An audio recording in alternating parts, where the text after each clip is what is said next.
Hey, what's up, guys? This is Star. What if? How are you all? Please support to subscribe this channel for watching new interesting stories.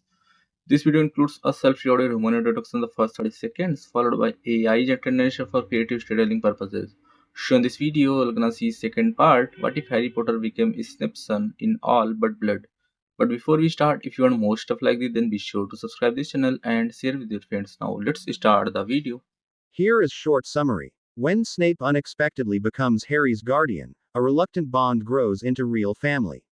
Under Snape's strict but protective care, Harry flourishes, while Sirius struggles with the shadows of Azkaban.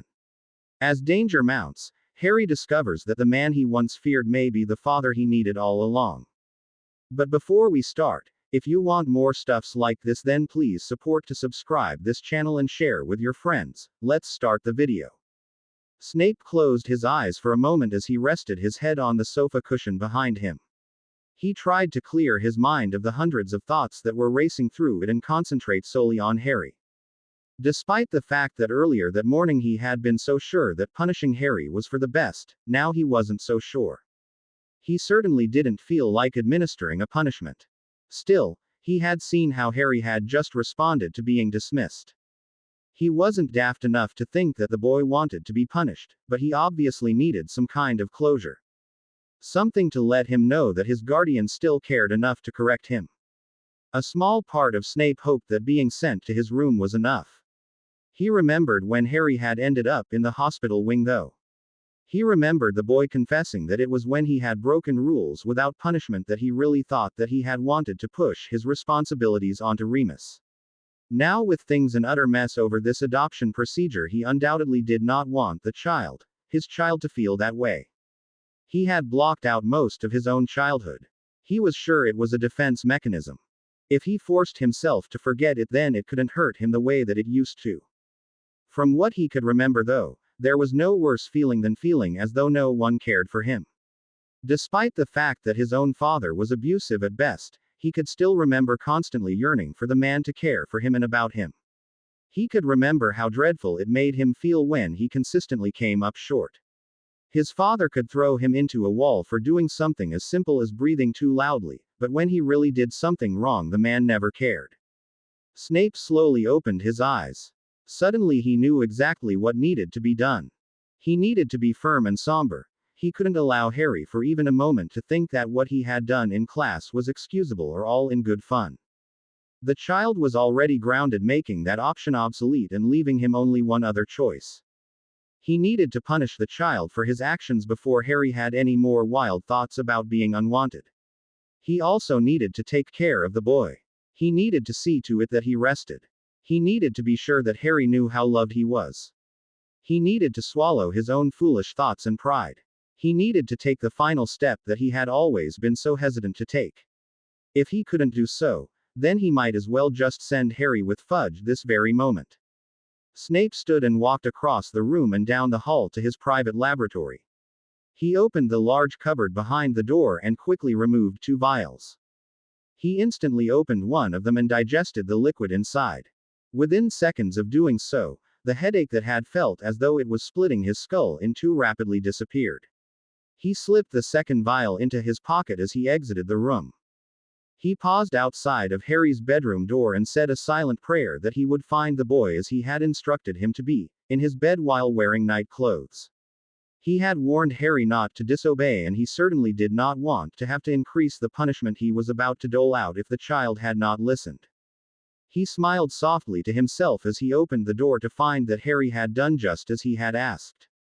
The boy was in his pajamas, under his blankets. "I see you can listen after all," Snape mused. Harry nodded silently.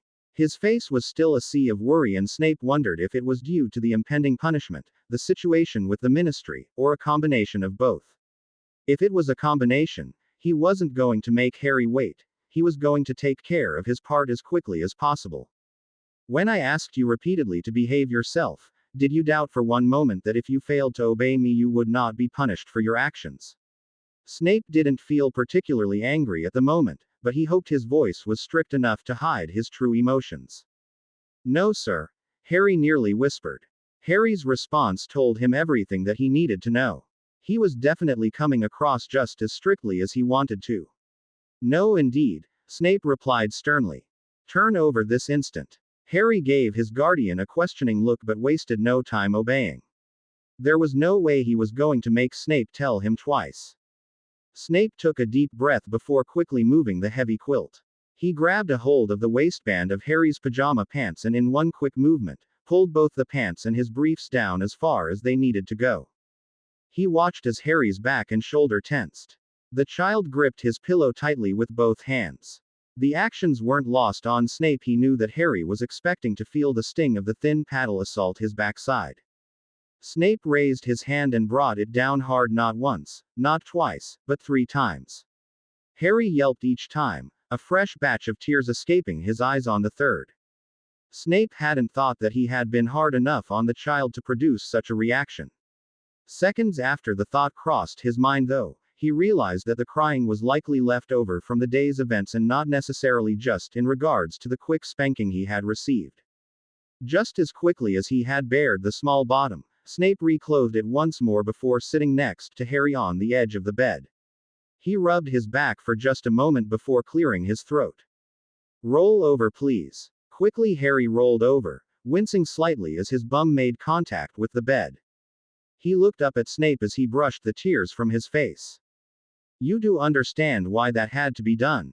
Snape hoped his voice was gentler than it had been. He didn't want anything about the conversation that they were about to have to come off harsh or strict. It was time to let all of that go for a moment. Because I acted out in class, Harry supplied.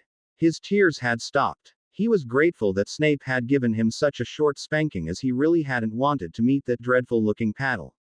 He promised himself in that moment that he would never do anything stupid enough to come as close as he had to being introduced to it. Correct, Snape replied. He cleared his throat before continuing. If you are going to be in my care permanently, Harry, then I will need you to remember that every action has a consequence, whether it is good or bad. I know the behavior you are capable of, and I expect you to work constantly on striving to behave properly. I care about you far too much to allow you to grow up to be a reckless, undisciplined adult, or to allow you to think for one moment that I don't care enough to correct and punish you when needed. Harry smiled softly. His bum was smarting horribly, but he couldn't help but feel absolutely content in this moment. You care about me. Of course I do, you foolish child, Snape replied in what he hoped was a gentle voice.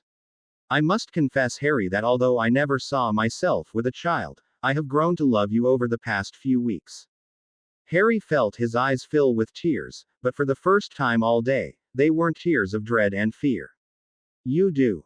Snape nodded softly. He could feel a lump growing in his throat and he swallowed hard to keep it at bay. It was one thing to express his feelings for the boy, it was quite another to give in to the outrageous whim to weep. I'm sorry for everything, Harry whispered in a hoarse voice.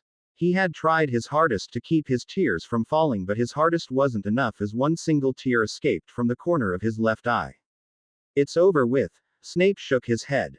You have been punished. I will not speak of it again. Harry mulled over these words.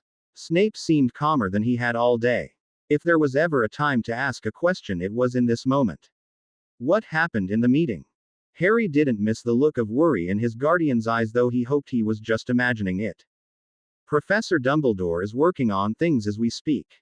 There is absolutely no need for you to worry. He hoped his words would be enough to calm the boy. But fudge. As I just said, Professor Dumbledore is taking care of it all. He is quite a powerful man, Harry. I trust that he will be able to fix things. Snape silently prayed that the words he was saying weren't just what he hoped to be true. He prayed that Albus would be able to resolve everything and that by midnight Harry would legally be his. Another thought occurred to Snape as he watched the boy's face relax a bit at the words. When you were panicking earlier, you made the comment that you would run away if things did not go as planned, Snape said. I need you to promise me that you will not resort to that, Harry. Trust that I will not allow things to go that route regardless of what happens in the next few days. Harry nodded silently in agreement. I'm being quite serious, Snape continued, hoping that he could trust the boy's word. As I have been telling you, the ministry has to believe that you are well behaved under my care. Running off would only disprove that point in the absolute worst way. I won't, Harry promised. Snape held his stare for a moment before nodding once. You need to rest, Snape instructed. It's only afternoon, Harry replied quietly. And this day already feels a week long, Snape retorted. He reached into his cloak withdrawing the small vial. The moment Harry saw it, he made a disgusted face. There will be none of that, Snape instructed as he removed the cork from it before motioning for Harry to sit up. A calming draft is exactly what you need. I will not have you tossing and turning for hours in here. Harry slowly pulled himself up into a sitting position before taking the vial from Snape. It tastes horrible, he muttered. Then swallow it quickly, Snape advised. However, complaining will not change my mind about whether or not you will be taking it. Harry took a deep breath, psyching himself up for the ill-tasting liquid before he put the vial to his mouth and as quickly as possible ingested the thick dark potion. He handed the empty vial back to Snape as he made a face in disgust. Snape put the empty vial back into his pocket before putting a hand on Harry's shoulder and gently pushing him until he was lying back down. Will you stay with me until I fall asleep? Harry asked. He hated himself for sounding so childish, but he wasn't prepared for Snape to leave just yet. Snape was a bit taken back by the words. He felt his heart swell at the boy's want to be close to him as he nodded, I will. Harry smiled as he adjusted his pillow, getting comfortable. Will you wake me for dinner? I will, although you may want to eat in the Great Hall. I am sure your classmates are concerned for your well-being. After all, you are in the care of the evil potions professor.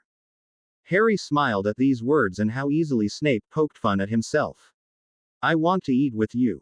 But maybe I could send them a message later. Just to let Ron and Hermione know that everything is okay, I mean.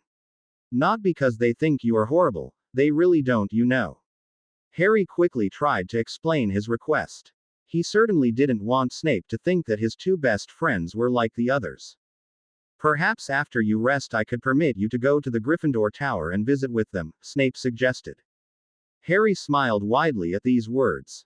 He never would have guessed that Snape would make such an offer. I could. With a few rules, I suppose you could. Thanks, Harry said through a large yawn.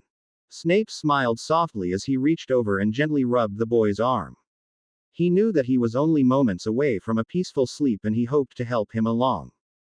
Another hefty yawn escaped the boy's lips as his eyes grew heavy.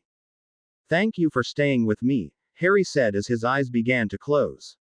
Of course, Snape nodded in reply. He said a silent prayer that he was doing right by the boy. That Harry wouldn't be too scarred from the events of the day, that the ministry would see how things really were and how right this arrangement was. He prayed that he was as good for Harry as the child appeared to be for him. Snape, Harry said in a low voice. His eyes were completely closed now. Snape mused softly. I love you too. Snape felt his breath get stuck in his throat as the words hit him. Was it truly possible that Harry had grown to care for him so deeply as well? The child was asleep now, breathing deeply and peacefully. Snape looked down at his young charge. His cheeks were quite red and his eyes were still puffy from all the crying he had done throughout the day. He reached out and gently ran his hand down the boy's right cheek, as he silently swore to himself that he would put everything he had in him towards raising him correctly. Snape had never wanted children. He had had only one true love in his life, and when things didn't work out with her, he had never even entertained the idea that there was someone else for him. He had thrown all his energy into his work, never giving any other kind of life a second thought. The idea of that seemed so very far away now. When Harry had first entered his life, he had seen it as nothing but a burden. One of Albus' crazy plans that would bring him nothing but grief. He had thought that he would do what was asked of him until someone else stepped in and he could quickly bow out. He couldn't believe how wrong he had been. He now saw it as fate that somehow, some way her child had been brought into his life in such a way. In the last few years of her life he had been filled with too much pride and anger to reach out to her and fix things. Perhaps this was her doing, her way of giving him a second chance. Slowly Snape stood, careful not to wake Harry. He needed to take advantage of his young charge's state and rest himself. As things stood, it was going to be a long night. Cornelius Fudge was a man that was class conscious. His main concerns in life were money, his pride, and his as well as others' social rankings. He had wanted the job as the Minister of Magic long before he knew what it entailed simply because of the social ranking that came with it. He had very little time for half-bloods or muggle-born and often felt concern for pure-bloods that fraternized with them. Harry Potter in particular came to mind as he saw concern in his relationship with the Granger girl. He had made his concern known and had been assured that she was top in her class, however it still concerned him. He only hoped that her brain would bring her to a high social class in the future. These days of course he had far bigger concerns when it came to Mr. Potter. Concerns that were the reason he was missing his afternoon nap to discuss things yet again with Albus Dumbledore. He was aware of the pull Albus had at the ministry and his concern that the old man was going to argue until he got his way was growing. He is a known Death Eater, he repeated for at least the third time. This boy's life is far too important to put into his hands. You are aware of how important his life is. Albus was a Death Eater. Albus corrected him in a kind voice, was Cornelius. Fine, was, Cornelius agreed hastily.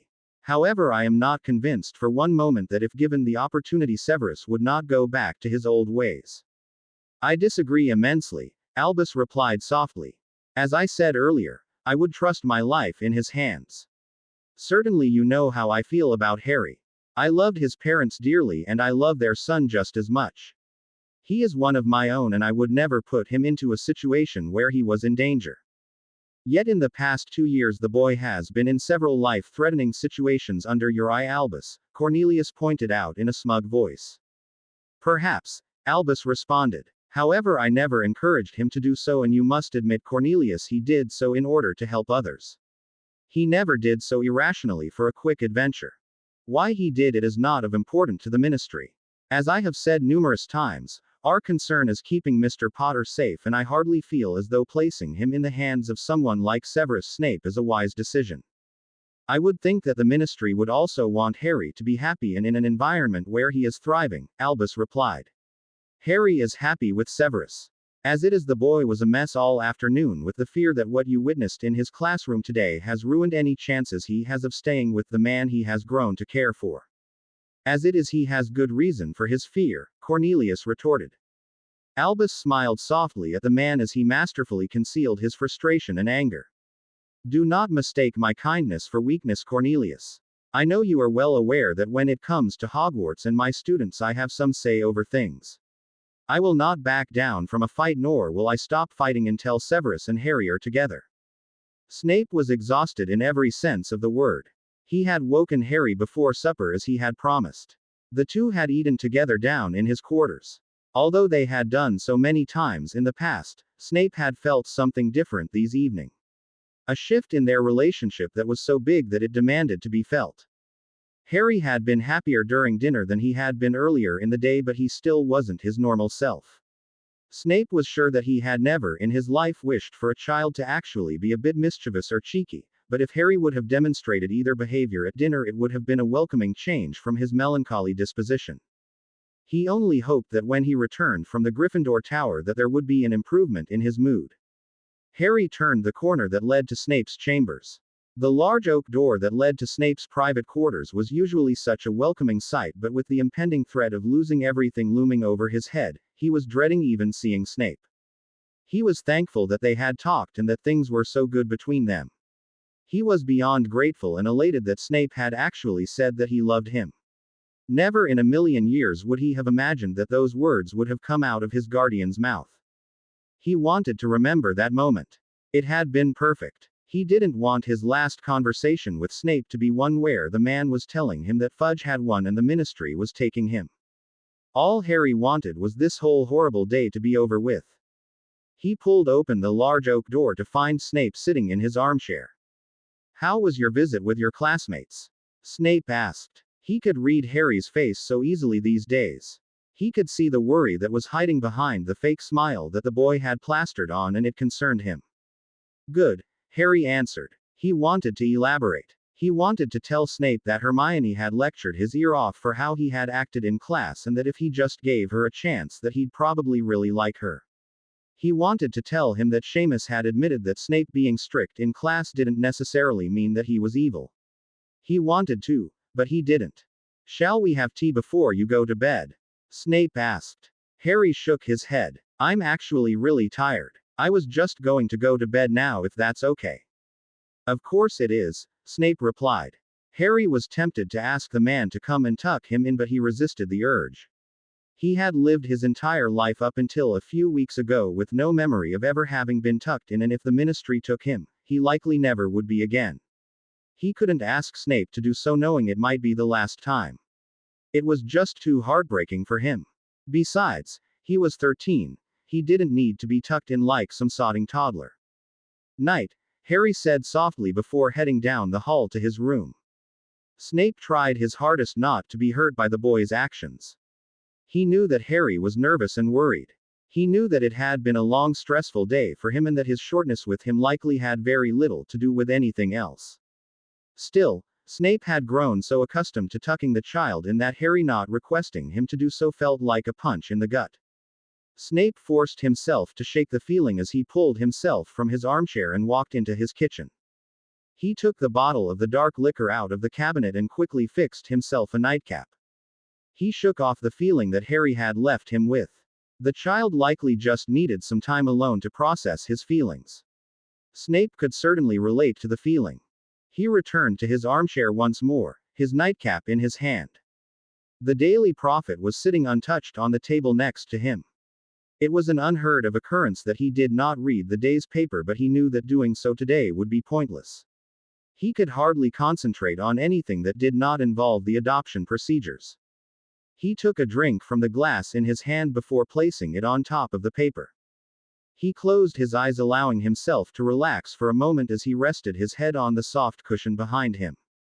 Carefully and with much hesitation, he allowed his thoughts to go to his own childhood.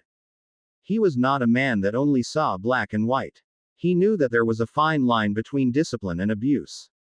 He knew that in his own childhood he was abused, severely at times. However, he was beginning to question if on occasion he was too hard on Harry. He entertained the idea for all of a moment before he disregarded it completely. He was not his father and he knew it. Harry was a child that needed restrictions and guidance, having gotten so little of it in the past. The child was thriving in his care and Snape knew it. Still, perhaps at times he could be a bit easier on the boy. He promised himself then and there that if he was granted the opportunity to adopt him, he would do his best to do just that. Slowly he opened his eyes once more as a knock on the door interrupted his thoughts. With a wave of his hand the door opened to reveal Albus Severus. The old man smiled warmly as he entered the parlor, closing the door behind him. Snape tried to read the headmaster's face, but it gave him little inclination as to what had happened. It was one of Albus' many attributes he rarely if ever wore his emotions on his sleeve. Am I right to assume that you came from the meeting? Snape asked. He could hear the nervousness in his voice and hated himself for sounding so weak. You are. Snape watched as Albus sat in the chair across from him. He made no attempt to continue his thoughts. Well, out with it, Snape demanded. How horribly did it go? Will there be an appeal? Was it said how long it will be until there is an appeal? Surely it must be before the summer holiday. There will be no appeal, Albus replied. There must be a way for them to reconsider Albus, Snape replied in a shaky voice. He was beginning to feel his insides swell at the reality of what was taking place. A panic was rushing through his veins. There will be no appeal, Severus, because there is no need for one. The ministry has made the decision that as far as legal guardians go for Harry, you are perfectly suitable.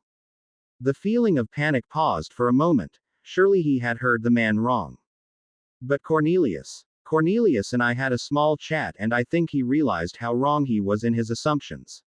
Of course, occasionally over the next year or so the ministry will check in on the situation and make sure things are still going smoothly, but if Harry continues to flourish as he has, I see no reason why they would change their minds about anything. Snape closed his eyes as he took several deep breaths. He had done it. They had done it. The panic in his body was quickly replaced with a feeling of relief. Thank you, he said in a sincere voice as he opened his eyes once more.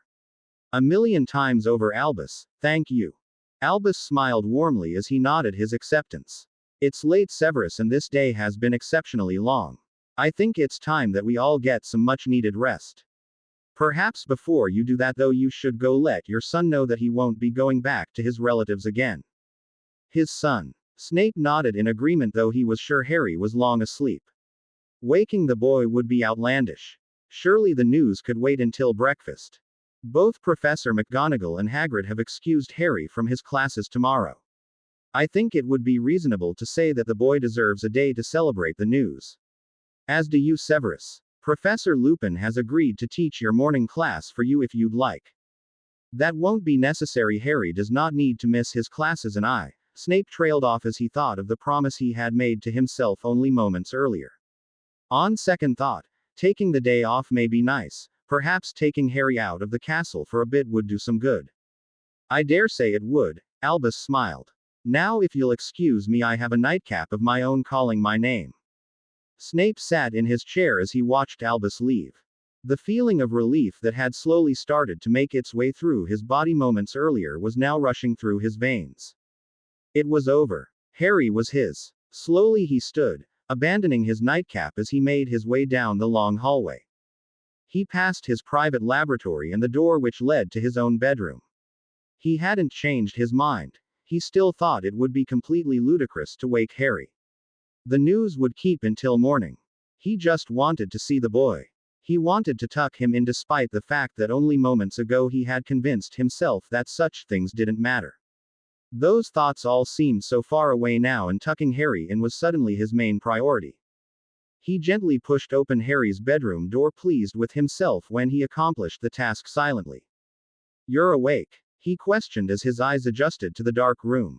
Harry was under his covers but sitting up in his bed wide awake. "I can't sleep," the small voice admitted. "I guess I'm still worried." Snape smiled softly to himself as he crossed the room and gently sat on the edge of the boy's bed. With a wave of his hand, he caused a dim light to fill the room, just bright enough to allow the two to see each other. "I suppose now would be an excellent time to alleviate that worry." Harry gave Snape a questioning look. If he hadn't been so exhausted, he likely would have noticed that Snape's disposition had changed a considerable amount. But as it was, Harry was far too preoccupied with his own worries to notice anything. "Professor Dumbledore was just here," Snape continued. "He stopped in to let us know that the Ministry had a meeting tonight." He paused for a moment as he tried to get his emotions under control. He would absolutely not become an impulsive mess. "They have decided that you will be staying with me, Harry. I am legally your guardian as of this evening." Snape watched as the expression on Harry's face changed drastically. His worry instantly dissolved as a look of pure relief took over, only to make way for an expression of joy. "Really?" Harry asked in a skeptical voice. Snape nodded. "Really. Of course they will check in on us occasionally, but as long as things continue as they have, there is no reason that will even matter." Harry smiled widely as he practically dove into Snape's arms. "Really?" he asked once more. He had fully comprehended every word that Snape had said, but he had to be sure. "Really?" Snape chuckled as he hugged the boy tightly. "So in the summer and over Christmas holiday I can. You can come home with me," Snape replied. Harry looked up at him with a cheeky grin plastered on his face. "You have a house?" "I do," Snape nodded. "Not far from Manchester." If possible, Harry's smile grew even wider at these words. Of course he didn't mind staying at Hogwarts, but the idea of a real house that wasn't the Dursleys' was almost too much for him to handle. He finally had a family. "I thought perhaps tomorrow you and I could pay my house a visit. I think it's only right that you see where you will be living when we are not at Hogwarts. But I have classes and you.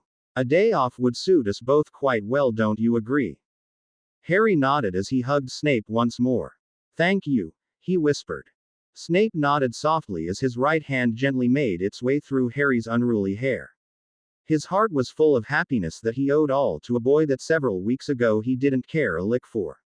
"Thank you, Harry. Thank you for giving me the chance to be such a huge part of your life. Eat a piece of fruit." Harry looked up at Snape. His face was concealed behind the day's issue of the Daily Prophet. He would never understand how Snape managed to know what he was doing without seeing him, but he suspected it was some sort of advanced magic. "I'm drinking orange juice," Harry couldn't help but point out. Snape lowered his paper. "That is hardly adequate," he said as he gave Harry a no-nonsense look. Harry reached to the bowl on the center of the table and selected a banana. Wise decision, Snape mused as he raised his paper once more. Harry was unsure as to whether Snape was referring to his decision to pick a banana or to comply with his request. The whole morning had seemed a bit off to Harry. He couldn't quite decide whether or not he was still in trouble with his guardian for his behavior in class the previous day. The night before, Snape had seemed fine, happy even. This morning, though, things were a bit foggy. Harry had woken to find all of his favorite breakfast foods on the table. He knew it wasn't a mistake. Despite the fact that it was quite common, Snape detested the idea of beans on toast. Yet a large helping was on Harry's plate. Still, Snape seemed a bit distant, a bit cold. The last thing Harry wanted was to question the man about it. He harbored a small fear that if Snape was still angry at him, there was a part of the man that believed he had not been punished enough. Harry definitely did not want that. He stole a small glance at his guardian. He was still buried behind his paper. He didn't look like he was about to make any attempt to move it or begin a conversation. Despite the fact that Harry didn't want to bring attention to his misbehavior the previous day, he also knew that if he didn't say something, his thoughts would eat him alive. He cleared his throat softly, hoping that perhaps doing so would somehow alert Snape that he wanted to talk. The only response he got was the noise of Snape turning a page. "Snape," Harry said softly, instantly deciding that he needed to take action regardless of the outcome. If Snape was still angry and wanted to punish him more, he could talk him out of it, probably.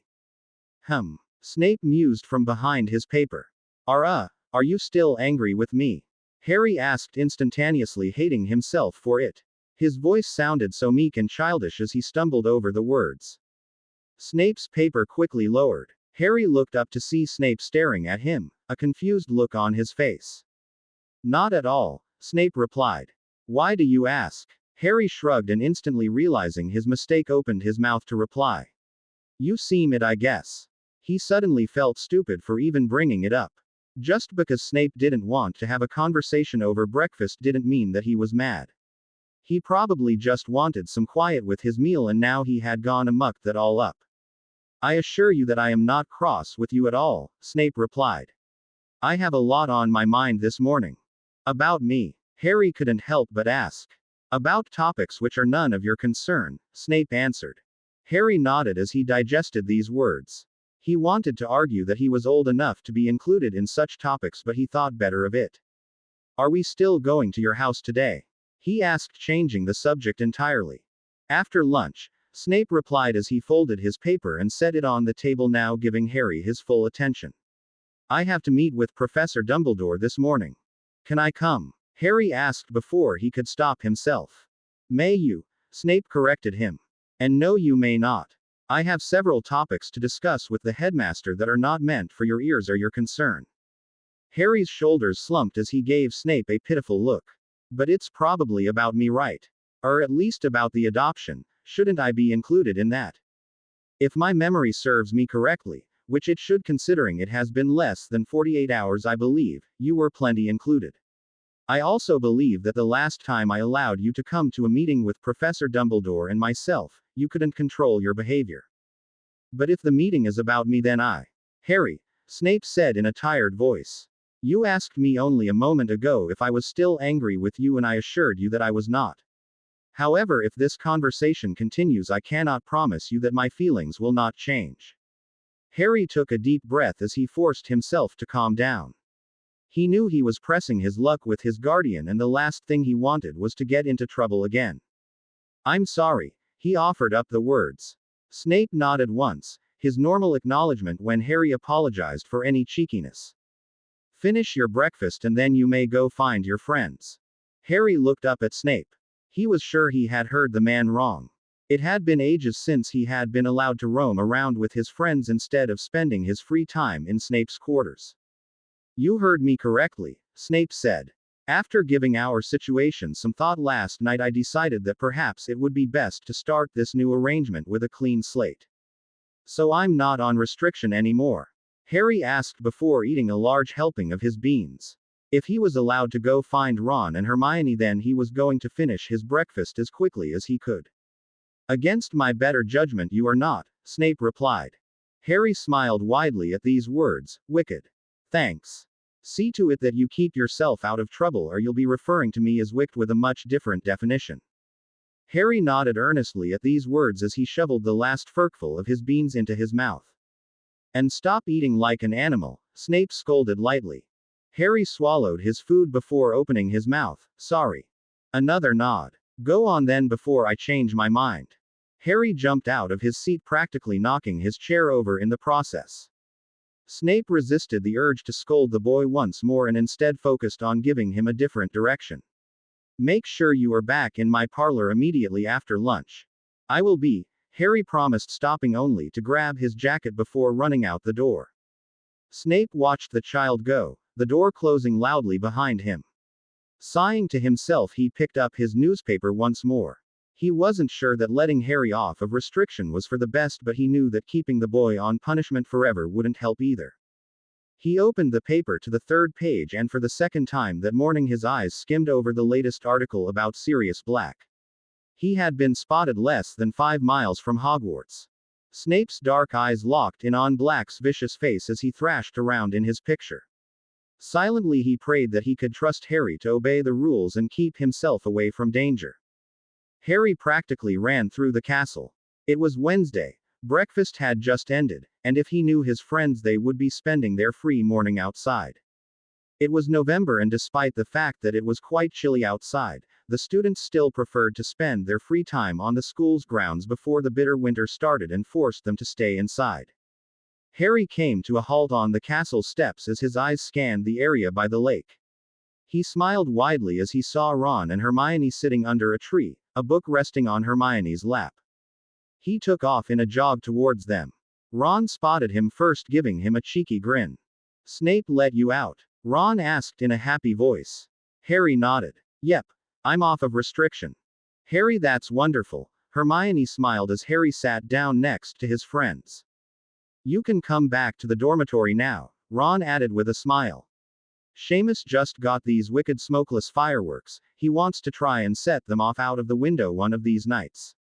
Hermione rolled her eyes in disapproval.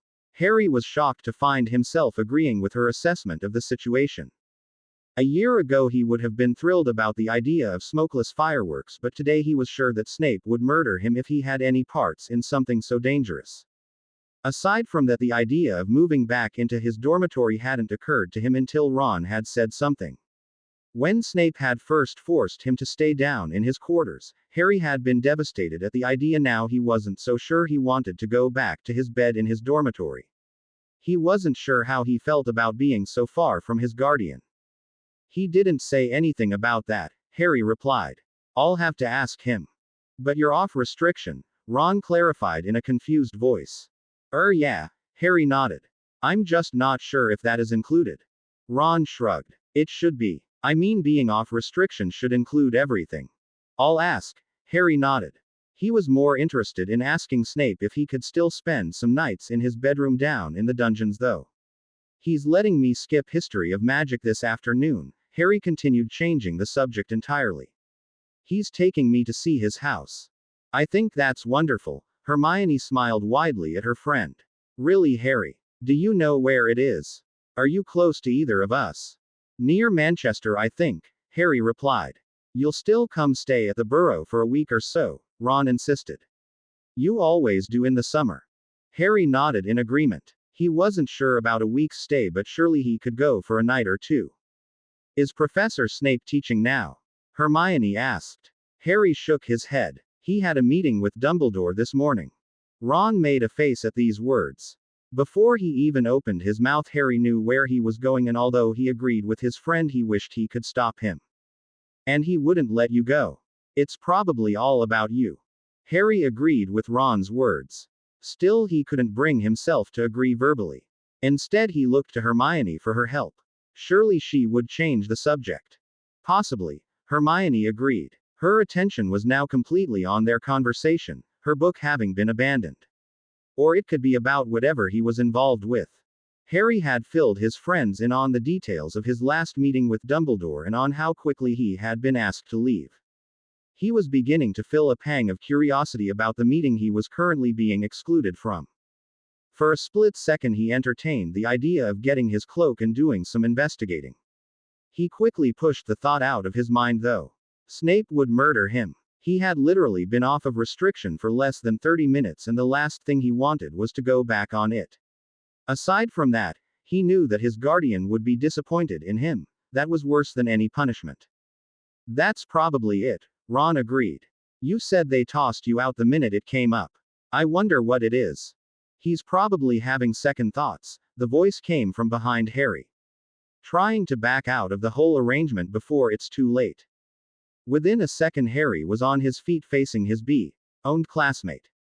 He felt Ron and Hermione stand up beside him but he didn't turn his head to clarify their actions. Shut it, Malfoy, Harry said angrily. If he's already keeping secrets from you he clearly doesn't trust you, Draco continued in a smug voice. My father tells me everything. I'm sure that's a lie, Hermione interjected. Shut your mouth, Granger, Draco said angrily. No one is talking to you. He paused for a moment as he stared Harry down. If he trusted you at all you would be sitting in Dumbledore's office right now. That's not true, Harry replied. He tried to make his voice sound braver than he was feeling but he couldn't help the underlining hurt he was experiencing at Draco's words. You'll be an orphan again before you know what hit you, Draco continued. Severus is a Slytherin, no way is he ever going to want you around forever. Shut your mouth, Malfoy, Ron said angrily. You don't even know what you are talking about. Potter knows exactly what I am talking about, Draco continued. And I know what Severus is involved in. He paused for a moment making sure that Harry heard him correctly. That's right as not was. Oh, and what's that? Hermione asked in a bored voice. Despite the fact that he wasn't looking at her, Harry could practically see her rolling her eyes. I can't say but Potter here will find out soon enough and when he does this whole ridiculous adoption will be history. Harry felt his hand ball into a fist without his permission. A second later he was lunging forward ready to clock Draco right in the mouth. He would have made a perfect impact if it wasn't for Ron and Hermione springing into action and holding him back. It was enough to scare Draco off though. The moment he saw Harry lunge forward his expression went from arrogant to terrified. He jumped back practically cowering before quickly regaining his composure. His head whipped around quickly making sure no one else had seen.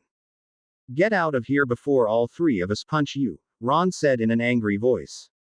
Harry watched as Draco's face changed as if he was considering whether or not the threat was worth anything. After a moment he slowly turned and walked away. It wasn't until he was on the steps of the castle that Ron and Hermione slowly released their friend. He isn't worth it, Hermione declared, trying to justify their actions. You just got off of restriction, you know Snape would put you right back on if you hit him. I know, Harry agreed in a soft voice. Hermione shared a worried glance with Ron before she continued. You know that he was just making all of that up. Malfoy doesn't know anything. Harry shrugged. He knew Hermione was probably right but he couldn't shake the idea that there could have been some truth in his words. It wasn't completely far-fetched to think that Malfoy's father confided in him, at least a bit. Yeah, Harry, Ron added. Malfoy is a prat and he's always making things up, you know that. And if he's not? Harry asked. He hated himself for the way his voice sounded, for how much hurt bounced off the words. He is, Hermione insisted gently. Don't let him get to you. Let's do something, Ron said suddenly, clearly trying to help the situation. Let's go visit Hagrid. Harry shook his head. I think I want to go check on Hedwig actually. I haven't been up there in a while. We can do that, Hermione smiled brightly. Oh, I kind of wanted to go alone, Harry replied. He watched as she glanced at Ron with a worried look on her face. Harry. I'll be in the Great Hall for lunch, okay? Okay. Hermione agreed softly as Ron nodded. Harry climbed the stairs to the Ollery with a heavy heart. When he had entered the castle he once more entertained the idea of going to get his cloak and once more he had dismissed the thought. Snape had asked him repeatedly to trust him and to obey. He knew that he had to follow those requests. He entered the Ollery pleased to find that it was empty. He walked across the room and sat down next to the perch that Hedwig was napping on. He wouldn't wake her. Despite the fact that he hadn't seen her in nearly a week, he knew that she wouldn't be pleased to be woken up. He wasn't really concerned with visiting her anyway. He really just wanted time alone. Time to think. He hated himself for allowing Malfoy's words to get to him. Hermione was likely right. The own boy probably didn't know anything. Still, he had hit a sensitive spot. Snape had said he loved him and Harry knew that he felt the same. That fact alone meant more to Harry than anything in the world. He had found a family in Snape, something he had been sure he would never truly have. He couldn't stop his constant doubts though. He couldn't help that he constantly worried about things. That Snape would let him down in some way. That was his biggest concern. He was so used to adults that didn't stand by their word or that left when he needed them the most. Snape had promised repeatedly that that wouldn't happen. He had given his word. Harry only hoped that the man's word was good. He had let down his guard with Snape. He had allowed boundaries to be crossed. He couldn't go back now. Snape breaking his word wouldn't be like his relatives. He had learned long ago not to trust his aunt and uncle at all. He had built a wall around himself to keep them out. They would say horrible things to him and Harry would never let them see him get upset or shed a tear. Snape was different. In the past few weeks the man had truly become a father figure to him. Harry cared about him in a way he had never cared about another adult. He couldn't lose that. But if Malfoy's words were true he didn't see how he could keep it either. Snape stood in the center of his parlor, his eyes fixed on the clock on the mantel. He had instructed Harry to return to his quarters immediately after lunch. That was nearly 15 minutes ago. The students were now in their afternoon classes. Snape watched as the second hand ticked by, indicating that another minute had passed. He wasn't worried yet. He was sure that Harry was just being careless. Another 2 minutes passed as Snape felt the calmness leaving his body. Another minute and he was going to look for the child. His hand was twitching as he attempted to calm his nerves. A million thoughts of Harry in danger crossed his mind in a second's time. He was about to take action and walk out of the door when the door opened and Harry ran into the room. "I'm sorry," Harry blurted out in a winded voice. "I went to see Hedwig and I lost track of time." Snape's first reaction was to deliver half a dozen smacks to the seat of the boy's pants. Instead he took a deep breath, forcing his temper to remain at bay. The boy was fine. He had apologized. It was clear from the look on his face that he expected punishment. There was no need to be hasty. Nearly 20 minutes late, Snape scolded in a stern voice. "I'm sorry," Harry repeated his words. "I just lost track of time. Perhaps I should bewitch a wooden spoon to start paddling your backside the moment you were late," Snape threatened. Harry gave the man a horrified look as he quickly shook his head. He was sure Snape wasn't serious, but just the thought alone was enough to make his ears burn with embarrassment. "Did you eat lunch?" Snape asked. "Yes," the lie rolled off of Harry's tongue with ease. "Very well then, into the flow with you," Snape instructed. Harry wasted no time scurrying towards the fireplace. He had expected much harsher repercussions to his tardiness. The last thing he was going to do was make Snape wait any longer. He stood perfectly still as Snape stepped into the fireplace with him. A million emotions were rushing through his body. He was trying his hardest to put the conversation with Malfoy out of his mind. He didn't want to believe that he couldn't trust Snape. Dropping a handful of flow powder, Snape spoke loudly and clearly. "Snape Manor." Harry waited until Snape stepped out of the fireplace and then followed. He had expected to find a parlor similar to the one in Snape's private quarters and was quite surprised to find one much larger. The ceilings were high with tall windows along the wall looking out onto the street. It appeared to be a large house but not expensively decorated. The furniture was nice enough, comparable to what his relatives had. Harry liked it. It looked like a house he could live in. "Was this your parents' house?" Snape nodded but didn't answer verbally. Harry didn't know anything about Snape's mother, but he knew plenty about his father. He wondered how Snape was able to live here with such horrible memories. Harry was sure that even if the Dursleys moved a million miles away, he couldn't live in their house. "It doesn't bother you to be here?" Harry asked before he could stop himself. Snape ignored his question. He walked across the room towards the hallway. "Follow me, please. I will show you around." Harry resisted the urge to ask his question once more and instead silently followed his guardian. Snape led him into the kitchen, which had a small dining room attached to it. Over the summer holidays, my house elf Kermie will attend to making the meals as well as cleaning, Snape explained. However, that does not include cleaning your room. Just as you are in my quarters, you will be responsible for keeping your bedroom tidy. Okay. Harry agreed. He could live with that. He was used to it at Hogwarts after all, and back at his relatives he had done all the cleaning. Also, you will notice that there is a decent clearing in the back, Snape continued. You will be permitted to fly there. Wicked. Harry smiled. He had been concerned that Snape's house wouldn't have adequate room for him to fly, and he was pleasantly surprised to hear that it did.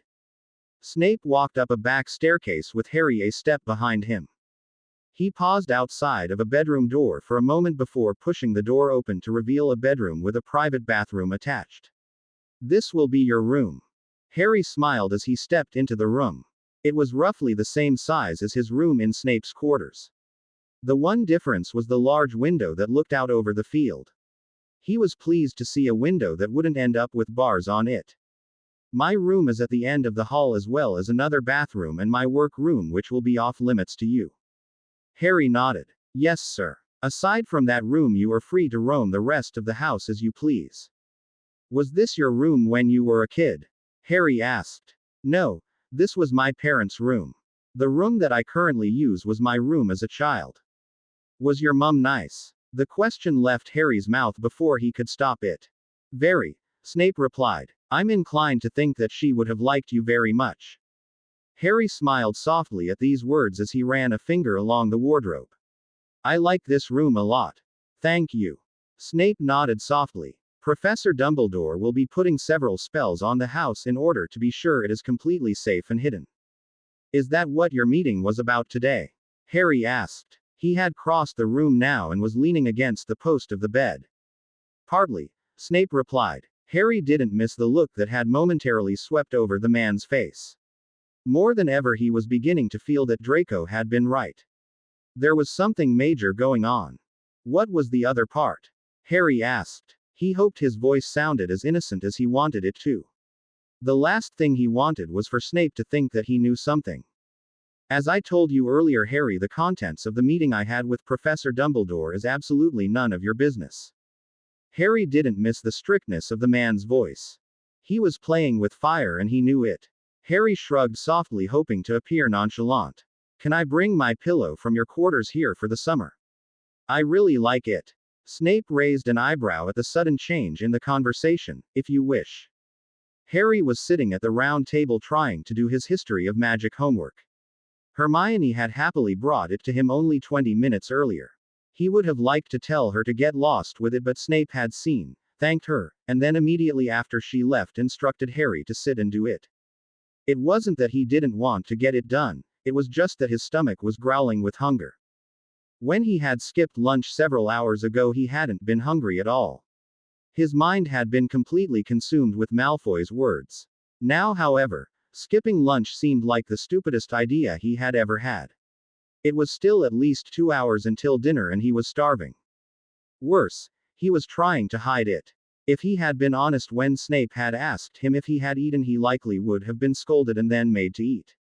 He had lied though, and he was sure that his doing so wouldn't go over well at all with his guardian. I hope you are minding your spelling with that, Snape instructed from his spot in his favorite chair. You will rewrite it if it is cluttered with errors. I am, Harry promised as his stomach growled once more. He froze for a moment, waiting to see if Snape had heard. The man was busy marking papers though, and his attention was completely concentrated on his task at hand. Harry wrote another sentence out before his stomach growled once more, louder this time.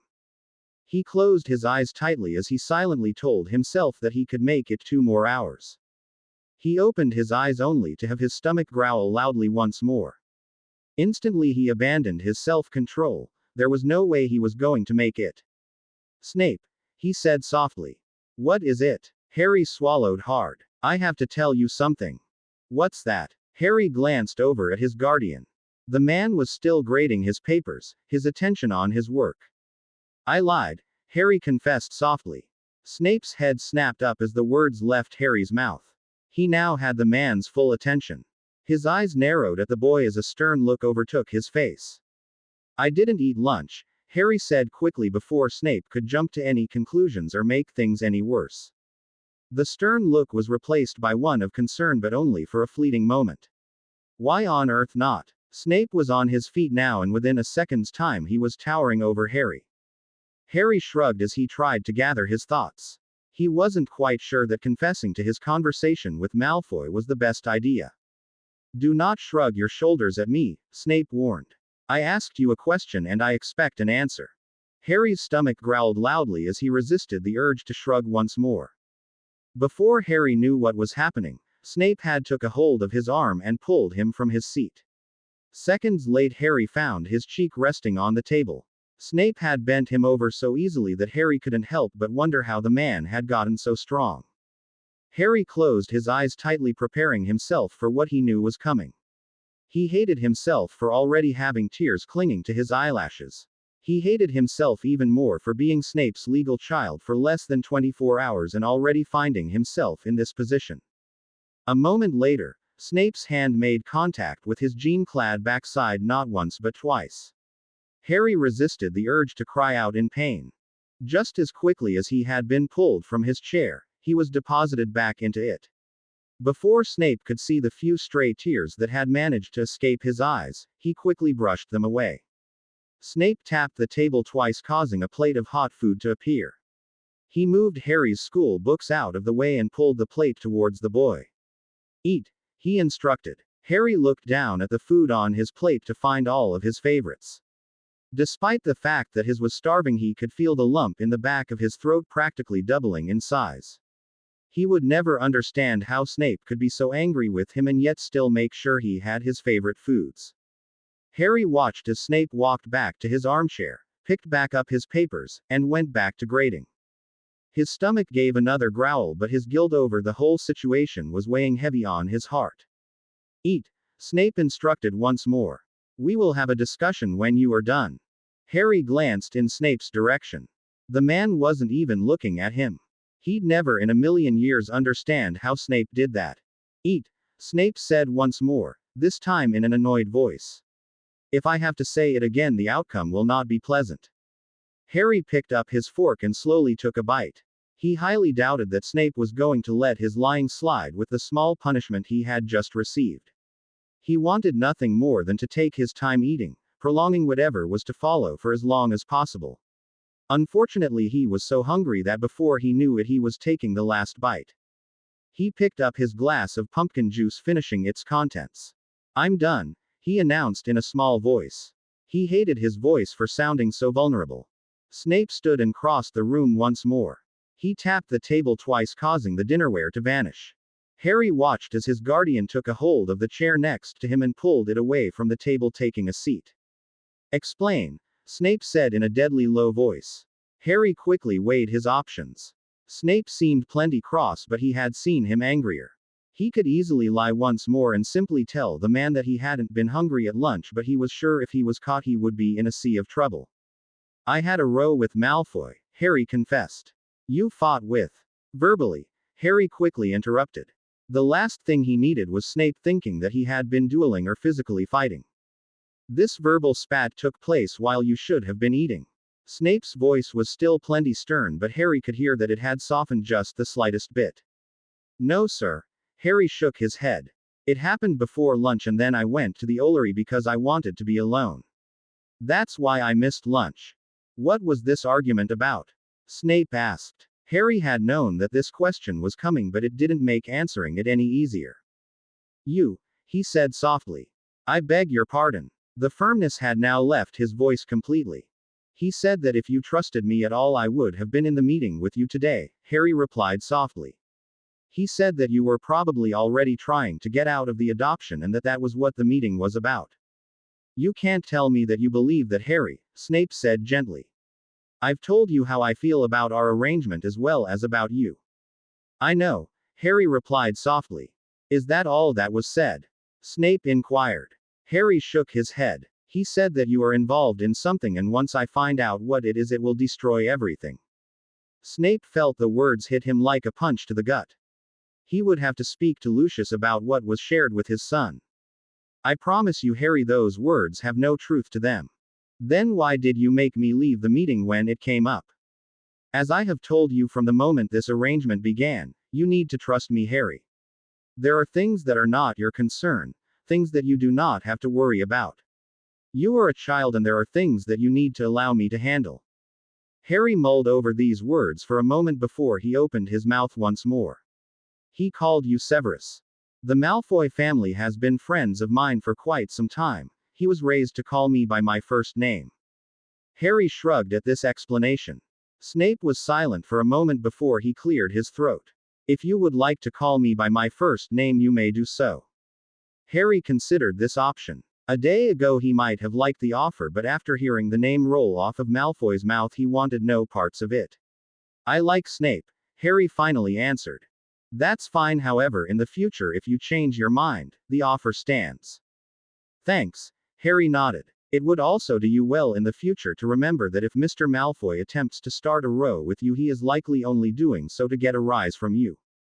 The wisest thing you could do in that situation would be to walk away. Yes, sir. Harry knew that Snape was right, but he was sure that walking away would never be an option for him. Malfoy was too much of a prat for things to end that easily. Finish your homework, Snape instructed as he stood up. And then if you'd like, you may have dinner in the Great Hall and spend the night in your dormitory. Can I stay down here with you? Harry asked before he could stop himself. Snape felt his heart swell at the question. Whenever you like, Harry, whenever you like. Scabbers is missing again. Harry looked up from his homework. How? He knew the question was stupid and that Ron likely wouldn't have an answer, but he still couldn't help but ask it. This was the second time that his pet rat had gone missing in less than 3 months. That had to be some kind of a record. Don't even think of blaming my Crookshanks, Hermione warned without even looking up from the essay she was working on. He didn't do it last time and he didn't do it this time either. I never said he did, Ron replied in a defensive voice. I think he's just getting old. Maybe forgetting things or getting confused. It was Harry's first night back in the dormitory. It had been a full week since Snape had legally adopted him and taken him off of restriction, and he had been running out of excuses as to why he had to stay in Snape's quarters. He knew that if he wanted to, he could just tell Ron that he didn't want to sleep in the Gryffindor Tower and that Ron would understand. He was embarrassed about it though. Imagine wanting to sleep near Snape like some sodding toddler. As far as he was concerned, he had to just get over it and go back to his dormitory. The last thing he wanted was to be nearly of age and still staying down in Snape's quarters like some nervous first year. Still, as he sat in the common room doing his homework with his best friends, he couldn't help but think about what Snape was doing. He was probably getting ready for his evening tea, and Harry wondered if he was happy alone or if he missed his company. He is quite old, isn't he? Hermione asked. I think he's lived well past the age that rats typically live. Ron nodded in agreement. Yeah, he has. I have to find him though. Mum will murder me if she finds out he's gone missing. We can look tomorrow, Hermione offered. She looked to Harry for confirmation. Snape wants me to come see him after breakfast, Harry replied. I don't know why, but when I'm done with that I can help. Maybe he's going to talk to you about next weekend, Ron suggested, referring to the second Hogsmeade weekend of the school year. Maybe he's going to tell you that you can go. I highly doubt it, Harry replied. He was absolutely determined not to get upset over the fact that he wasn't going to be allowed to join his classmates in Hogsmeade. He had already promised himself that he was going to behave and obey Snape. He wasn't going to use the map or his cloak or take advantage of any of the secret passages. He was going to prove to Snape that he could be trusted even if he died of boredom doing so. You could use your cloak again, and Ronald, stop. Hermione practically yelled as Harry shook his head. Ron's face blushed, nearly matching his hair. It was just a thought. I can't, Harry said as he glanced down at the essay he was supposed to be working on. It was already getting late and he had hardly written anything. Snape will murder me if I get caught again. Harry had been doing a pretty good job of keeping himself out of trouble. In the past week, the closest he had come was being scolded for leaving a wet towel on the bathroom floor, and even then Snape hadn't really seemed more than slightly annoyed. Plus, it's dangerous, Hermione said in solemn voice. Don't you read the paper? Sirius Black was spotted not that far from here. If he wanted Harry, I'm sure he would just come into Hogwarts again and get him. Harry thought about Ron's words. They did make sense. Sirius Black had already supposedly been in the castle once. If he wanted him that badly, he could just come back. Somehow Harry was sure that Snape wouldn't see that as a valid reason to sign his permission slip. You could just ask him, Ron continued. He might surprise you. He won't, Harry replied. He couldn't help but ponder Ron's words though. Maybe if he asked really nicely, Snape would consider it. Harry walked into Snape's chambers to find the man as he normally did, sitting in his armchair, the day's issue of the Daily Prophet concealing his face. Although he couldn't think of a single thing that he had done wrong, he couldn't help the small concern that he was in trouble. When Snape had stopped him the day before and asked him to see him after breakfast the following day, he hadn't seemed angry. It also wasn't like the man, if he was cross, to wait nearly 24 hours to do something about it. Still, Harry couldn't imagine what else it could be about. Did Snape somehow find out that he had stayed up until after midnight? Or had someone overheard him mutter obscenities under his breath when the staircase had moved without warning? Harry wasn't sure that either of those offenses would result in more than heavy scolding, but then with Snape, who could ever really be sure? Snape lowered the paper as he heard Harry enter the room. Instantly he noted that the boy appeared nervous, undoubtedly because he expected that he was in some sort of trouble. Momentarily Snape debated questioning the child, but quickly dismissed the idea. If Harry had done something wrong, he wanted the boy to confess on his own, not because he was badgered to do so. Where is your wand? Harry quickly pulled his wand out of the back pocket of his jeans. He had learned weeks ago that Snape expected him to carry it at all times. It was the one lesson that had stuck with him.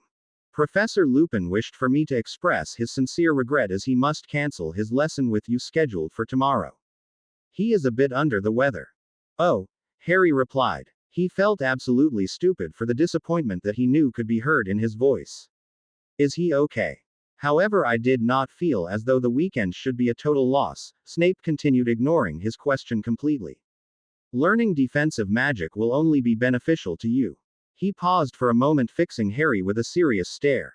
That being said, if you can commit to concentrating and putting your best foot forward, I am willing to teach you a defensive spell this morning. Harry couldn't help the smile that spread across his face. He absolutely loved learning new magic, and to do so while spending quality time with Snape was his idea of the perfect morning. He nodded eagerly. I promise. Snape stood and with a wave of his hand caused the furniture in the parlor to disappear. The incantation is Expelliarmus. The disarming spell, Harry said before he could stop himself. Snape raised an eyebrow at his young ward. Indeed. Which under normal circumstances you wouldn't learn until much later this year. Quite curious that you are familiar with it. Harry swallowed hard as he hastily tried to think of a reason for which he would know the curse. Of course, I'm sure Ms. Granger using it on Mr. Longbottom 2 years ago is helpful with your knowledge of it. Harry looked up at Snape, dumbfounded by the man's words. It will do you well to remember that there is very little that the students do that isn't eventually discovered, more often sooner rather than later, especially when advanced magic is involved. Snape paused for a moment, fixing Harry with a stern look. Harry prepared himself for the threat that he knew was coming. He could practically hear Snape warning him that if he ever used it on a classmate he would regret it. As with any advanced magic, the key is absolute concentration. Snape continued, shocking Harry at his dismissal of Hermione's behavior. Okay. Harry nodded. Also, if you and your friends ever help yourself to my personal supply closet as you did in the past to make polyjuice potion, I will personally see that you live to regret your actions. Harry fought hard to keep the smile off of his face. He didn't doubt for a moment that Snape would keep his promise, but he couldn't help but find some comfort in Snape threatening him as only he could. For a second he considered denying that they ever did such a thing, but he knew it would be pointless. Yes, sir. As I am sure you know, the disarming spell is meant to do just that, disarm your opponent. However, if several people were to cast it simultaneously, your target may also be rendered unconscious. Wouldn't that be ideal though? Harry asked. I mean, I'm learning this stuff to defend myself in case I need to, so if I am trying to disarm someone, wouldn't it be best to knock them out? Perhaps sometimes, but not always, Snape replied as he took several steps across the room. There could be an occasion where you needed information out of someone, and if they were unconscious, you obviously would have a hard time obtaining it. Harry was about to ask Snape what spell would just make someone tell him what he needed to know when his guardian spoke once more. What is the incantation? Expelliarmus, Harry replied, careful to enunciate the word. Snape nodded in approval. I want you to point your wand at me and say the incantation clearly. Harry gave Snape a nervous look. Surely he had to have heard the man wrong. There was no way Snape trusted him enough to allow him to point his wand directly at him and try a spell for the first time. Merlin, help me, you heard me correctly, Snape said in a dry voice. Slowly Harry raised his wand. He said a silent prayer that this went well and he didn't end up in trouble for accidentally hexing off Snape's eyebrows or something equally horrid.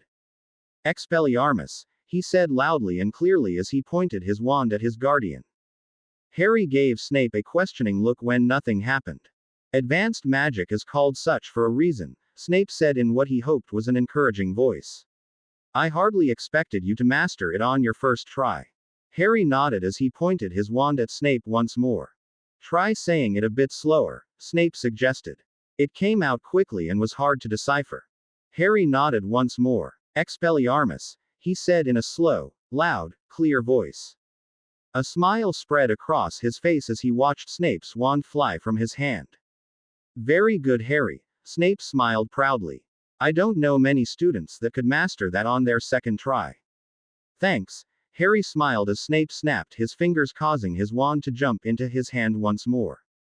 Again, Snape instructed. Harry nodded before saying the incantation once more and once more, causing Snape's wand to jump out of his hand as though someone had physically thrown it. Excellent, Snape nodded. I must admit I expected it to take you much longer to learn this particular spell, and so sadly I don't have another lesson planned. Can I just hang out for a bit? Harry asked as Snape waved his hand, causing the parlor to return to normal.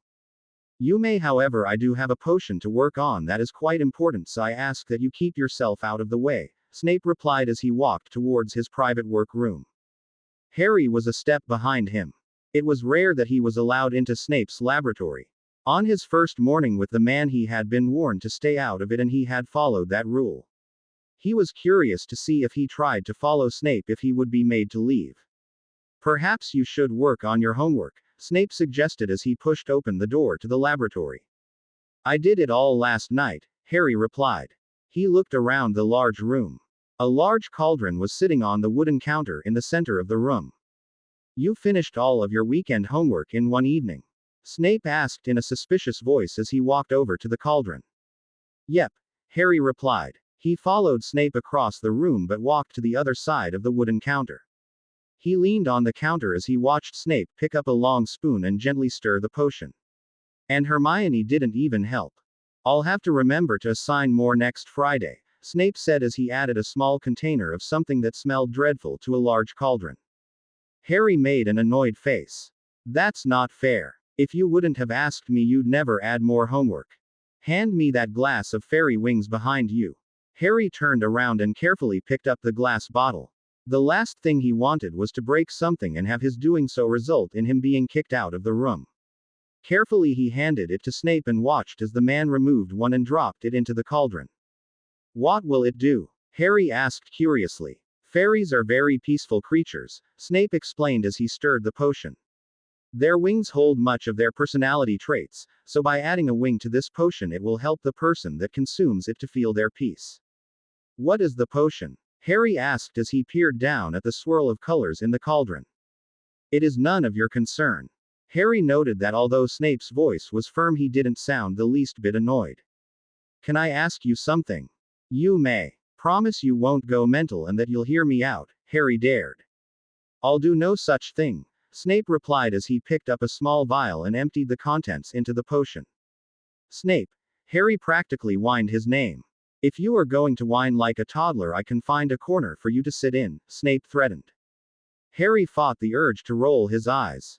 Although Snape's face was stone, he could hear the amusement in the man's voice. He was enjoying torturing him. Okay, if you want to go mental you can, but will you at least hear me out first? Harry reasoned. I suppose when you make it sound so reassuring there is little I could do to resist such an offer. You know how Sirius Black was already in the castle? Harry asked. He paused as he watched Snape's face, searching for any sign that he was going to ruin the man's good mood and cause him to completely lose his temper. If the question annoyed him, though, Snape was doing a good job of hiding it. He merely nodded as he continued to stir. Well, I was thinking that if he was already here once, then he could come back. I mean, if he really wanted me, Harry rushed on. He didn't want Snape to think that he was scared. So I mean, if he could get me that easily, then is it really a big deal if I go to Hogsmeade next weekend? Harry, Snape said in a low voice. It was a warning and Harry knew it. I'm just asking, Harry replied quietly. It's just a question. Snape stopped stirring his potion, abandoning it for a moment as his full attention went to his young ward. Since Black was in the castle, the security has been tightened immensely. I know that missing the weekends in Hogsmeade with your friends is disappointing, but I simply cannot let you put yourself in such extreme danger. His voice was calm, and although Harry appreciated it, he couldn't stop himself from arguing with it either. But you are teaching me all these defensive spells. Why are you doing that if you aren't even going to give me a chance to use them? Sirius Black is not going to care if you disarm him. His voice was stern now, and Harry hated himself for causing it. He could kill you with a wave of his arm if he wanted to, or torture you for weeks on end before killing you. But, enough. Snape cut him off before he could say another word. I will not change my mind about this matter until he is caught, and I promise you, Harry, if you sneak off like you did last time, the consequences will be severe. Harry nodded softly as he felt his ears burn in embarrassment. He didn't doubt Snape's words for a moment.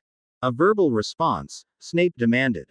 Yes, sir, Harry muttered as he leaned on the large work table next to Snape's cauldron. Snape was silent for a moment as he worked hard to reel his temper back in. He didn't blame Harry for wanting to go with his friends, nor did he fault him for being annoyed that he couldn't do so. He did, however, expect him to obey and resist the temptation to run headlong into danger. Silence reigned for several moments before Snape finally felt calm enough. Perhaps while your friends are in Hogsmeade, you could accompany me on a trip. A trip? Harry asked. Snape smiled softly. He could clearly hear the excitement and curiosity in the boy's voice. I have to travel to obtain an ingredient to finish this potion. So far, this trip does not appear to be dangerous, and if you would like to accompany me, I don't see why that couldn't be arranged. Really? Harry asked in an excited voice. A trip where? I need to go to Northern Ireland. It will just be for the day, but I thought that perhaps it would occupy your mind while your friends are in town. I've never been to Northern Ireland, Harry informed Snape happily. Do you have to go to a store there, or do you have to hunt the ingredient, or? I have to go to a store. Snape cut him off before he could get another word out, in a small village somewhat similar to Hogsmeade. Wicked. Indeed, Snape replied as he stirred his potion once more. Harry smiled widely. Seconds ago he had been so disappointed that he was going to miss yet another Hogsmeade weekend, but the idea of going on a trip with Snape had scraped any bad feelings away.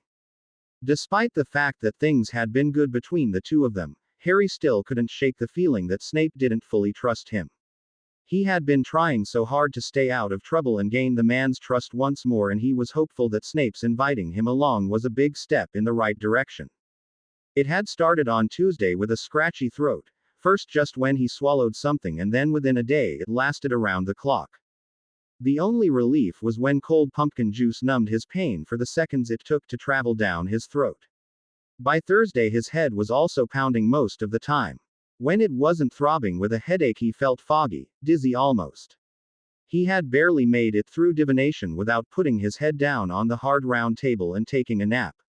The drafty halls of the castle left him constantly shivering, and he was sure that somehow his blankets had become less protecting from the cold. He knew that he should tell Snape. After all, he was working so hard to behave and earn the man's trust once more. He knew that withholding information about how he was feeling was as good as lying. He knew that Snape would be angry if he found out. He also knew that they were leaving for Ireland in less than 48 hours. There had been countless times when he was growing up where he had fallen ill only to have his aunt lock him up and ignore him completely. He couldn't remember ever going to a doctor or even being given as much as a handkerchief. He knew that his sickness would pass regardless of whether or not Snape was privy to it. You look dreadful, Hermione observed as Harry sipped his pumpkin juice at lunch. Eating was out of the question as he wasn't keen on the idea of feeling as though he was swallowing broken glass. Harry shot her an annoyed look. Well, I'm sorry, she huffed, but you do.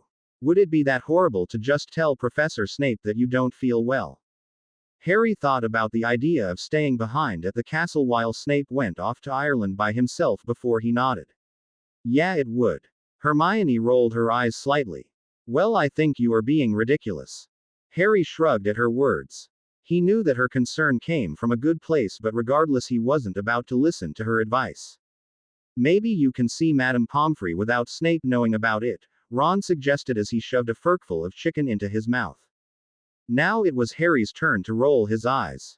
There was no way in hell that he would be able to get anywhere near the hospital wing without Snape knowing about it. To even entertain the idea was stupid. Don't be silly, Hermione replied before Harry had a chance to open his mouth. That's not likely to happen at all. Ron shrugged. I was just trying to help. Thanks, Harry answered in what he hoped was a sincere voice. But I'm fine. I'll be fine, I mean. It's just a little cold. If you are accompanying me on this trip tomorrow, then I expect your assignments to be completed this evening. Harry nodded pitifully despite the fact that his guardian was not looking at him. He was sure that his head was going to explode if he attempted to speak or write the essay that Snape had assigned. Yesterday he had been sure that by now his cold would have been gone. He had been sure that he would have been too excited to do his homework rather than too sick. Harry pulled his potions book and a piece of parchment from his satchel. He knew that he was moving slower than he normally would be. He reached across the table for his quill as Snape's voice rang through the room once more. If you think for one moment that moving at the pace of a slug will change my mind about your assignment being completed tonight, you are sadly mistaken. I don't, Harry replied softly. It is nearing 9 and I expect you in bed by 10 as we need to leave very early tomorrow. I know, Harry muttered.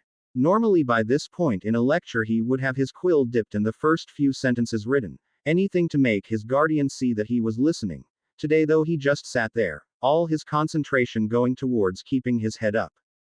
If you know, then it should not be taking you nearly 10 minutes just to get your things out.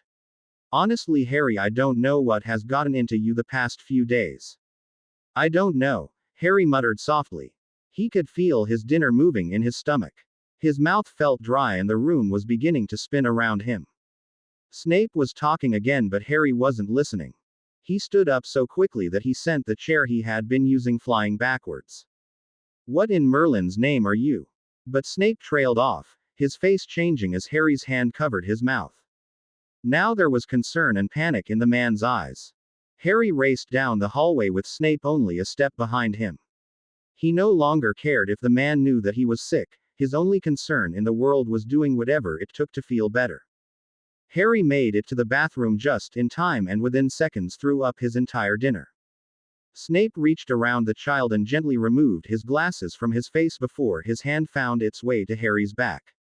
Softly he rubbed in a circular motion as Harry heaved once more. The next few moments were a blur to him. Snape handed him a glass of water, instructing him to spit it out rather than swallow. Then he led him across the hall to his room, helped him change into his pajamas, and tucked him into bed. Without a word, Snape pulled him into a tight hug. Harry could practically feel the man's worry radiating off of his body. He had known that Snape would be angry, but he hadn't considered the idea that Snape would be worried.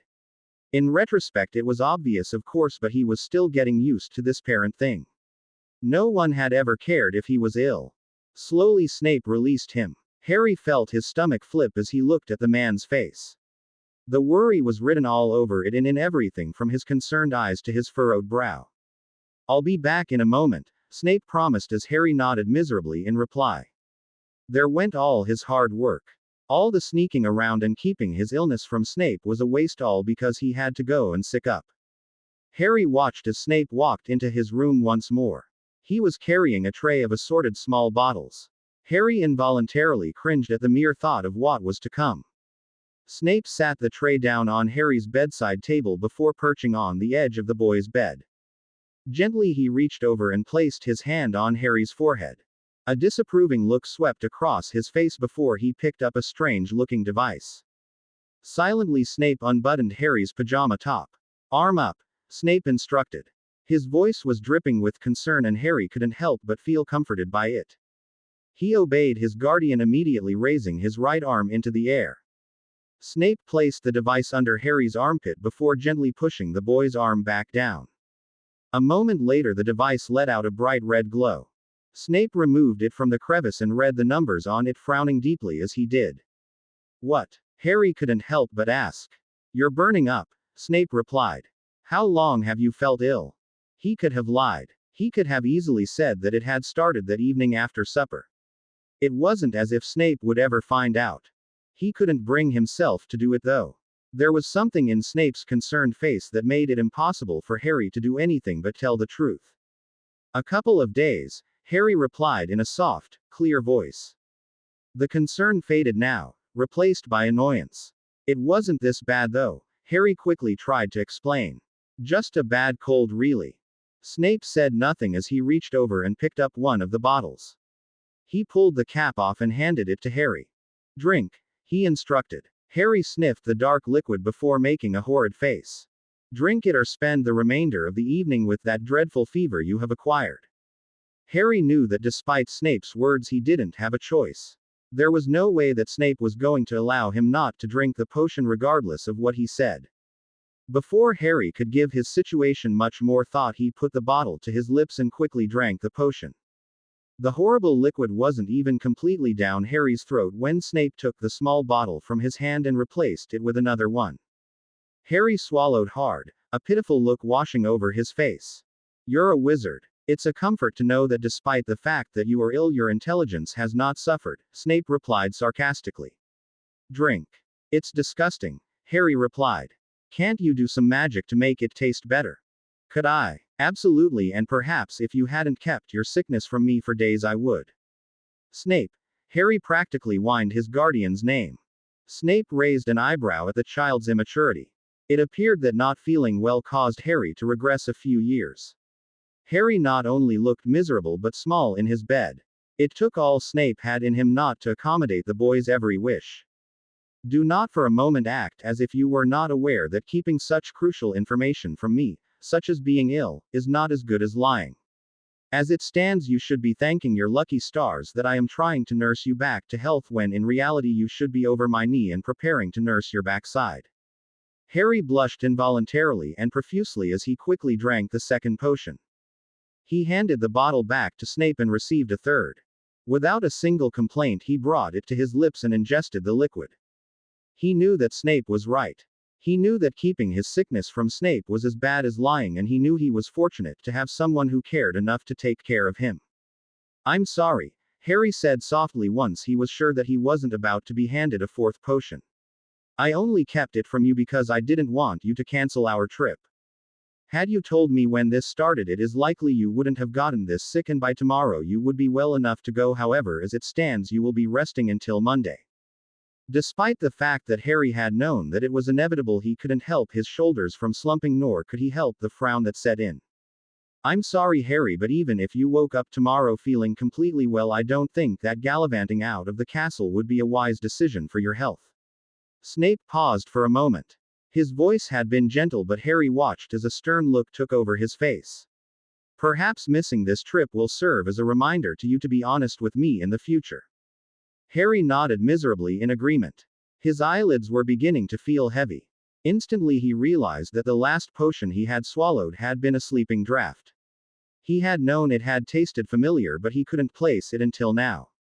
He pushed his backside down his bed until his head was resting on his pillow. Snape reached over and put a gentle hand on his forehead once more. Harry didn't think his fever was quite as bad as it had been, and Snape's face only confirmed his thoughts. The man's expression was much less concerned. "Rest," Snape instructed in a tender voice. Under normal circumstances, Harry likely would have argued going to bed so early, but his head was still feeling slightly too heavy for his body, and sleep sounded like a wonderful idea. In the silent darkness of night, he transfigured himself back into a man. Carefully and quietly he pulled the old wooden door open, careful to secure it tightly behind himself. His eyes scanned the room. An old large chest caught his attention and he quickly pushed it across the room until it was in front of the door.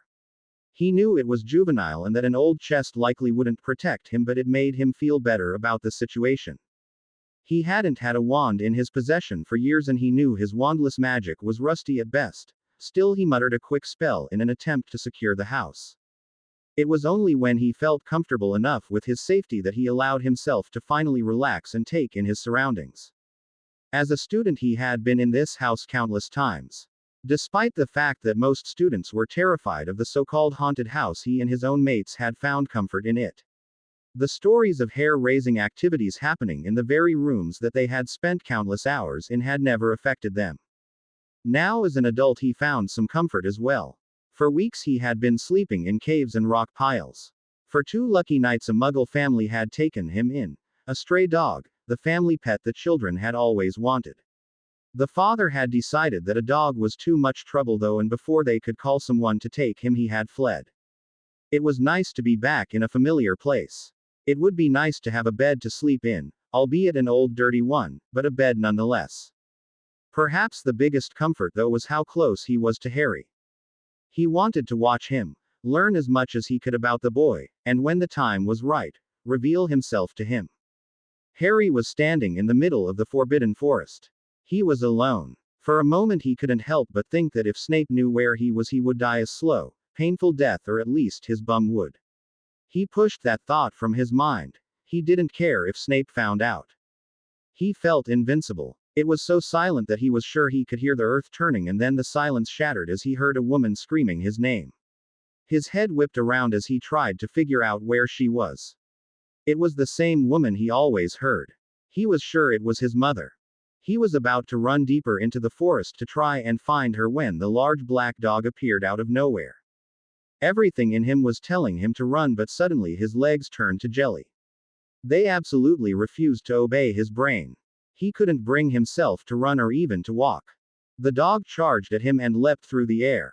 Harry could see the large, sharp teeth coming directly at his face. He closed his eyes and screamed loudly as he raised his arms in an attempt to block the dog's attack. Harry, he heard a familiar voice. He felt himself being shaken. Slowly he opened his eyes.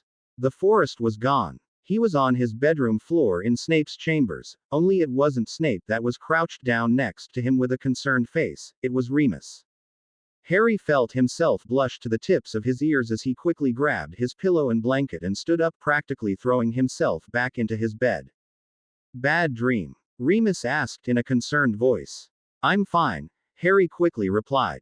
Remus was easily the coolest teacher he had ever had. On top of that, he had been friends with his parents, and here he was like some sodding toddler having a nightmare and falling out of bed. If the floor swallowed him whole at this very moment, he would happily accept it. Remus raised an eyebrow at these words as he leaned over and put a gentle hand on Harry's forehead.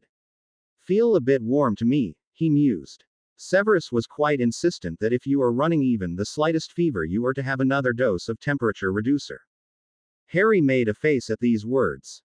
Horrid stuff, I know, Remus continued sympathetically. Necessary though. Where is Severus Snape?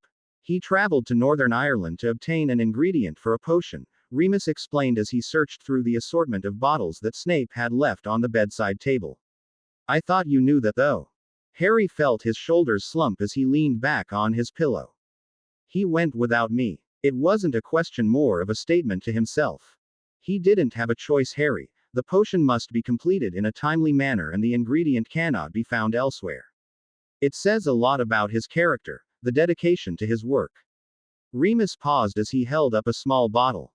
Ah, found it. Harry couldn't help but make a disgusted face in reply. Now, when I was a boy, I found that the best way to tolerate this particular potion was to change the flavor. So what will it be, Harry? Peppermint? Chocolate? Perhaps butterscotch? Harry couldn't help the smile that quickly spread across his face. Snape wouldn't flavor the vile potion for him, but he never said that someone else couldn't. Peppermint, please. Good choice. Remus smiled as he opened the bottle and tapped the top of it with his wand before handing it over to Harry. Harry sniffed the bottle apprehensively. He was sure that there was no way the disgusting potion's taste could be completely altered. To his surprise, he found that the only thing he could smell was peppermint. Before he could think about it too much, he put the bottle to his lips and tilted it back. Instantly, he was overcome by the most delicious peppermint taste. He was almost disappointed when he finished drinking. He absolutely had to talk Snape into doing that for him. Not so bad, is it? Remus smiled as he took the small bottle from Harry. That was delicious, Harry admitted. Really brilliant. Good. Remus nodded. He reached out once more, placing a hand on Harry's forehead. A small smile spread across his face. It appears your fever is coming down as well. Harry smiled in reply. He was grateful that Remus hadn't used the same device as Snape. He wasn't keen on the idea of being poked at, even if it was by one of his favorite professors. Care to talk about your dream now? Remus asked. Harry shook his head. It didn't matter how much he liked Remus, he wasn't about to share his dream with him. It was too childish. Too embarrassing. Aside from that, he knew that Remus was going to tell Snape about it regardless of whether he knew all the details or not, and Harry didn't want to have to talk about it twice. He knew when it came to Snape there was no avoiding it. That's fine, Remus nodded. However, it is important to remember that we all have bad dreams and there isn't anything to feel shameful about. Harry gave Remus a small, appreciative smile as he nodded in reply. Now it's quite late and you probably should rest, Remus instructed as he slipped the now empty potion bottle into his pocket. If you need anything, I'll be in the parlor reading. Okay, Harry replied as he laid back. He watched as Remus waved his wand, causing the lights to go out. He walked out of the room, leaving the door open just a crack. Harry rolled onto his side as he closed his eyes once more. He was sure he would never fall back asleep. All of his thoughts were consumed with the fact that Snape had gone on their trip without him. He understood what Remus had said about the ingredient being important, but he still couldn't shake the hurt feeling of being left behind. Harry laid in his bed listening to the deafening silence of Snape's chambers. Aside from his throat still feeling a bit scratchy, he felt loads better. Sleep was no longer an option for him. He was sure that if Snape were there, that he would have been given a calming draft on top of the temperature reducer he had been given. But Snape wasn't there. Every time the thought of Snape traveling to Northern Ireland without him crossed his mind, he felt a bit angrier, a bit more hurt. He had spent over 30 minutes entertaining the idea of sneaking up to his dormitory, getting his cloak, and meeting up with his friends in Hogsmeade. He had an entire plan, his heart racing with anticipated adrenaline when his sense kicked in and he abandoned it altogether. Sick or not, Snape would murder him if he was caught. More importantly, he had been working far too hard to gain the man's trust to destroy that.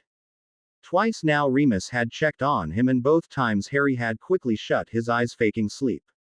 Under normal circumstances, he would have been thrilled and delighted to have time alone with Remus, but today it only seemed like a chore. He was content stewing over his issues with Snape. Snape flicked his wrist, causing the candles in the room to ignite. It was only 5 in the evening and yet Harry's eyes were closed. To anyone else he may have appeared as though he was fast asleep, but Snape knew better. He knew that Harry slept as though he was fighting a troll in his dreams. His blankets were always a mess, his hair a sight for sore eyes. The boy in front of him was lying in a straight line, his blankets were arranged properly, and his hair was no more unruly than it normally was. Snape made a mental note that he would have to give the child a haircut in the near future. He cleared his throat loudly, but Harry didn't budge. He wasn't quite sure what the appeal of pretending to be asleep was, but he certainly wasn't going to entertain it. I don't for a moment believe that you are asleep. However, if the game that you wish to play, I can certainly retire early myself. Harry slowly opened his eyes, fighting the urge to roll them as he did.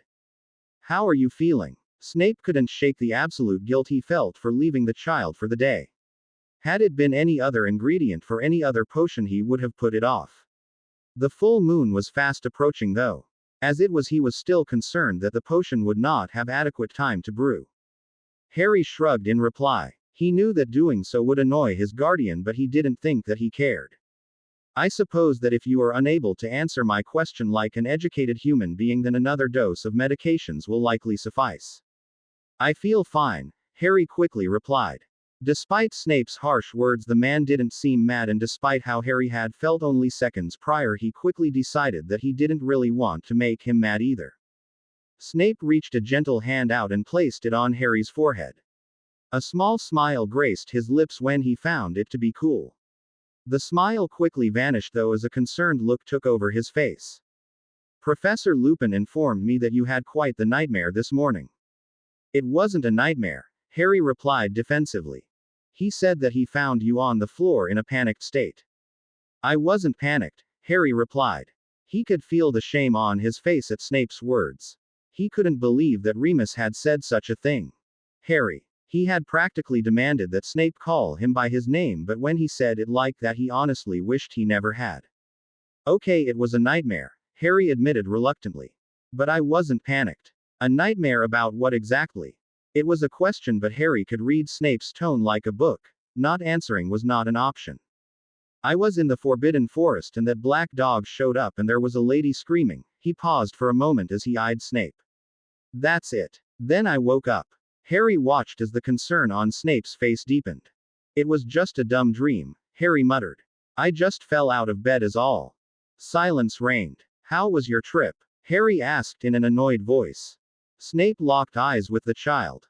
Again he was hit with a pang of guilt for going alone. Productive. You could have waited until tomorrow, you know. Then I could have gone with you. As it is, I am concerned that the potion will not be complete in time. It was imperative that I went today. The explanation made perfect sense to Harry, yet he couldn't let his annoyance go. You won't even tell me that the potion is, Harry accused. He knew that he sounded like an idiot even before the look that was a combination of annoyance and confusion swept across Snape's face. It is absolutely none of your business, Harry. Harry knew that tone. Snape was beginning to lose his patience. And still, you could have waited for me or let me go today. There will be other trips, Snape replied in an even tone. He wasn't about to explain the situation to the child again. It was obvious that Harry was in the mood for a row and he did not want the conversation to get any more heated. He had had a long day of traveling and all he wanted was his supper, a nightcap, a hot shower, and his bed. Next time I am going to Hogsmeade, Harry dared to say. Harry felt his blood run cold as Snape sent him a deadly glare. I beg your pardon. If it's so dangerous, then why can everyone else go? It probably isn't dangerous at all, you just don't want me to go. Sirius Black is not concerned with your classmates. Snape could feel his temper beginning to boil. Aside from that, you do not tell me what you will and will not be doing. You do not make the rules, Harry. Until you are of age, what you are and are not allowed to do is at my discretion. Harry was silent as he felt his ears burn in shame at the verbal lashing. Furthermore, if you so much as entertain the idea of sneaking out of this castle and off to Hogsmeade or anywhere else for that matter, I will personally see to it that you are unable to sit without the help of a cushioning charm. Am I making myself clear? Harry felt himself squirm involuntarily as he quickly nodded. Yes, sir. Snape sighed as he pinched the bridge of his nose. I had a long day, he stated in a much calmer voice. Harry raised an eyebrow at his guardian. It was unusual for Snape to be so honest with him. Harry wasn't sure how to respond or if he was supposed to. Are you hungry? Snape asked after a moment of silence. Harry nodded quietly. I suppose we should eat then. Harry gave another silent nod as he rolled out of his bed. He was still content on being upset with his guardian, but he couldn't help that his stomach was literally rumbling at the mere thought of food. That's rubbish, Ron declared after hearing Harry's explanation for missing the trip to Ireland. He could have waited a day for you. That's what I said too, Harry replied. I guess he needed to finish the potion last night. What potion is it? Harry shrugged, feeling a bit stupid for his inability to answer Ron's question. I don't know, he won't tell me. Ron rolled his eyes at these words. You know you could find out somehow. Harry was about to roll his own eyes in response before telling Ron that the idea was stupid at best, but Ron continued before he had a chance to. You're down in his chambers and in his office all the time. If you could just get a little bit of it, maybe a vial full, you know that Hermione could figure out what it is. Snape would murder me if I get caught. Doubtful. He'd lose his job if he did. Now Harry rolled his eyes freely. You know what I mean. How would you get caught? It's not like you can measure how much potion is in a cauldron, Ron reasoned. Harry shook his head. I don't even really care what the potion is though. I'm not mad that he is making a potion, I'm mad that he left me behind. Harry paused for a moment before hastily adding, and he won't sign my permission slip for Hogsmeade. Try talking to him, Ron suggested. You really think I haven't tried that? He doesn't care what I say, he still won't do it. He says all this stuff about trusting him, but he doesn't even really trust me. Ron was silent for a moment before an excited expression took over his face. So don't talk to him then. Huh? Harry asked in a dumbfounded voice. Give him the silent treatment, the cold shoulder. Maybe he'll feel bad for leaving you behind and not letting to go to Hogsmeade. Harry considered Ron's words. He wasn't sure if it would work. He knew the relationship that he shared with Snape well enough to know that if the man spoke too sternly or seemed too hurt by Harry's silence, Harry would cave and start talking in a heartbeat. Still, maybe Ron was right. Just ignore him completely, Harry asked curiously. Just give him one-word answers, Ron instructed. Make him realize how mad you are. Harry was silent as he tried to imagine how Snape would respond to being shunned. Harry couldn't decide if it was the most brilliant plan he had ever heard or the stupidest. Plus Christmas holiday is coming up, Ron continued. You'll be with him all the time. If you're barely talking to him, it'll make him go barmy. Harry was deep in thought once more over his best mate's words when Ron jumped up from his spot on the couch. We're going to be late for class. Harry glanced up at the large clock on the common room wall before jumping to his feet as well. Class was going to start in less than 5 minutes. They would have to run to make it to the defense classroom on time. I'll get our books, Harry offered as he sprinted towards the staircase. He took the stairs 2 at a time before bursting through the door to the bedroom. He quickly grabbed his own satchel before turning to Ron's bed and scooping his up as well. Within seconds he was back down the stairs to find Ron standing by the door. If it were any other class he was about to be late for, Harry would likely be deep in thought trying to formulate an excuse to give to Snape. He knew that Remus wouldn't tattle on him though. He knew that he could likely miss class altogether and Remus would come to him about it before he went to Snape. Harry appreciated that about Remus and he didn't want to take advantage of it, which was why he was now sprinting down the long hallway towards the Defense Against the Dark Arts classroom. Ron skidded to a stop outside of the classroom so suddenly that Harry nearly crashed into him. He panted loudly trying to get his breathing back to a normal state. The door was shut, which meant that the class had started. Let's go, Ron said in a hushed voice as he pushed the heavy door open. Harry hadn't even stepped into the room yet when he heard the stern familiar voice. Mr. Weasley, how nice of you to join us. Harry felt his stomach drop as he stepped into the classroom to see Snape standing at the front of the room. His face was cross as he raised a disapproving eyebrow at Harry. Potter. Sorry, sir, Harry quickly explained as he and Ron made their way to their seats. We lost track of time. He could practically feel Ron's eyes burning into the back of his head. He was sure his best mate was wondering why he hadn't come up with some kind of lie to get them out of trouble. Harry wasn't quite sure why he hadn't either. He had been so shocked to see Snape instead of Remus that his brain had temporarily stopped working. Harry slid into his seat as Snape spoke once more. Lost track of time. Is this class not conducted at the same time weekly? Yes, sir, Harry replied. He was working hard to keep any trace of an attitude out of his voice. He had been honest. Snape should have appreciated that and let this whole matter go. 10 points from Gryffindor, Snape declared. Each. Harry made a disapproving scoffing noise but managed to keep the words he wanted to say to himself. Another 10 from you, Potter, for that blatant display of disrespect. Harry fixed his guardian with an annoyed look but managed to stay silent. He was angry with Snape, but he also remembered the absolute mess that had happened the last time he acted out in class, and despite his anger he had no desire to relive that. Now if you are done with your outlandish behavior, perhaps you will be able to control yourself while I teach this class. Yes, sir, Harry replied in a soft voice. He could feel the eyes of his classmates on him. They all knew that Snape was his guardian now, and Harry was sure that they all thought that Snape was just horrible to him all the time. He knew that he shouldn't care what other people think and that the people that mattered the most knew the truth. Still, he couldn't help but feel overly annoyed at the situation. Where is Professor Lupin? Harry asked before he could stop himself. If possible, the look of annoyance on Snape's face grew tenfold. Not that it is any of your concern, but he is not feeling well, Potter, and if you interrupt my class once more, I assure you that you will not be feeling well either.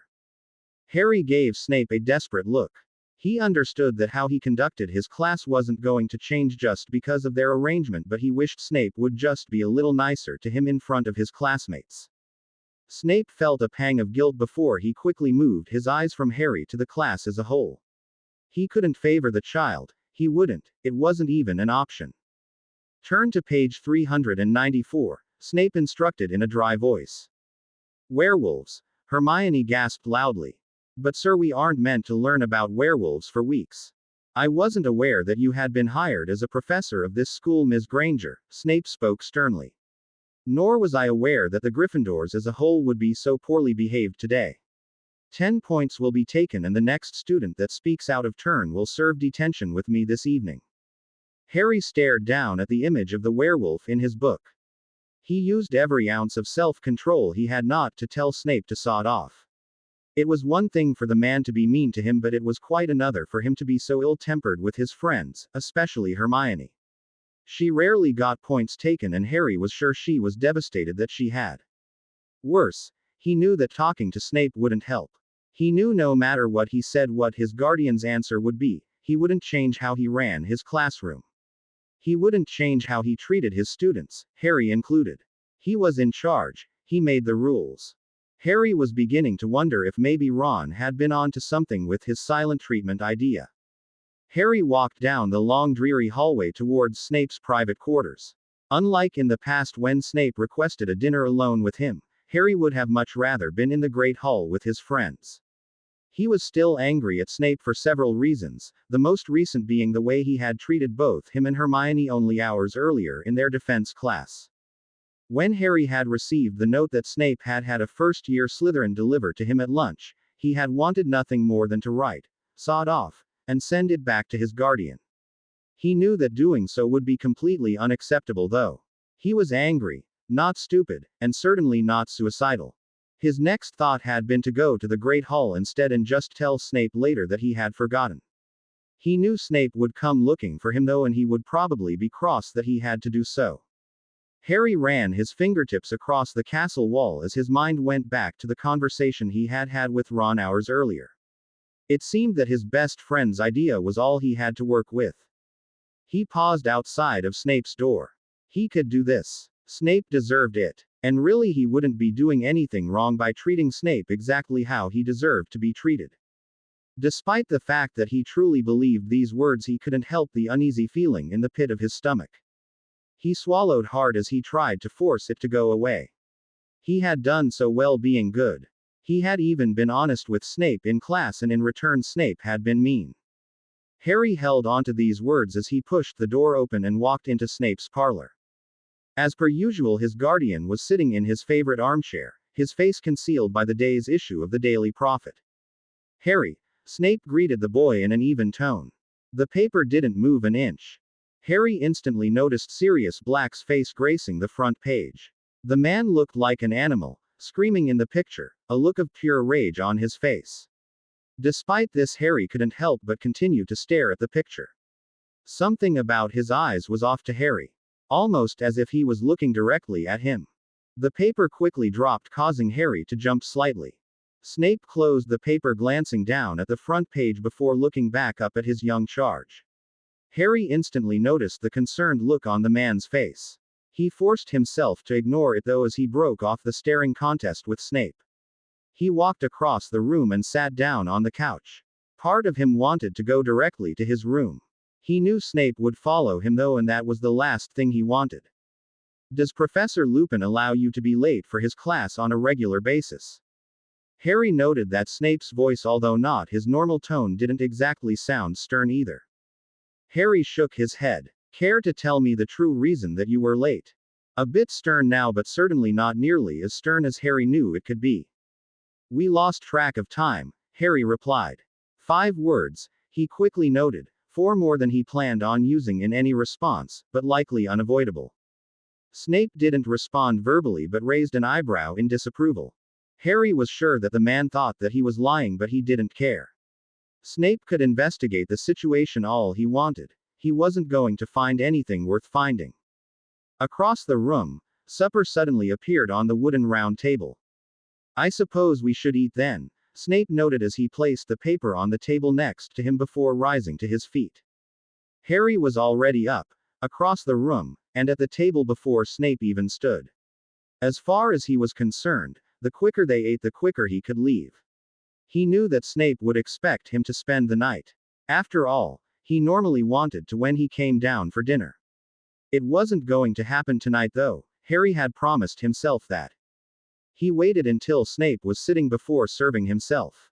He knew that Snape would want him to do so, and despite the fact that he wanted to do the opposite just to annoy the man, he also knew that doing so would result in a lecture which would likely result in his having to speak to Snape. "Are you feeling okay?" Snape asked. He reached out and placed his hand on Harry's forehead. Harry nodded as Snape drew his hand back. Harry could tell by the man's face that he was satisfied by what he had felt and the answer.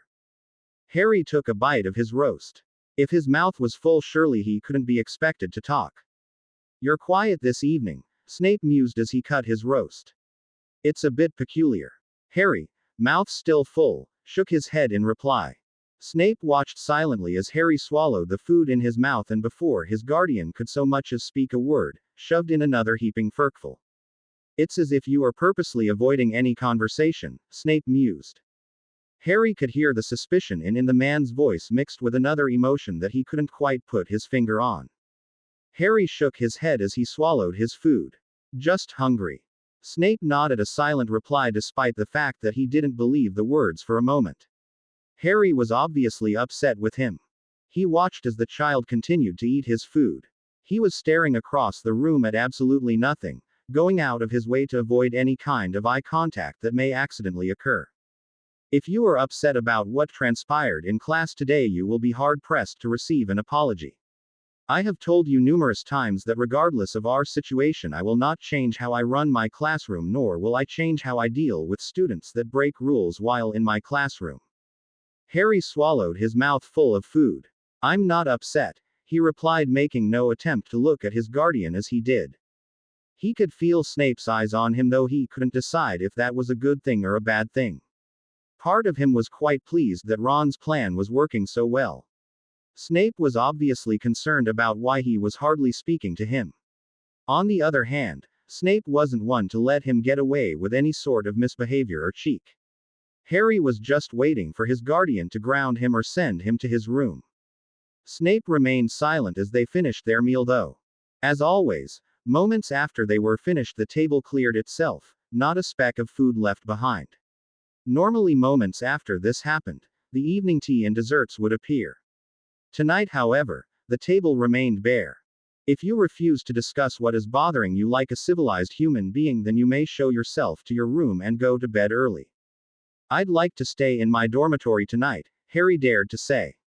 Out of the corner of his eye he saw the expression on Snape's face, a perfect mixture of sternness and hurt.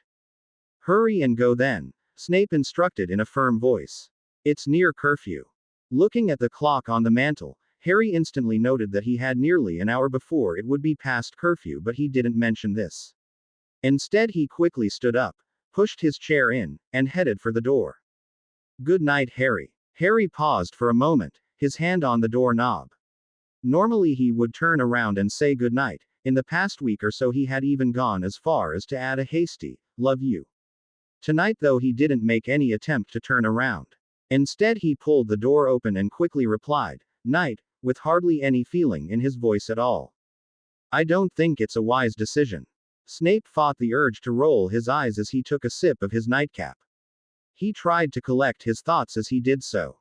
He didn't want to lash out irrationally.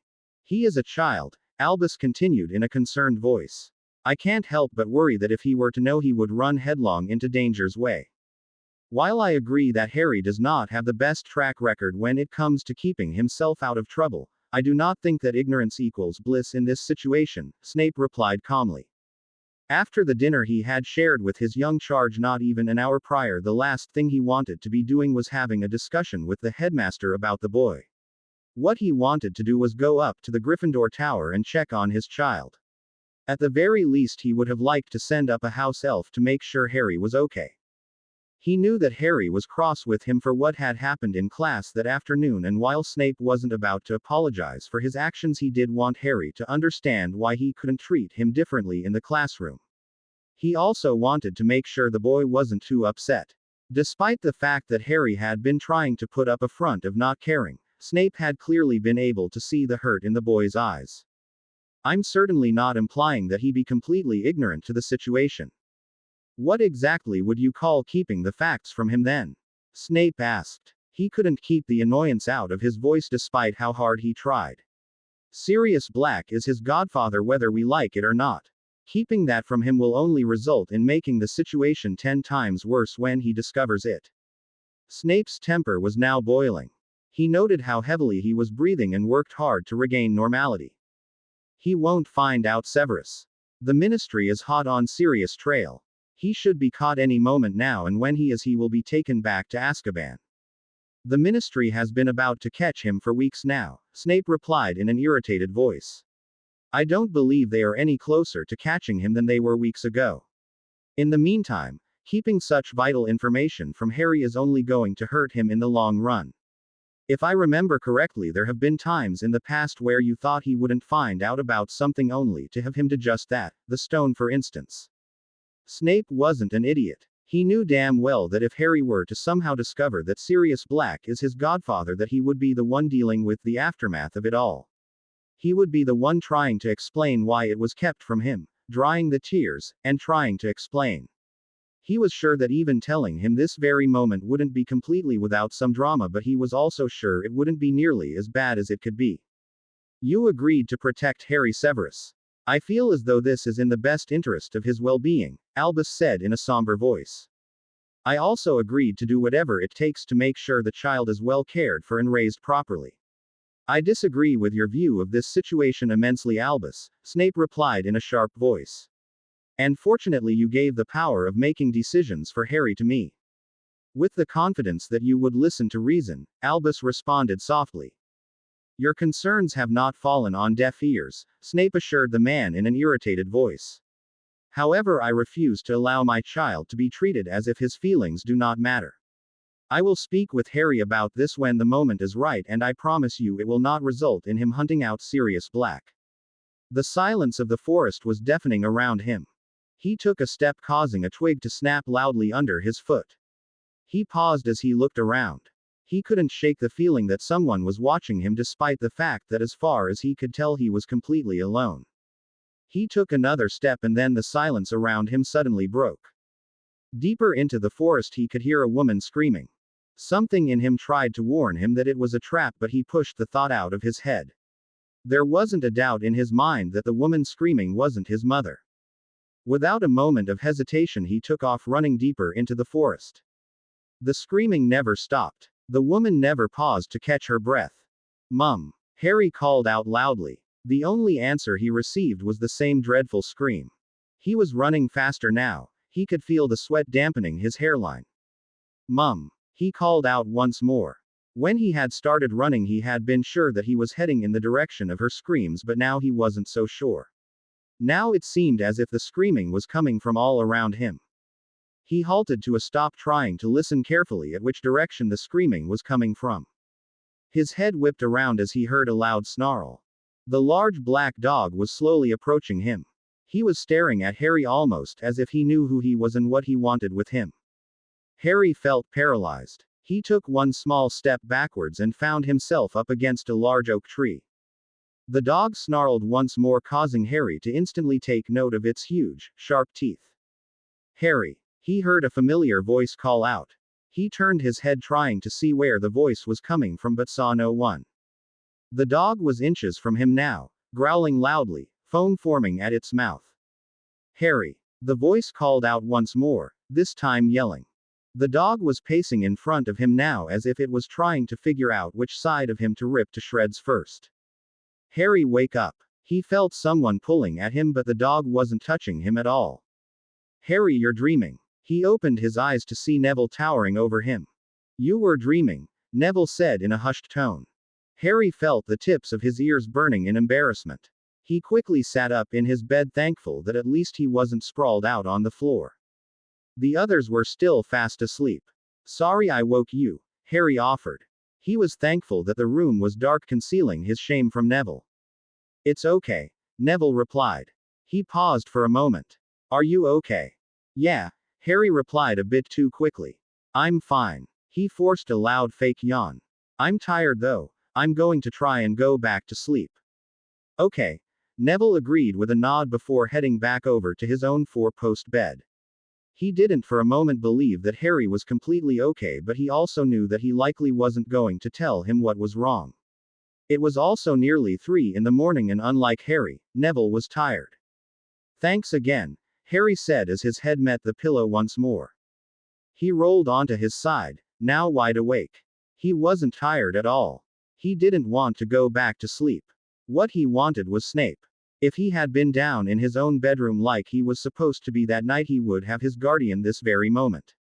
Despite the fact that he would have made sure to tell Snape at least 10 times that his dream was no big deal, he would have taken comfort in the fact that the man cared enough to stay with him until he fell back asleep.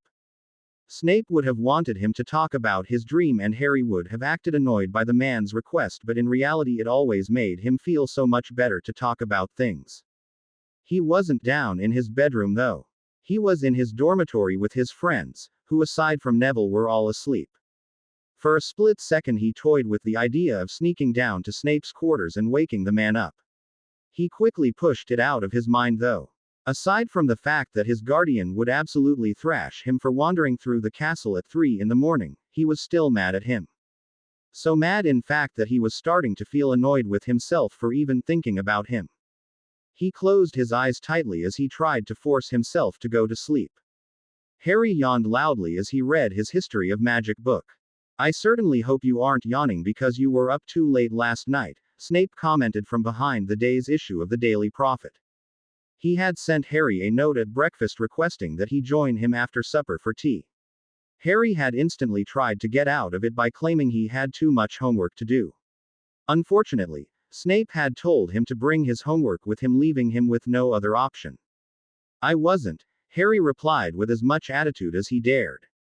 Since walking into Snape's quarters nearly an hour earlier, Harry had hardly said 10 words. He had expected his guardian to lose it by now. He had expected that Snape would be begging him to know what was wrong. Snape was doing the exact opposite though.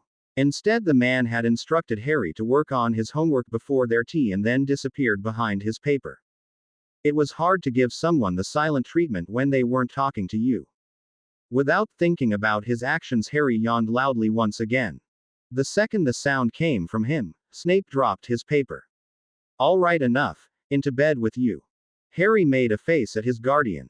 It wasn't even 8 in the evening yet. There was no way he was going to bed no matter how tired he truly was. You were obviously up well past your bedtime last night.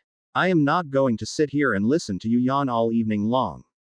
I'm not going to bed, Harry argued. Despite the fact that he wanted to keep up his silent treatment with his guardian, he was willing to abandon it for a moment if it was replaced with arguing with him. You will do as I say, Snape replied sternly. He was on his feet now and walking towards the kitchen table where Harry's books were scattered. He quickly closed the History of Magic book and stacked it in a neat pile with the others. Go, Snape instructed. I'll be in to tuck you in. I'm going to my dormitory, Harry retorted. He reached over the table to pick up his books, but before he could, Snape put his hand on top of the pile, effectively keeping them in place. I am not going to allow you to go to your dormitory and spend another night staying up way too late, Snape replied in a no-nonsense voice. I won't, Harry replied with a bit more attitude than he meant to. I'll go to bed. This is not a debate. You have been told to go to your room and get into bed, and I expect you to listen and obey. I also expect the attitude you have adopted to stop this instant before you find yourself going to bed with a sore backside. Harry nearly stamped his foot in frustration. As angry as he was with Snape, he certainly didn't want to be punished. He turned on his heel without saying a word and headed towards the direction of his bedroom. I will be in to say good night, Snape promised once more. Don't bother, Harry snapped angrily. The moment the words left his mouth, he regretted them. He braced himself, ready for Snape to grab a hold of him. It didn't happen though. It wasn't until he got to his bedroom door that he stopped walking and glanced behind him. He expected to see his guardian walking up the hallway, ready to punish him for his words. Surprisingly, Harry found the hallway empty. He pushed open his bedroom door. He wanted to slam it behind him, but he stopped himself from doing so. He was annoyed that Snape hadn't followed him, but he definitely wasn't annoyed that he wasn't being punished, and he didn't want that to change. He kicked his shoes off, leaving them where they landed, knowing that it would annoy Snape if he saw it. He quickly changed into his night clothes, annoyed at the fact that he was obeying his guardian. He angrily pulled down his heavy quilt and sheets and deposited himself into his bed. The moment his head touched the soft pillow, he realized how tired he actually was. He felt the anger rising in him at the idea that Snape had been right in sending him to bed. His initial thought was to fight sleep for as long as possible, so if Snape did come in, he would still be awake and he could prove the man wrong. As his eyes became heavy though, he quickly abandoned his plan and gave into his need to sleep. Snape took a deep breath as he fought the urge to deliver a good swat to the child's jean-clad backside. He knew that Harry was exhausted and that his attitude was likely a repercussion of that. He also knew that Harry was still mad over what had happened in the classroom the previous day. However, after much thought, Snape had decided not to entertain Harry's behavior over that particular subject. He had explained numerous times that he would not treat him differently in his classroom, nor would he conduct his class in any way other than the way he always had. Explaining this to Harry once more would be repetitive, and Snape had no desire to waste his time and energy on the subject once more. He had enough experience with teenagers to know that eventually Harry would either explode with his feelings, at which time they would handle them together, or he would forget why he was angry and go back to acting like his normal self. Snape hoped for the latter but was prepared to handle either situation. He was a bit disappointed when Harry had walked into his parlor with just as much attitude as he had displayed the night before. Snape had hoped that the boy's mood had improved and that perhaps he would get the opportunity to speak with Harry about Sirius Black. Doing so when Harry was already in such a sour mood was a recipe for disaster, and Snape knew it. All he could do at this point was hope that in the next day or so the attitude and lack of communication stopped. Snape slowly walked down the hall towards Harry's bedroom. He knew the boy wasn't daft enough to disobey him, however he did want to make sure he was in bed and not wide awake in a fit of anger. Quietly, Snape pushed open the bedroom door to find Harry fast asleep, his glasses still on his face. He smirked to himself as he crossed the room, reached down, and gently removed the glasses from the boy's face. He carefully placed them on his bedside table before pulling the blankets up around the child's shoulders. Wake up in a pleasant mood, Snape whispered, hoping that by some stroke of luck Harry would subconsciously hear the words and obey them. He leaned over and placed a gentle kiss on Harry's forehead before turning and leaving the room. Harry could feel his heart banging rapidly into his rib cage. His palms were sweating and his knees felt weak.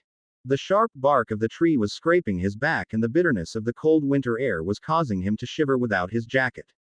All of that was playing second to his first concern though, which was the large black dog that was circling the tree which he was pressed against.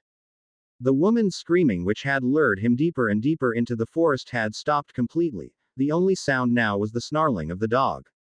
Get away from me, Harry hissed in a low voice. The dog stopped for a second, as if it understood the words, and then began circling once more. Leave me alone, Harry tried commanding it in a much louder voice. The dog growled loudly at these words.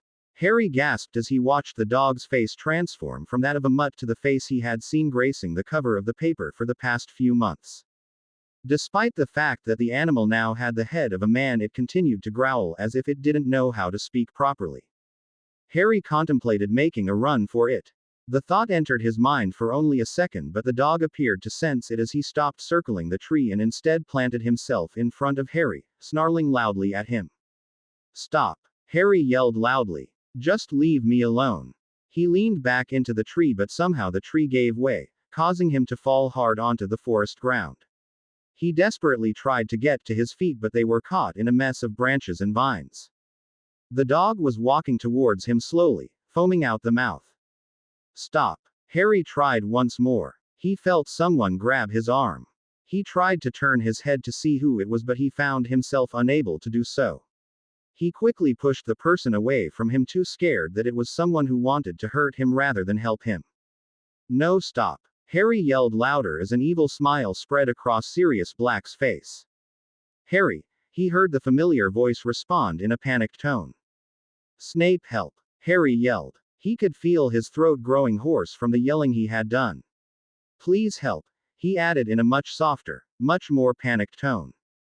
Harry could feel the back of his throat burning with the tears he wanted to cry. He didn't want to give Sirius Black the satisfaction though. The hand reached out and grabbed his arm once more, and just as he had a moment ago, Harry pushed it away. Harry, it's me, Snape said in a worried voice. Wake up. This time when the hand grabbed him, Harry allowed it to stay put. He expected his guardian to pull him to safety. What he didn't expect was the man to start shaking him. Wake up, Snape said once more, this time much louder. In an instant the forest around him started to fade away while the dog with a killer's face disappeared into thin air. Harry looked around to realize that he was in his room in Snape's chambers, on the floor, completely tangled in his blankets. He turned his head to see Snape sitting right next to him. Without giving his actions a second thought, he fought his way out of the blankets and scurried the few inches across the floor into his guardian's lap. Snape raised an eyebrow at the boy's actions. After the way Harry had been acting earlier, he had half expected the child to shrug off the dream as no big deal. He was shocked that he had not, and pleasantly surprised at Harry's choice to come to him for comfort. It was just a dream, Snape said in a soothing voice as he gently rubbed the child's back. It's over. You are safe. Harry swallowed hard, forcing his tears to stay at bay. He had an overwhelming urge to dissolve into tears at Snape's gentle touch, but he couldn't cry over something as childish as a bad dream. He just couldn't. Was it the same dream? Snape asked after a moment of silence. Harry could hear the concern in his guardian's voice. He didn't want to make it worse. He easily could have lied and just agreed. He knew he would never get caught for it. Still, he couldn't bring himself to do so. He shook his head. Not exactly. Not exactly. Snape questioned. It was the same except for the dog's face changed, Harry replied. He paused for a moment. He was sure that Snape was going to think he was an absolute dolt for being upset over something so stupid. The dog's face turned into Sirius Black's face. Harry felt Snape's his breath in. He was silent as he waited for the man to respond. Snape selected his words carefully. He knew that despite the fact that Harry was currently cuddled into his arms, that he would never admit to being scared. Does it worry you that Sirius Black has not been caught? Do you feel unsafe in this castle? Harry pondered these questions before nodding slowly.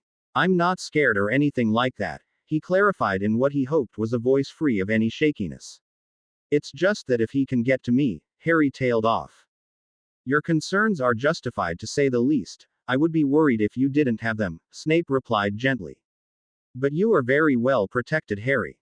Your safety is the main concern of so many. I know, Harry replied with a soft nod. He slowly loosed his grip on his guardian before letting his arms fall altogether. I can't help but note that in this recurring dream that you are having, the dog corners you in the Forbidden Forest, a place that you are quite obviously not permitted to go. I can't help but wonder if subconsciously you are concerned that you are going to end up someplace that is off limits and put yourself in danger. Harry shrugged at these words despite the fact that he knew his guardian hated such a lazy reply. He wasn't sure if Snape's theory was true. It wasn't completely far-fetched, but there was no way he was going to admit to it either. I assure you, Harry, as long as you follow the rules you are very safe, Snape said gently. Every adult in this castle has your best interests at heart and is prepared to do whatever it takes to keep you safe. Harry mulled over these words. He didn't doubt that they were true, but he didn't want anyone in a dangerous situation because of him either. He had already lost his parents because they were trying to protect him. He couldn't lose Snape too. Snape was in his parlor and hadn't moved since he had opened it. Dumbledore was pacing his office. Remus was in his classroom and Harry concluded that he was probably grading papers or something equally as boring. Harry was lying wide awake in his bed in his dormitory. His friends had all been asleep for well over an hour. He had picked up the map out of sheer boredom. He couldn't sleep. He was too worried that the moment that he closed his eyes and drifted off, he would find himself back in the forest with Sirius Black. It wasn't the nightmare that terrified him, but rather the thought of his friends finding him on their dormitory floor the way Snape had the night before. Still, he couldn't stay up all night either. He was about to close the map and try to sleep once more when a small dot appeared out of nowhere with the name Peter Pettigrew attached to it. It wasn't even near an entrance to the castle or a secret passage. It was as if he has just appeared out of thin air. Harry was sure that the map had to be broken. How else could there have been a dead person showing up? It wasn't as if Peter Pettigrew was still wandering the earth as a ghost. He was sure that if he was Snape would have mentioned it. Harry raised his wand ready to deactivate the map when he saw Snape exit his quarters. He watched as the man moved quickly through the castle halls and then exited the castle through the front door, vanishing from the map completely. Harry racked his brain as he tried to remember his guardian mentioning anything about him leaving. After waking Snape with his horrible nightmare the previous evening, Harry had dropped the attitude towards his guardian. He was still slightly hurt that Snape had gone to Ireland without him, but he figured that he couldn't be horrible to someone who willingly comforted him at 2 in the morning. His eyes wandered back to Peter Pettigrew. The dot had now moved to the hallway that contained the gargoyle that led to Dumbledore's office. Harry slowly pulled his legs out from under his blankets. What if the map wasn't wrong? After all, it hadn't been wrong about anything else. What if Peter Pettigrew really was in the castle? What if he needed help? Quietly he swung his legs off the side of his bed, the map and his wand in his hands as he slid off the bed and onto his feet. He couldn't sleep anyway. He might as well go investigate. Snape's words about his nightmare rushed through his head as he quietly searched his trunk for his cloak. Maybe his guardian had been right. Maybe subconsciously he was concerned that he would put himself in danger and that Sirius Black would get him. If that was true, then surely if he broke the rules and nothing happened, his nightmares would stop. He knew that if he was caught, Snape wouldn't buy his reasoning, but Snape also wasn't in the castle. He gently pulled his cloak from his trunk. He slipped it over his head and then picked up his wand and the map once more. Nearly 3 weeks prior, he had retrieved his cloak from the hidden passage where it had been left the night that Sirius Black had entered the castle. He had done so simply because it was his, but he had no intention of using it anytime soon. Lately he had been content in following the rules and listening to his guardian's warnings.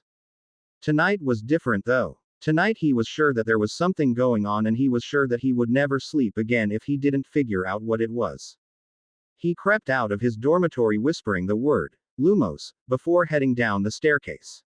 He glanced at the map once more before slipping out into the hallway. Snape was still nowhere to be seen, and Peter Pettigrew was still pacing the hallway by Dumbledore's office. Harry was moving quickly now, practically jogging down the long dark hallway. He paused for only a moment to check the map. Once he saw that Peter Pettigrew hadn't moved, he quickly scanned the map, any sight of his guardian. Snape had not re-entered the castle though, and Harry couldn't help but wonder where the man was. He hurried down the staircase, careful to be as quiet as he possibly could. He knew that he was invisible, but the last thing he needed was Filch hearing him like he had the last time.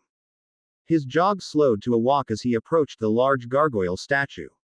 He glanced down at the map once more. The fancy black font still clearly stated Peter Pettigrew, but the hallway was empty. Harry stood in shock for a moment, trying to figure out what exactly was wrong with the map. A moment later he glanced behind the suits of armor that lined the wall, convinced that the man had to be hiding behind them. He glanced down at the map once more, gasping slightly as he did. Peter Pettigrew was still supposedly less than 5 feet from him, but he was sure that was a glitch. He was now more interested in the fact that Snape was re-entered the castle, and instead of going to his quarters he was with McGonagall by the library. Harry knew it was stupid at best. He knew that if Snape caught him he was done for. Forget that his bum would need to be checked into street Mungos. Snape would have him on restriction until he was of age or longer. He knew this, and yet he still couldn't keep himself from walking towards the library.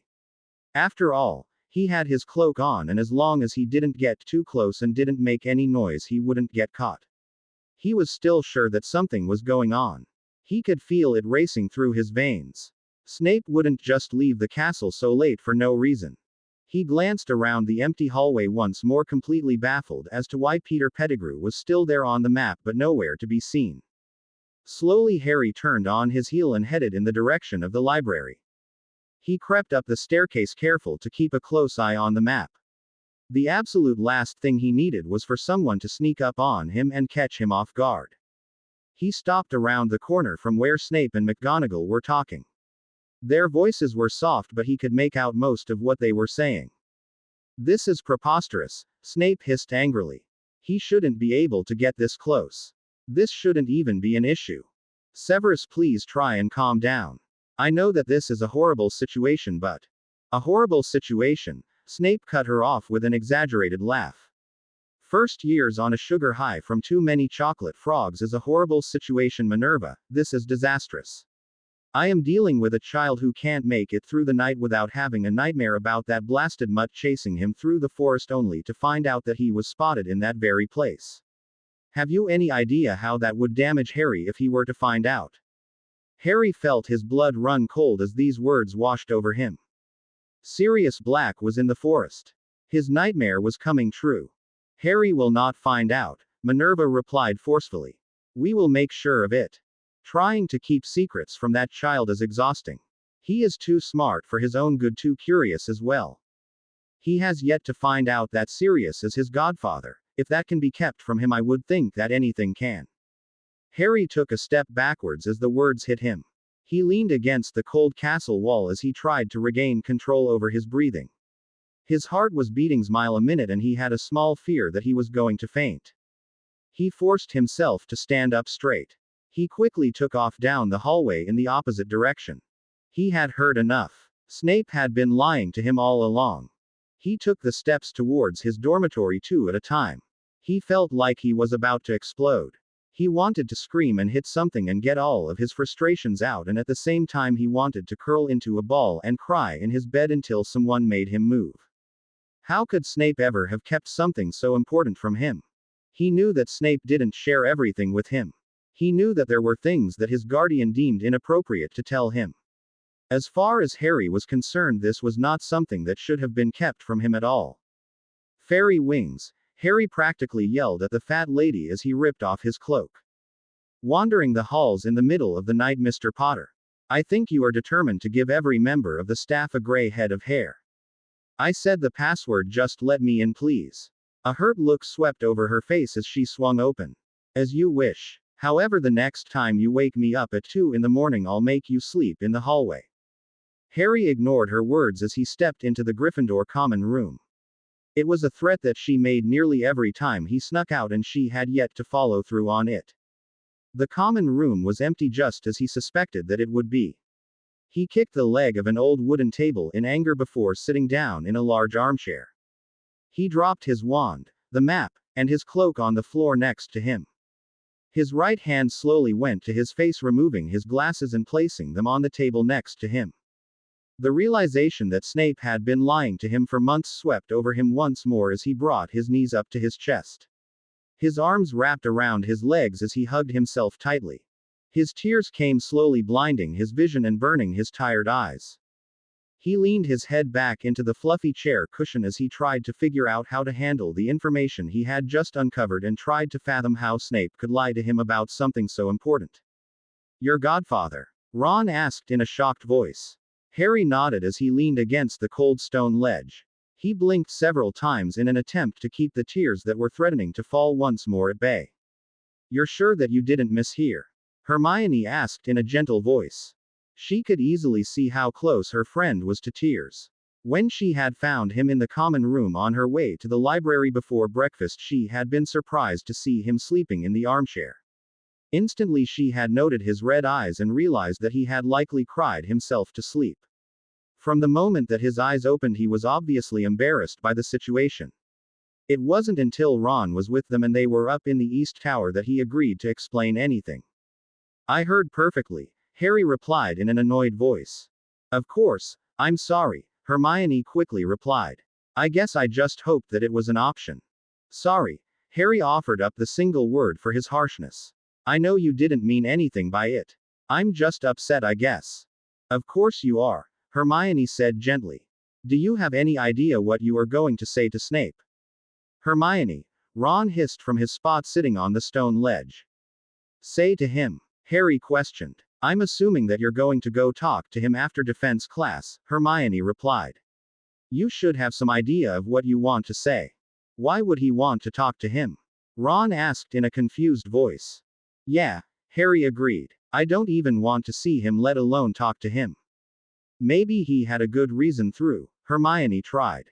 Why are you taking his side? Harry asked in a hurt voice. I'm not, Hermione quickly replied as Ron shot her a disapproving look. How do you plan on avoiding him though? He's a teacher. He is always here. Besides, Christmas holiday is only a few days away. What are you going to do then?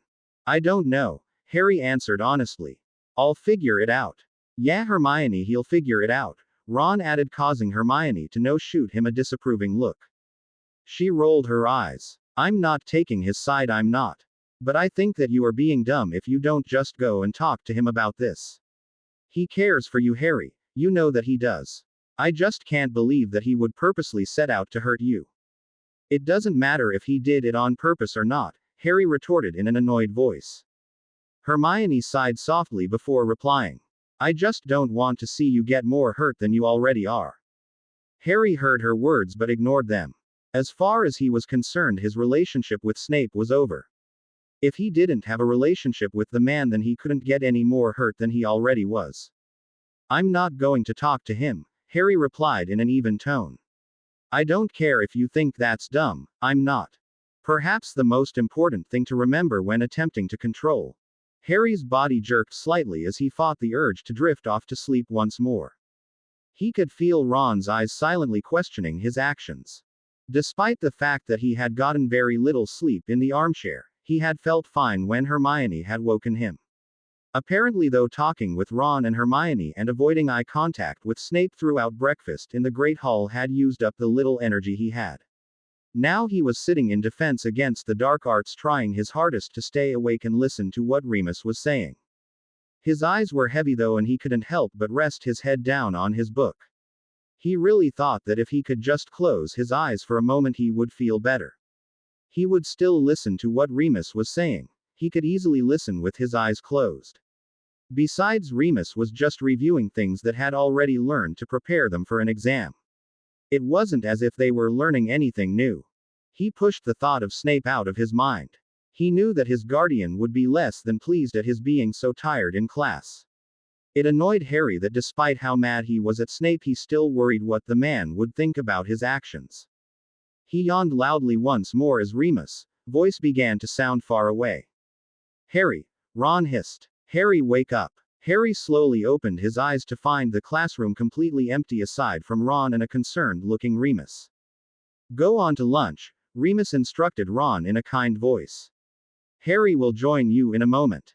Harry watched as Ron gave him a sympathetic look before picking up his books and leaving the room. Harry's eyes slowly drifted to Remus. For the first time he noticed how tired the man looked. It made Harry feel guilty for napping when Remus obviously couldn't. It's not like you to fall asleep in class, Remus observed in a worried voice. Harry shrugged but quickly thought better of it, his mind wandering to what Snape would say about his lazy response. I didn't sleep very well last night. No. Harry shook his head as a horrible thought entered his mind. Remus, you aren't going to tell Snape about this, are you? He was sure that if his guardian found out, not only would he have to come up with some way to explain it to the man, but he likely wouldn't understand and end up dishing out a punishment regardless of what Harry said. Remus raised an eyebrow at these words. He is your guardian, Harry. If you are having trouble sleeping, he really should be aware. I'm not, Harry quickly replied. It was just last night. It won't happen again. Remus opened his mouth to respond, but before he could, Harry continued. It's just that he'll probably get mad at me for it. He's not really as understanding as you are. Harry knew exactly what he was doing. He felt slightly guilty about it, but if it worked, it would be worth it. I suppose that I don't have to tell him, Remus said kindly. As long as it doesn't happen again, that is. It won't, Harry quickly promised. Okay then, Remus replied with a smile. It will be between you and me. Harry smiled in appreciation. Thank you. All right, Remus replied with a grin. Off to lunch with you.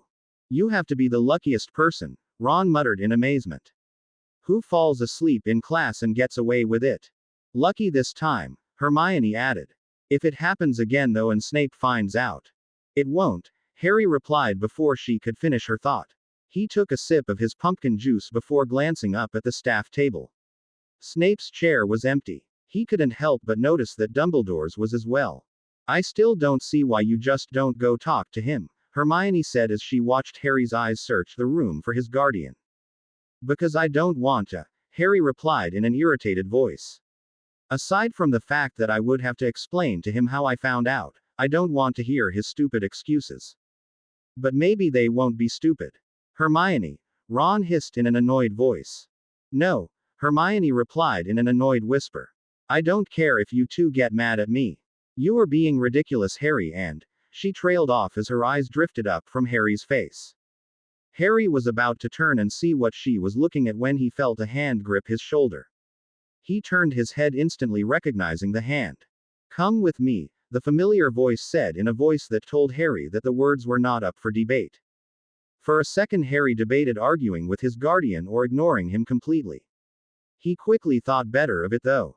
Despite the fact that Snape had promised him that he would not punish him in front of his classmates, Harry did not want to push the man and find out what would happen if he defied him in front of the entire school. Instead, Harry stood, Hermione giving him a look of encouragement as he did. He followed Snape through the Great Hall as every student in the castle watched. Harry ignored them all as he tried to figure out what Snape wanted. His first thought was that Remus had changed his mind about not telling on him. He refused to believe that was the case though. He couldn't find out that there was another adult that he could not trust, not today. He stepped into the front hall to see another man standing by the staircase. He looked nice enough, but something about him told Harry that he could not be trusted. Harry, this is Mr. Gaton, Snape explained. Harry instantly noted that his guardian sounded both concerned and cautious. Hello, Harry said in an even tone. Hello, Mr. Potter, the man said in a firm voice. Harry couldn't help wondering if he thought he sounded friendly. He is here from the ministry to ask you a few questions and observe you in our arrangement, Snape explained. Harry eyed his guardian. He knew his tone all too well. Despite the kindness in Snape's voice, there was a warning there as well, a warning to behave. Harry couldn't help but think of how horribly things had gone when Fudge had observed them. Harry wondered where Dumbledore was. He was having a hard time with the idea that the headmaster would just disappear at the same time that the ministry just happened to show up. Mr. Gaton would like to speak with you alone first, Snape said in a soft voice as his hand gently touched Harry's shoulder. Afterwards you're to go to class. Harry nodded in agreement. He didn't trust himself to speak. He wanted so badly to scream at his guardian. He wanted to demand to know everything about Sirius. He wanted to punch Snape in his stupid lying face. He didn't do any of that though. Instead he took a deep breath before he took a step towards Mr. Gaton. We shouldn't be long at all, the man said to Snape, just a few simple, conventional questions. Snape gave a silent nod in reply. Harry could see the annoyance on his guardian's face and instantly decided that he didn't like this Mr. Gaton one bit. He didn't care how mad he was at Snape. He wasn't going to give Fudge or this Mr. Gaton the satisfaction of being right. Come then, Mr. Potter, Mr. Gaton said as he walked up the staircase. Harry silently followed the man. The thought suddenly occurred to him that he didn't have his wand on him. It was lying on his bed back in his dormitory. He didn't doubt that his guardian would have pummeled him if he knew. Just in here, Mr. Gaton said as they reached the top of the staircase. The man led him to an empty classroom. Harry instantly recognized it as a room he had served a detention for Snape in his previous year. He remembered spending the night writing lines after the man had lectured him on the importance of following the rules. Harry smiled softly at the memory. He couldn't even remember what the detention had been for. Have a seat please, Mr. Potter. Cornelius extends his apologies that he could not be here himself today. He had some important business to attend to. Harry wanted to tell the man to sod off, but he knew that doing so would only end badly. Instead, he walked across the classroom and slid into the first desk he encountered, ignoring his words about fudge altogether. He watched as Mr. Gaton leaned against the large desk at the front of the room. "How are things, Mr. Potter?" "Good," Harry answered with the single word. He wasn't going to make this any easier than he had to. "The ministry has noted that you've kept yourself out of trouble recently. Which in turn has kept you out of danger's way, of course." Harry nodded silently. Harry watched as Mr. Gaton raised an eyebrow at him. "And how are things between you and Severus? Still good, I presume?" Another silent nod. Harry hated that this man was calling him Severus. A stupid thing to hate considering that it was his name. It reminded him too much of Malfoy, though. Or maybe Mr. Gaton just reminded him too much of Malfoy's father. "The ministry is quite aware of how strict Severus has been with you. Surely you must be tired of the rules he has set. Annoyed with him for constantly treating you like a child, perhaps." Harry felt the tips of his ears burn at the idea of anyone knowing the inner workings of the relationship he and Snape shared. As far as Harry was concerned, that was private, regardless if this man was referring to something as simple as the two of them sharing a meal together or something as complex as how Harry felt when he was caught disobeying. He shook his head forcefully. "Not at all. I don't mind the rules, actually." Harry didn't miss the look of sheer annoyance that swept across the man's face despite how quickly it disappeared. "As that's so, I would imagine that you are far too old for frivolous guidelines and orders." Harry eyed the man carefully. He was gripping the desk that he was leaning back on so tightly that his knuckles were white. His frustration at Harry's refusal to talk badly about Snape was evident. "I guess when you grow up without that for so long, having it is kind of nice," Harry replied, shocking himself with his raw honesty. "Your classes are going well?" the man asked, changing the subject completely. "Yes, sir." Harry nodded. "Good marks in all of your classes, I presume?" "Yes, sir." Harry couldn't help but wonder if the ministry could really stop Snape from being his guardian if he failed a class. Surely they couldn't expect things to be perfect all of the time. Harry fought the urge to squirm uncomfortably as Mr. Gaton stared at him for several long, silent moments. "What is it that you know about Sirius Black?" Harry felt his heart drop at the name. He swallowed hard in an attempt to keep his emotions at bay. For a moment he wondered if this man somehow knew what he had discovered the previous night. He quickly decided that it was impossible, though. There was no way that the ministry could know he had snuck out, and if Snape had somehow known, he would have already gotten in trouble for it. He wasn't sure if he was supposed to know that Sirius Black had been friends with his father, or that he knew that Black was after him. He hated that there were so many secrets that he was trying to keep.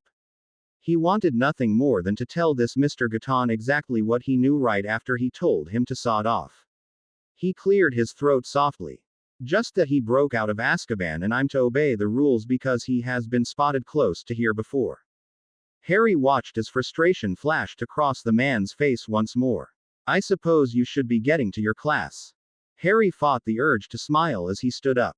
He was quite pleased with his ability to annoy this man so easily. "It was nice talking to you, Mr. Gaton," he said as he headed for the door. Partly because he knew that Snape would want him to use some manners, and partly because he knew it would likely annoy the man even more.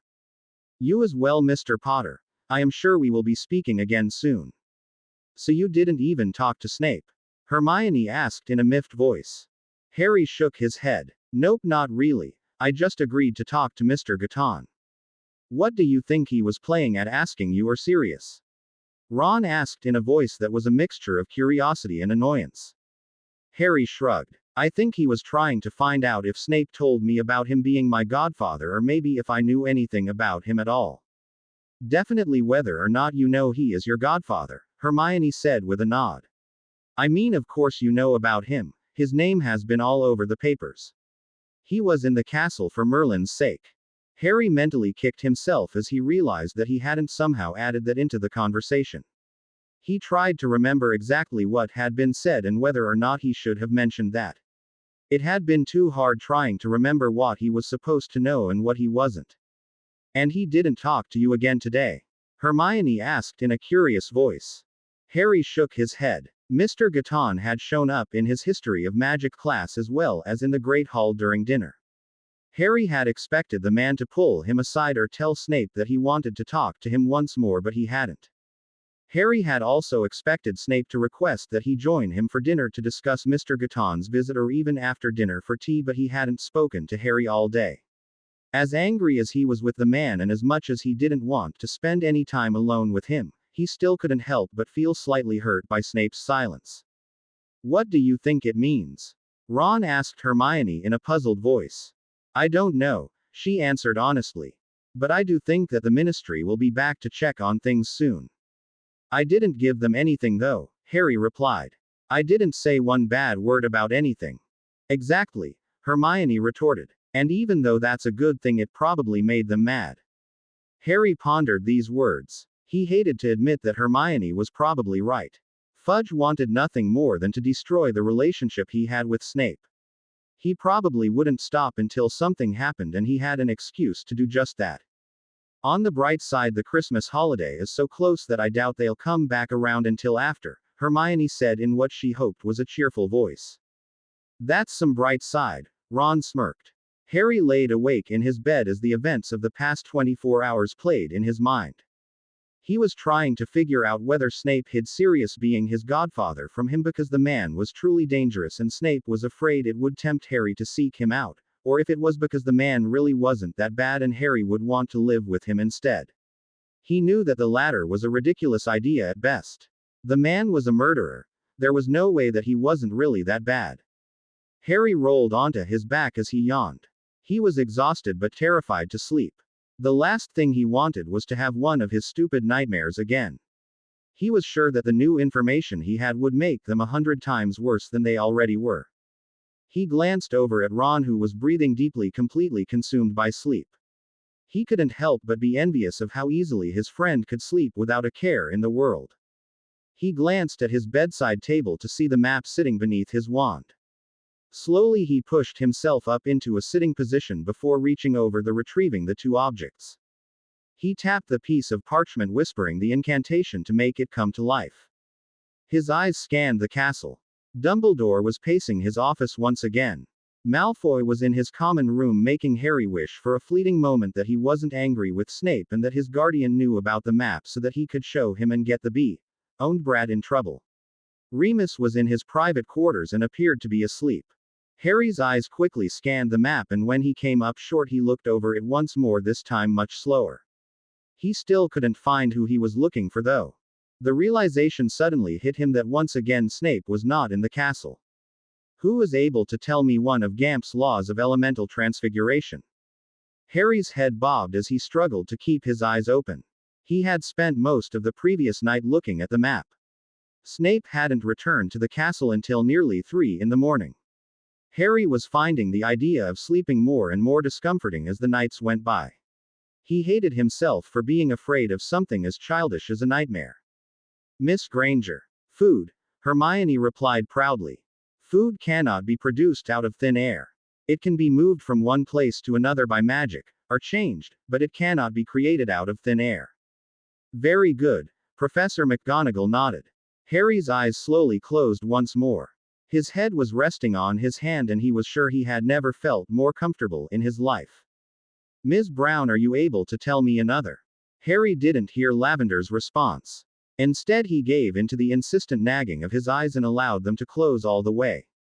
He felt himself drifting off to sleep. A small voice in the back of his head pleaded with him to sit up straight and force his eyes open, but he ignored it. After only getting 2 hours of sleep the night before, he didn't have it in him to fight it anymore. "Potter." Harry jumped at the loud voice, knocking his textbook onto the ground in the process. He looked up to see Professor McGonagall standing over him. His eyes quickly scanned the room, a feeling of dread filling him as he realized that it was now completely empty. He wondered how long class had been over for. "I don't think I have to explain to you the importance of staying awake in class," she said in a stern voice. "No, ma'am." Harry quickly shook his head. "Were you unable to sleep last night?" Harry noted that although she still looked plenty mad, her voice has softened a considerable amount. "Yes," he answered honestly. "Were you ill?" Her face was now one of concern. Harry shook his head. No, I had a lot of homework to do, he lied. I didn't realize how late it was when I was done working on it. She remained silent as she studied his face for a moment. I guess I should have started it earlier, Harry added. In the future, see to it that you do, she replied sternly. 10 points will be taken from Gryffindor for this. However, I promise you that if it happens again, the consequences will be more severe. Yes, ma'am, Harry nodded. I'm sorry. She nodded curtly in acceptance. Get your things together and get yourself to lunch, Potter. Harry didn't need to be told twice. He quickly leaned over and picked up his book before shoving it into his satchel with his other school supplies. He was on his feet and out of the classroom in record time. He ran down the long hallway, skidding to a stop before turning and heading for the staircase. He hurried down the stairs, jumping over the last few and landing in the main foyer. He said a silent prayer that Snape hadn't realized he was missing from lunch before pulling open the large door and walking into the Great Hall. His eyes instantly went to the front of the room. His heart sank a bit as he realized that Snape's chair was empty. The last thing he wanted was for his guardian to see him coming to lunch late and start asking questions, but at the same time it upset him that Snape wasn't present at all. It was bad enough that he was leaving the castle for hours at night. Harry almost couldn't handle the idea of him missing meals too. Are you okay? Hermione asked in a hushed voice as Harry slid into his seat across from her. He nodded as he reached for a piece of chicken. Yeah, why? Snape went storming out about 10 minutes ago, Ron informed him. We thought for sure that McGonagall told on you. Harry shook his head. No, she took points from me, but that was it. She didn't even mention telling Snape. Lucky, Ron muttered under his breath in admiration. Hermione rolled her eyes at his comment. Are you okay, Harry? I mean, honestly. This is the second day in a row that you've fallen asleep in class and you look horrible. Gee, thanks, Harry replied in an insulted voice. Well, I'm sorry, but you do, she replied. You look like you haven't gotten any decent sleep in ages. Geez, Hermione, he's dealing with a lot, Ron exclaimed. He's got a crazy person that broke out of Azkaban looking for him, the ministry bothering him. Ron paused and then lowered his voice. Finding out that Snape is lying to him, plus all the other little things that everyone has to deal with. Yeah, Harry added, a bit shocked by Ron's outburst. He hadn't imagined that his red-headed friend had such a grasp on his current worries. Thanks, Ron. I don't mean to make light of everything going on, Hermione said softly. I'm sorry if you think that's what I was trying to do. I'm just worried about you. How many nights can you go without getting a good night's sleep before you make yourself sick? How many days can you fall asleep in a classroom before getting in real trouble for it? I'll make sure I get sleep tonight, Harry replied. I won't fall asleep in class anymore. Quote. I think that if you talked to Snape it would help you too. No, Harry cut her off before taking a bite of his chicken. Just hear me out, she tried once more. If you talked to him and he explained, you might see that he had good reason, and then maybe you would sleep better at night. He cares about you, Harry, you know that he does. If he kept information from you, I'm sure that he had reason to do so. I don't care, Harry replied in an annoyed voice. You can take his side if you want, but I'm not taking his side. It's not even about taking sides. It's about what is best for you, Hermione replied in a loud voice. Harry gave her a pointed look as Ginny and Neville looked over in their direction, obviously now interested in what was being discussed. I'm sorry, Hermione muttered under her breath. I'll drop it. Do you want to go visit Hagrid later? Ron asked quickly, changing the subject. Yeah, Harry nodded. We should do that before holiday break. Several weeks ago Snape had discussed the break with Harry. Snape had to stay at Hogwarts for 2 days after the other students left. Harry had been permitted to make his own decision as to whether he would like to spend those 2 days at Hogwarts or at the Burrow with Ron. Ron hadn't been at all aware that Harry coming to the Burrow was even an option, which Harry was thankful for because he immediately chose to stay at Hogwarts with his guardian. He had been thrilled at the idea of spending 2 days with just Snape. Now he was dreading it. He also knew that if he went to Snape and asked to go to the Burrow instead, his guardian would know something was wrong. As long as we go before dark, Hermione added. I can do whatever I want, Harry said in an annoyed voice. I never said that you couldn't, Hermione replied softly, however, she couldn't help but worry for her friend. Harry walked out of his history of magic class feeling victorious. He had fought the will to sleep throughout the entire second half of the class and hadn't so much as let his head bob once. He wanted to point this fact out to Hermione, but he was sure that doing so would only send her on another rant about how he should talk to Snape. I have to go to the library for an hour, Hermione said as she adjusted her satchel on her shoulder. Don't go visit Hagrid without me, all right? Ron nodded in agreement before opening his mouth. Can you help me with our potions paper? How much of it are you done? Hermione asked. I haven't really started yet, Ron admitted, blushing a bit. And you? She asked Harry in an annoyed voice. Finished, Harry replied. When Snape had insisted that he sit down and do it the night it had been assigned, Harry had been less than happy about it. He had complained until Snape had threatened him, only then sitting down, giving in, and doing what he was told. Now he felt a surge of appreciation for the man's insistence despite how angry he was with him. That's not fair, Ron replied. Snape made him do it. I'll help you, but I'm not doing it for you, Hermione replied in an exasperated voice. Harry fought the urge to laugh. It was a threat that she often made to the two of them, only to end up doing the exact opposite. No, of course not, Ron replied with a small smile. Well, let's go then, she said before turning and heading in the direction of the library. I'll see you at dinner, Ron said to Harry in a miserable voice. Clearly he wasn't looking forward to his time in the library. Harry smirked to himself as he walked in the opposite direction towards his dormitory. Once again he felt thankful that his guardian had made him do the assignment. He turned the corner contemplating how he should spend the remainder of his afternoon. He knew that he should do the responsible thing and take a nap, but spending the time looking at the map seemed like a much more entertaining idea. He was so lost in his own thoughts that he didn't hear anyone walk up behind him. He wasn't even aware that he wasn't alone until he felt the firm grip on his forearm halting him to a stop. His first instinct was to pull himself free, but instead he pulled his wand from its holder. He turned his head with his wand already pointed and ready to attack.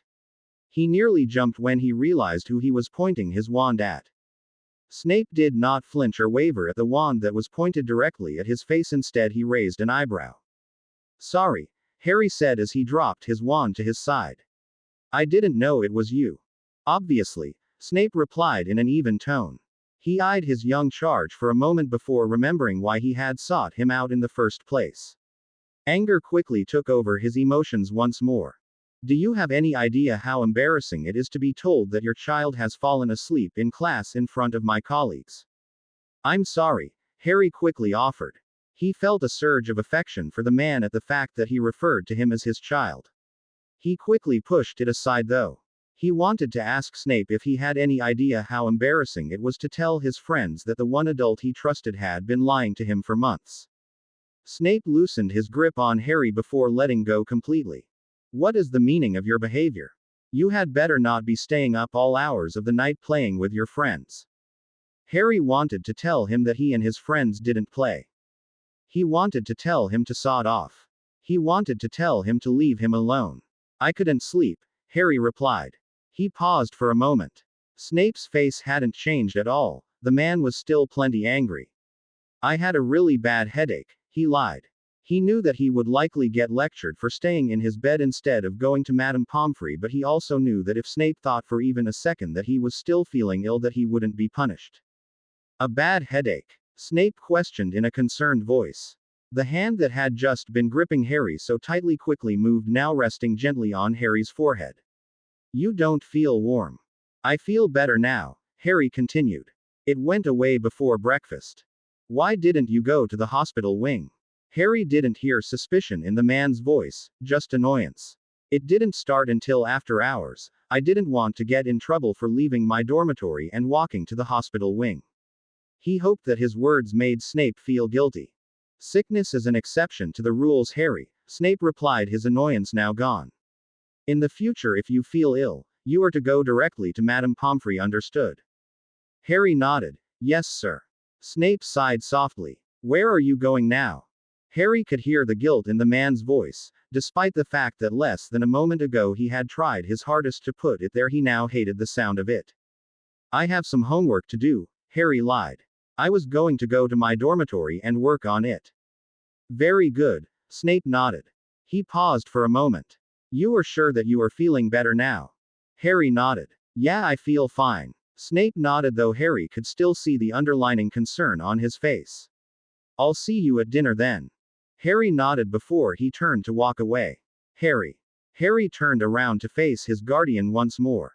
I am quite proud of you for being aware of your surroundings and having your wand with you, as well as for acting so quickly with it. Harry felt his heart tug as his guardian praised him. He resisted the urge to take the 3 steps to Snape for a quick hug. Thanks, he said the single word in what he hoped was a monotone voice. He turned on his heel and walked away once more. Snape sat in his office, a pile of papers that needed grading stacked in front of him. He had never been one to put off his work. He often had his students' papers graded on the same day that they turned them in. On several occasions, Cuthbert Binns had expressed his astonishment on how Snape managed to complete them so quickly. Snape was often annoyed by this. It was his opinion that one should take their job seriously and in doing so complete their work in a timely manner. Today was different, however. Snape was exhausted. 3 nights ago he had been woken at an ungodly hour by a house elf insisting that he report to the headmaster. Snape had dressed and traveled through the castle in record time. He had been sick with worry that the middle of the night meeting pertained to Harry. His first thought was that the ministry was trying to pull something again, that he was going to have to fight for his boy once more. Fortunately, the ministry was not the cause for the meeting. Unfortunately, Sirius Black was. Albus had expressed concerns that the mutt was living in the Forbidden Forest. Since then, the majority of his sleeping hours had gone to searching the forest for any sign of him. Regrettably, they had yet to find so much as a stray hair so far. Harry was weighing heavy on his mind as well. He had yet to speak to him about the ministry's unplanned visit. He still had to discuss his connection to Sirius Black with him as well, though he was beginning to think that the Christmas holiday would be the perfect time for that. He also felt slightly guilty about being so stern with the child earlier. He had mentally scolded himself afterwards for lecturing Harry so harshly before finding out why he had fallen asleep in class. And why on earth hadn't he ever taken the time to explain to the child that he was allowed to walk the halls at night if he was headed to the hospital wing? The thought of Harry awake all night in pain and scared to go get help made Snape feel sick.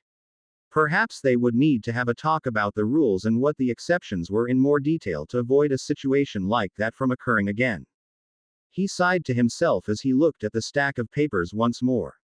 Just this once he would let them wait until the morning. He stood stretching his back slightly as he did. His eyes scanned his desk for his master's potions book before he suddenly realized that he had left it in the staff room. He walked out of his office and down the long hallway. Dinner was less than an hour away, and the idea of requesting a private dinner with Harry flashed through his mind.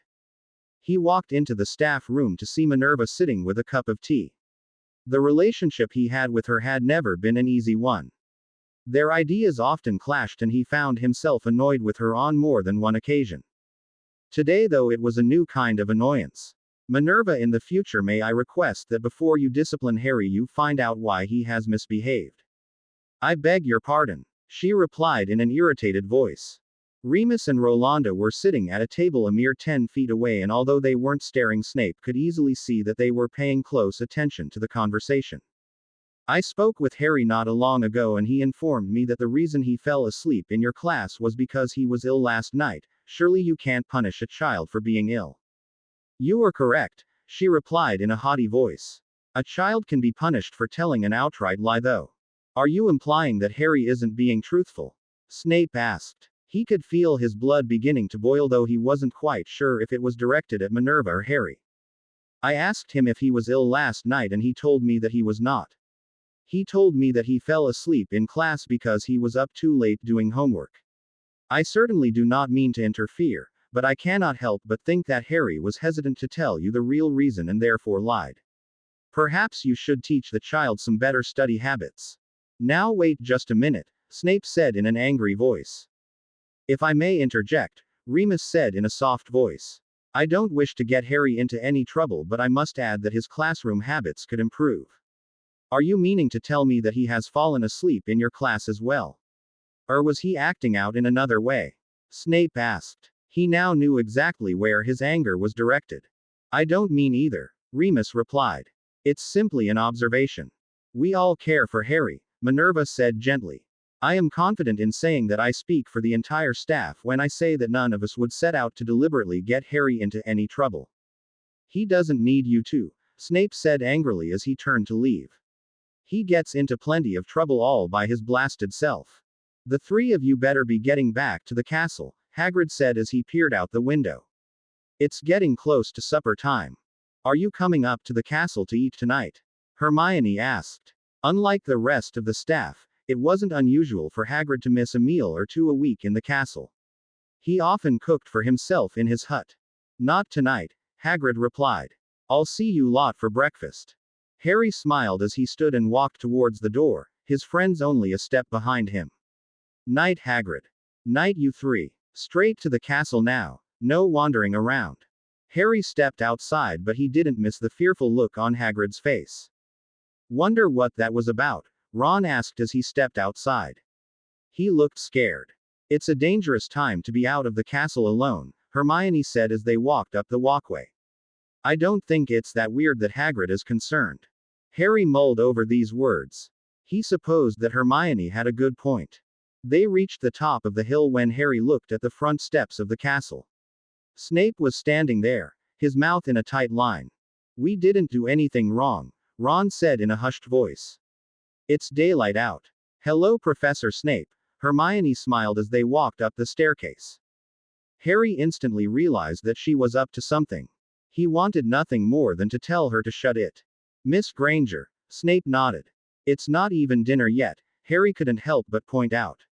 We didn't break any rules. I don't recall ever saying that you did, Snape replied. Harry wasn't stupid. Despite the fact that his guardian's face appeared quite calm, he could see the underlying annoyance. I would like you to accompany me for dinner, Snape requested as he gave Harry a solemn look. Can Ron and Hermione come too? Harry asked before he could stop himself. He had never so much as asked for his friends to visit him down in Snape's chambers, and now he was requesting that they join in on their private meal. We can't, Hermione said quickly. We have to finish the paper for your class tomorrow. Right, Ron? Yeah, Ron said. Yeah, we're almost done, but we have to finish it. Harry would have liked to punch Ron square in the face. It's settled then, Snape said. Since I know for a fact that you finished your assignment, you can accompany me. Harry nodded, unable to think of another excuse. Snape turned his robes whipping in the wind as he did. Harry nearly had to jog to keep up with the man as he followed him down to the dungeons. He couldn't help but wonder why Snape seemed so annoyed. Where is your wand? Snape asked in a stern voice. Harry quickly pulled it out of its holder.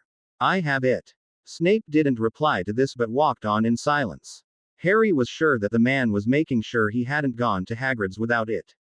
He wondered how thick Snape thought he was.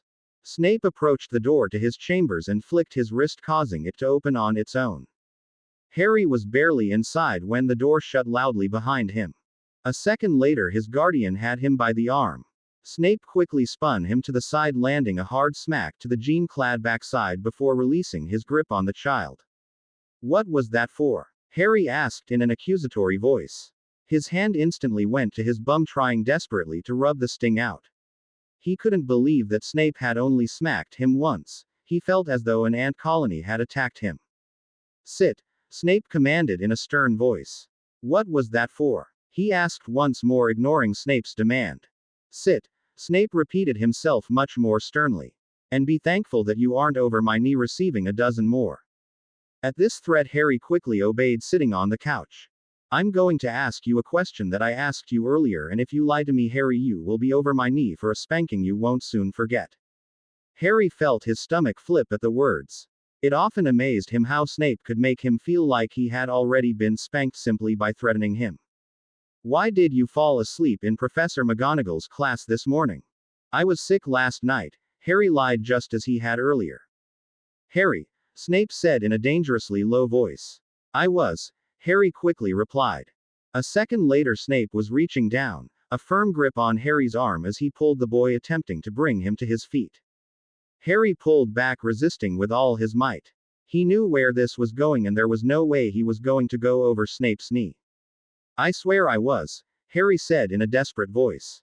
Snape ignored the boy's pleas as he tugged at him once more. It would have taken very little for him to pull Harry to his feet, but he didn't want to do that. He wanted Harry to meet him halfway. Snape, I swear, Harry repeated. He was close to tears, but he wasn't going to give in to them. Suddenly he realized why his guardian didn't believe him. Did Professor McGonagall tell you it was because I was doing homework late? She did, Snape replied in an even voice. He still had a tight grip on the boy, but he loosened it a considerable amount. I lied to her, Harry said. I'm sorry I did, but I didn't want to tell her that I was sick. I didn't want her to get mad at me for not going to the hospital wing. Snape was silent for a moment as he stared down at his young charge. You're quite sure about that? Yes, sir. Harry nodded, hoping his voice sounded sincere. Very well, Snape replied as he let go of Harry completely. In the future it would do you well to refrain from lying to any staff of this school. Harry nodded, resisting the urge to breathe a sigh of relief. I won't, I promise. Silence reigned for a moment before a pop sounded in the air and their dinner appeared on the table in the next room. Go wash your hands and meet me at the table, Snape instructed. Harry quickly jumped to his feet and hurried down the hall. Snape walked into the dining room and took his place at the table. He had calmed a considerable amount since he had spoken with his colleagues, and even more so now that he knew Harry hadn't lied to him. He had decided to keep Remus out of the conversation and focus solely on the Ministry's visit. Harry slid into his seat and immediately helped himself to a large helping of the shepherd's pie. I want to speak with you about Mr. Gutton's visit. Harry looked up at Snape. He was struggling with this whole situation. On one hand, he found it comforting that his guardian had invited him to dinner. On the other, he wanted to spit in his face for lying to him. He also hated that fact that Snape smacking his bum and threatening him had the same effect on him that it had months ago. I am aware of what your conversation with him consisted of. I feel as though you should know that conversations that you have with anyone from the Ministry are listened to and saved. I was granted the right to hear the conversation later. Harry made a face at these words. He wanted to ask Snape why he thought he should know that but shouldn't know that Sirius is his godfather. Why didn't Mr. Gutton tell me that? Don't I have rights? Unfortunately, as a minor, you do not have the right to know that in the Ministry's eyes. As I said, I disagree. I also wanted to commend you on handling yourself wonderfully with him, Harry.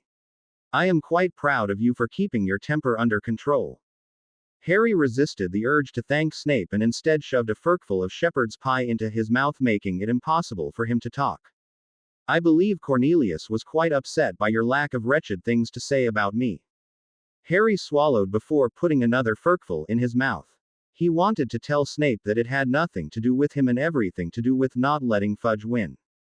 I do believe that we won't have to worry about another visit for quite some time. Did he talk to you too? Harry asked as he swallowed his food. He did. And was your conversation saved? Shouldn't I be able to listen to that? Harry dared to ask. It was. However, I do not believe that allowing you to listen to it would be in your best interest. Why? Harry asked. You listened to my conversation.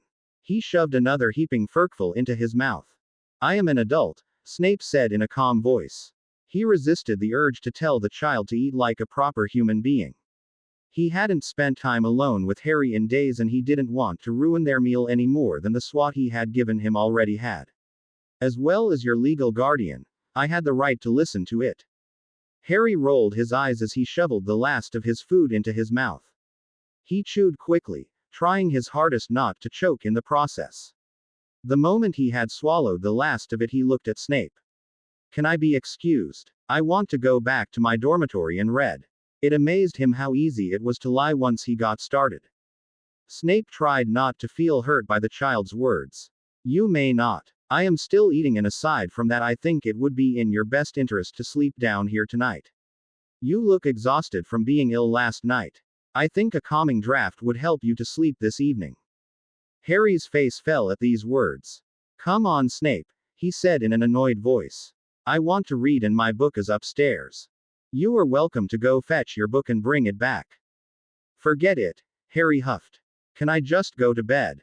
If you wish to go to bed before tea and dessert, then you may, Snape said in an even voice.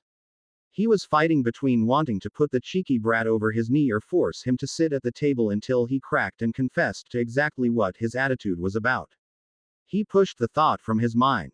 He was sure that Harry was just exhausted. Sleep was likely the best thing for him.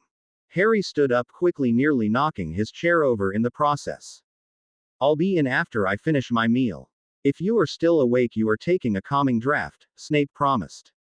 Okay, whatever, Harry replied in a flippant tone. Snape took several deep breaths as he picked up his fork. He was exhausted, much like his young charge. He forced himself to let go of all of his emotions.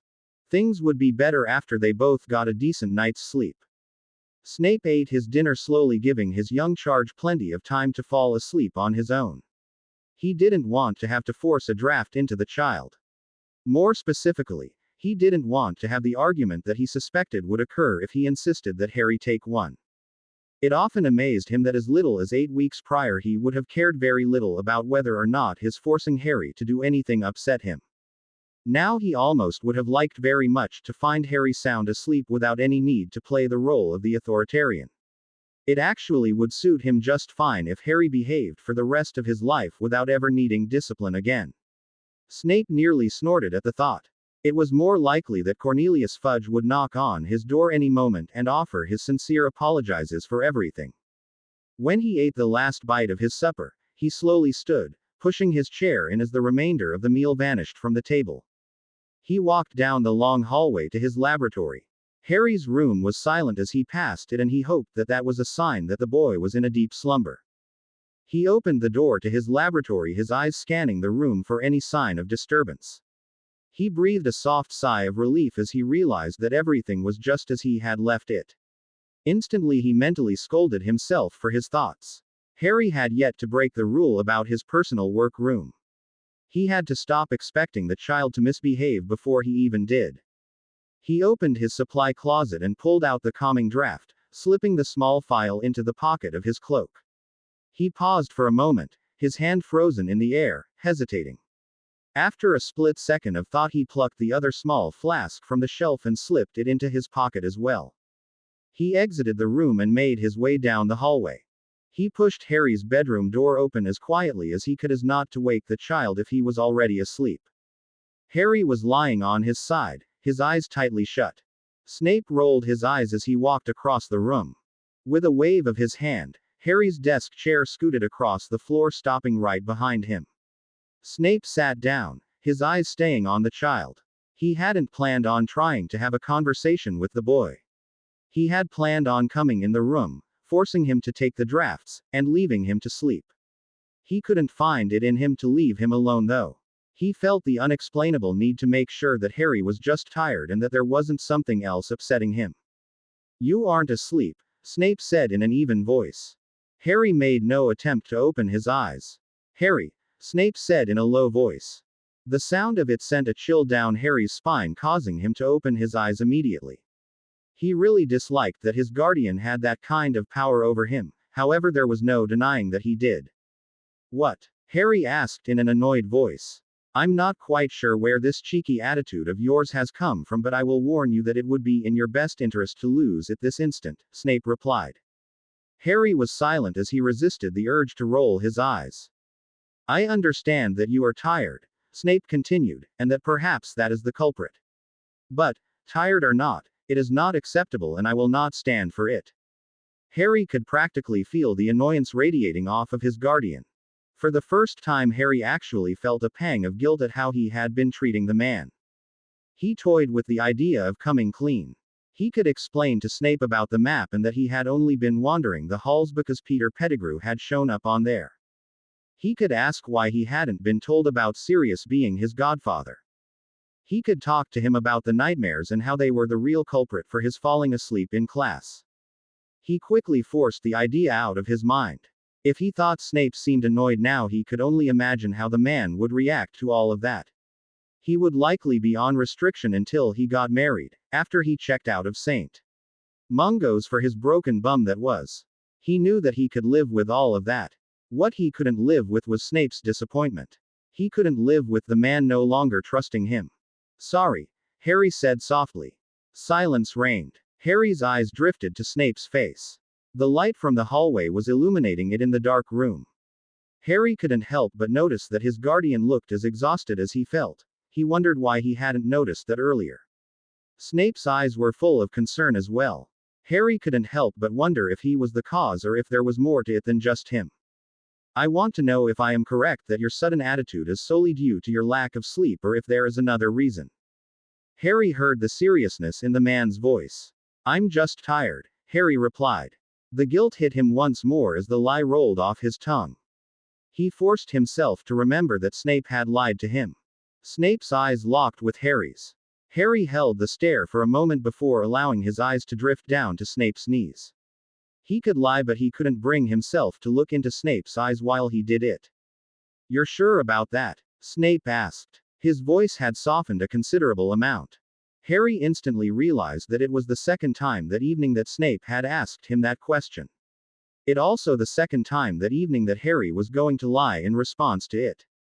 I'm sure, Harry said softly. Snape looked down at the young boy. He was suspicious that Harry's words were not truthful, however he was going to give his child the benefit of the doubt. Very well then, Snape replied in an even tone. He reached into his cloak withdrawing the 2 potions.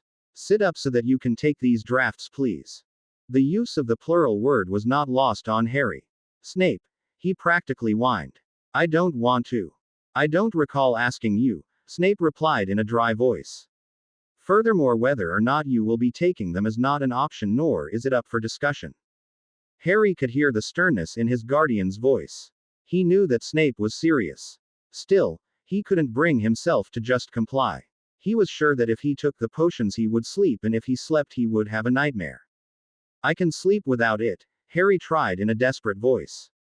Snape saw the look of sheer gloom on his child's face. It tugged at his heart. He knew that Harry hated taking potions, however he also knew that as his parent it would be irresponsible of him to allow Harry to have the choice as to whether he should take something that would help him. I'm sure that you can. However, I would feel better about the situation if I knew that there would not be a chance of you being unable to do so for any reason, Snape replied calmly. There won't be, Harry promised. If there is, I will come and tell you, and I'll take the drafts then. As I said, whether or not you are taking them is not a debate. Harry could hear the slight irritation in Snape's voice, yet he couldn't bring himself to stop. I promise I'll come and tell you, Harry tried as he pulled himself into a sitting position. There won't be a need for that as you will be taking them now, Snape replied. I will, however, flavor them for you if that will end this absurd behavior. Under normal circumstances, Harry would have jumped at this offer. He knew that Snape offering to flavor his potion was a huge deal for his guardian. Snape, no, Harry pleaded. I beg your pardon, Snape asked in an angry, shocked voice. Harry instantly realized his mistake. The last and only time he had told his guardian no, Snape had smacked his bum so hard that it had caused him to cry. Harry pushed that memory out of his mind. He didn't care if he wound up with a stinging bum, it would be better than having a nightmare. I won't take it, Harry said in a voice he didn't recognize as his own. He sounded far smaller than he was. He could feel the back of his throat burning as a lump began to form. Snape was silent for a moment. Harry could feel his chest hitting his rib cage. He could feel the giant squid doing laps in his stomach. As I have already said, whether or not you will be taking the drafts is not an option. However, you do have the option of whether or not you will find yourself over my knee before doing so, Snape said in an unrelenting low voice. Harry opened his mouth to reply, but before he could, Snape continued. Before you speak, allow me to say that this is your final warning, Harry. There have been several moments this evening where you have nearly ended up on the receiving end of a punishment. I have refrained from doing so because I know that you are overtired, but I have had enough. You are taking a calming draft as well as a sleeping draft, and that is final. I am the adult as well as your legal guardian. It is my duty to see to it that you are taken care of, and it is my opinion that taking something to help you obtain a good night's sleep is in your best interest. If I have to tan your hide in order for your defiance to stop, then I promise you that I will, but when I am done you will still take the drafts. Harry shook his head. He didn't trust himself to speak. The lump in his throat had grown tenfold. He could feel the tears burning the back of his eyes, and Snape hadn't laid so much as a finger on him. No, Snape questioned in a stern voice. I'll take them, Harry said in a hoarse voice. He hated his throat for betraying him. Snape nodded but remained silent as he handed one of the flasks to Harry. Harry wanted to ask his guardian if he could still flavor them as he had offered only minutes ago, but he was too nervous to do so. He was sure that his cheekiness had ruined any chance he had of that happening. He slowly brought the vial to his lips. Peppermint then? Snape questioned, surprising Harry both with the question and with the fact that he knew what his favorite flavor was. Harry nodded silently as he brought the vial back down. Snape resisted the urge to roll his eyes at the sheer ridiculousness of flavoring a potion simply to make it more enjoyable to ingest. He resisted the urge to tell Harry that in his own childhood his father would have never flavored a potion for him. If potions were meant to taste pleasant, then they would require the ingredients that would cause them to do so. He waved his arm, changing the flavor of the draft before giving Harry a slight nod. Slowly Harry brought the potion back up to his mouth. He tried to nonchalantly sniff it. He didn't want to think that Snape would lie to him and say that it was flavored when it wasn't, but he knew that Snape was angry with him. Your nonsensical stalling is wearing my nerves thin, Snape warned. If you do not consume the contents of that vial in the next 5 seconds, I will make good on my promise to you. Harry felt his shoulders slump at the words. 1, Snape said in a low voice. Harry made a disbelieving face at his guardian. Did the man really just start counting as if he were a sodding toddler? 2, Snape continued, ignoring the look of horror on Harry's face. Harry quickly brought the vial to his lips and tipped his head backwards, ingesting the contents. He was pleased to instantly taste the peppermint as Snape had promised. He couldn't help but feel nothing but anger towards himself though for taking the potion at all. He knew that he hadn't really had much of a choice, but he couldn't help but think that if he would have just worded his argument differently, that Snape would have complied. He handed the empty flask back to Snape only to be handed another in its place. Once again Snape waved his hand in the direction of the small glass bottle. Before his guardian could threaten him or start his dreadful counting once more, Harry quickly brought the second vial to his mouth and swallowed its contents. He handed the vial back to Snape with as much attitude that he dared before lying back down and then rolling over onto his stomach. He turned his head to the side away from his guardian, leaving Snape looking at the back of his head. A moment later Snape's hand whacked his bum. It wasn't the hardest smack that Harry had ever received from the man. In fact, although it smarted a bit, in all actuality it was quite light compared to a normal smack from Snape. Hey, Harry said in an accusatory voice, quickly rolling onto his back, concealing his bum as a target.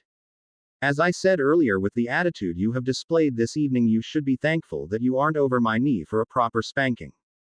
Harry felt his ears burn in shame at the words. That being said, you would be wise to wake up in a much more pleasant mood tomorrow, Harry. You can take that light smack as a reminder.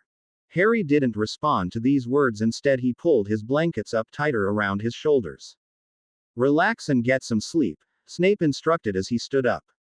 Harry rolled onto his side as he watched his guardian walk across the room towards his bedroom door. Good night, Harry, Snape said softly. Night, Harry replied. He watched as Snape exited the room, closing his bedroom door behind him. Harry's initial thought when he had swallowed the second potion was that he would fight sleeping tooth and nail. Surely it could be done. It would just take some willpower. His eyes were already feeling heavy though, and he was beginning to realize how stupid his plan was. There was no way he was going to be able to fight the potions that he had taken. All he could hope for now was that his nightmare wouldn't wake Snape. Harry's eyes slowly opened. It took him a moment to remember where he was and why, and then another moment to realize that he hadn't had a nightmare. He felt his heart soar at the idea that he had somehow survived the night without ending up a crying mess on his bedroom floor. For the first time in days he wasn't exhausted. He smiled widely as he pushed his covers off of him. He swung his feet over the side of the bed, and a moment later he was on his feet. For the first time in days he didn't have a constant feeling of anger brewing inside of him. He actually felt good, happy. Harry put his glasses on and then quickly dressed for the day, making the effort to put his night clothes in his hamper as Snape liked him to rather than leaving them on his bedroom floor. He pulled his bedroom door open to be met by silence. He knew that Snape was likely sitting at his dining room table eating breakfast. It was always the same in the morning. Harry was slightly embarrassed by his actions the previous evening. Had he really acted so childish over taking some potions? His cheeks burned at the memory of Snape counting to make him hurry. He forced the thought out of his mind. He had faced Snape after much more embarrassing moments, surely he could face him now. Harry walked down the hall and into the dining room ready to have a much better attitude. He was ready to stop acting so cheeky towards his guardian and to stop getting into trouble so much. He was ready to try and make things right. Snape was as he usually found him in the morning, his face concealed by the Daily Prophet. Harry's eyes locked in on the front page of the paper. As it normally was these days, Sirius Black's face was taking up most of the space.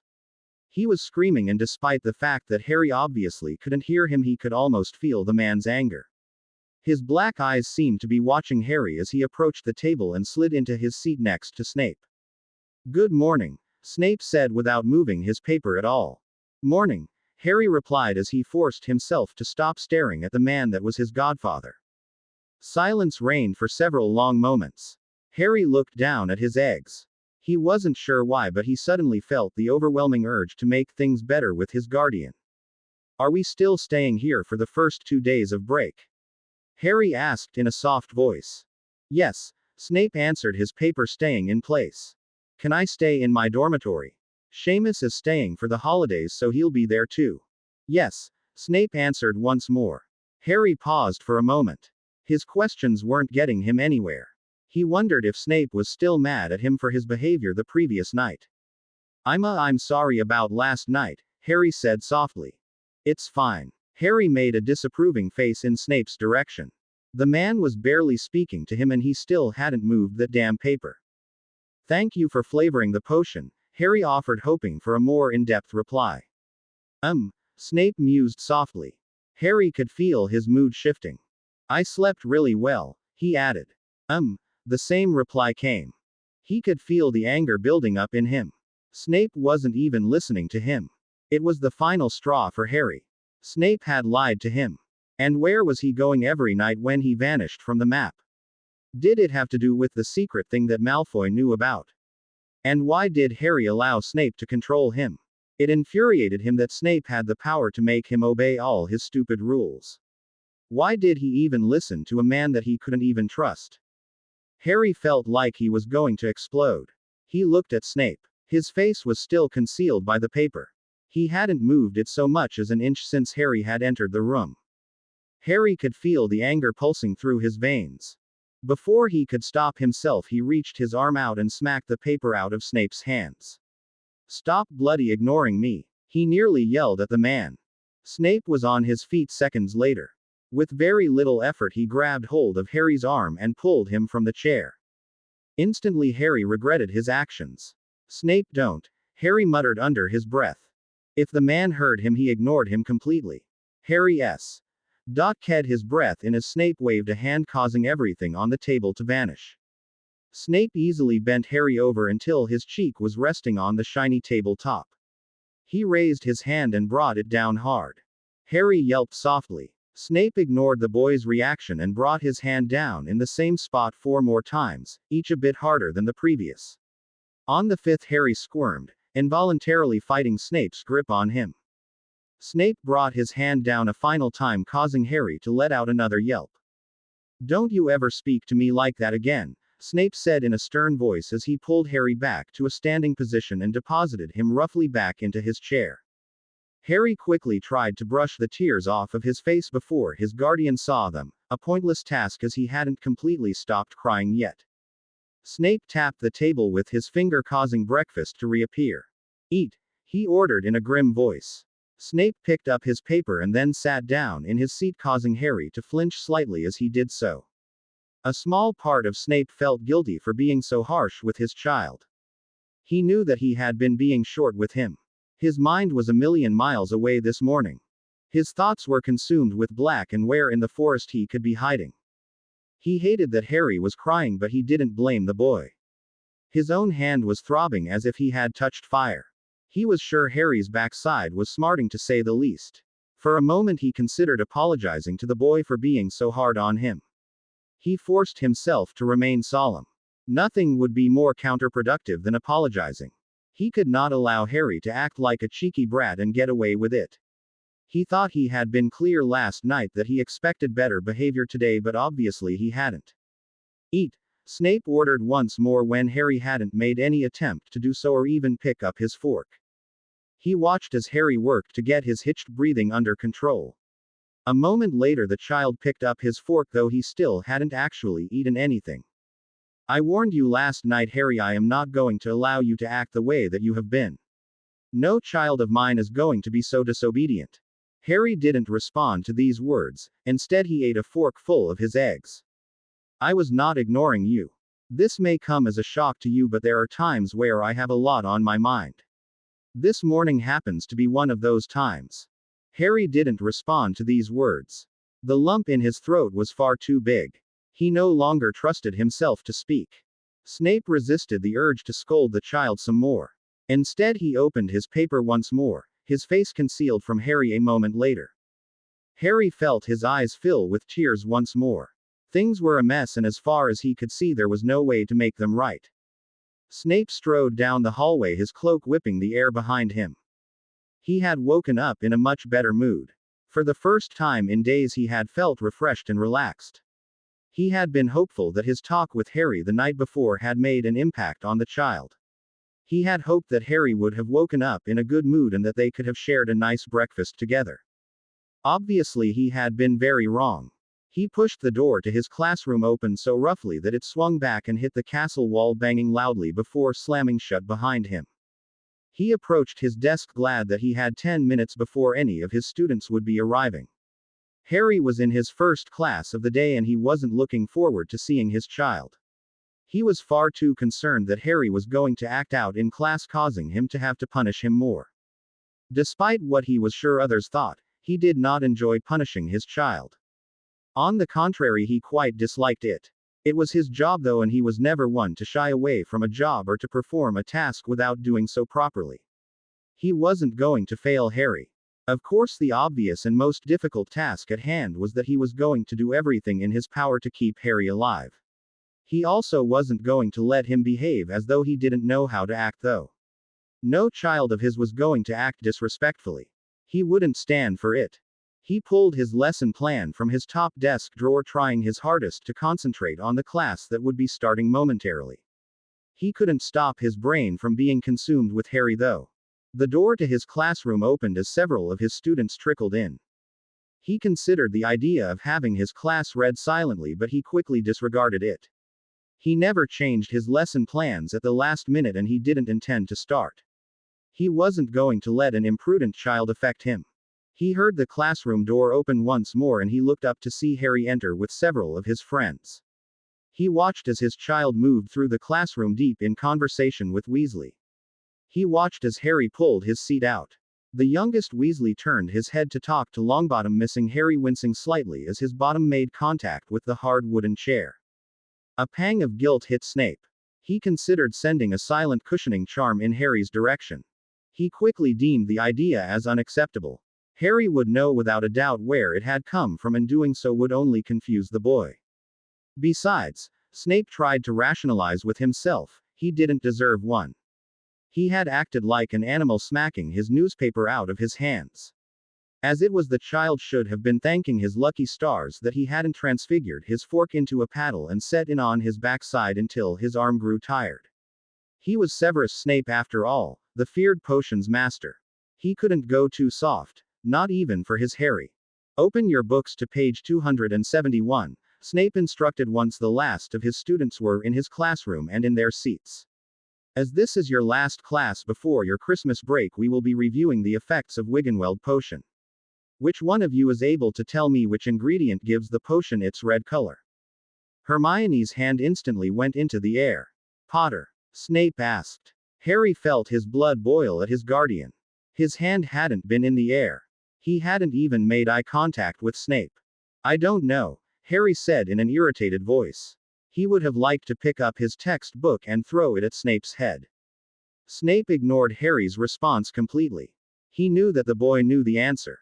He himself had gone over it with him not even 2 weeks ago when he had written an essay about the potion. I have a hard time believing that you do not know the answer, Snape said in an even voice. Were you not paying attention when it was taught? Harry breathed heavily as he stared up at his guardian. I was, sir. I just don't remember. Harry could feel his classmates' eyes on him. He was sure that they were all judging the relationship that he had with Snape. He was sure that they were all picturing Snape treating him horrible all of the time and Harry having no choice but to accept it. If you refuse to use your brain and remember the answer, then perhaps more exercise for your mind would be appropriate, Snape said in an irked voice. You can spend your holiday break working on an essay on the importance of paying attention in class. I expect 3 feet on my desk the day that classes resume. The moment the words left Snape's mouth, he regretted them. He hadn't meant to assign punishment for Harry's lack of a response. He hadn't meant to single the child out at all. He had only asked Harry because he knew that he would be using this question on their final exam. He wanted to be sure that Harry knew the answer so that if he didn't, he could work on it with him. It was too late now, though. Much like wanting to send a cushioning charm in his child's direction but not being able to do so, he also knew that he couldn't take back the essay now that he had said it. Especially not in front of an entire classroom of students. Snape watched as Harry's face fell for a moment before a look of pure anger washed over him. Snape didn't miss the tears clinging to his child's eyelashes as Harry willed them not to fall, nor did he miss his bottom lip trembling slightly. Miss Granger? Snape asked, hoping to take the attention off his son. The color of the Wiggenweld potion is the product of salamander blood, Hermione answered proudly. Very good, Miss Granger, Snape replied. He rarely praised his students in such a way, and he hoped that doing so would send an underlying message to Harry. He knew that his son had been upset with him recently when he had taken points away from the Granger girl. He hoped that by praising her now he was somehow smoothing things over, even if only slightly. Still, he couldn't allow the rest of his students to think that he had gone soft. Perhaps you can teach your classmates how to pay attention so that in the future you aren't the only one with your hand in the air. Snape glanced in Harry's direction, but his child was not looking at him. His head was bent as he looked down at his textbook, avoiding the face of his guardian altogether. Snape felt a tug at his heart. He quickly forced himself to ignore it as he focused his attention back on his class. He silently reminded himself once more that he could not let his feelings for Harry change how he conducted his classroom, even if he disliked the way it made him feel. Harry sniffled quietly as he brushed the tears off of his face. When the nightmare had woken him, he had been crying in his sleep. And now, despite the fact that he had been awake for at least 10 minutes, he couldn't get his tears under control. He felt like an absolute baby. The only silver lining to his situation was that somehow he hadn't woken up the others in his dormitory. He had woken sprawled out on the floor and had quickly climbed back into his bed and buried his face in his blankets. The worst thing that could possibly happen would be for one of his friends to wake up and catch him crying like a child over a stupid dream. He sniffled softly once more as he tried to get his emotions under control. It was all beginning to be too much for him. The nightmares, the anger towards Snape, Sirius Black on the hunt for him, as well as being his godfather. As if every encounter he had had with Snape that day hadn't been horrible enough, Malfoy and his stupid friends had mocked him unmercifully to and from care of magical creatures. Harry hadn't thought that it was that obvious that he had wanted to cry in potions, but clearly it had been, and Malfoy made sure Harry knew it. It had taken every ounce of self-control that he had not to punch him square in the face. He didn't want to see his guardian again until he had to, though, and he knew that hitting Malfoy would earn him a trip to Snape and likely some time over the man's knee. He sighed softly to himself as he worked on getting his breathing under control. He wiped the last of the tears off of his face silently, willing no more to fall. He didn't understand why he had slept so peacefully the night before only to wake in terror tonight. He had been so sure that the nightmares were done. Now he felt stupid for thinking so positively. He rolled onto his stomach, attempting to get comfortable.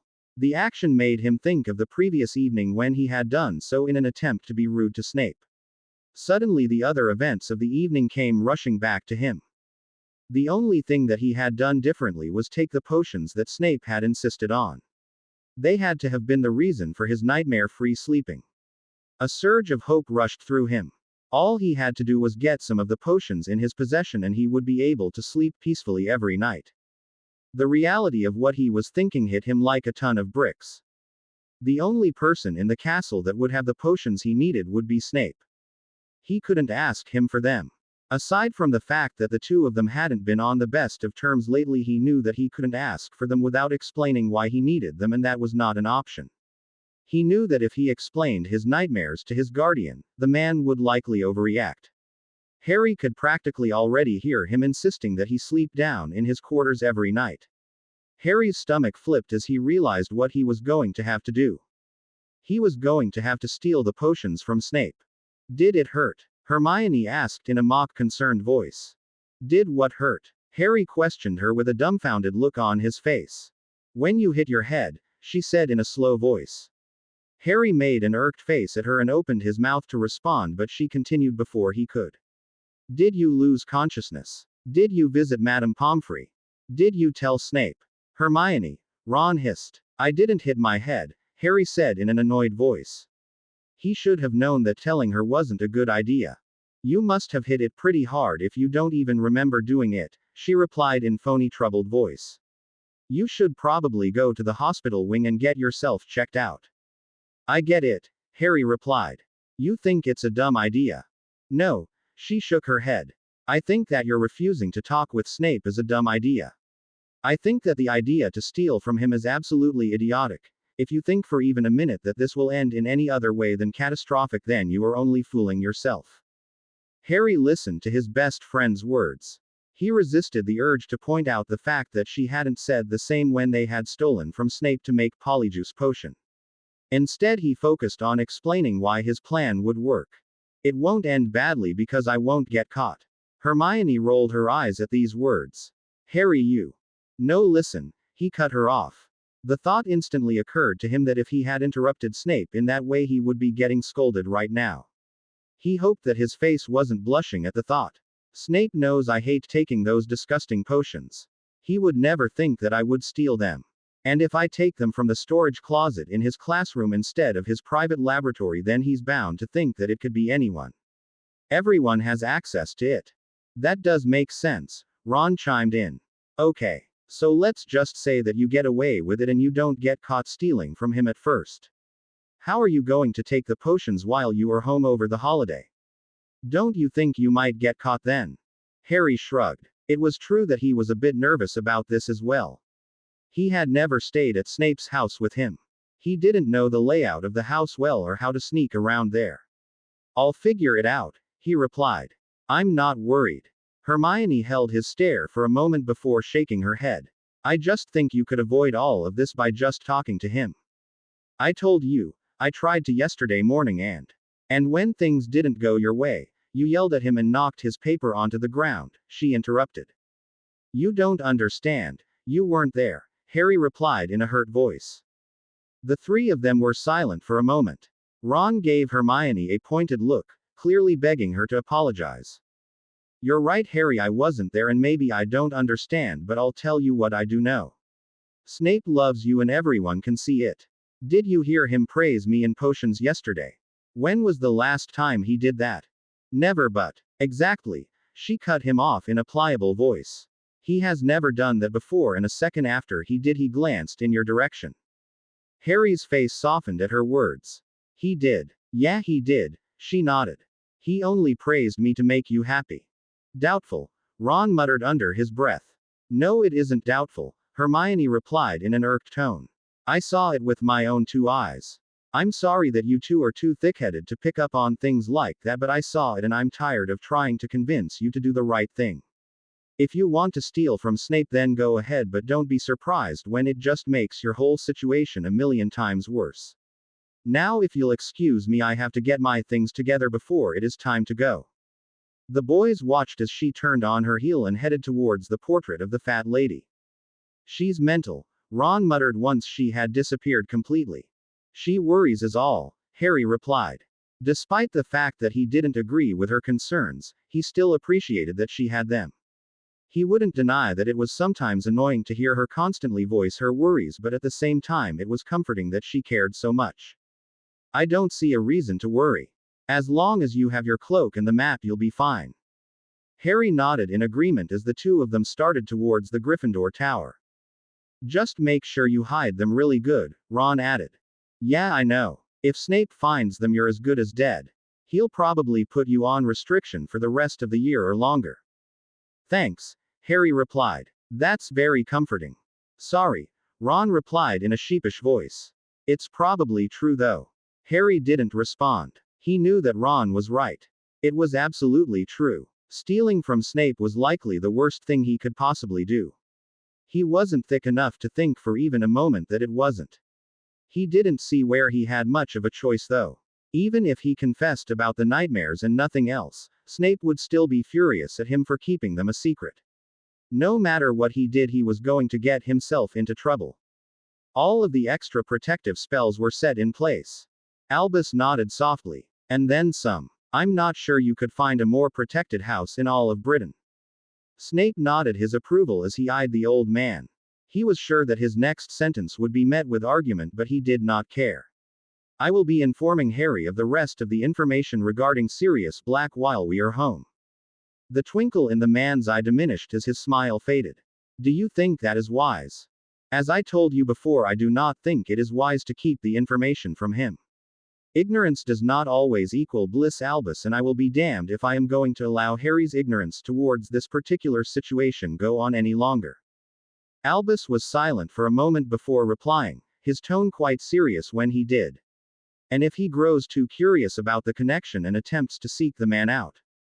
Snape resisted the urge to inform the headmaster that if Harry so much as entertained such an idea, he'd tan his hide every night for a week.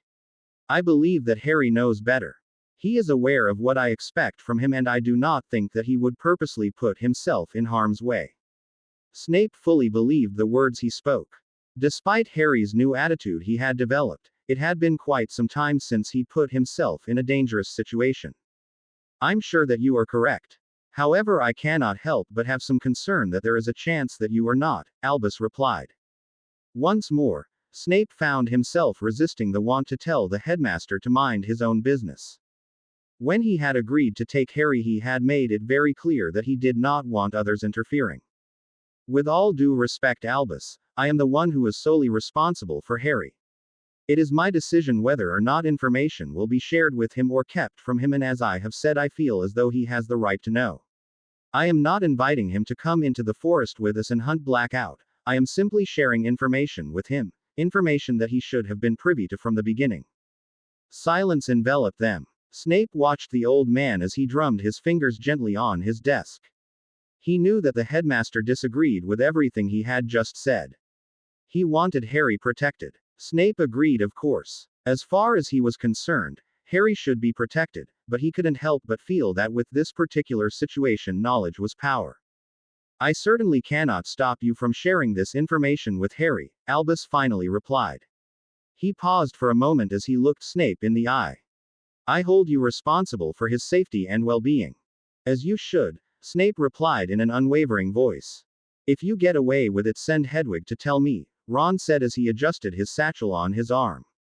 I'm not putting that in writing, Harry replied in serious voice. I'd have to be barmy to do that.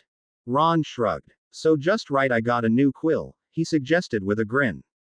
I'll know what it means. Harry made a disapproving face at these words. And how do I explain that if someone asks? Snape isn't stupid, you know, and neither is your mum. My mum won't ask. Yeah, she'll be too busy asking questions about Scabbers, George laughed as he walked by them.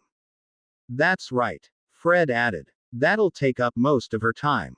Ron scowled at his big brother's backs as they passed them. You two better shut it, he threatened them before he turned his attention back to Harry. I'll never speak to them again if they bring Scabbers up. You haven't seen him at all lately? Hermione asked as she joined the two of them. Harry instantly noticed that unlike Ron, who had a satchel full of clothing packed for the holiday break, Hermione had that as well as another satchel packed to the brim with books. Ron shook his head sadly. I'm starting to think that he's gone forever. I'll keep an eye out for him while I'm still here, Harry offered. Maybe with less people in the castle he'll be easier to find. Thanks, Ron grinned. We better get going, Hermione said to Ron. She smiled in Harry's direction. Happy Christmas, Harry. No lecture about Snape. Harry couldn't help but ask. Hermione shook her head with a sad smile on her face. No, no lecture. You already know how I feel. If you won't listen to reason, I can't make you. Harry was quite relieved by her new stance on the situation. Yet at the same time he felt almost sad at the idea that she didn't care to tell him how she felt anymore. He couldn't explain how he could feel two very different emotions about the same subject at once. Happy Christmas, he replied softly. I'll have Mum Owl Snape in a couple days, maybe you can come visit. Harry smiled at these words. He had a feeling that Snape likely wouldn't allow him to, but the thought was nice. Thanks, Ron. Come now, you two, Professor Flitwick called down the hallway. The train is leaving soon. Hermione walked past the two of them. Come on then, Ron. Happy Christmas, Ron said as he turned to follow Hermione.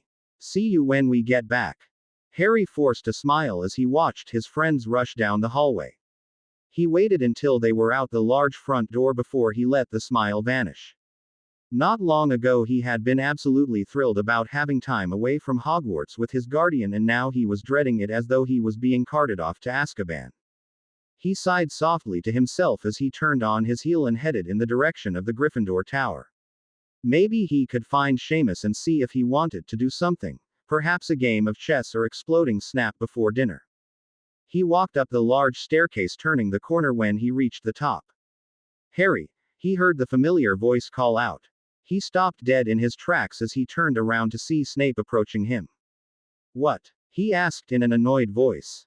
Snape raised an eyebrow at him before a stern look took over his face. I see that you have not yet sorted out this new attitude that you have adopted. Sorry, Harry muttered despite the fact that he wasn't feeling very sorry at all. Snape ignored his apology and instead chose to change the subject. He knew that his young charge was going to be less than thrilled about his ultimatum. Snape was actually cross with himself for even doing what he was about to do. He wanted to trust Harry, but he had to be certain that his child would obey. The risks were too high to take a chance. Yesterday you asked me if I would permit you to stay in your dormitory with Mr. Finnegan, and I agreed. Harry felt his heartbeat quicken. He prayed that Snape wasn't about to change his mind. He was sure that if he did, he would absolutely lose all self-control as far as his temper was concerned. He couldn't exactly sneak out to steal the potions if he was staying in such close proximity to the man he was stealing them from. I'll be good, Harry offered the words in a small voice. He hated himself for sounding like such a child, but he would have promised anything though if it meant getting what he wanted. I do not doubt that you will, Snape replied in a sincere voice. However, with the castle much emptier than it usually is, I can't help but be concerned about you staying in your dormitory. I have stayed in the castle when it was empty like this before, Harry replied. I'll be okay. The curfew has been changed due to it being the holidays, Snape continued, ignoring Harry's words. All students remaining in this castle are to be in their houses immediately after supper and are to stay there until breakfast. Harry felt his palms dampen at Snape's words. Why were the rules suddenly changed? Was Dumbledore afraid the castle wasn't safe enough? Okay. Harry nodded. I'll do that. I want to trust that you will, but given your past I can't help but be concerned that curiosity and boredom will find you and history will repeat itself. Huh? Harry asked, hating himself for sounding so stupid. While I would like to trust you, I can't help but feel uneasy at the idea of you staying in your dormitory. That being said, I will give you a choice. A choice between what? Harry asked in a worried voice. Either you will give me your father's cloak or you will stay down in my chambers. That's not fair. Harry couldn't help but argue. The cloak is mine. It's the only thing I have of his. I do not intend to keep it, Snape replied in what he hoped was a gentle voice. Had I intended to permanently take it from you, I would have done so months ago. I will return it to you in 2 days when we go home. No, Harry fought the urge to stamp his foot. Very well then, you will be staying in your room down in my chambers, Snape replied in an even tone. No, Harry repeated the word. He watched as Snape's face changed, anger now taking over his guardian's features. I thought that you and I had already discussed the consequences of your repeatedly saying that word to me. Harry felt his blood run cold at Snape's words. It was a warning. one that he heard loud and clear, and yet he could not stop himself. You aren't being fair, Harry dared to say. As I have told you in the past and as I will continue to tell you until you are grown, it is not my job to be fair, Harry, it is my job to raise you correctly. Your well-being will always be my number one concern. Now if you would like you can lose your privilege of making this decision yourself and I can decide for you. Be warned though if I have to do so you will be staying with me and you will be writing lines this evening. Snape fought to keep his tone a stern one.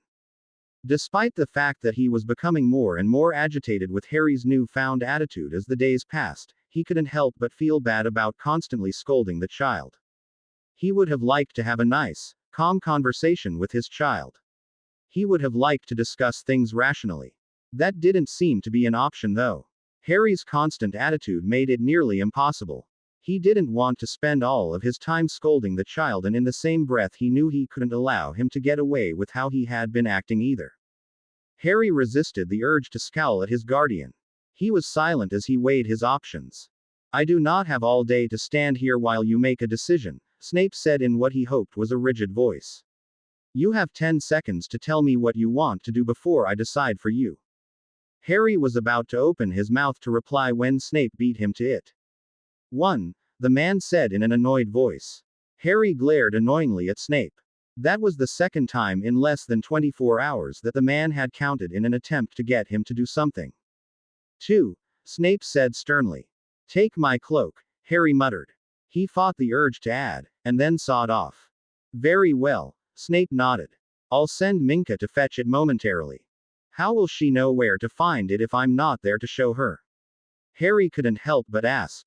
She is a house elf, Snape replied as if the answer to his question was obvious. Where were you going before I stopped you?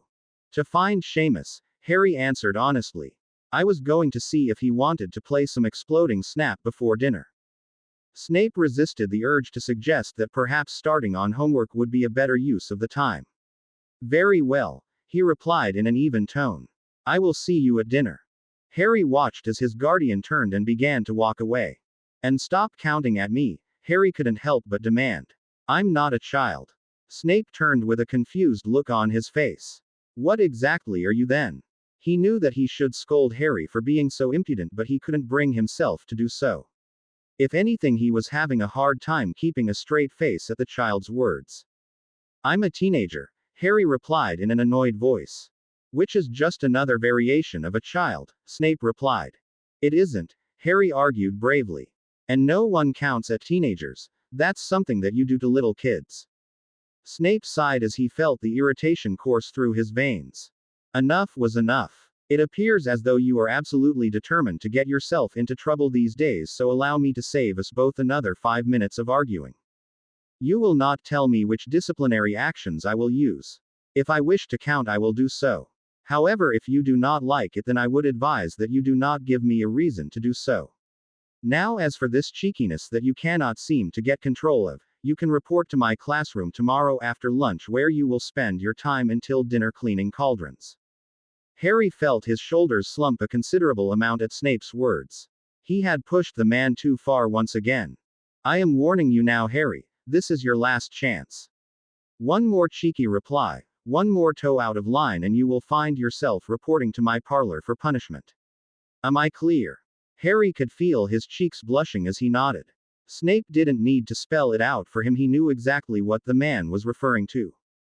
A verbal answer, Snape demanded in a serious voice. Yes, sir, Harry replied softly.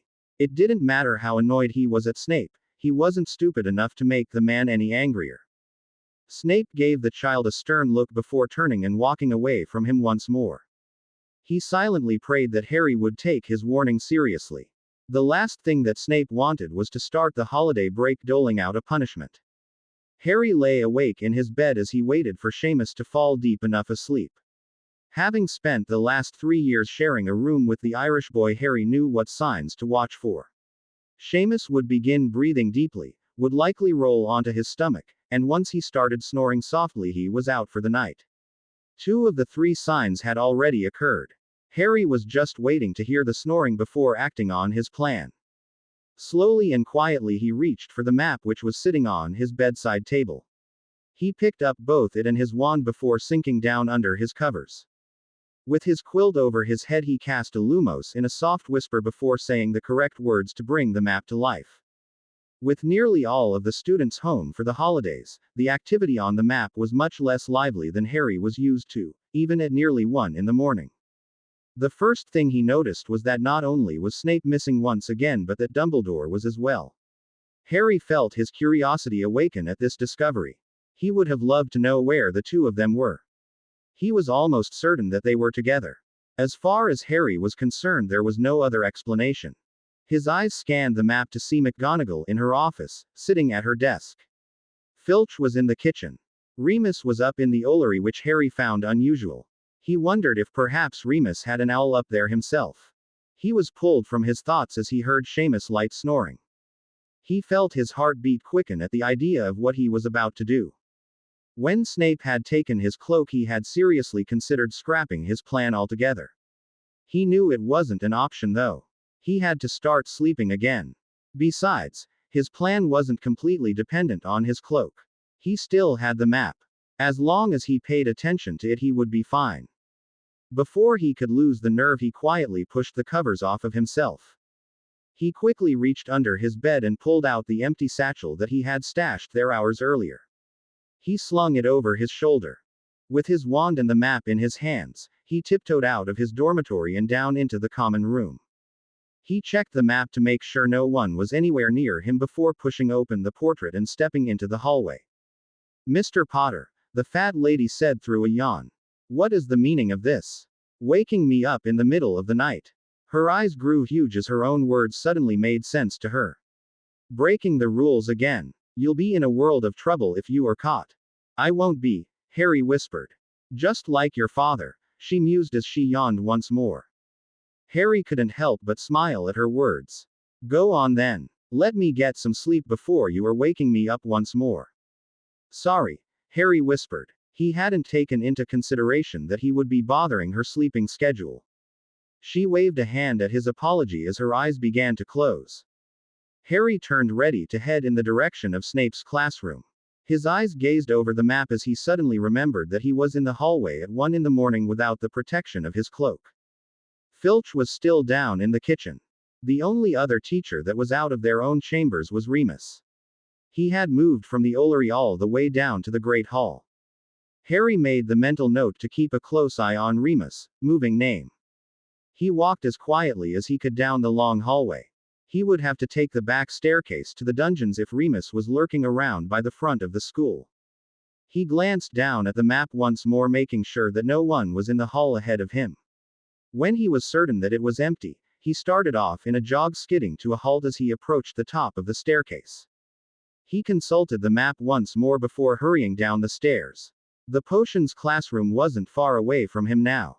A wave of guilt washed over Harry as his feet hit the dungeon floor. Was he really about to steal from Snape? Was he really wandering around the halls in the middle of the night after everything his guardian had said to him? After everything he had promised? For a split second he nearly turned around and raced back to his dormitory. He quickly pushed the thought from his mind. It was too late for that. Snape wasn't perfect. The man had ruined practically everything. Besides, it wasn't as if he was stealing anything important, they were just some dumb potions. Harry held onto these thoughts as he hurried down the hall. He paused outside of Snape's classroom, checking the map once more. Snape and Dumbledore were still missing. Filch was still in the kitchen. Remus was now near the entrance of the Gryffindor common room. Harry took a deep breath as he pushed the door to the potions classroom open. He hurried over to Snape's supply closet. He checked the map once more to make sure that nothing had changed before setting it on the table next to him. He pulled open the closet door and pointed his wand inside, allowing the light from it to illuminate the hundreds of labeled flasks. He racked his brain trying to remember if he had ever seen Snape retrieve either of the potions he was looking for, and if he had, where in the closet he had retrieved them from, but he was coming up short. His eyes began scanning the shelves from top to bottom. Halfway through he nearly shrieked in delight as he spotted the sleeping draft. He pulled the satchel from his shoulder and quickly grabbed several of the flasks, pushing them inside. The flasks were much bigger than the small dose Snape normally gave him, and he was sure that the supply he had taken would last him for weeks. His eyes began scanning the shelves once more, desperate to find the calming draft. Harry James Potter, the appalled tone said in a low, stern voice. Harry turned so quickly that his satchel flung into one of the shelves, causing several of the flasks to fall shattering on the ground. Harry was shocked to see that the potions classroom was brightly illuminated. He wondered when that had happened and how long he hadn't been alone. I can explain, Harry quickly muttered. Despite the fact that he had been caught, he couldn't help but be relieved at who he had been caught by. If he had to get caught after all, better to be caught by a teacher that would likely cover for him. You most certainly cannot, Remus replied in a firm voice. Harry felt the blood drain from his face. The blanket of comfort at the idea of Remus not telling Snape was quickly yanked from him. He was sure he had never seen Remus as angry as he was. He was across the room in several quick steps. He picked up the map as he raised an eyebrow at Harry. Where did you get this? Remus asked in a low voice. Harry racked his brain for an answer. Have you any idea how foolish it is of you to have something like this in your possession? Remus asked, his voice raising several decibels as he did. Harry fought the urge to flinch at the man practically yelling at him as he searched for an answer to his question. Did it not occur to you that if this were to get into the hands of Sirius Black, it would be a map that led him directly to you? Harry was feeling very thankful that, unlike Snape, Remus did not wait for him to answer every question that he had thrown at him. Every teacher in this school is doing everything in their power to keep you safe, and in return you roam the halls in the middle of the night. Remus said in a loud, stern voice. It's broken, Harry muttered so softly that Remus could not hear him.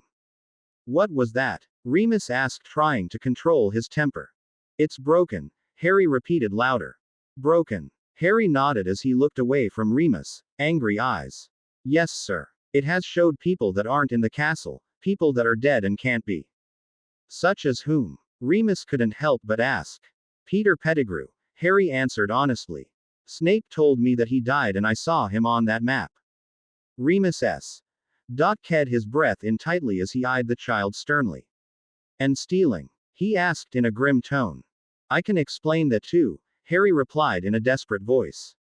And you shall, Remus nodded as he shoved the map into his back pocket. However, you will do so to your guardian, not to me.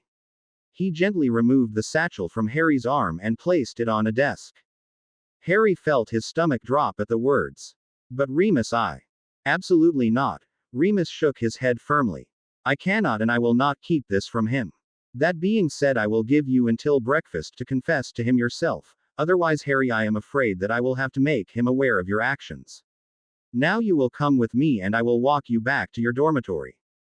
Harry could feel the uneasiness take over his stomach at Remus' words. He was absolutely done for and he knew it. Snape was going to bloody murder him, and worse than that, he was never going to trust him again. Harry lay in his bed, his covers pulled up tightly around his shoulders. Are you sick? Seamus asked in a concerned voice. Harry watched as the boy quickly tied his trainers. No, he replied. Not exactly, he thought to himself. He didn't have a fever, a cough, or a cold, but he was sick to death with worry. Just not hungry? Seamus asked as he stood up straight, giving Harry a perturbed look. Not really, Harry replied. He thought of Remus' words only a few hours ago. Harry hadn't slept after being delivered back to his dormitory. He had tossed and turned for hours, debating on going down to Snape's chambers and talking to him.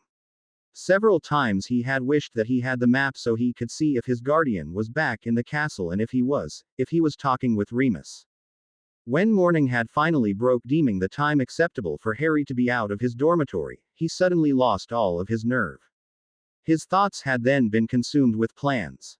He had contemplated going down to the common room and using the flow to go to the burrow. He had quickly abandoned that idea. Snape would find him, and if Harry thought that he would be mad now, he knew that he would be livid then. He toyed with the idea of trying to keep Remus away from Snape. He knew it wouldn't work though.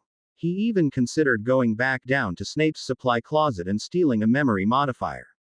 He could slip it into Remus' morning tea. It was a foolish idea and he knew it. He could practically hear Hermione's voice disapproving of his every thought. Snape was going to murder him. Harry didn't have a doubt in his mind that he was going to end up over Snape's knee. He'd likely be put back on restriction as well. Harry didn't want to be punished, but he wasn't scared of it. What he was scared of was ruining their first holiday together. He was scared of Snape no longer trusting him. He was scared of destroying the relationship that they had. Somewhere around 4 in the morning, Harry had decided that maybe Hermione had been right. Maybe there had been a good reason for Snape keeping the information about Sirius from him. Maybe if he had just talked to Snape days ago, he would be in his bedroom down in his guardian's quarters right now getting ready to eat breakfast with him. If Hermione had been there, he knew that she would tell him to go and talk to Snape before Remus could. She would tell him to confess everything. She would tell him to be honest. Hermione wasn't there though, and in the daylight, his current predicament seemed a million times worse. He couldn't just go talk to Snape. He didn't even know where to start to confess to him. He was beginning to wonder what would be worse, confessing or letting Remus tell on him. "You're sure?" Seamus asked in a confused voice. "Breakfast is the best meal of the day. There'll probably be pancakes." Harry resisted the urge to roll his eyes at Seamus' words. He didn't care if breakfast was a parade of all of the foods that he loved the most. The very last thing on his mind was eating. "I'm just not hungry," Harry said. Seamus shrugged softly. "You're barmy," he chuckled. "I'll be back after I eat. Maybe we can go for a fly." "Yeah, maybe," Harry replied, despite the fact that he was sure that he wouldn't be allowed on a broom until he was too old to want to ride one anymore. Seamus quirked an eyebrow at him as Harry silently prayed that his friend hadn't realized that something was going on. Harry liked Seamus a lot, but he wasn't Ron and he wasn't about to explain any of his current situation to him. "All right then," Seamus said as he walked past Harry's bed in the direction of the door. "See ya, Harry." "See ya," Harry replied in a voice that he hoped sounded normal. He heard the door to his dormitory shut. He rolled over to find Seamus gone. Harry pulled the blankets up a bit tighter around him as if he could actually hide under them and never be found again by Snape or anyone else. Remus had said that he had until breakfast, but Harry wasn't sure if that meant until breakfast started or until it ended. Not that it really mattered either way. He had lost any courage that he had ever possessed. Apparently he could face a basilisk with very little regard to the fear in his body, but facing Snape was proving to be impossible. Snape stormed into his parlor. He had pushed the door open with such force that he had nearly unhinged it from the wall. Without giving any thought to his actions, he began pacing the floor. He honestly couldn't believe that after all of the warnings, after everything that he had told the child, that he had still done something as foolish as venturing through the castle in the middle of the night. On top of that, he had been caught stealing. Snape had been slightly concerned when Harry hadn't been at breakfast. He had let the first half of the meal pass before he had decided that he should check on his child. No sooner was he out of the Great Hall when Remus followed him and informed him of exactly why Harry was missing from the first meal of the day. Snape had nearly marched right into the Gryffindor common room and put Harry over his knee right in the middle of his dormitory. He had instantly decided against it though. He had made a promise to Harry months ago that he would not punish him in front of others. He certainly wasn't going to punish his child for breaking promises while breaking one of his own. Snape suddenly stopped his pacing and snapped his fingers, causing Minka to appear at his feet. She bowed deeply before looking up at him for her orders. "Minka, I need you to go to Harry's dormitory and tell him in no uncertain terms that his presence is required down here at once." The small elf gave him an uneasy look. It was no secret that even in their world Harry was famous. Snape was sure that the anger was radiating off of him. Minka wasn't a fool. She would easily suspect that the child was in trouble. "Do as I say," Snape continued in what he hoped was a calm voice. "Harry has broken several rules. He certainly is not undeserving of punishment. I also suspect that he will not be shocked by your fetching him." Minka nodded softly. "Yes, Master Snape." A second later she disappeared into thin air. Snape sighed deeply as he attempted to get his temper under control. Harry was lying on his back staring at the ceiling when he heard the pop in the air. He quickly sat up to see Minka standing next to his bed. "Master Potter," she said as she bowed her head. "Just Harry." Harry replied. He felt as though he was forever explaining to her that she could just call him by his first name. Harry quite liked Minka, but he was not thrilled to see her. Although his guardian had never said so, Harry was certain that Minka was his favorite house elf. He always summoned her whenever he needed anything, and he often showed affection towards her in his own stern way. He was absolutely sure that Snape had sent her to him, and the idea of that made his heart beat a little faster and his palms sweat. Master Snape would like you down in his quarters, Minka said, ignoring Harry's request to call him by his first name. The moment these words were out of her mouth, the giant squid appeared in Harry's stomach, doing laps at a rapid pace. He's mad, huh? Harry couldn't help but ask. He instantly felt like a complete dolt for doing so. A bit, Minka replied in a soft voice. Harry made a disapproving face at her words. Minka. He said her name in a whisper. He's very angry, the small house elf confessed.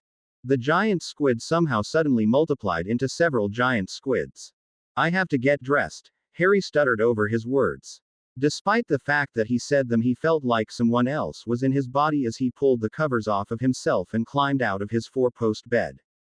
I'll inform him that you are on your way, Minka said in a gentle voice. Good luck, Master Potter. Harry watched as she vanished into the air. He stood in the center of his dormitory for a moment, completely lost in thought. His only comfort was that Snape only knew about his sneaking out and his attempt at stealing. He was in the dark about his other misdeeds. His constant lying, his sneaking out before and finding out about Sirius, his nightmares, his falling asleep in class not once but twice. Harry's brain snapped back to reality as he realized that Snape was waiting for him. His fingers stumbled over the buttons on his nightshirt for several moments before he gave up trying to unbutton it and pulled it over his head. He quickly pulled on his favorite gray sweatshirt before changing out of his pajama pants and into a pair of jeans. He pulled on a pair of clean socks before his fingers fumbled with the laces of his trainers. He racked his brain as he tried to figure out a way to explain everything to Snape. He knew that there was likely no excuse that he could give the man that would help him escape punishment, but he had to find something that could help in repairing things without too much permanent damage. When he finally got his trainers laced, he stood up straight and headed in the direction of the door. At the last minute he turned around and headed back towards his bed, retrieving his wand from his bedside table. The last thing he wanted was to give his guardian another reason to be angry with him. He walked out of his dormitory, closing the door behind him before slowly making his way down the spiral staircase. Despite the fact that he knew that Snape had every right to be mad at him, he couldn't help but feel sorry for himself. He had only sneaked out to get the potions, and he had only needed the potions because a crazy murderer was after him. That wasn't his fault, was it? Of course he realized that if he had just been honest with Snape days ago, he wouldn't be in the situation he was now, but he still couldn't help but feel horrible for himself. You missed a brilliant breakfast, Seamus exclaimed as Harry's feet made contact with the common room floor. Pancakes and sausage. Wicked, Harry forced himself to answer. He hoped his voice wasn't nearly as precarious as it sounded in his own head. If it's okay with you, I don't want to go for a fly until later, Seamus replied. I'm far too full after that meal. The boy was lying in an oversized armchair, looking more like he was more ready for a nap than a fly. It's fine, Harry nodded. I have to go see Snape anyway. Everything okay? Seamus asked. Harry nodded quickly. Yeah, he just wants to hang out. I might even stay down there tonight. It wasn't exactly the truth, but it wasn't a lie either. If Harry knew Snape at all, he was sure that he wasn't going to be allowed to sleep in his dormitory anytime soon. You're lucky, Seamus replied with a smile, having your parent at school like this. Harry nodded, despite the fact that lucky was not a word that he would have used to describe his current situation. He would have quite liked if Snape was 100 miles away at home, if the only authority figure that he had to deal with for his misbehavior at school was Dumbledore. Okay then, I'll see you at lunch, Seamus said through a yawn. Harry nodded in agreement as he headed towards the exit. He would bet his broom that he wasn't going to be at lunch, but he certainly wasn't going to try and explain that to Seamus. He stepped into the hall, closing the portrait behind him. Instantly he noticed that the fat lady had a look of remorse in her eyes.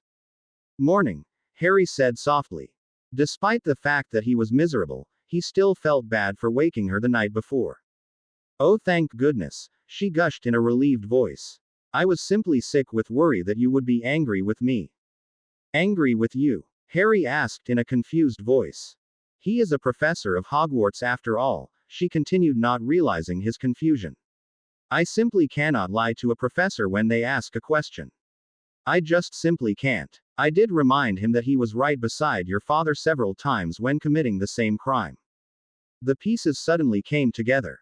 You told Remus that I snuck out? Harry asked in an irritated voice. As I said, he is a professor of Hogwarts, she replied gently. I can keep my mouth closed if I am not questioned. But I was questioned, Mr. Potter. Harry glared at her in annoyance. I do hope that you understand. I don't, Harry replied angrily. It is an oath I took when I became the entrance to Gryffindor Tower. I cannot lie when questioned, especially not if doing so will put a student in danger, she explained. Professor Lupin asked point blank if both of the students left in my house were in the tower. I wasn't in danger until you told Remus where I was, Harry shot back. Now I'm in all sorts of danger. You have my deepest apologies, she said in a sincere voice. However, as I said, I took an oath.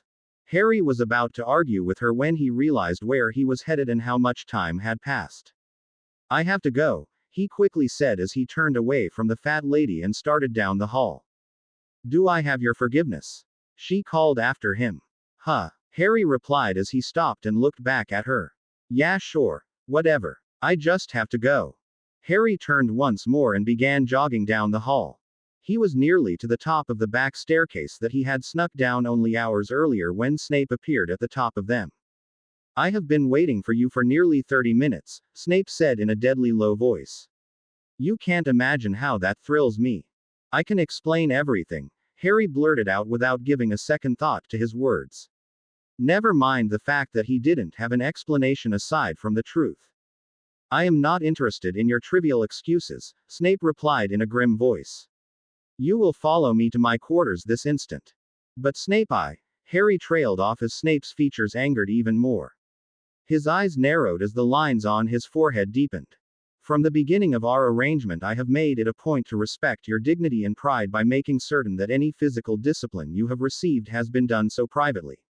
However, if you do not follow me this instant, you have my word that I will find the nearest chair and take you over my knee without any regard to who may be able to hear or see your punishment. Am I clear? Yes, sir. Harry breathed the words through the lump that had suddenly formed in his throat. Just as he had felt when Snape had forced him to take the potions, he was close to tears and the man hadn't laid so much as a finger on him yet. Snape held Harry's stare for a moment as if silently daring him to misbehave before he turned and began down the staircase. Harry quickly followed. He was so close to his guardian that he was sure that if Snape stopped walking, he would walk right into him. Unfortunately for Harry, Snape didn't stop walking. All too soon for his liking, they were off of the stairs and in the hallway that led to Snape's quarters. I really can explain everything, Harry tried in a desperate voice. Snape continued to walk in silence. Snape, really? Harry said as the man waved a hand, causing the door to his parlor to swing open on its own accord. It's not what you think. Snape walked into his parlor waving his hand once more when Harry was inside as well, causing the door to shut. It's not what I think. Snape questioned in furious voice. Was Remus Lupin lying when he came to me and told me that he caught you in my classroom in the middle of the night? Well, no, Harry said softly. He could feel the backs of his eyes burning with tears begging to fall. Did I not tell you hundreds of times, the most recent being just yesterday afternoon, how imperative it is to obey the rules? Harry nodded, having officially lost the capability to speak. Did I explain to you that one of those rules was to keep yourself out of harm's way, specifically by resisting the temptation to roam this castle in the middle of the night? Snape asked in a voice that was dangerously close to yelling. Harry nodded silently as he swallowed hard, willing the lump in his throat to go away and the tears to remain at bay. Then please, Harry, by all means explain to me how this situation is not what I think, Snape thundered. Harry shook his head as a tear managed to escape his eye. The back of his right hand quickly brushed it away. On top of all of that, you were caught stealing. Is that correct? Snape asked angrily. For a split second, Harry debated telling his guardian why he was stealing, but he quickly thought better of it. He was sure that he had never seen Snape quite so angry before, and admitting to sneaking out on another occasion certainly wasn't going to help the situation. He nodded, thankful that Snape wasn't demanding a verbal answer. Snape glared at the child as he tried to control his temper. The only other time he could remember being quite so disappointed in his child was when Harry had acted out in class in front of Fudge. His initial reaction had been to punish him quite severely. When he had found Harry a sobbing mess, he had instantly softened, allowing the punishment to slide. Today was so very different. Despite the fact that Harry had already shed several tears and the look in his eyes promised that there were many more to come, Snape did not feel himself softening. He could not. He would not allow something as serious as his child putting his life in danger be excused with a stern talking to and a quick cuddle. Harry felt his heart drop as he watched Snape pick a quill up off of the table and silently transfigure it into a thin wooden paddle. "I'm sorry." Harry forced the words out of his mouth as the tears that had been so eager to fall came rushing down his face with them. "That is not enough," Snape replied sternly as took the 2 steps to Harry. He gently but firmly took a hold of the boy's wrist and led him to the couch. "Not this time." Before Harry had time to react to his predicament, Snape had him over his knee, his jeans and briefs lowered as far as they needed to go. His glasses had been removed and placed on the side table. Normally Harry would be willing himself to fight with everything he had in him to refrain from crying. Today was already a lost cause. The tears were already flowing freely, his sobs quite audible. "I am afraid that this is long overdue," Snape said in a grim voice seconds before the paddle made contact for the first time. Harry caught his breath in as the sting settled in and conquered. He hadn't imagined that a paddle could sting quite so much. He instantaneously swore to himself that he would never do anything foolish enough to experience a repeat of this spanking. The paddle landed 5 more times before Harry felt his legs twitch involuntarily. "Snape, I'm sorry," he cried loudly. He had lost any need he had to appear like less of a child than he was. He didn't care that he had never pleaded with Snape to stop punishing him in such a way before. He was sure that he wouldn't survive if the paddling continued. Snape was silent as the paddle continued to fall, Harry's sobs now echoing off of the dungeon walls. "Snape!" Harry practically whined the man's name in a hoarse voice as he grabbed a hold of a handful of his guardian's pant leg. "Please. I warned you repeatedly," Snape replied, ignoring the boy's pleading and landing several more hard smacks to his backside. "Yet you are content in acting as if the rules do not apply to you." "I'm sorry." Harry tried once more as he fought the urge to put a hand back in an attempt to protect his bum. Snape landed another half a dozen smacks in quick succession before pausing for a moment. "If I ever find out that you were roaming the halls at night again," Snape trailed off before finishing his threat. A loud sob escaped Harry's mouth as a particularly hard smack landed on his upper thigh. "It ends here," Snape said in a dangerously stern voice, landing another hard smack. "Yes," Harry cried. "I promise." He had expected his guardian to ignore his words, continuing on with the punishment, but suddenly the spanking stopped. Harry continued to sob over Snape's lap, his face hidden in the man's robes. Snape sat frozen for a moment. He looked down at the small backside now covered in dark red splotches. For a moment he considered healing the child, but he quickly forced the thought out of his mind. He might as well help the child sneak out at night as well if he did. He dropped the paddle onto the couch next to him. Harry's sobs were breaking him slowly but surely. Slowly he reached out a hand, gently placing it on his child's back. He didn't miss Harry, jumping slightly at the touch. A pang of guilt hit Snape like a punch to the gut. He pleaded with himself to ignore it. He was adamant with himself that Harry had deserved every last swat that he had gotten and then some. Normally he would have allowed Harry to stay put, gently rubbing his back for several long moments. Today there were too many unanswered questions. Despite the fact that he had a thoroughly punished child sobbing into his pant leg, there were still too many things to get to the bottom of. Gently he cupped both of his hands under Harry's armpits and lifted him up, forcing him to stand. The spell having been broken, Harry wasted no time scrambling to right his briefs and jeans, causing Snape to ignore another pang of guilt as he winced slightly as they made contact with his punished backside. The moment his clothing was back to its proper place, he fell into his guardian's arms, sobbing loudly into Snape's chest. I'm sorry. The words came out of his mouth in a blubbering mess. Okay. Snape said in an even voice. He hugged Harry tightly to his chest. The room was silent other than the sounds of Harry's crying, his tears now slowing down. I think it would be best if you and I had a talk, Snape said in a serious yet gentle voice. A silent nod came as Harry's reply. Gently Snape peeled the child's hands from around him, forcing him to sit on the couch next to him. He ignored the small protest from Harry as his behind made contact with the cushions. He was sure that it had stung, but he wasn't about to address it or fix the problem for the child. Harry quickly brushed the rest of the tears from his face as he worked hard at getting his breathing under control. Snape reached over to the side table and retrieved the glasses, handing them to their owner. He watched as Harry put them on. I have an undeniable feeling that there is more going on than I am aware of, Snape said as he gently took hold of Harry's chin and forced the boy to look him in the face. I was certainly shocked to learn what particular potion you had in your satchel.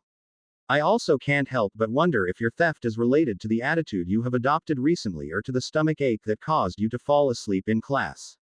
Snape let go of his grip on Harry's chin as his young charge blushed at these words. Or perhaps it wasn't a stomach ache at all. Snape raised a knowing eyebrow as Harry's eyes inadvertently drifted down to the paddle that was still resting on the couch. Once again Snape gently cupped the boy's chin, forcing him to look up at him.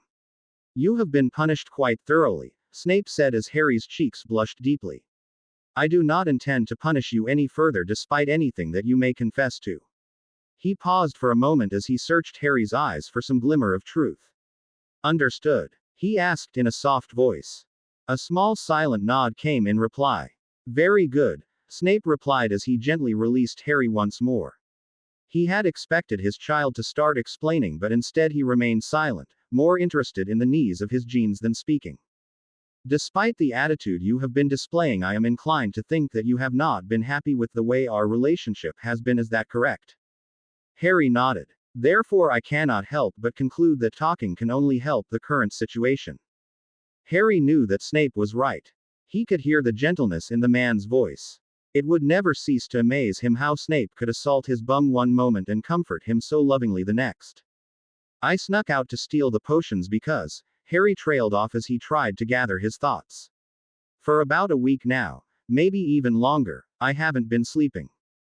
Harry watched as concern took over Snape's face. I haven't been sleeping because I keep having that nightmare about Sirius Black, Harry continued. Then the other night when you made me sleep down here and made me take the potions, I slept all night and didn't have a nightmare at all. You thought that by stealing them you could take them nightly and cure yourself of the nightmares? Snape asked in a gentle voice. Yes, Harry admitted. But there is more. Despite the fact that Snape had said that he would not punish him further, the last thing Harry wanted to do was admit to lying, manipulating Remus, or knowing about Sirius. But he knew that if he wanted the squid that was still splashing around in his stomach to disappear completely, it was his only option. Go on. When you asked me about falling asleep in Professor McGonagall's class, one lied. I fell asleep in her class because I wasn't sleeping at night. I told her that it was because I was up late doing homework. He searched his guardian's face for any signs of anger. It was only when he didn't see any that he continued. I also fell asleep in Remus' class. He didn't tell you about it because I convinced him not to. The squid shrunk in size but was still there nonetheless.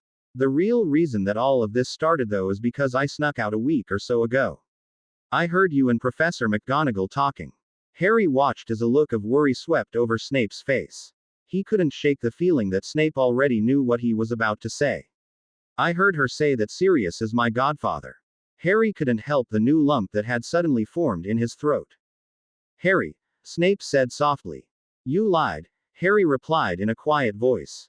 Snape nodded in agreement. I did, you are right. Harry looked up at his guardian with a shocked expression. Why? For a moment Snape considered explaining the truth to the boy, but he quickly decided against it. He didn't need Harry to distrust Albus any more than he needed him to distrust himself. I realize that this will likely be hard to believe, but it was done for your own well-being, Snape tried to explain. I had every intention of telling you over the holidays, though I am sure you will not believe that. He paused for a moment as he studied his young charge's face. Unfortunately, Harry, I make mistakes too. I am very sorry. Harry looked into Snape's eyes as these words hit him.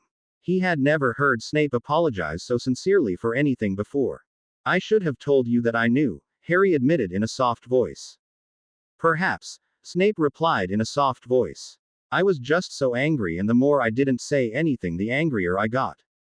Anger is peculiar in that way, Snape mused. It often grows so large that it takes on a life of its own, crippling those around it. Harry mulled over these words for a moment before answering in a voice just hardly above a whisper.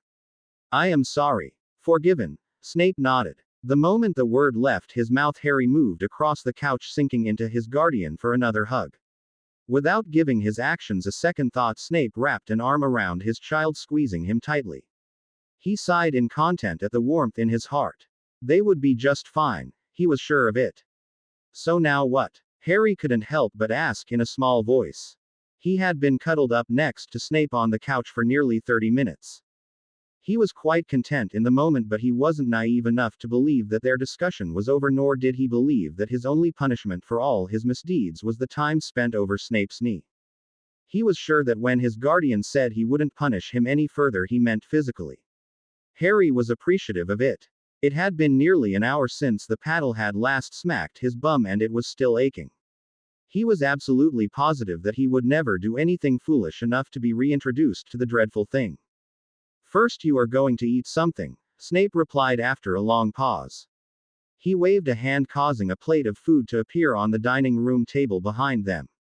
When you are done, I think we will flow home. I have completed most of what I wanted to before leaving for holiday. There is no need to stay longer. I have to go to my dormitory and get my things. Minka can collect them for you, Snape replied as he gently unpeeled Harry's arms from their position wrapped around his torso. Go eat now, please. Harry stood slowly. He knew it was likely dangerous to ask for something so soon after being punished, but he had to. Can I go to my dormitory and get my things myself? Snape considered this request for a moment before repeating the words he had spoken only seconds ago. Minka can collect them for you. After the morning the two of them had had, he wasn't quite ready to let his child out of his sight just yet.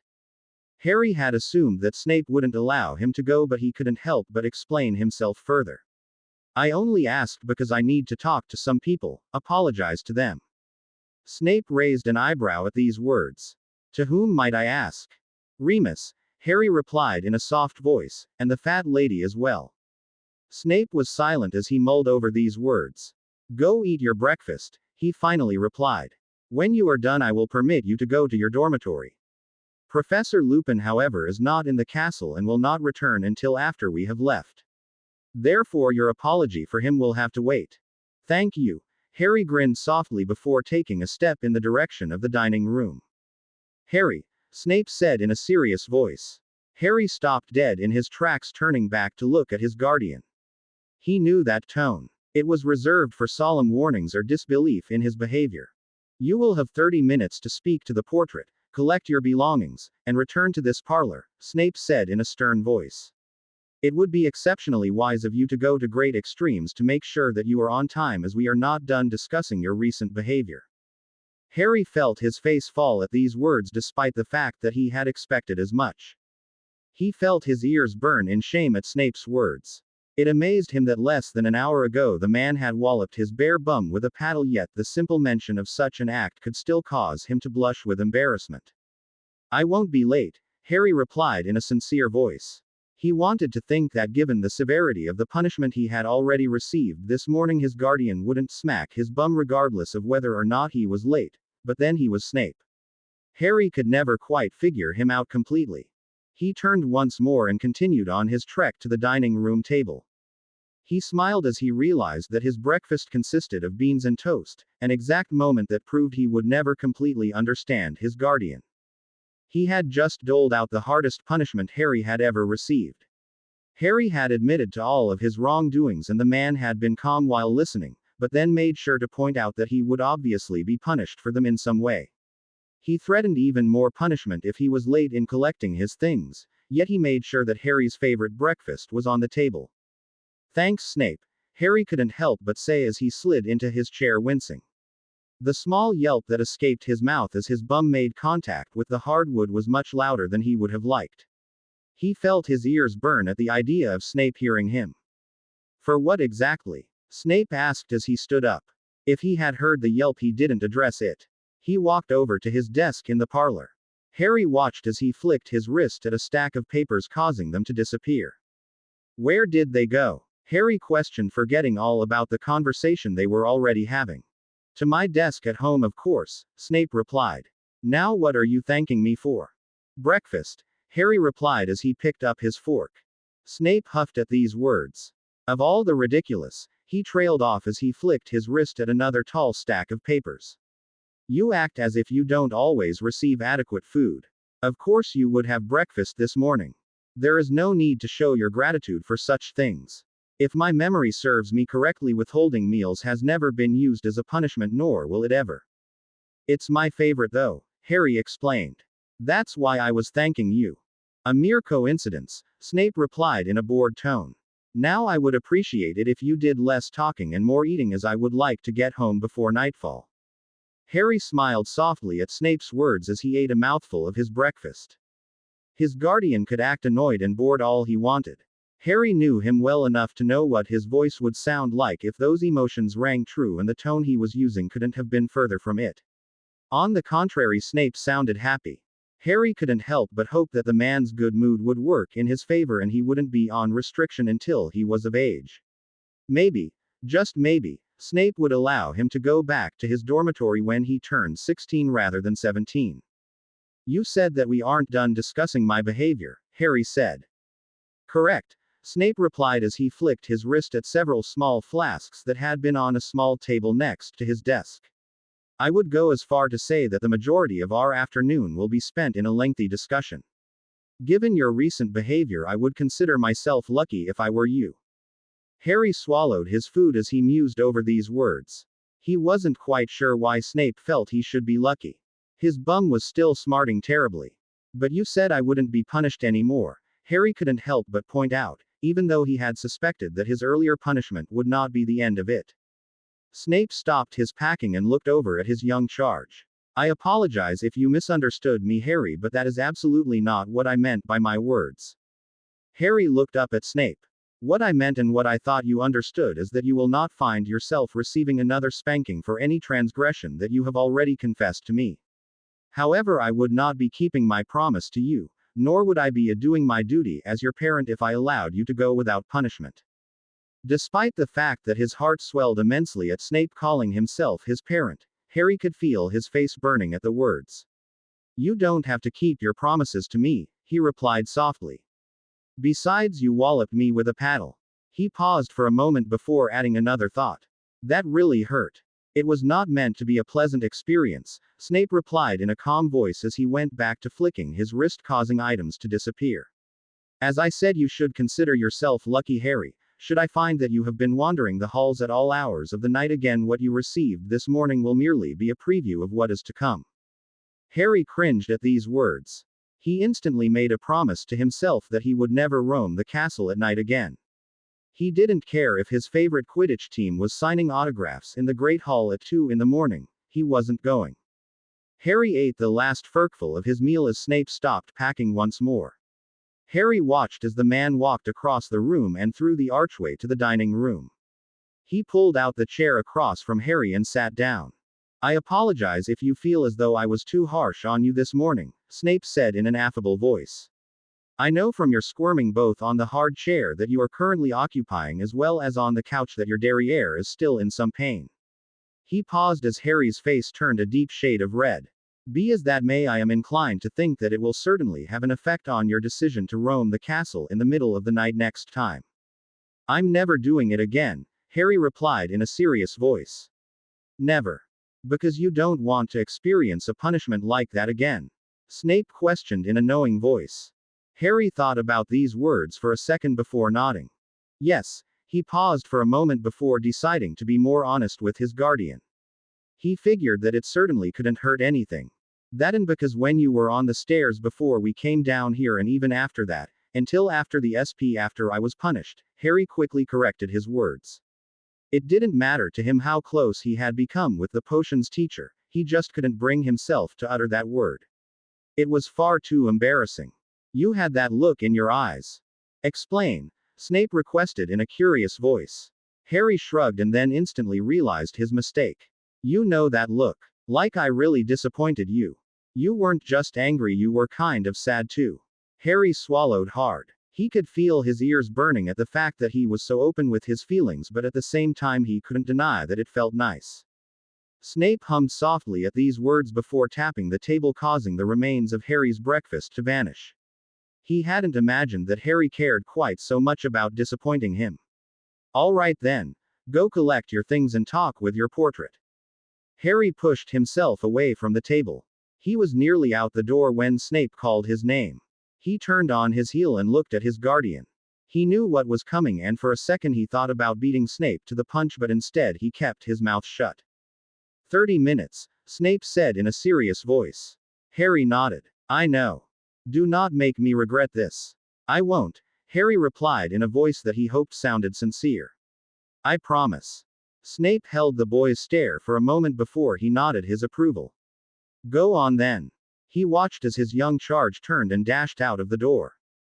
He leaned back in his chair, his fingers drumming on the table.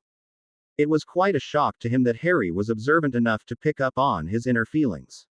Of course he had learned how to read Harry months ago, but he hadn't imagined that the child could read him as well. He also wouldn't have guessed that Harry gave much thought to whether or not his actions disappointed him. It was a pleasant surprise to learn that he did. Perhaps he was getting better at this parenting thing than he thought he was. I didn't mean to just run off this morning, Harry said. I was running late is all, and well, really I wanted to apologize to you. I'm sorry I woke you last night, and I'm sorry I was rude this morning. Not at all, Mr. Potter, she said in a serious voice. You have my apologies for telling Professor Lupin that you were not in the tower. It's okay, Harry quickly replied. Like you said, you took an oath, you had to tell him. I shouldn't have snuck out in the first place. I'm not going to be doing that anymore. I hope you aren't in too much trouble with Professor Snape, she said in a genuine voice. Harry could tell that she was changing the subject because she did not believe his words. He didn't take offense to this. Given his past, he didn't blame her for doubting him. I'm not, Harry assured her. He hoped that his face wasn't blushing and giving him away. But I'm not going to do it anymore. You don't have to through such lengths, she replied. Under normal circumstances, it is quite rare for a teacher to ask me such a direct question. It's not about that. I just have to stop, Harry replied. He hoped that she wouldn't ask him to elaborate. He didn't know how to explain the look in Snape's eyes and how much he hated himself for being the cause of it. Ah, she mused softly. Keeping yourself out of trouble won't be a bad thing. Speaking of that, I have to go get my things. Snape wants to head home soon. She nodded softly before swinging herself open. Harry was sure it was the first time she had ever done so for him without the password being uttered. Thanks, he replied as he stepped into the common room. I'll be right back. The portrait swung shut behind him. Harry turned the corner to find Seamus sound asleep in the large armchair. He liked Seamus, but he was glad to find that he wouldn't have to explain why he was leaving a day early to him. He took the steps up to his dormitory two at a time. He pushed the door open. Within seconds he was across the room. He grabbed his satchel from the top of his trunk and quickly filled it with his clothing. At the last moment he grabbed both his potions book and his defense against the dark arts book. He didn't have any assigned homework, other than the essay Snape had given him for punishment, but he was sure his guardian would appreciate his taking the initiative to bring home some reading material. He glanced over at his broom, which was propped up against the wall, but quickly thought better of it. He highly doubted that Snape was going to allow him to fly, and he didn't want to make the man mad by bringing it along without permission. He threw his satchel over his shoulder before turning and leaving his dormitory. He crept quietly back down the staircase, through the common room, and into the hallway. That was quick, the fat lady observed. Harry shrugged. I told you, Snape wants to get going home. He adjusted his satchel before he spoke once more. Can you do me a favor? Can you tell Seamus I left? He's asleep. I can do that, she smiled. Thanks. Happy Christmas. Happy Christmas to you as well, she said with a soft smile. I shall see you when you return. 5 minutes early, Harry pointed out as he looked up at the clock on Snape's mantle. I may just die from the shock, Snape replied in a dry voice. Harry playfully rolled his eyes in response. Are you ready to go then? Snape asked as he walked towards the fireplace. Harry nodded as his guardian took a handful of flow powder from the dish on the mantel. He waited for Snape to step into the fireplace and then he joined him. Snape dropped his handful of flow powder at their feet, stating their destination clearly. Do you remember where your bedroom is? Snape asked as they stepped into the living room. Yes, Harry nodded as his eyes scanned the room. He had only been to Snape's house once, and although he remembered it pretty well, he was still determined to leave this time with a much better mental image. He was thrilled at the idea of spending the next week there with his guardian. You can go and put your things up there, Snape instructed. Afterwards you can meet me back here where we will continue the discussion about your recent behavior. Harry felt his shoulders slump a bit at these words. Somehow he had managed to forget Snape's plan for the afternoon. If you would like to go back to the original arrangement for this afternoon, we can flow back to Hogwarts where you can clean cauldrons for the next few hours. Harry quickly shook his head. I suspected as much, Snape mused as he walked over to a large pile of papers that were stacked on a table in the far corner. Harry sighed softly to himself before heading for the staircase. He took his time making his way to the second floor and then down the hallway to the room that Snape had given him. He pushed open the door and walked across the room, putting his satchel on his bed. Instantly he noted that his pillow from Snape's quarters was propped up at the head of the bed. He smiled softly at it. When he had asked Snape if he could bring it home for the holidays, he was sure that the man hadn't been listening, let alone paying enough attention that he would remember to send it home without Harry reminding him. You sent my pillow here, Harry smiled as he walked back into the living room. Thank you. Did you not request that you have it over the holidays? Snape questioned as he abandoned the stack of papers. He walked across the room and sat down in an armchair. Yeah, I did, Harry nodded. I just didn't think you would remember. This may come as a shock to you, Harry, but I do tend to listen when you speak, Snape responded as Harry sat down on the couch. Which quite frankly is part of what brings us here. The attitude that you had been displaying the past few days was absolutely atrocious. I know, Harry agreed in a soft voice. He absent-mindedly started concentrating more on the threading of Snape's couch than he was on looking at his guardian. I am sorry. There is also the matter of the lying, Snape continued. I hate lying to you, Harry offered up. He could feel his ears burning at the confession. It certainly didn't seem that way these past few days, Snape mused. I do, Harry insisted. He was still finding looking at his guardian too challenging. He could feel Snape's eyes on him. You lied to me too, you know, he dared to continue. Silence reigned for several long moments. Harry was nearly certain that he had gone too far. He could already feel the lump forming in his throat. His bum had just stopped aching and he was about to get in trouble all over again. You were right, Snape finally replied. I did. However, I am inclined to think that our lies were slightly different. Aside from that, I happen to be the adult and parent in this situation. He paused for a moment. Though despite that, it does not make it okay for me to get angry with you or punish you for lying when I have done the same thing. Not this time at least. Huh? Harry asked as he looked up at his guardian. Surely he had misunderstood. I will not be punishing you further for lying to me, however in the future I want you to know that if you lie again the consequences will not be so pleasant. Harry couldn't help but grin widely at these words. So I'm not grounded. Snape raised an eyebrow. I believe what I said was that you are not going to be punished for lying to me. But then, while we are home you will not be on any sort of punishment, Snape cut him off. I hardly want to spoil our first holiday together. However, when we return to Hogwarts I think that staying down in my quarters for a bit would serve as a reminder to follow the rules. Harry didn't react to these words.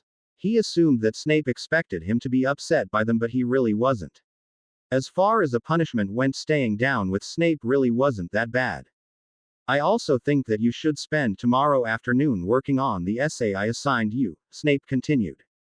Now Harry reacted, his face falling at his sentence. But Snape, do I really have to do that? Harry asked before he could stop himself. He had a feeling that he knew the answer, but he couldn't help but hold out some hope that his guardian would change his mind and allow him to forget about it. For a moment Snape nearly agreed with the child and scraped the ridiculous assignment. He refused to give in to the whim though.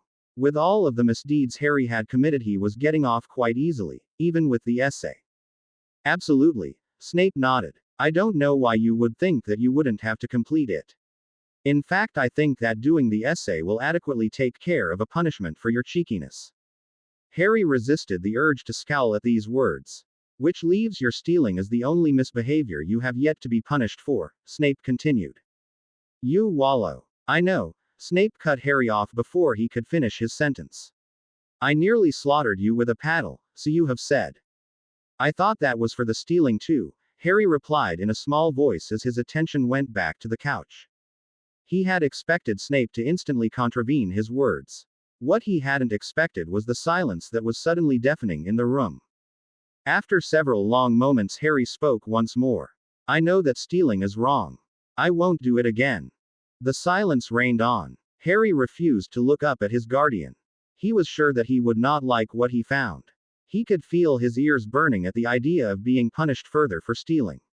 He was already going to be on restriction as well as being made to write the essay. He was sure that his broom would go next if Snape didn't decide to wallop him again in a few days. Harry. The burning had moved from his ears down to his cheeks now. He hated when Snape said his name in that tone. He asked, his attention still on the couch. Look at me, Snape requested. Harry noted that his voice, though stern, didn't exactly sound angry. Slowly he brought his head up, allowing his eyes to meet Snape's. Never again, Snape said in a serious tone. Never, Harry agreed in a sincere voice. Snape held his stare for a long moment before nodding once. All right then, I suppose you have been punished enough. Harry smiled softly at the man. Snape really did amaze him sometimes. Can I go outside? Absolutely not, Snape replied. This conversation is not over. I still wish to discuss these nightmares that you have been having, or rather haven't been having, due to your resisting sleep. What about them? Harry couldn't help but ask. They haven't changed. You know what they are about. Given that you have not been sleeping well tonight, you will be given both drafts to aid you, Snape replied, ignoring Harry's question completely. However, tomorrow evening you will not. I want to see if you will in fact have a nightmare without the potions. I will, Harry nodded. If that is the case, then we will discuss what can be done to solve the problem. However, taking a sleeping and a calming draft every evening is not the solution, Harry. Both of those can become very addictive. Can't we fix it now without waiting to see if it happens again? Harry asked in a desperate voice. Snape shook his head firmly. I am not going to have you taking something to fix this problem if the problem can be fixed naturally. But Snape, Harry began to protest. If you just give me something, then it'll cure me without having to wait and see. Snape waved a hand, beckoning the child over to him. Come here, please. Harry slowly slid off of the couch and walked the 5 feet to his guardian. He wasn't sure why Snape wanted him, but he knew better than to tell the man no or to make him wait. Snape had said that he wouldn't put him over his knee again, but he wasn't sure if that included a single smack to his bum. He was sure that he couldn't handle it though. It would be enough to send him into tears all over again. He prayed that maybe he was just going to get a lecture. He stopped in front of Snape, staring down at the man's knees as he awaited his fate. Snape ignored the part of him that wanted to send the boy to his room for his bothersome nagging. Instead, he gave in to the much louder voice. He took Harry in his arms and pulled him towards him, hugging the child tightly. If he expected Harry to work his behavior, then he was going to have to work on his own as well. He could still be stern when needed. He could dole out a punishment when needed as well. Harry didn't need either of those things now though, and if he wanted the relationship between himself and his child to improve, then he was going to have to work on being what the boy needed. I know that you obviously do not enjoy these nightmares that you are having, but if I am to help you, then I must see how serious the situation really is, he said in a soft voice. There is a very complex potion that can be brewed which may be able to cure you of them. However, as I said, I do not want you taking potions if they aren't needed. It's comparable to muggles taking medication when it is not needed. Your body can become immune to it, rendering it useless should you need it in the future. Can you understand that? Harry nodded softly into the man's chest as he felt Snape lifting him to sit on his lap. He wanted to protest that he was far too old for such behavior, but he couldn't deny how nice it felt. You have my word that should you have a nightmare again tomorrow night, I will do everything in my power to stop them from reoccurring, Snape promised. Okay. Harry agreed in a soft voice. He was on the verge of tears for a much different reason now. He hadn't expected that Snape would be so kind. He swallowed hard, trying to force the lump in his throat away. There was no way he was going to cry like some sodding toddler over something so pathetic. Before I agree to let you gallivant around the yard, I want to touch on one more thing. Harry was silent as he tried to figure out what else Snape wanted to talk about. As far as he could tell, they had covered just about everything. Earlier you mentioned that you sensed that I was disappointed in your actions, correct? Yes, Harry nodded. I want you to know that while that is true, Harry, I am more concerned by the idea that you do not value your own life, Snape said gently. As we have discussed before, I know that adults have not always had the best intentions for you, nor have they always been there when you truly needed them. I am also sure that my keeping information from you about Sirius Black is weighing heavy on your mind. I also realize that you are just a child. I can even understand how roaming the halls in the middle of the night may seem like an adventure. He paused for a moment. He wanted to be sure that his words came out sternly yet gently. A skill that he was still learning how to master. As I have told you in the past, you have my word that I am not going anywhere. That being said, there will be times in which I cannot divulge everything to you. There will be times in which keeping information from you will not be an option for me. When this is necessary, I want you to know that it is being done because I feel that it is the right decision for you, and when the time is right, if the time is ever right, you will be told the information. Understood? Yeah, Harry nodded. I also need you to learn that your life is valuable, Harry, Snape said gently. I cannot. I will not allow you to put yourself in dangerous situations. I care about you far too much to lose you over something so imprudent. Harry could feel the lump in his throat grow at Snape's words. He swallowed hard, trying to force it to go away. I need you to make an effort to work on this, Snape continued. I cannot keep you safe without your help, and quite frankly, if I may be honest with you, I don't enjoy punishing you nearly as much as you probably imagine that I do. Harry felt his face blush slightly at these words. He had never really considered the idea that Snape didn't like punishing him. He had always just assumed that the man didn't really have any deep feelings about it. Harry opened his mouth to reply, but Snape continued before he could. I need you to work on trusting me as well. I know it is hard for you, but had you come to me earlier, we wouldn't be in this situation now. If I had told you I was out at night and overheard your conversation, I wouldn't have gotten in trouble. Harry couldn't help but ask. Oh no, you certainly would have, Snape replied. But it would have been much less trouble. Harry mulled over these words. He was going to have to learn how to be more honest with Snape. He was also going to have to really work at behaving better. He figured he owed the man at least that much. Snape gave him one last tight squeeze before loosening his grip on the child. Now, if you would like to go outside, you may. However, please stay in our yard. Harry slowly slid off of Snape's lap. He hated to admit it to himself, but he was sad to give it up. Can I ask a favor? Harry asked in a hopeful voice. I suppose you may. Can you flavor the potions for me tonight? Snape smiled softly at the words. That could be arranged. Thanks, Harry smiled. All right then, outside with you before I change my mind and take you back to Hogwarts to scrub cauldrons, Snape threatened. Harry rolled his eyes playfully at these words before turning and heading for the kitchen. He couldn't help but feel absolutely amazed by how much could change in a day. This morning he had been absolutely dreading coming home with Snape, and now he couldn't have been more content with his surroundings. He smiled widely as he pushed the back door open. For the first time in days, he was absolutely sure that he and Snape were going to be just fine. He walked quickly across the school grounds. His ears were burning from the cold. He could see his own breath in what appeared to be little puffs of smoke. Nightfall was still several hours away, breakfast having just ended, but he had other plans. He had been waiting for days for the full moon. He was quite happy that it was the holidays. Normally he would have to go to great extremes to enter the passageway to the shack, but with most of the students at home, it wasn't necessary. He approached the violent tree and withdrew his wand. He quickly looked around, making certain that he was alone before stating the incantation loudly, causing the branches to freeze in motion.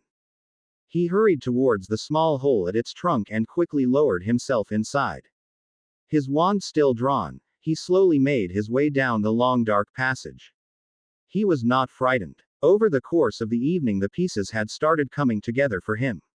Slowly at first and then so rapidly that he had hardly made it through breakfast. As the thought of breakfast entered his mind he felt a small pang of guilt for speaking with the potion's master. He quickly shook it off. He cared for Harry more deeply than the boy would likely ever realize. It was because of that he could not allow the child to get away with such dangerous stunts. When he had found Harry in the potions classroom he had nearly popped him on the bottom himself. If the boy didn't have a competent guardian, he likely would have. The thought of Harry's guardian caused the back of his neck to dampen. He knew that it was a conversation that would likely happen in the next few hours and he knew that the outcome would not be pleasant. He climbed the several steps at the end of the long passage, pausing outside of the door that led to the shack. He was silent as he listened intently. For the first time he had a small feeling of doubt, that perhaps his intuition was off. Perhaps coming down here hours before he needed to would be a waste of a day. He heard footsteps on the other side of the door. A smile spread across his face as he took hold of the doorknob and attempted to push it open. He was not surprised when the door would not budge. All of his assumptions were correct. He wasn't sure why he felt so surprised by this. After all, you didn't grow close enough to someone to consider them a brother without being able to get inside their brain. Even if it had been years ago, some things never changed. "It's Remus," he said in a loud voice. "I know that you are in there. Let me in, please." Silence enveloped him in the passageway for several long moments. He was about to open his mouth and begin to plead his case when he heard the sound of something heavy being pushed out of the way. A moment later the door slowly opened. Remus smiled widely as he saw the old familiar face, albeit aged several years. "Padfoot," he breathed in an excited whisper. "You are completely flushed," Snape noted as Harry sat down at the table for a late lunch. "You should have come in hours ago." "I'm okay," Harry replied despite the fact that his nose felt like it was going to freeze right off of his face. Snape reached down and placed a gentle hand on Harry's cheek as he walked by him. "Not even a full day since you got yourself into trouble for lying and you are at it again," Snape scolded gently as he sat down across from Harry. "Your face is raw." "I didn't lie," Harry tried to justify his actions. "I said that I am okay and I am. You didn't ask me if I was cold." Snape raised an eyebrow at this response. "Nevertheless, you are in the house for the remainder of the day. It is supposed to snow later. I won't have you catching your death out there." Harry smiled softly at these words. He knew that he was probably supposed to be annoyed by his parental figure forcing him to stay inside, but he couldn't help but feel completely elated at the idea that Snape cared so much. "Can you do something with me this afternoon?" Harry asked in a hopeful voice. "Unfortunately, I have some work to do," Snape replied as he picked up his fork. "Can I help?" Snape took a bite of his chicken before looking up at the young boy sitting across from him. He had a stack of papers to grade and a potion to start work on. However, when he looked at Harry, he couldn't help but feel as though his work could wait. "You don't think that perhaps a nap would be a wise idea after the morning that you had?" Snape questioned. Harry shook his head. "I'm not tired at all." Snape found these words hard to believe. It was normal for Harry to sleep for at least an hour or two after crying as hard as he had this morning. Not only had he sobbed a great deal, but they had traveled home as well. Snape knew from experience that the flow could easily steal some energy from a child. Aside from that, Harry had confessed to him that he had been hardly sleeping for days. "If you don't take a nap this afternoon, you are going to bed right after supper tonight," Snape promised. Harry made a disapproving face at these words. "I'm really not tired though." "Those are your options. You can take a nap this afternoon and stay up until your normal bedtime tonight, or you can skip a nap and go straight to bed after supper." "I can have the potions tonight, right?" Harry questioned. "You may." Snape nodded. I will also remind you of your willingness for them if you fight me for even a moment tonight when it is time to take them. You said you would flavor them, Harry reminded him as he put a forkful of chicken into his mouth. I did and I will, Snape promised. You have my word. Then I'll go to bed after dinner, Harry decided. Snape nodded in reply as he swallowed a mouthful of food. I hope that you remember how willing you were to comply in a few hours when you were fighting me every step of the way. I won't, Harry assured him. If I do, I'll write 2 essays tomorrow. Snape huffed at these words. Drink some of your milk. Harry put his fork down and picked up his glass, quickly gulping down half of the contents. Perhaps I could put off my work for this afternoon, Snape mused. Harry grinned widely at these words. Can you teach me a spell? Or could we play a game of chess? Or go to Hogsmeade? None of the above, Snape replied as he ate the last of his meal. I think that perhaps we should have another discussion. Harry felt his shoulders slump a considerable amount at these words. He racked his brain as he tried to figure out what he had done wrong now. Surely this couldn't be just because he had been cold outside but stayed out there anyway. You aren't in any trouble, Snape assured him gently as he saw the look of worry take over the child's face, shockingly enough. Then what? Finish your meal, Snape cut him off. Afterwards we will go into the living room and talk. Why can't we talk now? Harry asked in a worried voice. Because you are still eating, Snape replied as he tapped the table, causing his side to clear. I want your undivided attention. I'm not even hungry and. Harry looked up at the man. His cheeks instantly prickled with warmth at the stern look on his guardian's face. I assure you that you are not in any trouble. I am abandoning my work for this afternoon to spend some quality time with you. Now you will finish your lunch without argument and without pestering me, or I will go back to my original plan of working on my grading while you find a way to entertain yourself. Sorry, Harry offered the word in a small voice. Snape nodded in approval before giving Harry's half-eaten plate of food a pointed look. Harry quickly put a forkful of chicken into his mouth. Thank you, Snape said softly as he stood up. I will be in the parlor when you are done. I expect every bite of that food to be eaten and your glass to be empty. I will know if you aren't truthful about it. Okay. Harry nodded after swallowing his food.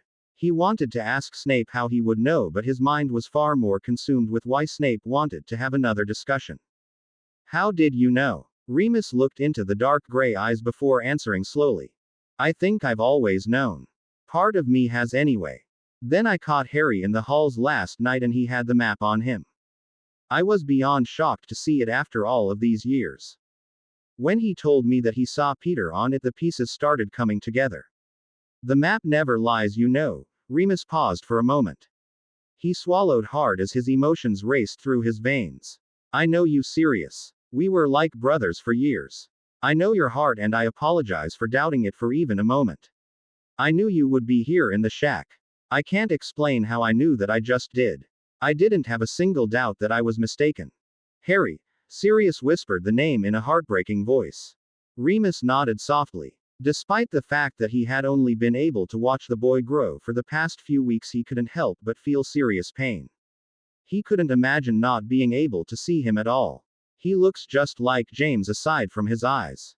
You would think he stole those from Lily herself. He's a bright boy, albeit a tad mischievous. Sirius smiled softly, though it quickly faded from his face. I need to speak with him. I need to explain everything. He probably thinks I'm a monster. As I said, he's a bright boy. Though the papers haven't made you out to look well, I'm sure once the truth is brought to light, Harry will understand, Remus said softly. He hesitated for a moment as he carefully chose his next words. I'm not sure that seeing him before your name is cleared is in the best interest of either of you, though.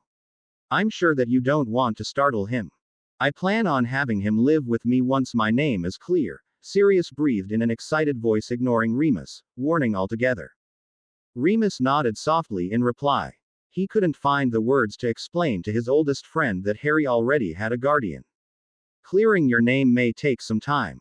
Peter must be caught first. I don't doubt that he will be, Sirius replied softly. And once Dumbledore hears the truth. Sirius trailed off. I just need to be there for Harry. To be sure that he is in good hands. He paused as he silently studied Remus' face. What is it, Moony? Remus silently cursed his face for betraying him. It's nothing. It doesn't appear to be nothing. You look worried. Remus looked deep into Sirius' eyes. He didn't want to be the one to tell him. He wanted to ignore his knowledge of the situation altogether. He wanted to pretend that it didn't exist. Remus cleared his throat softly as he searched for the correct words. Harry had been staying with his aunt and uncle since that night. There was some speculation that they were not kind to him. Remus watched as look of anger swept over Sirius' face. Not physically abusive, Remus quickly added. Cold towards him, I suppose, would be the best way to put it. Harry apparently ran away over the summer. He was brought here to Hogwarts where Dumbledore arranged for someone to look after him. That person has now adopted Harry. Remus, that's wonderful. Sirius smiled widely. With Harry in your care, I'll be able to see him as often as I like. He's not in my care, Remus replied softly. He could hear the heartache in his own voice. Throughout the past 11 years, he had often thought of contacting Dumbledore and taking the necessary steps to obtain custody of Harry. The guilt of not being able to do so visited him regularly. I could not take that chance with my condition. Regrettably, it was not an option. Then who is it? Sirius asked. Whoever it is has my utmost respect for standing in when I was unable to do so. It's Severus, Remus replied in a matter-of-fact voice. There was no use hemming and hawing. Remus was certain that the best way to answer was quickly and directly. The color quickly drained from Sirius' face. Over my dead body. He is quite good with the child, Remus tried to explain in a gentle tone. Your godson tends to get himself into trouble quite often. Scarily enough, it is usually in a way which puts his life in peril. Severus seems to have been able to control this in some ways. Harry's grades are excellent. He paused before continuing in a soft voice. He is happy, Sirius. Likely under the Imperious curse, Sirius muttered. Snivel. As doing a wonderful job raising your godson, Remus cut him off. A moment ago the person doing so had your utmost respect. That was before I found out it was him, Sirius replied angrily. I will fight tooth and nail to get custody of my godson and keep that man as far away from him as I can. You're a wanted man, Remus reminded him in a gentle voice. Until your name is cleared you cannot even speak to Harry, let alone raise him properly.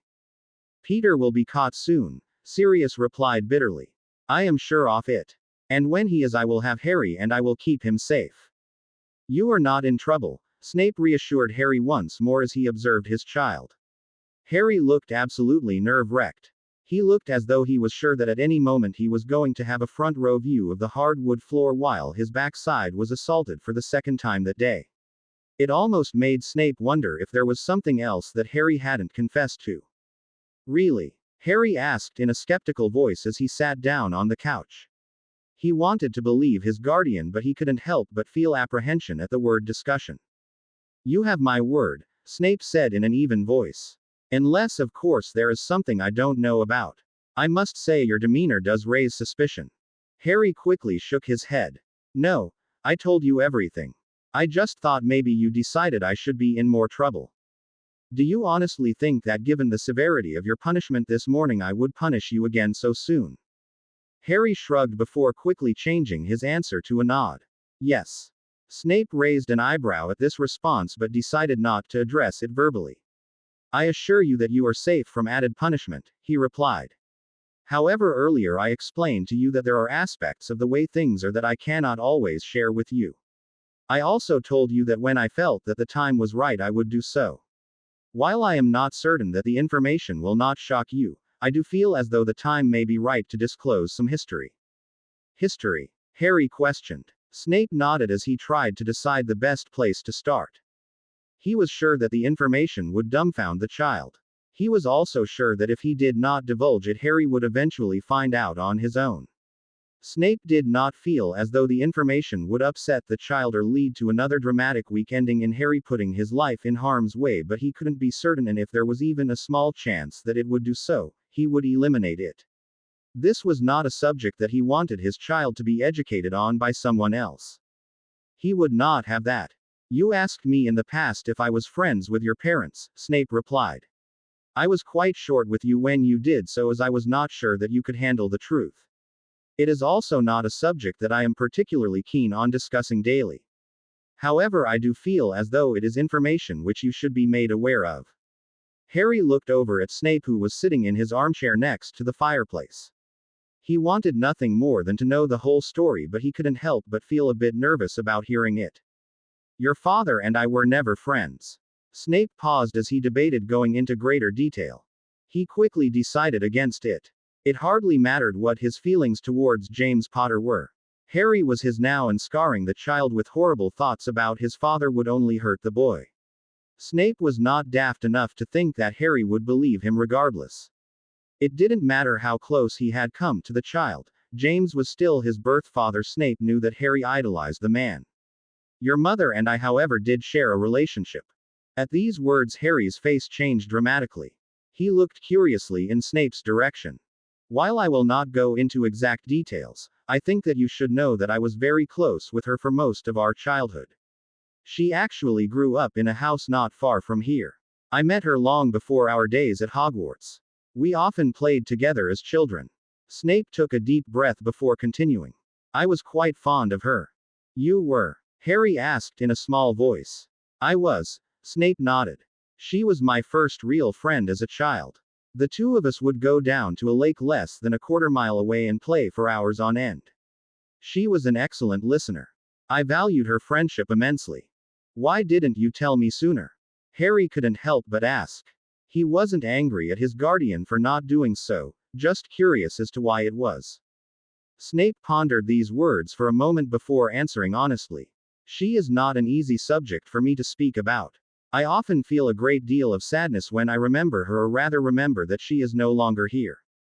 Harry could understand that. He too felt sad sometimes when he thought about his parents and he couldn't even remember them. Snape had actual memories with his mum. He was sure that sad was an understatement. Perhaps over the summer holiday I could show you the lake that we used to frequent, Snape suggested. I would like that a lot. Harry smiled softly. Thank you. He looked over at Snape. He instantly noted that for the first time Snape looked like he was struggling with his emotions. Suddenly Harry felt pressure to change the subject. Are we going to have a Christmas tree? He asked, hoping that the question would distract Snape from the thoughts about his mum. Snape nodded, clearing his throat as he did.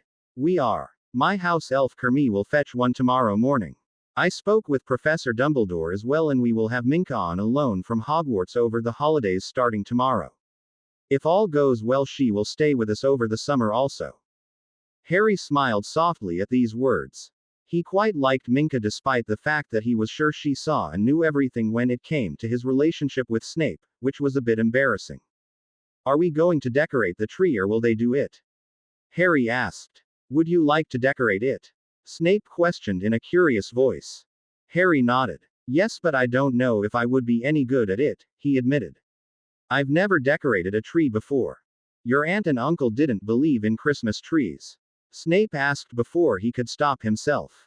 They had two every year, but they were both for Dudley, Harry explained. I wasn't allowed to help decorate them or even touch them. Snape felt an undeniable surge of hate course through his veins at Petunia and her disgusting Muggle husband. You will decorate our tree. Or rather, we will decorate our tree, he quickly corrected his words. I will assist you in doing so tomorrow evening. Harry smiled through a large yawn. Snape raised an eyebrow at his actions, still not at all tired. A little tired, Harry admitted in a soft voice, but not enough to take a nap. If you took the potions now, you would likely sleep until tomorrow morning, Snape mused. Boring, Harry declared as he yawned once more. Snape nearly rolled his eyes at the childish response. He stood up and walked across the room to his desk. I should punish you for blatantly lying to my face. I can see in your eyes how exhausted you truly are. If I were you, I would count my lucky stars that it is the Christmas holiday and I am inclined to be more lenient with you. Now it was Harry's turn to fight the urge to roll his eyes. He was tempted to remind his guardian once more that his bum nearly wound up in St. Mungo's after his meeting with the paddle this morning, but he resisted the urge to do so. Somehow he didn't think Snape agreed that his punishment was quite so dramatic. Instead, Harry ignored his guardian's words altogether. Do you want to play a game of chess? I would, but unfortunately, if you want to spend tomorrow evening decorating for the holiday, then I must get some of my work done now. It would be wise of you to use the time efficiently and work on your essay rather than waiting until tomorrow to do so. Harry felt his face fall at these words. But Snape, the decision is yours. You are welcome to find something else to entertain yourself with. Snape cut him off abruptly. However, you are not going back outside in the cold, so any entertaining will have to be done inside. I would also like to point out that if you choose to do the assignment tomorrow, you will be doing so in your bedroom. However, if you would like to do it now, you may work down here. Harry made a face at these words. Of course, Snape would put restrictions on everything, leaving doing the essay now to be the best option. I'll do it now, Harry agreed in a pitiful voice. Does it really have to be 3 feet long though? 2 feet would be just as good. And Harry trailed off as Snape gave him a stern look. Perhaps you are correct, Snape replied as his attention went back to the pile of papers on his desk. 3 feet is an odd number, and I have always much preferred even numbers. Really? Harry asked. He fought hard to keep the excitement out of his voice. Indeed, Snape nodded. If you don't wish to do 3 feet, 4 would be more than acceptable. Harry felt his face fall as he scowled in Snape's direction. 3 is fine. Oh, I'm so glad we see eye to eye, Snape replied in an even tone. He waved a hand, causing a 3-foot piece of parchment and a quill to glide off of his desk and across the room, landing gently on the coffee table. On the importance of paying attention in class, Snape reminded him. Watch your spelling and punctuation as well as your handwriting. Harry glanced over at his guardian.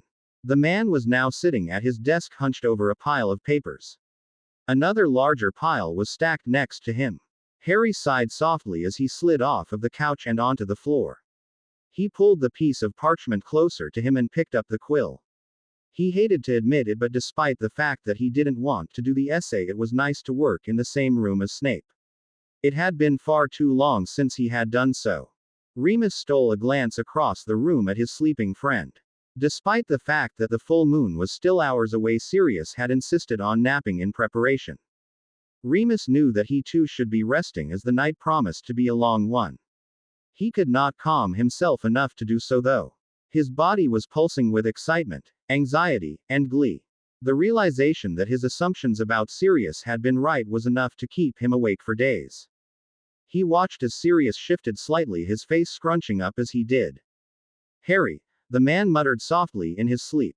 The name sent a chill down Remus' spine. Sirius was stubborn. He knew that as a fact. It was as accurate as saying that water was wet. He knew that Sirius wanted Harry. He only hoped that the man would take heed of his words and stay away from the boy until the time was right. Harry, Sirius murmured once more in a pained voice. Remus sighed softly as he ran a hand down his face. It appeared that keeping Sirius away from his godson was going to be harder than he thought. Snape glanced up at the clock on the mantel. Nearly 40 minutes had passed since Harry had insisted on going out in the yard. A fresh blanket of snow had fallen overnight. Snape had been hesitant to allow Harry outside in such cold weather, but he had been unrelenting in his asking. Snape had nearly scolded him for his nagging, but he had resisted the urge to do so, instead deciding that allowing the child to roam around the yard for a bit would be passable. Harry of course thought that he was completely out on his own out there, but his guardian had been sure to instruct Minka to stay undetected but to keep a close watch on him nonetheless. Snape's attention went back down to his work as he decided that another 20 minutes would be sufficient time for Harry to get fresh air. After that, he didn't care if the child begged until he was blue in the face, he was staying inside for the remainder of the day. If Harry had another nightmare without the aid of the draft, Snape was going to have a hard enough time curing him of those. He didn't need to tackle a death of a cold on top of that. The knock on the front door startled him. His hand jerked, causing his quill to smear ink across the page. He muttered an obscenity under his breath as he stood and walked across the parlor. Very few people knew that he and Harry were home for the holiday. After they had arrived, Snape had closed off the flow as an added precaution. He knew that Albus had placed every spell in existence on the property to protect it, but as far as Snape was concerned, one couldn't be too careful. Snape paused in front of the large front door for a moment before taking hold of the doorknob and pulling it open. "Good morning," Cornelius said with a large fake grin as he forcefully stepped inside. Cornelius, Snape replied in a dry voice. I wasn't aware that we had arranged a meeting today. He stepped to the side, allowing the man to enter his house. He could feel his blood boiling at the sight of him. We hadn't, Cornelius admitted as he looked around the front hall. However, the ministry felt it was best to stop by and see how Mr. Potter is doing. It's a bit quiet in this house. You would think that a teenager would be much more lively in such a happy environment. Harry happens to be outside, Snape replied, willing himself to keep his temper under control. He is getting a bit of fresh air. I would have thought that after he was caught wandering the castle in the middle of the night he would be on some sort of restriction, Cornelius replied as he showed himself into the parlor. Surely allowing the boy to get away with such behavior is. The situation was dealt with accordingly. Snape interrupted the man before he could complete his sentence. He followed him into the parlor. He had half a mind to show him right back out his front door, but he knew that doing so would not help things at all. I wasn't aware that how I choose to discipline Harry was a concern with the ministry. I know that Albus made you aware of the disciplinary methods that I employ. This was discussed long before the adoption papers were signed. Having endured such a punishment, I did not feel it was necessary to keep Harry on restriction as well. Doing so seemed quite cruel with the holidays so near. I am well aware of your use of corporal punishment, Cornelius replied as his eyes scanned the room, stopping momentarily on a Quidditch magazine that Harry had left on the couch. I have said from the beginning that if it is successful in keeping Mr. Potter safe, then so be it. Given the current circumstances, however, I am not sure that allowing the child to roam the outdoors is wise. Despite the current circumstances, Harry is still a 13-year-old boy. He cannot be cooped up indoors all day. It is not healthy, Snape replied in an irritated voice. Aside from that, he is not alone. I have a house elf watching him closely, and she has been instructed to report to me in a second's time if needed. Cornelius raised an eyebrow at these words but did not address them. Instead, he abruptly changed the subject. I wish to speak with Mr. Potter while I am here, if that is able to be arranged. Snape snapped his fingers, causing Minka to appear at his feet a moment later.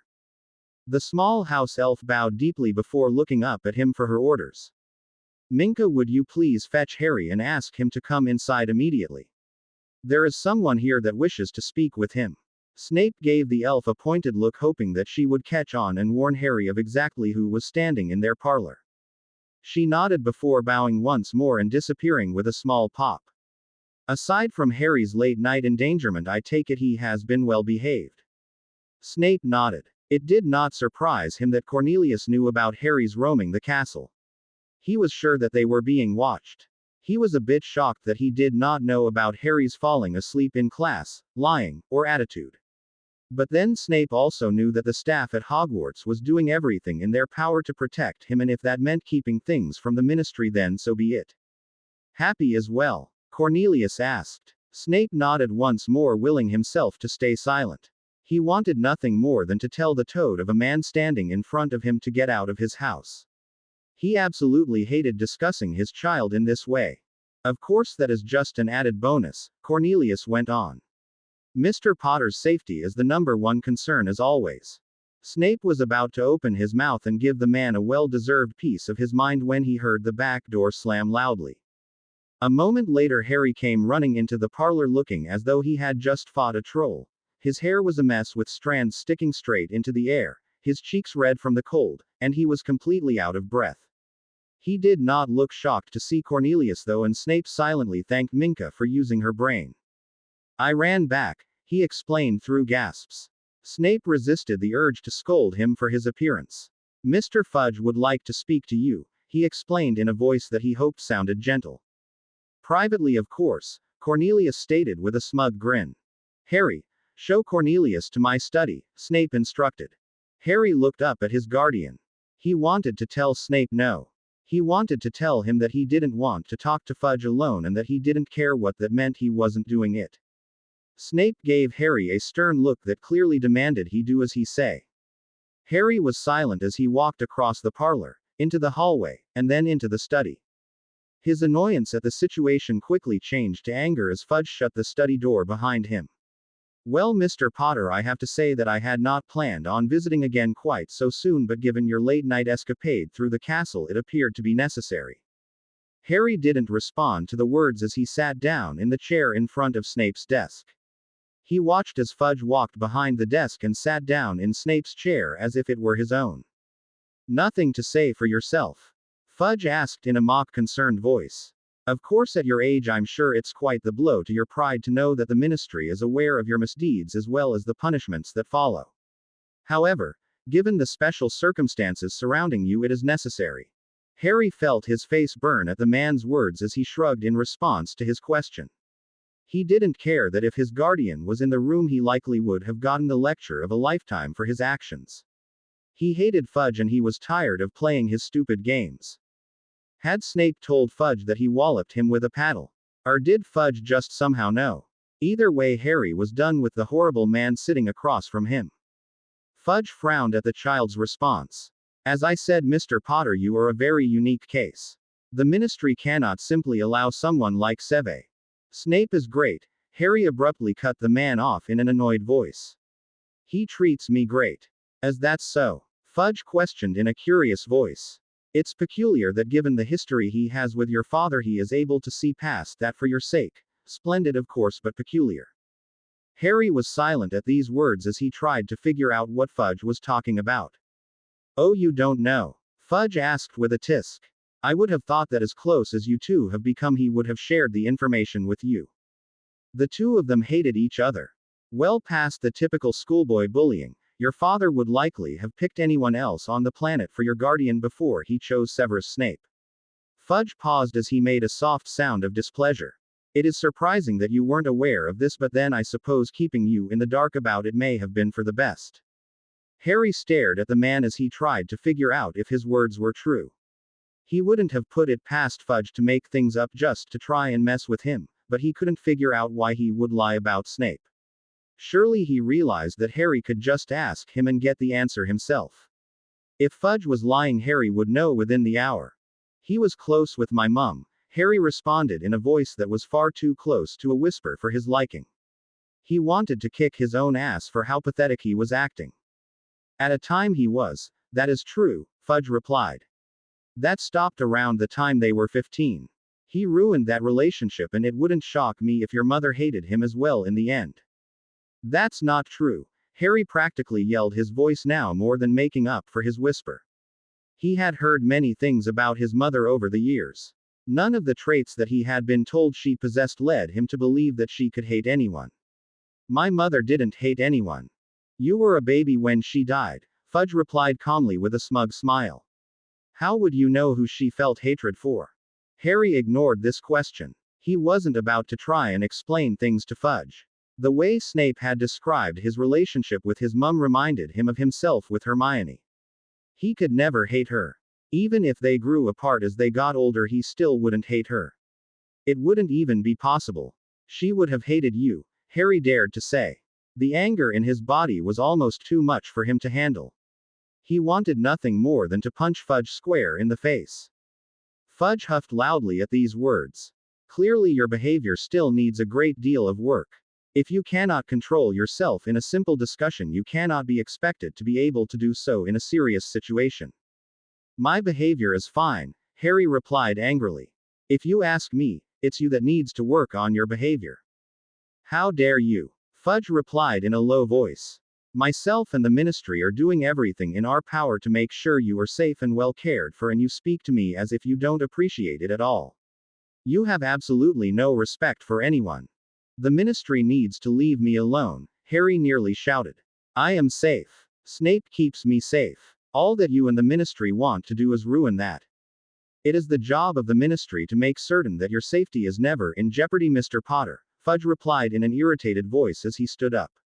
And I can guarantee you that your behavior during this discussion will only make matters more convolute. He walked out from behind the desk. If I were you, I would think long and hard about how your actions are affecting things. I do hope that the next time we meet your behavior is much more satisfactory. Harry was silent as the man stormed out of the room, closing the door loudly behind him. For a moment Harry debated following him. He was sure that Fudge was going to give Snape an earful. He was also certain that Snape was going to murder him once Fudge left. Harry felt his face fall as the words he had just said to Fudge replayed in his mind. The giant squid from the lake somehow appeared in his stomach once more. When he had been yelling at Fudge, the thought of Snape's reaction to it all had never entered his mind, but now that it was over he couldn't get the picture out of his mind. He'd be lucky if Snape didn't send him to his room until they went back to Hogwarts. Harry listened intently for any shouting, but he was sure that Fudge had cast a silencing spell on the study and likely didn't lift it before he stormed out. Harry slowly slid off of his chair. He knew that Snape hated when he eavesdropped. He promised himself that he wouldn't do that. He would just open the study door and see if he could hear anything. If he did, he would close it instantly. His hand gently took hold of the doorknob and pulled the door open. He was shocked to find silence on the other side. He made a face, confused by his discovery. A second later he jumped as he heard the front door slam loudly. Harry quickly weighed his options. He could go back in the study and hide out until Snape came and found him. He was sure that it wouldn't take his guardian long to do so though, and the study had far too many chairs and far too many objects that could be easily transfigured. The squid did another violent lap as Harry stepped into the hallway, closing the study door tightly behind him. He slowly walked down the hallway. He was quite surprised that Snape hadn't already appeared and begun assaulting his bum. He stepped into the parlor to find it completely empty. For a moment he wondered if Snape had followed Fudge, leaving Harry home with just Minka and Kermit. The thought disappeared as Harry heard noise coming from the kitchen. The giant squid somehow multiplied into two squids now racing each other around in his stomach. He swallowed hard. There was already a lump in his throat. If Snape wanted to wallop him, he knew that he could take it. He wouldn't like it, of course, but he probably did deserve it. Even if he did hate Fudge, he wasn't supposed to talk to adults that way. He couldn't take that look in Snape's eyes though. He couldn't take knowing that he had mucked everything up again. He couldn't take his guardian being disappointed in him. He just couldn't. Harry stepped into the kitchen and almost directly into Snape. "I was just coming to get you," Snape said. "Lunch is ready." Harry gave Snape a questioning look. To say that he was taken aback by the man's words was an understatement. Snape walked across the room, leaving Harry standing in the doorway. He took his seat at the table before he looked back at his young charge. "Unless you have mastered a spell that allows you to reach your plate from where you are standing, I would suggest you sit and eat." Harry hurried across the room and took his seat. There was no way he was going to make Snape tell him twice. Not given the circumstances. Harry looked up at his guardian. The man had already eaten a mouthful of his tomato soup. His attention was not on Harry but rather on the day's issue of the Daily Prophet that was opened in the space next to him. The squids were still racing around Harry's stomach. "Eat," Snape instructed without bothering to look up from his paper. "Snape, eat your lunch," Snape cut him off in a stern voice as he looked up from his paper. "I will not have you missing meals. We will talk when you are done." Harry picked up his spoon and quickly ate a mouthful of his soup. He knew the look on Snape's face. It was not one to argue with. Harry could feel the tears welling up in his eyes. He was beginning to regret everything that he had said to Fudge. He should have just kept his mouth shut. He should have let Fudge say whatever he wanted and just ignored the man entirely. He forced himself to eat another spoonful of his soup. He could hardly swallow with the lump in his throat, but he forced himself to do so. The last thing he wanted was to make Snape any angrier. He stole a glance at Snape. The man was still reading his paper, his attention completely devoted to the words. Harry ate another large spoonful. He blinked hard as he swallowed, practically begging his tears to stay put. The squids felt as though they were fighting now. He quickly shoved another heaping spoonful into his mouth as a single tear escaped. "Oh, for heaven's sake," Snape sighed softly. He waved a hand over the table, casting a heating charm before beckoning to Harry with the same hand. "Come here." "I'm sorry," Harry suddenly blurted out, making no attempt to move. His words broke the battle with his tears as they now began falling freely. Snape beckoned him once more. "Come here," he repeated his words. Harry pushed his chair back and stood. He noted that while Snape certainly sounded cross, he didn't sound nearly as angry as he had yesterday morning or even as he had in the past when he had punished him. He walked around the table to his guardian as Snape pushed his own chair away from the table. The moment Harry was close enough, he gently took hold of the boy's arm and pulled him close to him, standing him in between his knees.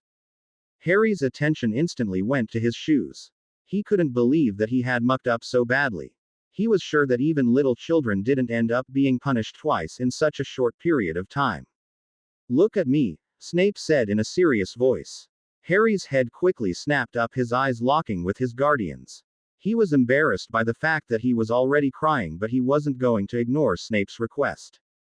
"I'm sure you are aware that Cornelius spoke to me about what was said in my study.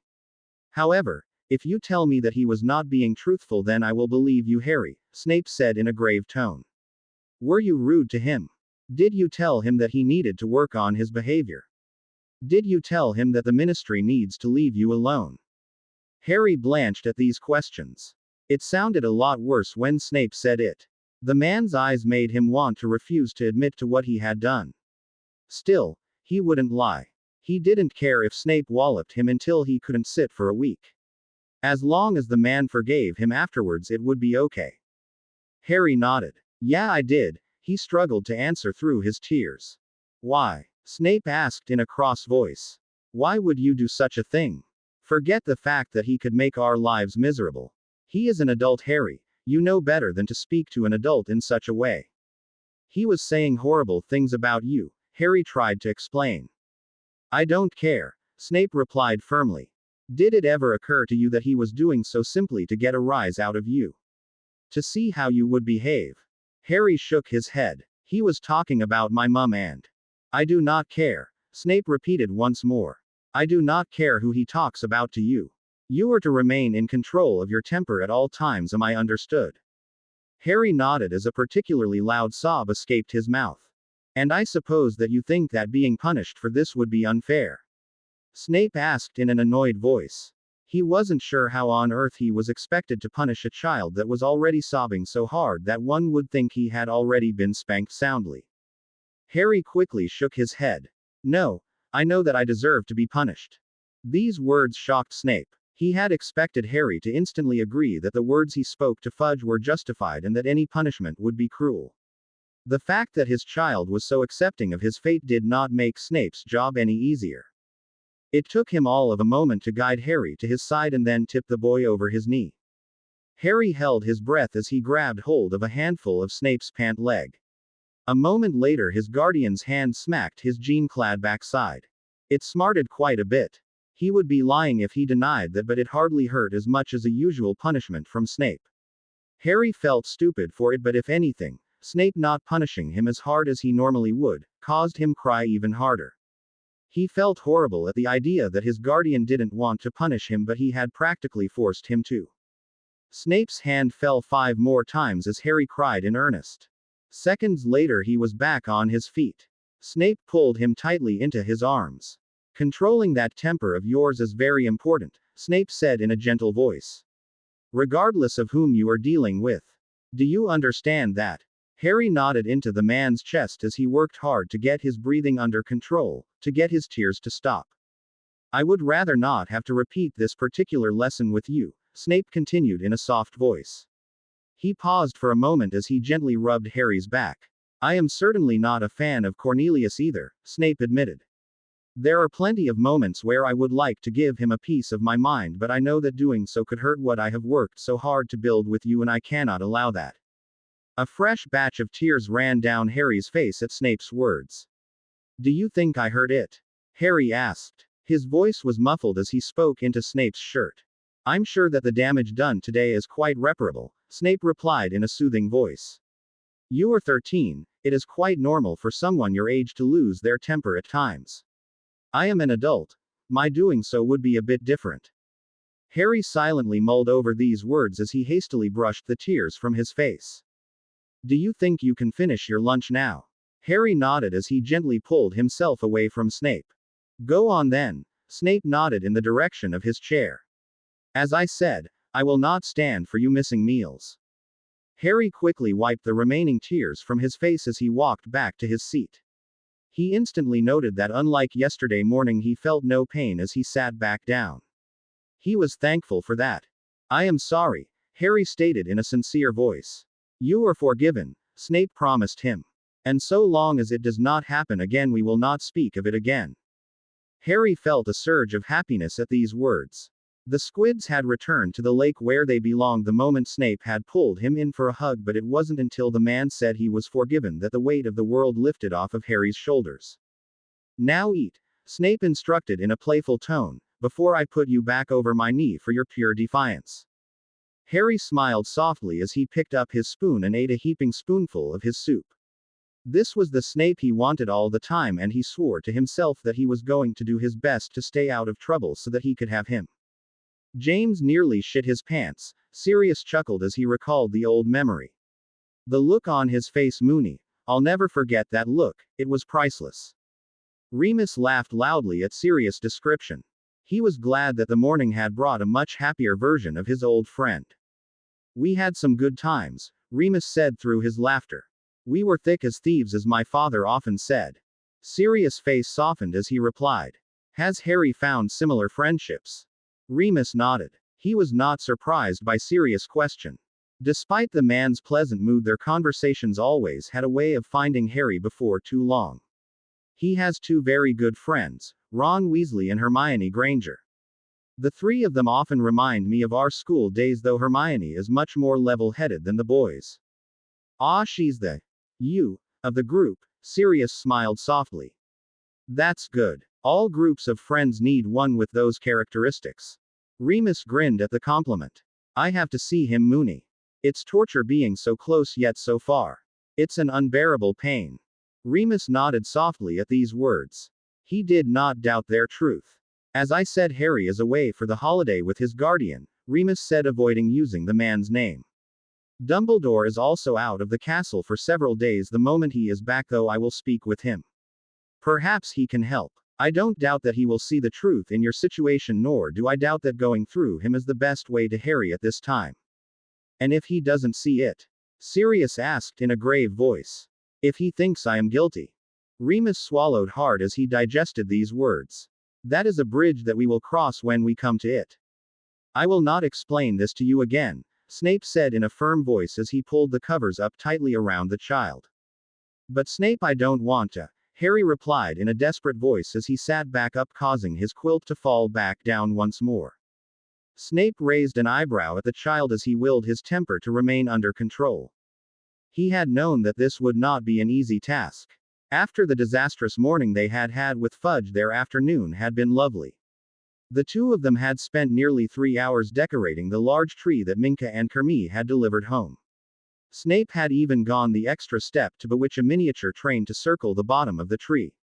The two of them had shared a wonderful dinner together afterwards, as Harry had told Snape all about the new tricks he wanted to master on his broom. Now it was time for bed, and Snape's refusal to allow his child to have the aid of potions to help him sleep was proving to be a challenge. I have given you my word that the moment I hear so much as a peep from this room I will be in here to comfort you, Snape reminded the boy gently. I have also given you my word that following tonight, if it is needed, I will brew a potion that can cure you of this problem. However, I will not do so until I am positive that the problem exists. But it does, Harry nearly whined. He could hardly believe how he was acting. It hadn't even been 12 hours since lunch when he had promised himself that he would behave, and now here he was carrying on like a toddler. He couldn't stop himself though. He was terrified of having a nightmare again. I will stay in here with you until you fall asleep, Snape offered. He waved a hand, causing Harry's desk chair to hurry across the room and stop abruptly next to Harry's bed. I'm not going to sleep without the potions, Harry replied in a defiant voice. Excuse me? Snape asked sternly. I'm not, Harry replied just as defiantly, and you can't make me. Harry, Snape said in a low voice, sending a chill down the boy's spine and causing his ears to instantly burn in shame. The last thing I want is to spank you for a third time in 2 days, but I can assure you that if your attitude does not end here, I will. Harry's face blushed furiously at the words. I'm sorry, he offered in a small voice. He felt the guilt at his actions surge through his body.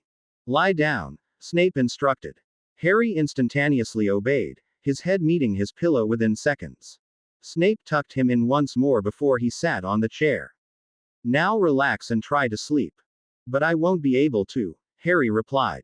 That's what I have been trying to tell you. If you relax, you will, Snape insisted. You've had a long day, you must be tired. Harry rolled his eyes at these words, taking comfort in the fact that the room was dark and Snape could not see him. Silence reigned for several long moments. Can I ask you something? Harry finally said. Despite the fact that you should be trying to sleep instead of talking, I suppose that you may, Snape replied in an irritated voice. It's about something Fudge said to me. Go on, Snape replied in an even tone. He said that you and my dad hated each other. He said that you always hated each other and that if my dad knew you were my guardian, he would hate it. It was an issue that had been weighing heavy on Harry's mind all day. Several times he had nearly brought it up only to chicken out at the last moment. Snape had been in such a good mood all afternoon that Harry hadn't wanted to ruin it by bringing it up. It is true that your father and I never got along, Snape replied softly. I explained to you that he and I were never friends. Whether he would hate the idea of you living with me, I am unsure of.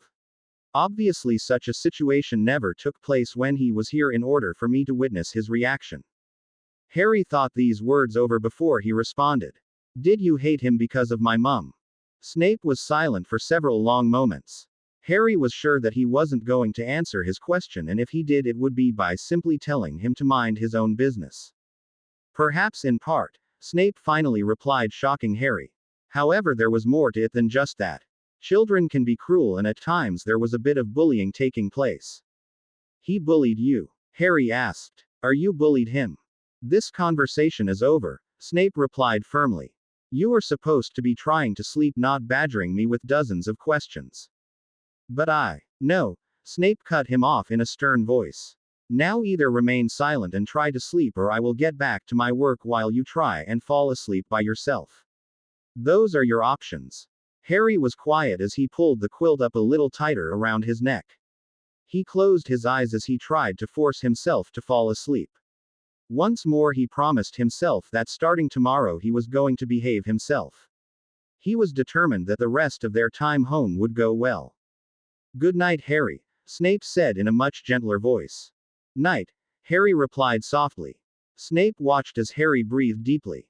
He had been sure for nearly 30 minutes now that the child was fast asleep. He sighed softly as he resisted the urge to reach his hand out and gently rub Harry's back. The last thing he needed was to accidentally wake the boy. It had been far too much of a struggle to get him to sleep. The events of the day played over in Snape's mind, causing him to cringe slightly.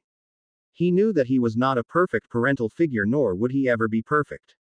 It was rare, however, that he experienced moments in which he felt as though he had failed Harry, and for the first time ever, he was feeling as though he had managed to do so twice in one day.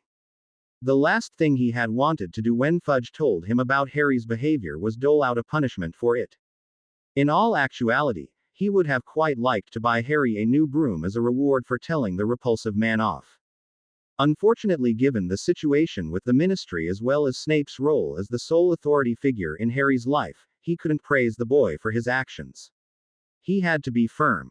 He had to be the disciplinarian. He only hoped that Harry had noticed that he hadn't been too hard on him. He had tried for the remainder of the day to make it up to the boy, bewitching the train under the tree, making sure his favorite dinner was served, allowing him to have a bit of extra dessert. And then he made his second error of the evening. He hadn't meant to threaten Harry with punishment as he was trying to convince him to sleep. The moment the last syllable of that dreaded word left his mouth, he regretted his threat.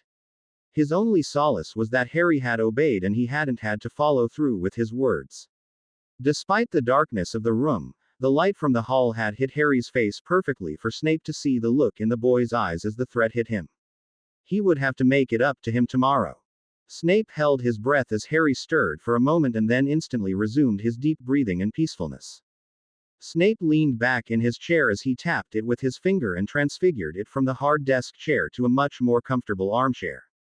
He certainly didn't want to be too overprotective, but he couldn't see the harm in sitting with Harry for a bit longer, until he was in a deeper sleep.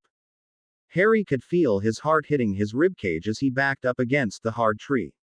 The dog was advancing on him now, and Harry could feel his hot breath on his face. The woman screamed once more in the distance, causing the dog to pause for a moment. Harry. He heard the familiar voice call out. Harry looked past the dog to see Snape standing with a woman by a large lake. Harry couldn't help but think that the lake was a new added fixture to the forest. He was sure that it hadn't been there moments ago. The dog turned his head to look at the new bodies. He turned back to Harry and almost smiled before turning around completely and walking away from Harry and towards Snape and the woman. Harry, run, Snape instructed in a loud, stern voice. Harry ignored him though. He couldn't leave Snape alone with the dog. He wouldn't. Harry, go, the woman yelled out. The moment he heard her voice, he realized who she was. Mum. He yelled her name. The dog was only a few inches from them now. Harry frantically searched his pockets and sleeves for his wand but came up short. He racked his brain as he tried to figure out where it could be. It didn't make sense that he wouldn't have it. He never went anywhere without it. Harry, run, Snape shouted at him.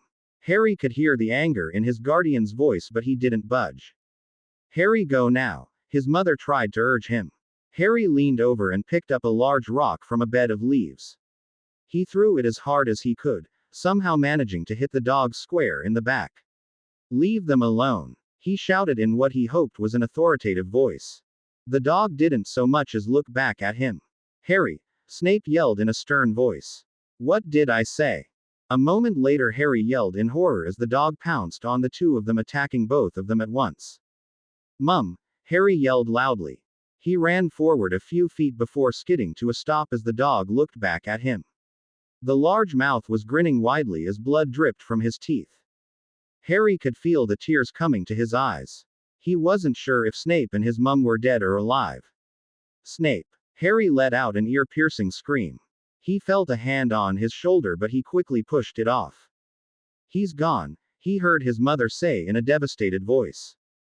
The dog moved, allowing Harry a full view of Snape lying bloody on the ground as his mother hunched over him. Snape. Harry screamed once more. He could hear his voice echoing through the forest but his guardian did not stir. The tears were now streaming down his face. They were hot and exhausting and Harry hated them. Once again he felt the hand on his shoulder, this time shaking him roughly. Harry, wake up. He heard the familiar voice say in a gentle tone. You're dead, Harry replied through his sobs. You're dead just like them. Harry, you are dreaming, Snape's panicked voice replied. You need to wake up.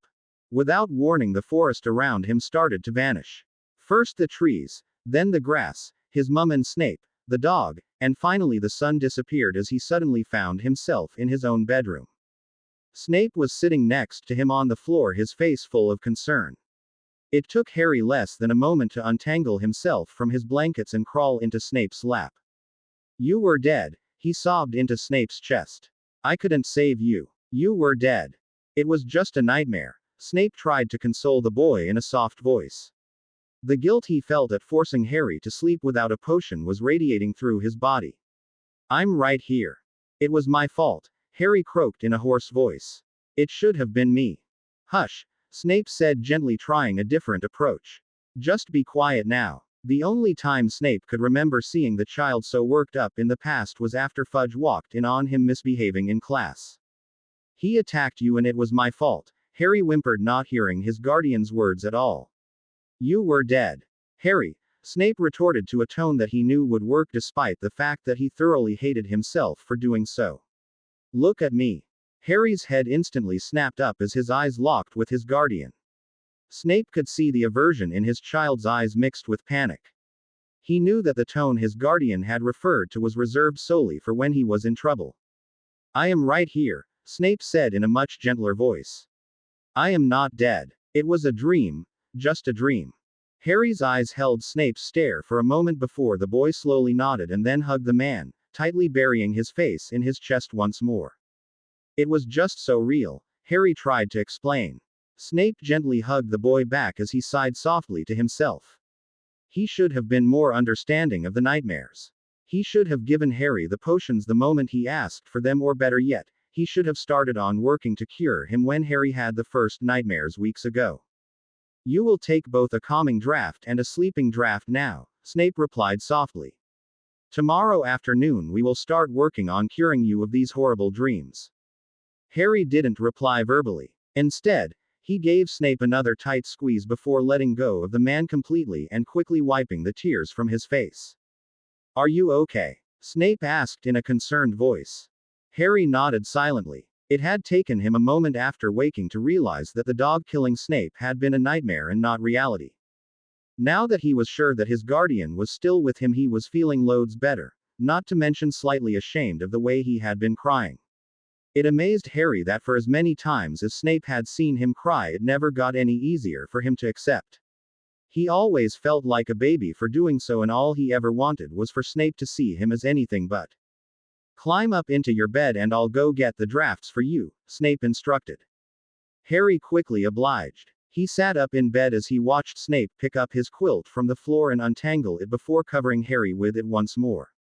I'll be right back, Snape promised, silently cursing himself for not thinking ahead. He should have had the potions ready to go and waiting on the boys' night table for this exact moment. It wasn't until Snape walked out of the room that Harry noticed the large armchair in his room. At first he was baffled as to where it had come from, and then the realization of it hit him, causing a small smile to spread across his face.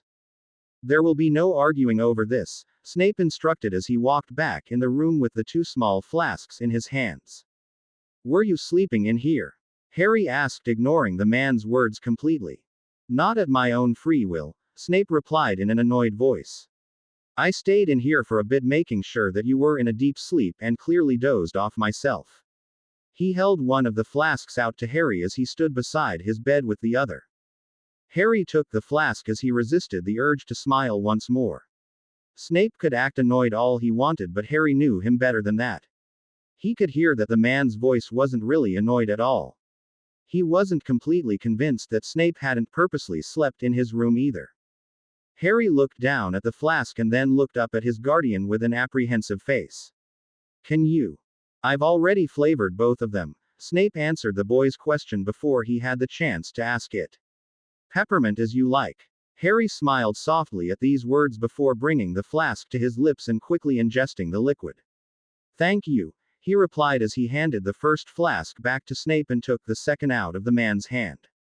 Snape nodded in reply as he watched Harry empty the second flask. It amazed him how easily Harry accepted the potions if they were flavored. It made his upcoming job even more challenging. Lie down, Snape instructed in a gentle voice as he took the second flask back from Harry. Harry instantly obeyed, allowing Snape to tuck him in seconds later. Will you stay with me until I fall asleep?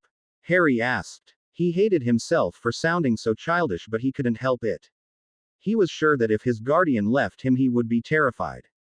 Snape placed the empty flasks on Harry's bedside table before sitting in his armchair. If you wish, he replied in a soft voice. He had expected Harry's request, but it still felt nice to be asked. Harry yawned loudly before rolling onto his side to face Snape. He was quite surprised that the man hadn't questioned him about the details of his nightmare, pleased but surprised. He wanted to ask Snape about his complex and different relationships with each of his parents, specifically his father. He wanted to ask him if he had told Fudge about his punishment. He wanted to explain to him that he had only been rude to Fudge because the man had set him up. He wanted to tell Snape how much he hated Fudge and how the man made him feel when he questioned him. His eyes were far too heavy though. He was sure that he couldn't fight sleep off for another moment. He closed his eyes, snuggling deeper down into his blankets. Snape. He yawned once more. Snape mused. He was fighting sleep himself, and although he knew he should get up and sleep in his own bed, he was having a difficult time attempting to make himself. Love you, Harry breathed seconds before falling asleep once more. Snape smiled softly at these words as he closed his eyes. I love you too. Harry opened his eyes the following morning to find both the armchair as well as his guardian gone. The sun was shining brightly in through his bedroom window, making him wonder how late he had slept. He rolled over and sat up before picking up his glasses from his bedside table and pushing them onto his face. He glanced at the small clock on his desk and then quickly leapt out of bed. He changed out of his night clothes and into a pair of jeans and a sweatshirt in record time. Moments later he was rushing down the staircase. You sound as if you were raised by trolls, Snape observed loudly from the parlor.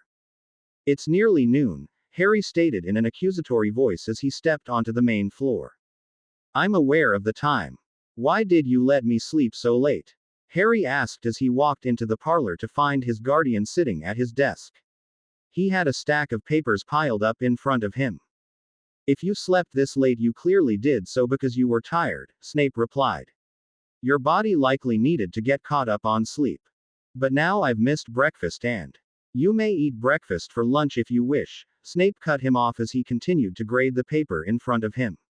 I was actually just about to eat lunch. What would you like for breakfast? The guilt from his actions the previous day as well as his apprehension over the conversation that he knew their meal was going to consist of was enough to cause him to want to do anything to make his child happy.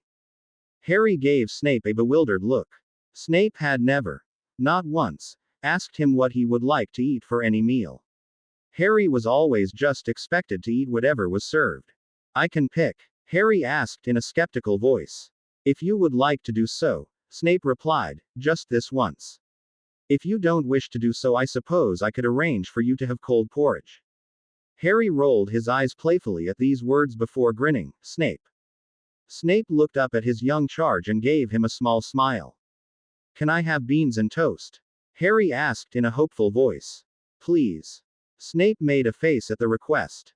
I don't care how acceptable that meal is in society, I will never find it less than disgusting. Have you tried it? Harry asked. It really is brilliant. I'll take your word for it, Snape replied as he set down his quill and stood up. However, if that is what you wish to have for breakfast, then so be it. Wicked. Harry smiled widely. Thanks. Snape nodded a reply as he headed in the direction of the kitchen with Harry just a step behind him. Snape walked to the kitchen table and tapped it once, causing their food to appear. How does that happen? Harry asked in a curious voice as he slid into his seat. Minka and Kermie prepare our food, Snape replied as he sat down. You know that. No, I know, but how do they know what to make? How do they know what we want? We just discussed it, Snape answered as he picked up his fork.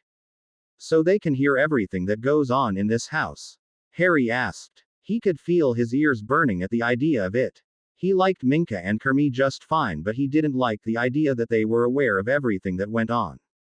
They can, Snape replied after swallowing a mouthful of soup. If your embarrassment is any inclination as to why that bothers you, Harry, I would suggest keeping yourself out of trouble, as doing so would abolish the issue. I don't get in trouble on purpose, Harry replied. Snape made a humming noise at the words before eating another spoonful of soup. I don't, Harry insisted before taking the first bite of his breakfast. The two ate silently until Snape was done with his meal. He tapped the table once, causing his side to clear itself. He looked up at his young charge, whose attention was on the last few bites of his meal. I would like to speak with you about yesterday. Harry looked up at Snape with a hint of worry. I thought you said we wouldn't discuss it again. You aren't in any trouble, Snape said in a reassuring voice. I would like to know what caused you to speak to Cornelius the way that you did. What exactly did he say to you? Just some stuff, Harry replied before eating another bite of his breakfast. Such as? Snape prodded. Harry swallowed as he felt his face blush on its own accord. He knew about the trouble I got into with you, and he told me that he knew. He could hear the accusatory tone of his voice. I told you quite some time ago that the ministry is privy to that information, at least for now. I will also repeat the other words I said to you months ago as well as only moments ago. If you would keep yourself out of trouble, it would alleviate the issue. Harry ignored Snape's response and instead chose to continue on about his conversation with Fudge. Then he just said the stuff about my dad and you, the stuff I told you last night. What about your mother? Snape asked. You mentioned her yesterday as well. Harry was silent. I asked you a question, Snape said in a serious tone. I don't want to tell you, Harry practically whispered the words. He knew that the things that Fudge had said would hurt Snape. He didn't want to repeat the horrible words. Snape raised an eyebrow at the child's protectiveness of him. From what you have said, Harry, it sounds to me as though Cornelius was out of line in the way in which he was talking to you. If he did so in regards to your mother as well, then I need to know regardless of what was said. Harry shook his head silently. You do realize that eventually I will hear the recording of your meeting and I will know what was said. Harry shrugged, not caring whether Snape scolded him for doing so or not. Snape made a soft humming sound in response. If you aren't going to tell me, then we need to talk about the dream you had last night. His tone left little room for argument. What about it? Harry asked as he looked up at the man. It was obviously different than the ones you have been having, unless of course you have been lying to me for weeks about them. Harry shook his head as he ate the last bite of his food. He quickly chewed and swallowed before answering, I didn't lie. Last night was sorta different. Sort of. Snape questioned as he raised his eyebrow. It was the same, Harry tried to explain. Except you were there with my mum, he stumbled over the words. Harry didn't miss the look of concern that swept over his guardian's face. You were yelling at me to run, but I couldn't. When the dog heard you, it went over to you and attacked you, and Harry trailed off, unable to say the words that he had said repeatedly so many times just hours ago. I was dead, Snape supplied. Harry nodded as Snape tapped the table once more, causing Harry's side to clear as well. And your mother? Snape asked in a gentle voice. She was still alive, Harry responded. You woke me up before the dog could get her. Snape was silent as he mulled over these words. You can make them go away though, right? Harry asked in a hopeful voice. You can cure them. Snape nodded slowly. I can. However, it's not as simple as taking the potion once and being cured. You will have to take it several times a day over the course of the next few days. Okay, Harry replied. He couldn't figure out why Snape looked so concerned. If all he had to do was take some potion a few times a day to never have the nightmares again, he would do it. He would take it double that if it worked. I cannot flavor it for you, Snape continued. The ingredients in it are far too strong, and flavoring it will not mask them. Harry's shoulders slumped at these words, but he nodded anyway. Okay, I can take it without it being flavored. He was sure it was going to be absolutely disgusting, but he didn't care. Anything was better than enduring another night like last night. It will also cause you to regress just a bit. Regress? Harry asked in a confused voice. Not physically, of course, Snape explained, emotionally. The potion really only has two side effects. You will be more tired than usual, and emotionally you will regress slightly. I would say possibly 3 years or so. You will find yourself responding to situations more like a 10-year-old would than a 13-year-old. How long will it last? Harry asked in a fearful voice. Only while you are being treated, Snape reassured him. The moment you are done taking the potion, you will stop experiencing the side effects. He could understand Harry's concern, but he couldn't imagine the boy being more concerned than he was. He had only experienced caring for a sick Harry once, and the child had acted immaturely even without taking medication that would cause it. Snape silently swore to himself that he would do everything in his power to keep his temper when dealing with his child over the next few days. Harry considered these words for a moment. He hardly wanted to spend his whole holiday resting, but in the same breath, if the nightmares were gone, he knew that overall he would be much happier. Okay, Harry agreed. When can I start it? I started brewing it this morning. It should be ready by this evening. What about Christmas? Harry asked in a soft voice. Will I sleep right through it? Heavens no, Snape quickly replied. It will not cause you to sleep constantly. I would say at the most you'll take a nap during the day and go to bed a bit earlier. Harry was silent as he mulled over the words. He wasn't going to like this one bit, he was sure of it. I was aware that he stopped by, Albus said in a gentle voice. Though not until moments before he arrived here. I am also aware that he left here quite upset. Apparently he claims that Harry was rude to him, though I have a hard time believing that. Oh, it's very true, Snape replied. My concern is why it was necessary. Before Cornelius left, I requested to hear the recording of his conversation with Harry, however my request was denied. Snape paused as an annoyed look took over Albus' face. I was under the impression that it was within my rights as Harry's guardian to have access to any conversations he has with the Ministry. You are indeed correct, Albus replied. I have a suspicion that if Cornelius kept it from you, he has reason. I have reason to believe that he was quite conniving to Harry during their meeting. I am not convinced that Harry would act so rudely without being pushed to do so. He knows better than that. The words caused a pang of guilt to hit Snape at the fact that he had punished Harry for likely simply defending himself. He pushed the feeling aside. Harry was not scarred by the short spanking he had received, and even if he was defending himself, he could not speak to adults in such a way, especially not adults that could ruin their entire lives. I think that if I spoke to the ministry, I could convince them to grant you access to the recording. It is illegal for Cornelius to speak with him privately without recording it, and as you said, it is your right to hear them regardless of whether or not they want you to. It is very hard to be accepting of the idea of the ministry speaking with him if they are going to abuse that right. Harry confided in me that Cornelius interrogated him about his recent misbehavior as well as the punishment that followed. He also spoke to him about the relationship that I had with his father. I will not stand for that, Albus. You shouldn't have to, Albus replied. His voice was gentle, but Snape could see the annoyance at the situation in the old man's eyes. That is absolutely unacceptable, and I intend to speak to the ministry about it. Thank you, Snape replied softly. Aside from that, how is Harry? Is he still having problems with the nightmares? Snape nodded. He is. He will be starting Tantibus before supper. Dreadful stuff, Albus couldn't help but comment. I don't envy the child a bit. My only concern is his well-being. I don't care if I have to hold him down and force him to take it daily. It will cure him, and that is what is important. Will I start to regress right away? Harry asked in an apprehensive voice as he held the small flask in his hand. I do not know, Snape answered honestly. It is different for everyone.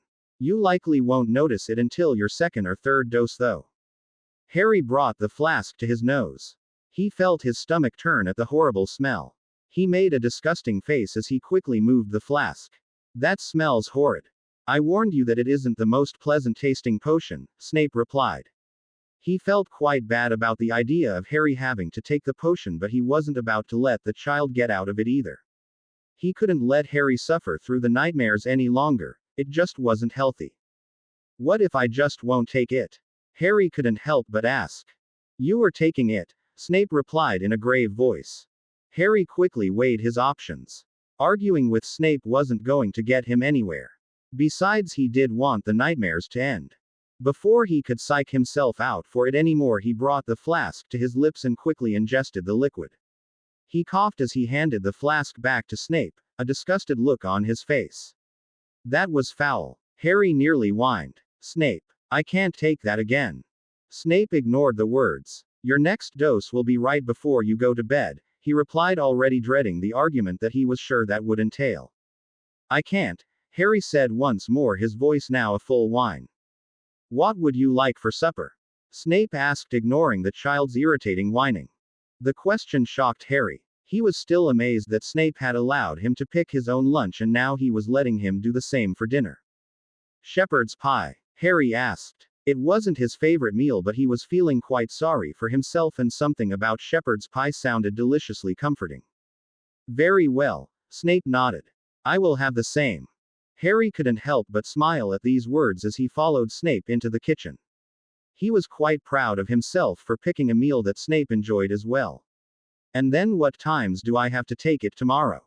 Harry asked. At each meal and before bed, Snape replied as he tapped the table, causing their supper to appear. And I won't have the nightmare tonight, right? Harry asked as he sat in his seat.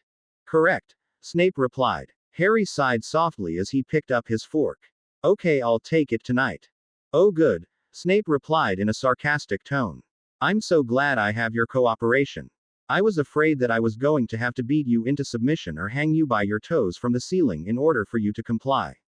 Harry playfully rolled his eyes at his guardian. He really hoped that Snape knew how brilliant he was. It's disgusting, Harry whined. I don't want to take it. He could feel the tears clinging to his eyelashes and absolutely hated himself for it. He couldn't believe how he was acting over taking a stupid potion. Had he taken it 20 minutes ago when Snape first told him to, he would already be in bed. Snape would probably have sat with him until he fell asleep. He could have talked softly with his guardian until he drifted into sleep. The whole thing sounded wonderful to Harry, except the taking of the potion before it all happened part. Snape ran a hand down his face as he willed his temper to stay at bay. We've discussed this numerous times. It is necessary to stop the nightmares. Now please stop making this harder than it has to be and just take it. He had been quite surprised by how quickly Harry had shown signs of regression. After dinner, he had begged his guardian to play Exploding Snap with him, which Snape had agreed to. The two of them played until Harry began yawning and Snape decided it was time for bed. The boy had nearly thrown a tantrum at the words and the situation had hardly improved since. It was then that Snape realized that his quick regression was likely due to his anxiety over the nightmares. "Flavor it for me," Harry requested in a desperate voice. "Please. I've told you already it will not work. The ingredients are much too strong.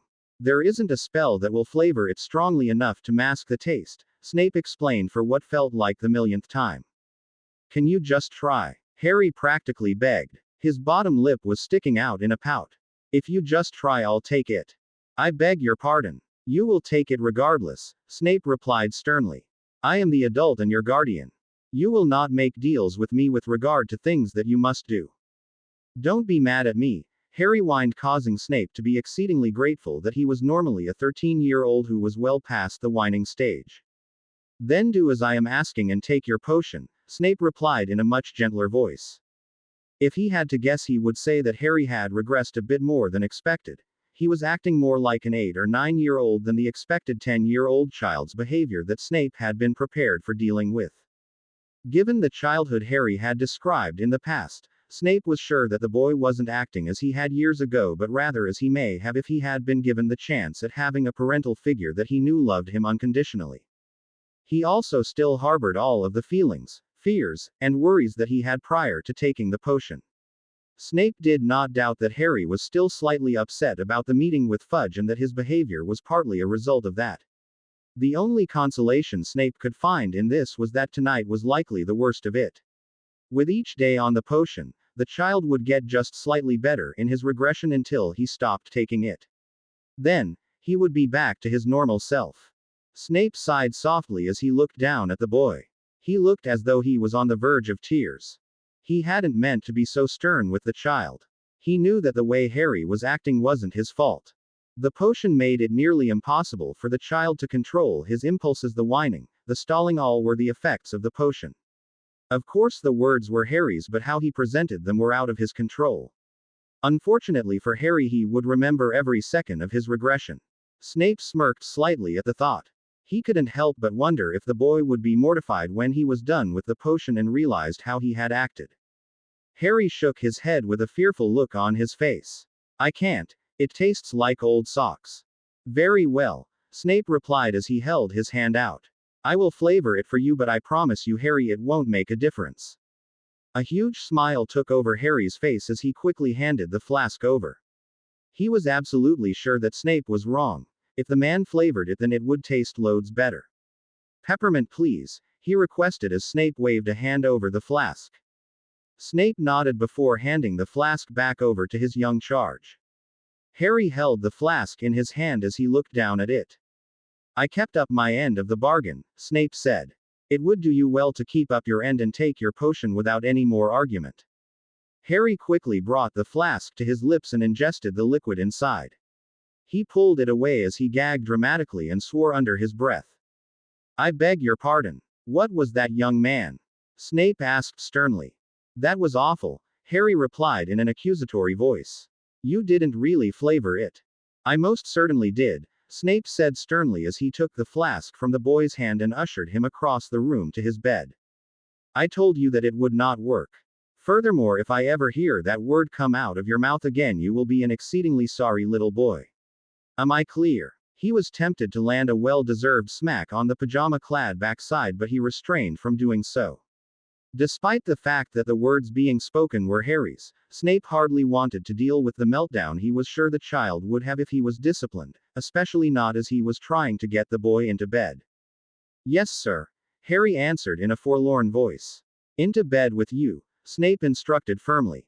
"I'm not tired," Harry protested as Snape practically forced him into his bed. "You most certainly are," Snape insisted. "You could hardly keep your eyes open downstairs." "That was before. I'm not tired now," Harry whined as Snape tucked him in. "I cannot find the words to explain to you how profoundly appreciative I would be if you would stop with that aggravating whining," Snape said in an irritated voice. But it's only 8 o'clock and I'm not tired, Harry complained. You will go to bed this instant or tomorrow evening you will go to bed 30 minutes earlier, Snape threatened in a stern voice. He was quite proud of himself that he had found a suitable punishment for the child's antics. Not fair, Harry argued with a pout as he crossed his arms across his chest. Snape huffed at these words.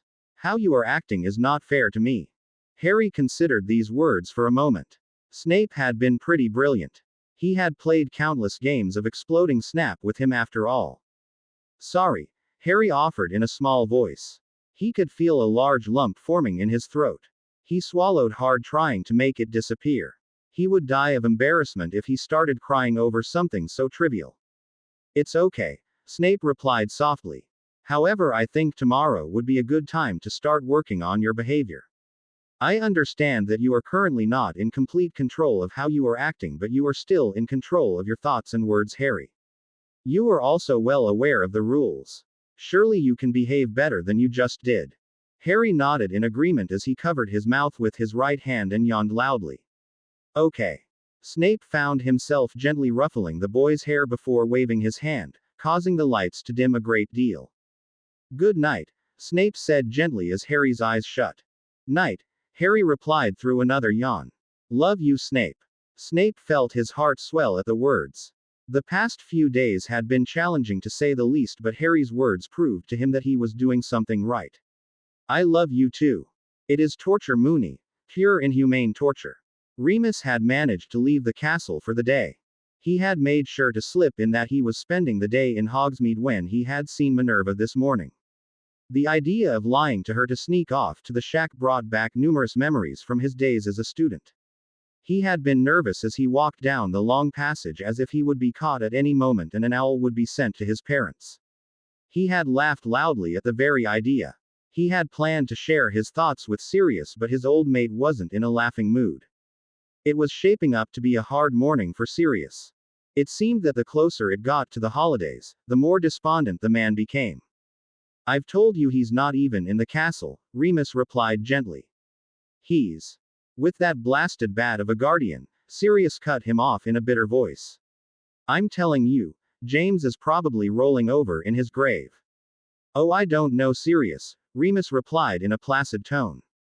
I would like to think that James would see that Harry is happy and be happy for him regardless of whose care he is in. Sirius let out a forced laugh at these words. He'll be in my care soon and then things will be correct.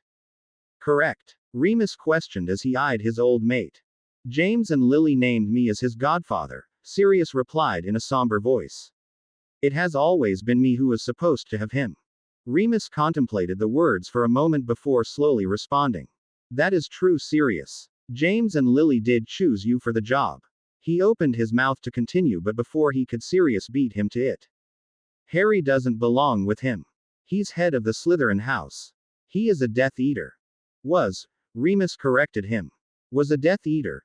Dumbledore trusts that he is no longer involved in any of that. Sirius snorted as he rolled his eyes. Snivellus. He has been fascinated by the dark arts since we were kids. There is no way I'll ever be convinced that he isn't still involved in some way. As I said, Dumbledore trusts him and I put my trust in Dumbledore. I do not believe that he would allow Harry to be in the care of someone if he felt for one moment that it was not safe and in the best interest of Harry. I am what is in Harry's best interest, Sirius retorted. Perhaps that is true, Remus replied gently. However, you were not available when Harry was in need of a new guardian. I do not doubt that when given the opportunity to know you, Harry will love you immensely, Sirius. I am sure the two of you will share a wonderful relationship. He paused for a moment as he chose his words carefully. But if you barge into his life and demand that you have custody of him, I can only see it ending poorly. Unfortunately, Harry does not know you yet, and the idea that he would leave a guardian that he has come to know for someone that is a stranger to him is erratic at best. Sirius felt his palms dampen at these words. He knew that Remus was right. Despite the fact that he already loved Harry as if he were his own son, the boy did not know him. He would have to form a relationship with him before his name was cleared. If you are not sitting in your chair in the next 5 seconds, I promise you that you will spend the rest of the morning in your room. Harry scowled as he nearly stomped his foot in anger. He had wanted to go outside this morning. He had hoped that Snape would even let him take his broom out. He had left it at Hogwarts when he had gone to his dormitory to get his belongings for the holidays, but Snape had instructed Minka to fetch it days ago. Unfortunately, he hadn't had a chance to ride it yet. Still, he couldn't bring himself to obey the man even if it meant jeopardizing his plans. 1. Snape said in a stern voice. Don't count. Harry practically shrieked. He hated when Snape counted. Then sit in your chair and take your potion, Snape replied in a humorless voice. I don't want to, Harry whined loudly. 2. Snape continued. Harry turned his body away from Snape, giving him a view of his back as he crossed his arms across his chest defiantly. 3. Snape said. He could feel his anger nearly boiling over as his word caused no response from Harry. Perhaps a trip over my knee before you go to your room is necessary as well, Snape threatened in a stern voice. The moment the words left his mouth, he mentally scolded himself. The last thing he had wanted to do was threaten the boy so harshly. Snape, no, Harry whined as he spun back around to face his guardian. Snape raised an eyebrow. Despite his regret over the words, he had to admit that he was quite pleased that they worked.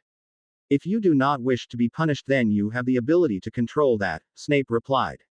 Sit in your seat, take your potion, and then we can have a nice breakfast together. I don't want to, Harry said in a whine. It's disgusting. 4. Snape said sharply. Harry gave him a pitiful look as he took a step in the direction of his chair. This is your last chance, Snape said sternly. If you do not sit down and take that potion in the next second, I promise you that you will sorely regret it. He quickly said a silent prayer that Harry would obey him. He didn't want to follow through on his threat in the least. Harry gave Snape one last pitiful look before rushing over to his chair and sitting down. Do I have to? He asked as he picked up the flask. Yes, Snape nodded. However, if you do so now without making an ordeal out of it, you will be rewarded. Rewarded how? Harry asked as he smiled widely. Can I take my broom out? Snape thought about the request for a moment before nodding his agreement. You may. Harry's smile did not diminish as he brought the flask to his mouth and quickly swallowed the potion inside of it. Although he made a slightly disgusted face, Snape instantly noticed that unlike the last 2 times he took it, he did not gag, whine, or curse about doing so. Clearly, a little positive reinforcement went a long way. Snape tapped the table, causing their breakfast to appear. Can I really fly? Harry asked in an excited voice as he picked up his fork. You may, Snape nodded. I do not go back on my word. However, you must stay in the backyard and you are only going out there for 30 minutes. It is far too cold to be out there any longer. Harry debated, arguing that he should be allowed to stay out for an hour. He quickly thought better of it though.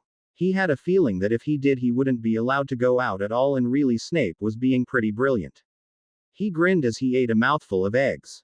Thanks, Snape. Do not talk with food in your mouth, Snape scolded gently. Harry quickly swallowed his food. Sorry. Snape nodded a reply before eating a bite of his own breakfast. He watched the child, debating bringing up the topic that was lingering in his mind. He finally decided that by doing so he may get a more honest answer than he would have out of Harry under normal circumstances. I want to speak with you about the meeting that you had with Fudge. Harry made a disgusting face at the mention of the man's name. He's a right git, the child said in an angry voice. Language, Snape chided him in an even tone. Harry refrained from rolling his eyes. You hate him too. How I feel about him is not your concern, Snape replied as he suppressed a chuckle. During your meeting with him, do you feel as though he was conniving? Conniving? Harry asked. Do you feel as though he set you up? Was he asking you questions or talking to you about certain matters to purposely try and upset you? Yes, Harry answered without a moment of hesitation. Snape was not surprised by the answer. He had expected as much, but still he had to be sure. Are you being honest? If you indeed are, then I will believe you without a doubt. But, if you are not and you do not confess to it this very moment, you will be in a world of trouble if I find out otherwise later. You have my word on that, Harry, and you should know by now that I am not a man that goes back on my word. I'm being honest, Harry replied in a sincere voice. He kept bringing things up that he knew would make me angry. Snape eyed the child as he ate the last bite of his breakfast. Can I go fly now? You may. Snape nodded. I will send Minka to fetch you in 30 minutes. Harry grinned as he jumped up from his chair and ran over to the storage closet to retrieve his broom. Walk, Snape instructed. You know better than that. Harry slowed to a walk with his broom in his hand. The moment he was out the back door, Snape snapped his fingers, causing Minka to appear in front of him. She bowed and then looked up at him for her orders. Harry is in the yard on his broom. Keep a close eye on him, but do not let him see you. Remember that he has regressed a few years. Any shenanigans, any foolish tricks, please let me know immediately. Minka nodded seriously before snapping her fingers and disappearing in a puff of smoke. Snape tapped the table, causing it to clear before he stood and walked into the parlor. He sat down in his armchair, his eyes closing for just a moment as he thought back on the past 24 hours. He was absolutely sure that dealing with Harry while he worked through this regression was going to be the death of him. More than once over the past few months he had pondered what it would have been like had he had custody of Harry much earlier in his life.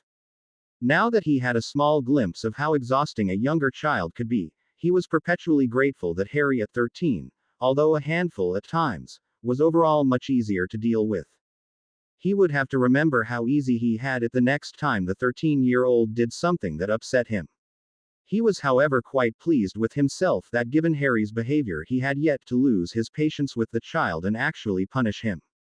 He was sure that by the evening's dose of potion Harry would progress, even if only slightly. He was pulled from his thoughts by a knock on the front door.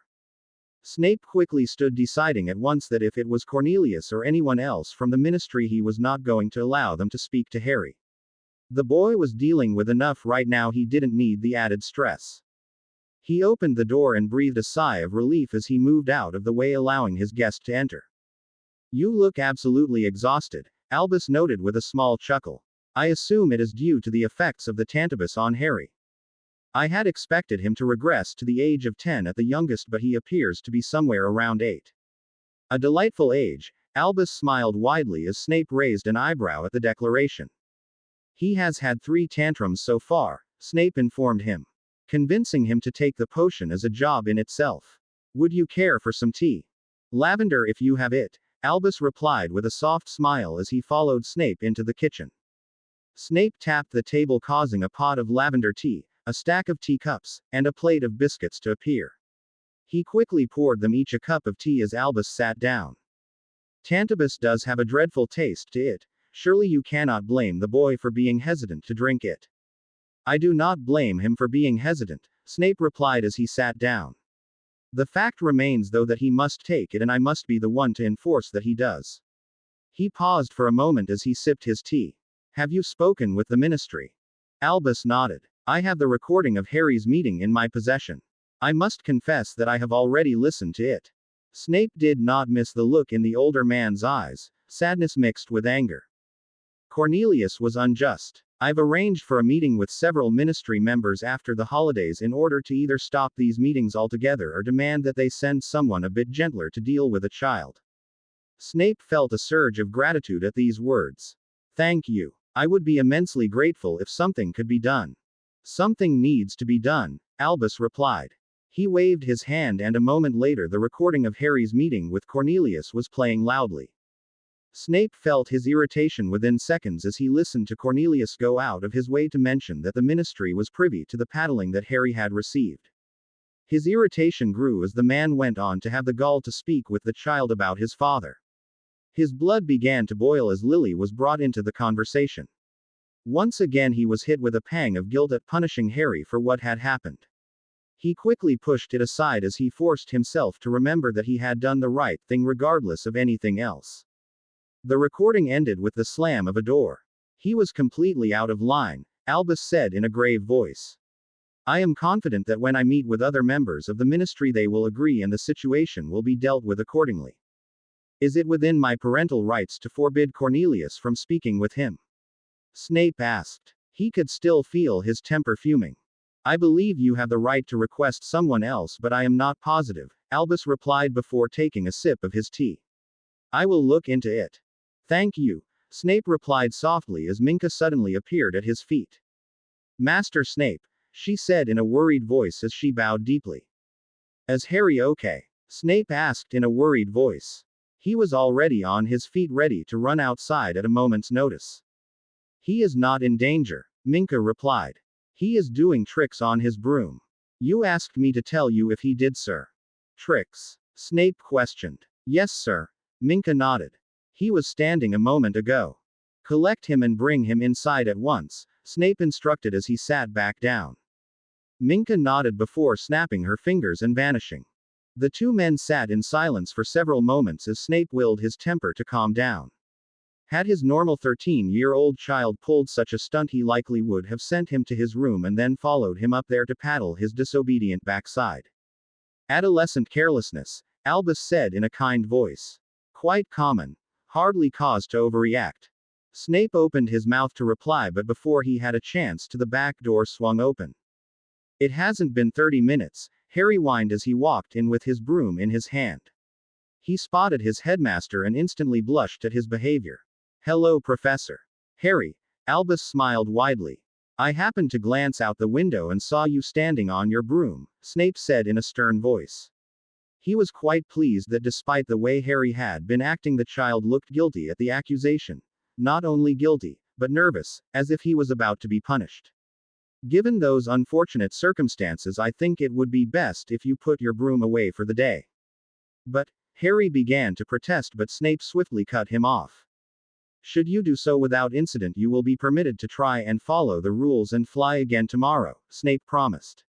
He could see the frustration on Harry's face, but the boy turned and put him broom in the closet as he had been asked. Would you like to join us for tea? Albus asked in a kind voice. Harry nodded excitedly before looking at Snape for confirmation. Snape nodded his approval before the boy rushed across the room and slid into his chair. Snape resisted the urge to scold him once more for running. Harry picked up the teapot and attempted to pour himself a cup of tea, causing Snape to jump up and take it from him, putting an end to a mess before it could happen. Snape could clearly see the child spilling the tea everywhere. I can do it, Harry insisted as Snape removed the teapot from his hand. The moment he realized he was not going to win the battle, he sat back down and crossed his arms across his chest as he began to pout. Children who cannot behave will be sent for a nap, Snape warned him in a stern voice. Come now, Harry, Albus said gently. Have a biscuit. Harry perked up a bit at the words as he reached across the table and took one of the larger biscuits. Snape poured him a cup of tea and then sat back down. He would have liked to tell Albus to stop spoiling the child, but he knew it was an argument that he would not win. Harry covered his mouth as he yawned before taking a bite of the soft treat. Perhaps a nap after your tea is a good idea after all, Snape observed. Harry quickly shook his head as he swallowed his food. Snape, no, he whined. I'm not even tired. You just yawned only a moment ago and you have had quite the productive morning. A warm bath and a nap would do you wonders. Harry blushed at the idea of being sent for a nap in front of Dumbledore. No, he insisted. Over the past few months, Snape had drilled it into Harry's head that telling him no was unacceptable behavior. Of course, that was 13-year-old Harry, not 13-year-old Harry with an 8-year-old trapped in his body. It isn't up for discussion, Snape replied curtly. Tell him he isn't being fair, Harry said to Dumbledore. I'm not even tired. Well now, Harry, the potion you have been taking nearly requires that you nap daily, Albus explained gently. I certainly don't think that making sure you do so is cruel. It is, Harry insisted. Don't take his side. He is being a mean old git. Harry, Snape resorted to the tone that he knew would get the child's attention. As if he hadn't regressed at all, Harry's head snapped in Snape's direction. He was absolutely sure that he had gone too far. You will leave this table at once, Snape instructed. You will go to your room and think about your behavior. Despite the fact that he knew he was getting off easy for what he had just said, Harry couldn't help but feel angry over the fact that he was being sent to his room in front of Dumbledore. He practically threw his half-eaten biscuit onto the table before pushing his chair back with too much force, standing up and then stomping out of the kitchen. Snape was done. As far as he was concerned, he had put up with far too much from the child. Regression or not, he could not allow his child to act in such a way. Excuse me, he said to Albus as Harry walked out of the kitchen. He was on his feet and a moment later he was in the parlor just a step behind Harry. Without giving his actions another thought, Snape reached out and grabbed hold of Harry's arm with his left hand as his right hand delivered a solid smack to the child's backside. Ow! Harry yelped. That hurt. Good, I meant it too, Snape replied in a stern voice as he released his grip on the child. Harry's right hand instantly went back as he desperately tried to rub the sting out.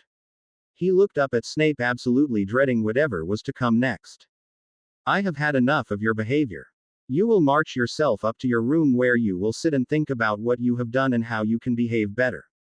I will be up shortly and we will discuss how you have been acting further. At that time I will decide whether you deserve proper punishment. Harry quickly shook his head. I don't, he whined in a desperate voice.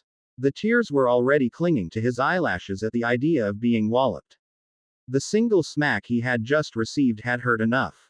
Yet despite the fact that Snape had just assaulted his bum, he wanted nothing more than to be near the man.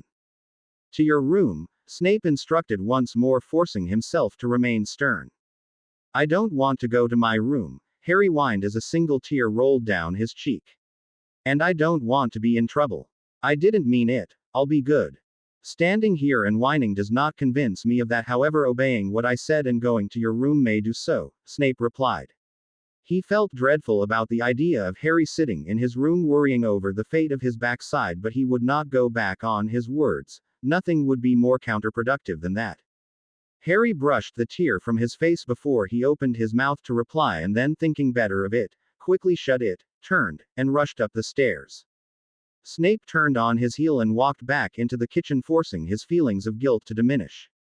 I apologize for his behavior, he said as he sat back down at the kitchen table. There's no need, Albus smiled kindly. Clearly the potion is having quite the effect on him. To say the least, Snape replied in a grim voice. I won't keep you when you have Harry to deal with, Albus said as he stood. I really must be going anyway. I am traveling until after the holidays and I would like to get on my way before it gets too late. We'll continue the discussion about the ministry at Hogwarts. Snape nodded in agreement as he stood. The two walked to the door in silence. Albus opened the door and then paused, turning back to Snape. Do go easy on the child, won't you? 8 certainly isn't an easy age. He smiled softly before turning and walking out the front door. The moment he stepped onto the front porch, he vanished into thin air. Snape sighed softly to himself as he turned and looked up the staircase. He had a feeling that the rest of the morning was going to be quite long. Snape climbed the stairs as the headmaster's words ran through his mind. He nearly snorted at the thought that 8 was a difficult age. With absolutely no responsibilities and not a care in the world, he was quite sure that the age of 8 was likely delightful. Snape mentally listed Harry's infractions as he stepped onto the second floor. Under normal circumstances he wouldn't doubt for even a moment that punishment was deserved. However, given the situation he was struggling with how to proceed. He certainly didn't want to dole out a punishment. Still, he couldn't allow Harry to act like a brat until he was done with the potion either. He absolutely would not stand for that.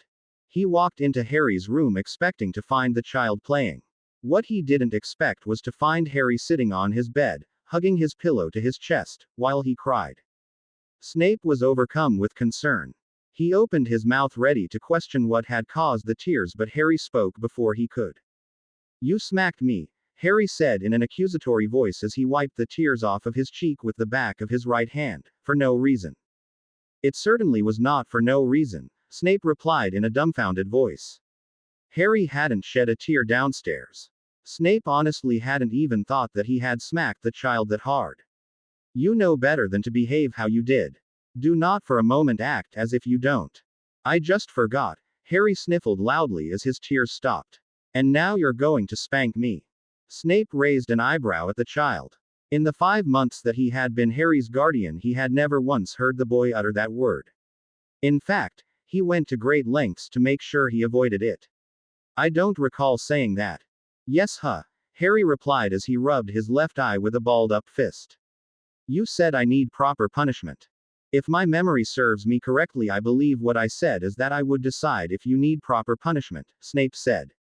He was fighting between wanting to be stern with the child for his atrocious behavior earlier and wanting to pull him into a hug and comfort him until his tears stopped. I don't. Harry quickly shook his head as his tears began to fall once more. Are you going to start listening? Snape asked in a voice he hoped was sterner than it sounded in his own ears. Harry nodded earnestly as he sniffled once more. No more cheek? Snape asked in a serious voice. None, Harry replied. I promise. Snape was silent for a moment before he nodded once. The boy's tears were nearly breaking his heart.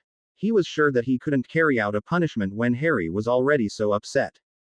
Really? Harry asked in an excited voice as he smiled through his sniffles. Yes. However, this is your last chance. You will do as I say and you will take your potion without putting up a fight about it, or I promise you, Harry, you will go over my knee. Snape silently prayed that the child would obey, that he wouldn't have to make good on his threat. I'll be good, Harry promised as he brushed the remainder of the tears from his face. Really, I will. Then, as I said downstairs, you will have a bath and a nap. Harry nodded in agreement despite the fact that he looked absolutely miserable about the plan. Snape turned on his heel and walked across the room, retrieving a pair of the child's pajamas from the tall oak dresser before walking out of the room. Follow, please. Harry quickly scurried off of his bed and out of his bedroom. He followed Snape into the upstairs bathroom and watched as the man started running a bath. Wash your hair, Snape instructed. And be sure to clean behind your ears. If you don't do so properly, you will take another bath and I will assist you. Harry resisted the urge to scowl at these words. He knew how to take care of himself. Snape went into the closet and pulled a large fluffy towel from the top shelf. He placed both the pajamas and the towel on top of the counter. Make sure you dry yourself completely before you put on the clean pajamas. Quote. Harry nodded before Snape turned and walked past the boy and back towards the door. Do not make a mess in here, Snape said in a serious voice. Keep the water in the tub and off of the floor, and be sure to pick up your dirty clothes and put them in the basket. Okay, Harry agreed in a small voice. Snape felt a fleeting pang of anguish for his child. It was obvious that Harry was miserable at best. He walked into the hallway before pausing for a moment. If you are able to behave yourself, perhaps after you wake from your nap we can do something a bit more entertaining. Like what? Harry asked, unable to keep the excitement out of his voice. We could possibly play that game that you like, Snape offered despite the fact that he had a stack of papers to grade that was nearly as tall as his child. Exploding snap? Harry questioned with a wide smile. Yes, Snape nodded in agreement. But only if you behave. Now into the bath with you. He waited until he was sure Harry was going to obey. It was only when the child began pulling off his sweatshirt that he pulled the bathroom door, leaving it cracked slightly open. He knew that at 13 Harry was more than capable of bathing himself, but he wasn't sure that a child with the emotions of an 8-year-old would do so without incident. Snape strode down the hallway. He paused at the top of the staircase, smiling softly as he heard the sound of water moving. Harry had obviously gotten into the tub. He was quite proud of himself for how he had been dealing with the child. Despite his earlier thoughts, he was beginning to feel as though he could have easily handled Harry at 8 years old. He made his way down the staircase and walked into the kitchen. He retrieved a vial of Harry's potion from the top cupboard and slipped it into his pocket before snapping his fingers. A moment later, Minka appeared at his feet. Harry is currently in the bath, however, he should be done shortly. I would like a warm lunch for him on a tray in his room. Minka bowed deeply before disappearing in a puff of smoke. Snape glanced out the window to see a fresh blanket of snow falling on the already snow-covered ground. He was sure that at this rate he wouldn't be taking Harry to see the lake. He sighed sadly at this thought as he realized that it would likely need to wait until the summer holiday. Pulling himself from his thoughts, he turned on his heel and headed back towards the staircase. If he knew Harry at all, the child was likely already close to being done with his bath. He was not one to stay in the tub any longer than he had to. Snape walked into the young teenager's room to find a tray containing a piping hot bowl of chicken soup as well as a large piece of warm bread and a cup of hot tea with milk, just as Harry liked it. He smiled softly at Minka's work. It was no secret that the small elf was quite fond of Harry. Snape made a mental note to stress that fact to Albus when discussing keeping her for the summer. He opened Harry's closet and pulled a large heavy quilt from the top shelf. He quickly spread it on top of the quilt that was already on Harry's bed. It was quite cold outside, and that last thing he needed was for the child to get sick on top of his regression. He waved his hand, causing the temperature in Harry's room to increase. "Oh good, lunch," Harry said in a cheerful voice as he walked into his room. He sat down on his bed, leaning his back against his pillows. He reached for the tray that was sitting on his bedside table, but Snape shook his head in response. The man gently tapped Harry's leg before motioning for him to pick them up. Once the boy did, Snape covered his legs with the blankets before picking up the tray and placing it on his child's lap. A moment later, Harry picked up the spoon on the tray and helped himself to a heaping spoonful of soup. He swallowed before looking up at Snape. "Are you still mad at me?" Snape shook his head as he sat down on the edge of Harry's bed. "No. Can I take my broom out when I wake up from my nap?" Harry asked before eating another large spoonful. "No." Snape repeated the word. "It's snowing and it isn't supposed to stop until the morning." Harry debated, arguing that he had flown in snow before, but he decided against it. He had a feeling that it wouldn't change the outcome of taking his broom out. He ate another mouthful of his soup as he watched his guardian reach into his pocket and withdraw a small vial. Silently, Snape placed it on the tray. "Snape," Harry said the name with just a hint of a whine. "I believe you made a promise that you would obey me," Snape reminded the boy in a serious voice. Harry sighed in defeat as he picked up the vial. He didn't really believe that if he argued just a bit more, Snape would punish him. However, he also didn't believe that his arguing would change his guardian's mind about his taking the potion. It wasn't worth the row. In the end, he would be taking it anyway. He quickly brought it to his lips and swallowed the contents before picking up his teacup and taking a long drink in an attempt to rid the horrid taste from his mouth. He was absolutely convinced that this particular potion should be illegal. Snape resisted the urge to roll his eyes at the child's dramatics. He knew that the potion was bitter, but he didn't think it was nearly as bad as Harry was making it out to be. Then again, it had been years since he had to take it. "Do I really have to take a nap?" Harry asked a moment later, the dreadful taste of the potion already long forgotten. Snape nodded. "Absolutely. But I'm really not tired," Harry replied before picking up his bread and taking a bite. Snape was tempted to point out how exhausted the child looked, but he refrained. "Tired or not, you will rest for at least an hour," Snape instructed. "Some rest will do you good." "No one makes you rest when you aren't tired," Harry dared to say. "They did when I was a child," Snape replied in a bored tone. Harry looked up at the man. "Who did?" He couldn't help but ask. "Your mum." Snape nodded silently. Harry pondered his guardian's reply as he ate another bite of his bread. He knew that Snape had told him some about his childhood, but he never really imagined what he must have been like as a child. "Did you get in trouble?" Harry asked before he could stop himself. "When you were a kid, I mean." "Not nearly as much as you do," Snape answered him after a moment.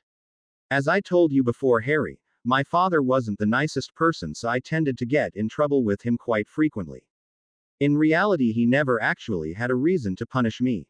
As a result of that, I tended to behave myself because I never wanted to add fuel to his fire." Harry nodded softly. He could understand Snape's reasoning. It was the same reasoning that Harry had used when he still lived with his relatives. He had always been sure to keep himself out of trouble because he didn't want them to have another reason to treat him horribly. "Finish your soup," Snape instructed. Harry obediently picked up his spoon and ate another mouthful before speaking once more. "I was like that with my relatives too. Real careful not to get into trouble, I mean. And yet now we are so reckless," Snape mused. "It's different with you," Harry explained in a truthful voice. "I mean, it wasn't at first. At first I just wanted to prove that I didn't have to listen to you, but not anymore. Now it's really just accidents. But it's different than my relatives were. You care about me no matter what." Snape felt his heart skip a beat at the boy's words. It was true. He had grown to love the child unconditionally despite his past efforts to refrain from such feelings. "Accidents," Snape huffed, trying his hardest to keep his emotions at bay. "MMHMM," Harry nodded earnestly. I never honestly mean to get into trouble. It just sort of happens sometimes, I guess. Snape eyed his young charge as he suddenly realized that in the past few moments Harry hadn't whined once nor had he argued or complained. A smile tugged at the corner of Snape's mouth as he realized that the potion Harry had just taken had almost certainly caused him to age a bit. Eat your last bite of soup, Snape instructed. You need to lie down now. Without a moment of hesitation, Harry spooned the last mouthful into his mouth. He gently placed the spoon in the bowl before Snape stood up and then picked up the tray. Harry yawned loudly as he laid down on his back and then rolled onto his side. Snape placed the tray on Harry's bedside table and then pulled the quilts up tightly around the child's shoulders.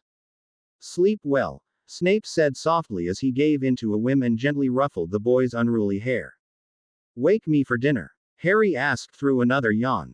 Snape nodded, causing Harry to smile before his eyes shut. His hand lingered on Harry's head for a moment before he gently pulled it away and waved a hand, causing the room to darken. He picked up the tray and walked out of the room smiling softly. It appeared they were going to survive this week after all. Sirius paced the small room. He was alone and he was thankful for it. He appreciated Remus' company, of course, but he had grown used to being alone. It was familiar to him and he missed it. Remus' presence also prevented him from planning. He had debated sketching out a map on the old spare piece of parchment he had found under the mattress in the corner. Remus had forgotten his quill when he had brought the stack of papers with him to grade. He decided against it though. He knew where he was going like the back of his hand. He had snuck around it so many times in the past that he had the utmost confidence that he could move through completely undetected. Now it was just a waiting game. He continued to pace as he thought about what he knew of his godson. Remus had said that the child was smart, highly skilled in certain areas even. He knew that he was the youngest seeker in over a century as well, a trait that he obviously inherited from his father. Remus had said he had a knack of mischief, another attribute from James, though Lily was no angel herself. He was a good friend too. Those words had caused Sirius' heart to swell. James had been such a good friend to him throughout the time that he had had the privilege to know him. He hoped that Harry was just as loyal and just as kind to his friends. Harry also saw him as a monster. Sirius knew how the papers had made him look over the past few months. He knew that without the facts, people tended to believe what they had been told despite the truth. He also knew that the man who was currently the guardian of his godson hated him. He did not believe for a moment that the overgrown bat would not tell Harry every horrible thing about him that he could think of and then some.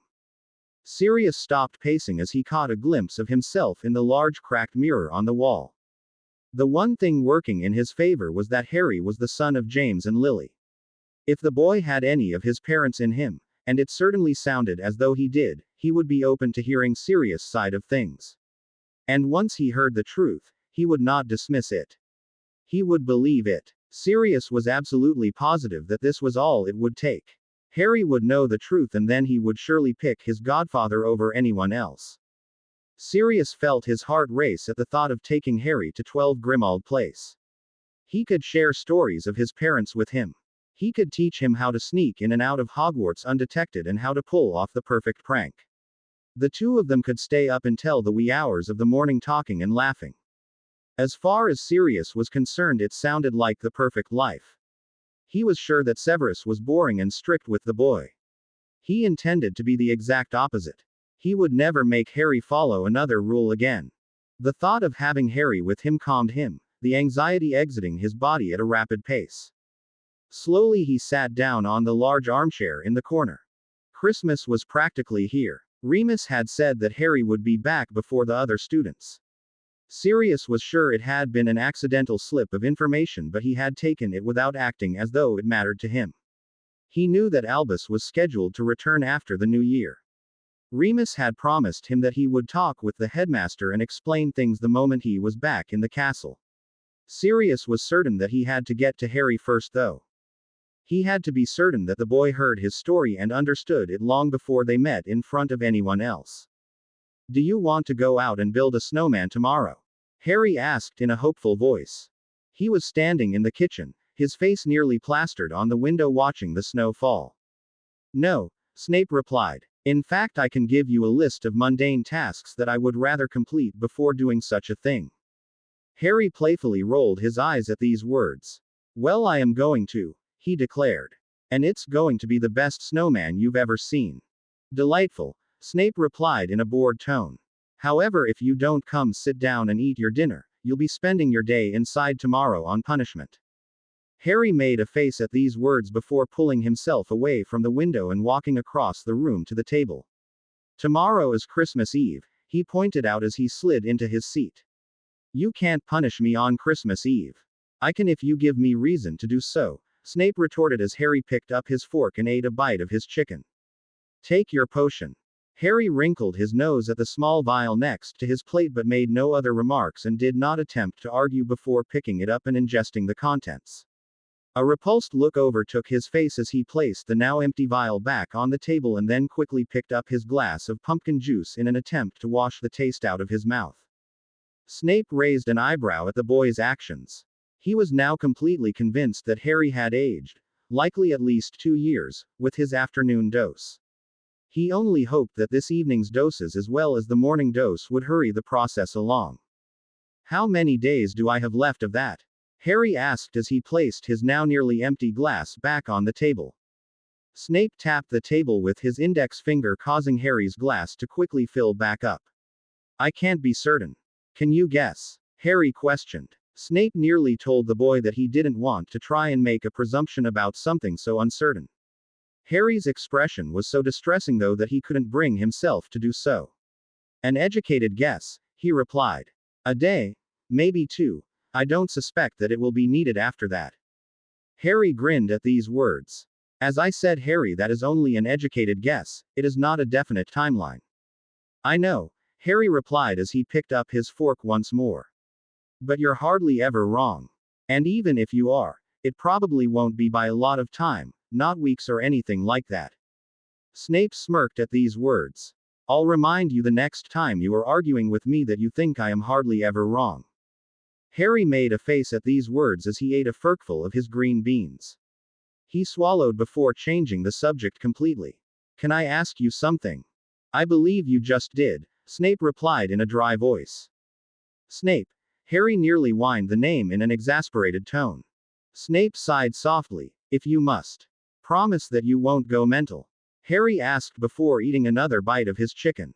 Snape shook his head. I will do absolutely nothing of the sort. Harry now had his full attention. Typically, when the child asked him such a question, he was about to confess misbehavior. Snape prayed this was not the case. He was quite enjoying the boys' company and he didn't want anything to destroy the peace they had found. Can we get a pet? Harry asked in a hopeful voice before eating another bite of his vegetables.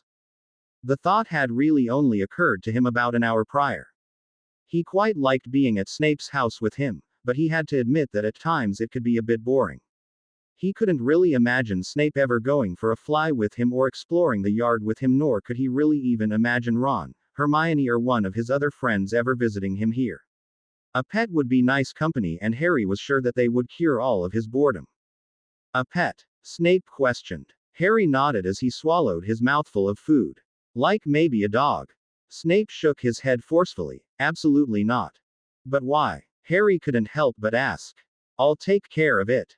I'll walk it and feed it and play with it and what would you suggest we do with this dog while we are at Hogwarts? It certainly is not going to live in my quarters there. Sometimes he really wondered where Harry got his ideas from. He had never heard the child mention a dog in the past and now here he was practically begging for one. Kermit could take care of it then, Harry suggested. It would probably even be good company for him. Snape shook his head once more. The answer is no. Kermit does not need company and I do not need the headache of looking after a dog when you forget to do so. I won't forget, Harry promised. If I forget you can. I won't have to do anything. Snape abruptly cut him off, because we are not getting a dog. Harry frowned. Can't you just think about it before you say no? There is absolutely no reason for me to do so, Snape replied. Now finish your dinner and stop pestering me about this. Harry ate a large forkful of his chicken as he fought the urge to attempt to prove his point further. He knew it was a waste of his time. Snape wouldn't cave. He never did. Snape eyed the child across from him. He was obviously disappointed by the answer. As far as Snape was concerned, the boy looked absolutely dejected. He sighed softly to himself, already regretting the words that were about to come out of his mouth. If you get excellent grades at the end of the school year and manage to keep yourself out of trouble until then, Snape said in an even tone. Then perhaps when we come back here for the summer holiday we can revisit the topic of you getting a dog. Really? Harry asked in a delighted voice. Snape nodded. If you do well in your classes and behave as I said. I will, Harry promised without hesitation. I swear I will. Snape shook his head as he ate a forkful of his dinner. What on earth was becoming of him?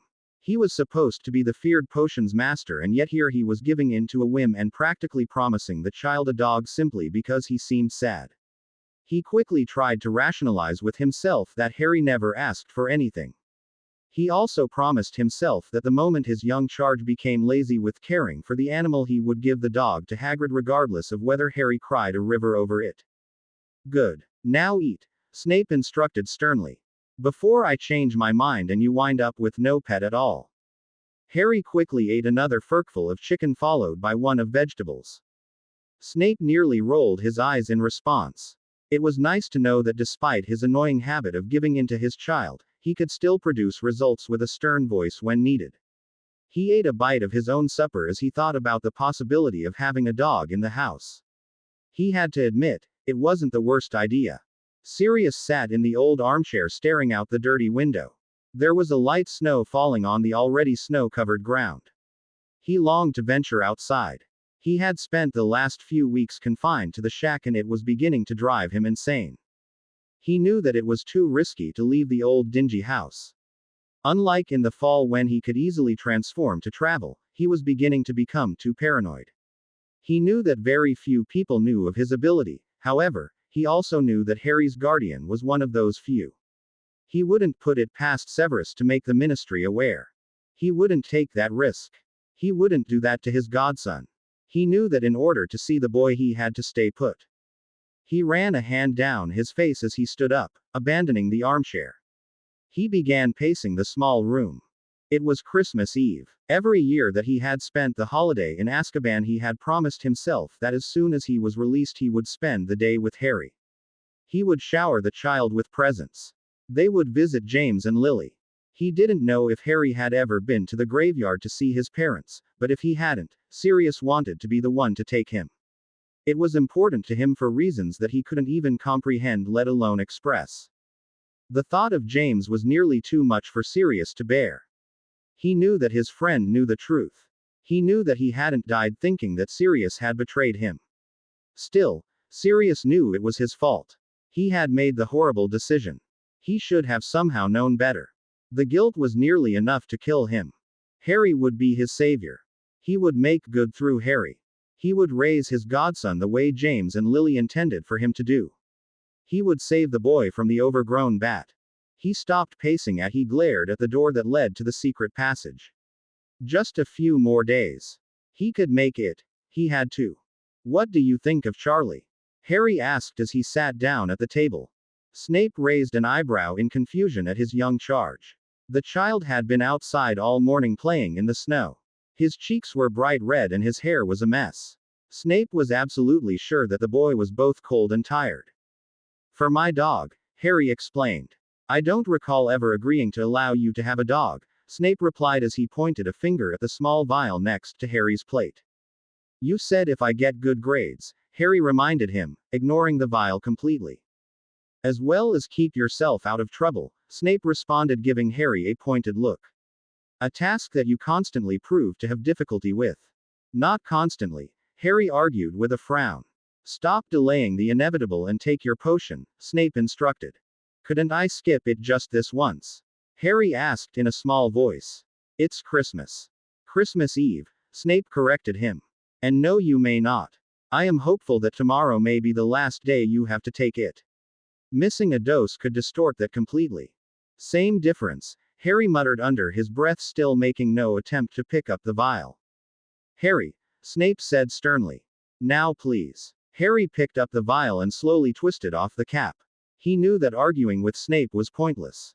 He would never win. Besides, arguing with the man likely wasn't the best way to prove that he could stay out of trouble.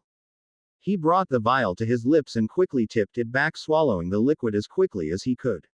The moment it was empty, he put the vial down and picked up his glass of pumpkin juice, drinking it as quickly as he could. The dramatics, Snape commented as he rolled his eyes. I'm not being dramatic, Harry argued. It's disgusting. You would hate it if you had to take it. I have taken it in the past and I hardly put up the fuss that you do. Harry looked up at his guardian as he placed his glass back on the table. If Snape had taken the potion before, then that meant he had had horrible dreams that he couldn't stop having. Why did you have to take it? Harry asked before he could stop himself. Snape was silent as he picked up his own glass and took a drink. Harry was sure that his guardian wasn't going to answer him. He never even should have asked. When your mother passed away, Snape finally replied after several long moments of silence. Her death caused me a great deal of nightmares. I was sure if I didn't take the potion I would never obtain a proper night's sleep again. Harry felt his heart skip a beat at these words. He tried to imagine how he would feel if one of his friends were murdered, but he quickly pushed the thought out of his mind as it proved far too much for him to handle. He suddenly felt the overwhelming urge to change the subject, to somehow save his guardian from some pain. So you don't like the name Charlie? It's a fine name, Snape replied as he picked up his spoon. I must say though, I do find it quite interesting that you are currently being treated for nightmares that haunted you for weeks involving a dog, yet you want one as a pet. I would think that with such a fear, a pet of that nature would be the last thing on your mind. He spooned a mouthful of soup into his mouth before giving Harry a curious look. Harry mulled over these words for a moment as he ate a bite of his soup. I'm not scared of dogs, he finally replied. It's just that that dog wants to kill me. Snape didn't miss the look of dismay in his child's eyes. He instantly regretted his words. The day after tomorrow we will be returning to Hogwarts, Snape said, suddenly feeling the need to change the subject completely. I have a bit of work to attend to. Harry made a disapproving face at these words. If Snape was working, he was sure he would be bored out of his mind. The school would be practically empty. It suddenly occurred to him that a year ago he would have been thrilled with this prospect. He would have used the time to explore the castle and likely get into mischief. That seemed like so long ago. Can I visit Ron before classes start again? Snape finished the last of his soup before answering. If my memory serves me correctly, I believe that once we return to Hogwarts you are to be on restriction. Harry frowned deeply. He had somehow managed to forget that he was to be on punishment. Snape had never said for how long either. Please. Harry couldn't help but ask. Just for one night. Finish the last of your soup. You are taking a nap this afternoon, Snape responded, ignoring the child's question altogether. But I wanted to go outside. And I'm not tired, Harry argued, completely forgetting about Ron and the burrow. You came in nearly frozen after being out there this morning and your eyes look exhausted, Snape noted.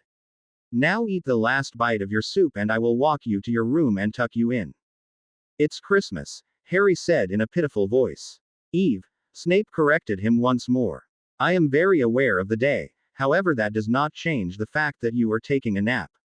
As I said only moments ago, I have reason to suspect that you are nearly done with the potion. Therefore, this may be the last day that a nap will be required. Promise I won't have to take one tomorrow. Absolutely not, Snape shook his head. I will not know for certain until this evening at the earliest. Harry frowned as he picked up his spoon and ate the last of his soup. Seconds after he swallowed the last of it, he looked up at his guardian. I'll take a nap. Oh, I'm so glad that you've agreed, Snape replied in a sarcastic tone as he tapped the table, causing it to clear itself. Here I thought I would have to throw you over my shoulder and carry you upstairs as you kicked and screamed. Harry stood up as he tried to imagine the scene that Snape had just spoke of. He couldn't picture Snape carrying him, let alone carrying him while he kicked and screamed. See, if I had a dog he could nap with me, Harry pointed out as he followed his guardian out of the kitchen and into the parlor. I am sure that I have never felt such an overwhelming urge to cast a silencing charm, Snape reciprocated. Snape. Harry nearly whined his name. And the urge deepens, Snape replied in a dry voice as he started up the staircase. Harry rolled his eyes as he stepped onto the second floor. But a dog. Enough. Snape abruptly cut him off. I have told you what you need to do in order to obtain a pet dog. I will not listen to you prattle on about it until the summer holiday. Snape walked into Harry's bedroom with his child only a step behind him. He lifted Harry's quilt before giving the boy a pointed look. In. Harry sighed softly as he walked the 4 steps to his bed and laid down, allowing Snape to tuck him in. I'm really not tired. He tried one last time. You are exhausted, Snape retorted. I do not want to see you out of this bed for at least an hour. As if on cue, Harry felt the overwhelming urge to yawn and quickly attempted to swallow it. Snape raised a knowing eyebrow at his young charge. Just as I suspected. Harry chose to ignore his guardian's words. Can you just think about it? Visiting Ron, I mean. If you can behave yourself until the last day of the year, and if the Weasleys do not mind your company, I will allow you to visit Ron for the new year. Harry smiled widely at these words for all of a moment until the realization hit him that if he was at the Burrow, his guardian would be alone for the holiday. Where will you be? I have plenty of work to do, Snape replied as he pulled Harry's quilt up around his shoulders. He waved his hand, causing the room to darken a considerable amount. Now sleep. I will wake you for supper. But you'll be alone on New Year's Eve, Harry pointed out with a small frown. Snape felt an overwhelming surge of affection for his child. I'll be just fine, he replied in a soft voice. I have spent that particular holiday alone for the last several years and I quite like doing so. Harry hardly believed these words. He couldn't imagine that anyone would enjoy being alone for the holiday. Yeah, but. No, Snape firmly cut him off. No more stalling. It is time for you to take a nap. Harry sighed in defeat as he rolled onto his side and snuggled down into his quilt. Snape found himself reaching his hand out and gently ruffling the child's hair for a moment before turning and exiting the room. You know what I was thinking. I'm afraid to ask, Snape replied in a cautious voice. Harry glared at his guardian before eating a bite of his ham. He chewed and swallowed before continuing. I was thinking that if I visit Ron for New Year's, you should come too. Why would I do such a thing? Snape asked, giving the boy a curious look. Well, so that you aren't alone, Harry explained. Don't be absurd. Snape shook his head before eating the last bite of his supper. He tapped the table once, causing his side to clear. As I already explained to you, Harry, I quite like being alone. I certainly do not intend to stay up until midnight and usher in the new year with Theatrix, nor do I intend to spend my evening at the Weasleys. Then I'll stay home with you, Harry offered. While I appreciate your concern, I assure you that I will be more than fine alone. Snape's words were true. He did appreciate Harry's thoughtfulness. It always amazed him how this child, who a year ago could not have cared less about him, was now somehow so intuitive. It constantly perplexed Snape that Harry cared so deeply. I know you'll be okay, Harry replied. I can still stay with you though. You certainly can if you wish, but I promise you that should you choose to do so, you will only be bored. I will not be celebrating at midnight, as I will likely not even stay awake until that hour. Harry made a disapproving face at these words. I'll go to the Burrow then. I will write the Weasleys when we return to Hogwarts, Snape promised as he watched Harry finish the last of his dinner. He tapped the table once more, causing his child's side to clear as well. Now I believe that it is time for you to go to bed. Harry's face fell as he looked up at his guardian. Do I have to? I'm really not tired. I promise I'm not. Snape's first instinct was to insist that his young charge march himself up to his bedroom. It was Christmas Eve though, and he was sure that bending slightly just this once wouldn't do any damage. After all things considered, Harry had been pretty well behaved the past few days. He had been taking his potion without much of a fight. He had been napping daily with very little argument. He reminded himself, as he had several days ago, if he expected Harry's behavior to change, he would have to change his own slightly too. I plan on retiring to the parlor for a nightcap and to read a bit, Snape informed the child. I suppose that if you would like to join me. Really? Harry cut his guardian off in an exited voice. Snape resisted the urge to scold the child for interrupting and instead nodded. You may do so, he finished his previous sentence. However, you will lie on the couch and relax, and before doing so you will take your potion without argument. Harry nodded in agreement. I promise. Snape stood and walked across the room. He retrieved a vial of the potion from a high cabinet before walking back over to the table and setting it down in front of the boy. Can I have some pumpkin juice? Harry asked. For after, he quickly explained. Snape tapped the table, causing a small glass of pumpkin juice to appear. Can you teach me how to do that? Harry asked as he glanced up at his guardian. Perhaps one day, Snape replied. He was about to scold the boy for stalling and instruct him to take his potion, but before he had a chance to do so, Harry picked up the vial and ingested the contents on his own. He placed the empty vial back on the table and then instantly picked up the glass of pumpkin juice and drank it all in one large gulp. There's a chance I might not have to take it tomorrow, right? Harry asked as he placed the glass back on the table. There is, Snape nodded as he tapped the table to clear it once more. You seem to have matured a great deal over the course of the last day. I am interested in seeing how you are in the morning. He walked out of the kitchen as Harry quickly scrambled out of his chair and followed him. Harry followed Snape into the parlor and watched as the man walked over to the small bar cart in the corner and quickly fixed himself a nightcap. Couch, Snape instructed, giving Harry a pointed look. Harry wasted no time obeying. He was sure that if he stalled for even a moment he would be sent to bed. Snape walked across the room and placed his drink on the table next to his armchair before waving his hand and causing Harry's pillow and blanket to appear on the couch. How do you do that? Harry asked in awe as he propped his pillow against the arm of the couch opposite of Snape's chair. He wanted to be able to see his guardian. Concentration and practice, Snape replied as he picked up the quilt and motioned for Harry to lie down. As soon as the child's head hit his pillow, Snape laid the quilt on top of him, tucking him in tightly. Can you teach me? Harry asked in a hopeful voice. When you are a bit older, Snape promised as he walked back to his armchair and sat down. Did you learn that at Hogwarts? And the table thing too? Or did your mum teach you? Harry asked in an inquisitive voice. A bit of both, I suppose, Snape countered before taking a sip of his drink. Was your mum a real good witch? Snape nodded softly. She was quite skilled. She was a healer. Did she work at St. Mungo's? Harry asked before yawning softly. She did when I was young, Snape replied. When I went to Hogwarts, things changed for her. My father tended to take his anger out on her as I was no longer around for his needs. She left St. Mungo's shortly after I turned 12. He was real mean, huh? He was a cruel and vicious man, Snape replied forthrightly before taking a sip of his drink. I can honestly say that I spent most of my childhood in fear of him. Harry digested these words as he tried to picture Snape's childhood.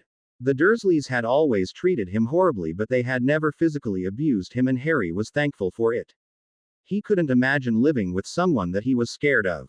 Even when Snape was at his absolute angriest, Harry still didn't fear his guardian. What happened to him? Harry asked before he could stop himself. And your mum? His health became poor and he did not take care of it. He went to bed one evening and never woke up. My mother was older when she had me, and years of being married to someone so abusive aged her as well. She passed away in St. Mungo's just after I came of age. Harry furrowed his brow as he thought about how horrible it must have been to suddenly be on your own at just 17. Of course he couldn't remember ever having parents, and he hated that he couldn't, but when he thought about it he instantly decided that not having parents almost your whole life was likely easier than losing them suddenly. You needn't look so concerned, Snape said gently. I managed just fine. It just sounds really sad is all, Harry replied through a yawn. Sad and unfair. Ah, but as you know, life is not fair, Snape responded in a soft voice. I know you said that you weren't friends with him, but do you know what happened to my dad's parents? My grandparents? Harry dared to ask. He worried that his question would ruin the moment that they were sharing, that Snape would get angry and send him to his room. I do not, Snape answered honestly. However, I was under the impression that they were older when they had your father. I assume that they passed away from old age. Harry nodded softly. He was pleased that Snape had answered him and not scolded him. While we are on the subject of your father, there is something else I have been meaning to tell you, Snape continued. Harry kept his eyes on his guardian as the man took a long drink from his glass. He was overly curious about what Snape was going to say. He wanted to yell at the man to put his glass down and tell him already, but he refrained. Doing so would likely only lead to him never hearing what Snape wanted to say. After what felt like an eternity to Harry, his guardian placed the glass back on the round table and gently cleared his throat. While the fact remains true that your father and I were never friends, there was an occasion that took place when we were students that I feel you should know about. I would appreciate it if you did not hound me with questions regarding this, as I cannot and will not answer them for you. Snape paused. It was only when Harry nodded his agreement that he continued once more. There was an incident where I was unknowingly put in a very dangerous situation by Sirius Black. One in which I very easily could have been killed. Harry's eyes grew large at the words. Of course, Snape continued, Black always claimed that it was just meant to be a harmless prank. However, I had a hard time believing that as a boy, and I still do as an adult. Your father risked his own life to save mine that night. As I said, I cannot go into detail, nor can I answer questions about the situation, but I thought you would like to know that. It was a moment in which I realized that perhaps I didn't know your father as well as I thought I had. I thought you said that my dad and Sirius Black were friends, though. Harry asked in a small voice. They were. Snape nodded. Very close friends. Much like yourself and Mr. Weasley. So he pranked you and my dad went against it and helped you? Harry asked in awe. He couldn't imagine Ron pranking someone and that prank putting them in a situation where the person could die. But if he ever did, Harry could see himself going against Ron to save the person too. He was glad to learn that perhaps that part of him came from his dad. He did. Snape nodded before picking up his glass once more. I'm glad he did, Harry said before yawning. You should go up to your bedroom before you fall asleep, Snape noted. In a minute, Harry muttered as his eyes closed. He snuggled down under the quilt, feeling completely content in the parlor with his guardian. I am not carrying you upstairs, Snape warned him. Nor am I dealing with a cranky child when I wake you and make you walk up there. Harry meant to open his eyes and start moving, but he was suddenly so exhausted that he couldn't find the energy to do so. I mean it, Harry, Snape tried once more. I am not carrying you like a baby. You are far too old for such things. Harry did not answer him, and seconds later Snape noticed that the child's breathing had become deeper. He sighed softly to himself as he finished his nightcap. He debated getting up to make one more but vetoed the idea. His chair was much too comfortable to leave at the moment. His eyes settled in on his child. He suddenly felt an overwhelming sense of affection for the boy. He was sure that he had never cared in such a way for a child before. He hoped that he was doing right by the boy. He knew that he could be strict, but he did truly believe that it was for the best. He knew that throughout Harry's life he had dealt with adults that often fell short in regards to their obligations towards the boy. Snape refused to do so. He was determined to hold Harry accountable for his actions, both good and bad. He hardly felt that a firm hand would damage the child permanently. If anything, it would likely do more good than harm. Still, he had realized for quite some time now that it would never hurt the child to bend in some areas as well. It was a reality that Snape often found himself struggling with. Yet he knew that if he wanted a good relationship with Harry, it was worth working on daily. And he did want a good relationship with his son. He wanted the best relationship. He wanted to spend time with him. It was an unusual feeling for him. In the past, he had often found himself pleased to be alone. Now, when he was put in such a situation, he found his mind wandering to the boy, wishing that he was with him. He hoped that Harry was starting to view him as a father figure. He wanted the child to trust him. He wanted Harry to learn to come to him with his problems rather than trying to sort through them all on his own. He wanted to be the one to comfort him when it was needed. He wanted to be someone that Harry could depend on. He wanted to be the constant in the boy's life. Less than a year ago, he never would have imagined caring so deeply about the boy. Now he truly couldn't imagine his life without him. The thought of losing the child caused anxiety to rush through his veins. Harry, Snape said once more. I'm being quite serious now. You need to get up and go to your room. Snape smirked softly as Harry continued to sleep. All right, he said softly as he leaned back in his chair. You shall be permitted to sleep on the couch then. After all, it is Christmas. He quickly ventured down the long dark hallway. He knew that he was being reckless. He knew that he should turn around before he got himself into a horrible situation. The outside was calling him though. Despite the fact that the ground was still covered in snow and that it looked absolutely frigid out, the sun was shining brightly. He was sure that if he just stayed in the forest he would go completely undetected.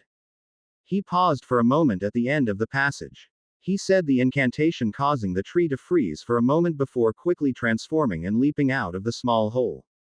He didn't waste time looking around to see if anyone had spotted him. Instead he took off, running as fast as he possibly could towards the forest. It wasn't until he was deep in the thick trees that he slowed to a stop. He turned around looking back in the direction of the castle and stood perfectly still listening for sounds of someone following him. After several long moments of silence he breathed a soft sigh of relief and then happily rolled around in the snow before running even deeper into the trees. "Are you sure that you have everything?" Snape asked. Harry nodded as he adjusted his satchel on his shoulder. His guardian had asked him the same question nearly a dozen times so far this morning. After Snape sent most of Harry's Christmas presents back to Hogwarts by magic, Harry had packed up his school books and clothing on his own. He wasn't even sure why it was such a big deal if he left something behind. "If not, I can always just flow back for it, can't I?" "You could." Snape nodded. "However, I am trying to avoid that as excessive traveling by flow can often steal some energy from young bodies." Harry wanted to point out that traveling home once to retrieve something he forgot wasn't excessive, but he refrained. He was still in awe over how amazing the previous day had been. Harry hadn't been expecting anything, let alone a small mountain of presents from his guardian. Harry was sure that he couldn't remember a nicer holiday.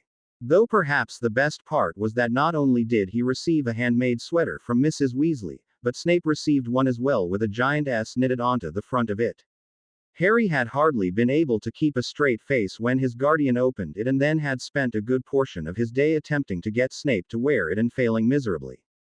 "I have everything," Harry assured the man. "I even remembered the socks that were under my pillow." "Why in heaven's name were they under your pillow?" Snape asked with a hint of antipathy in his voice.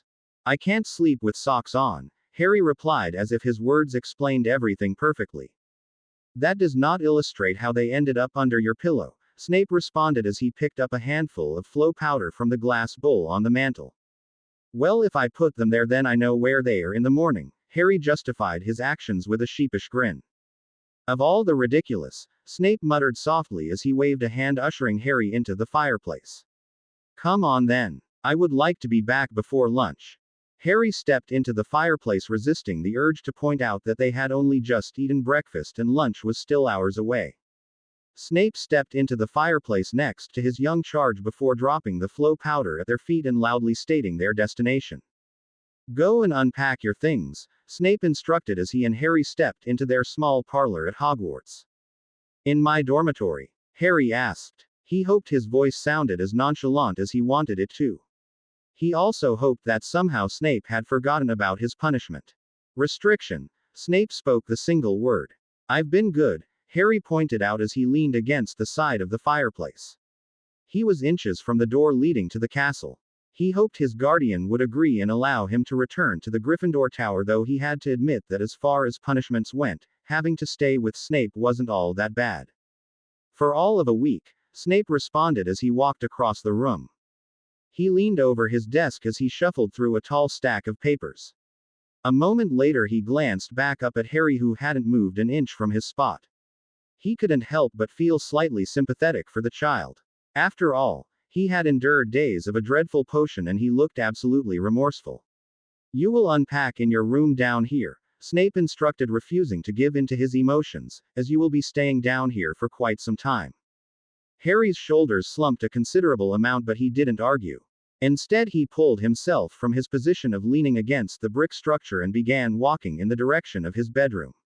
It wasn't that he minded staying with Snape, but of course he would rather be in his dormitory.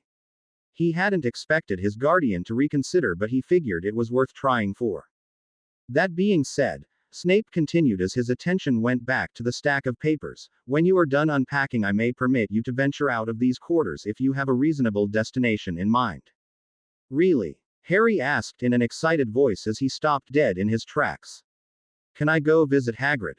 Snape considered this request for a moment. He wasn't thrilled with the idea of his child venturing out of the castle when the grounds were so desolate. You may. Snape nodded as he looked up at his young charge once more.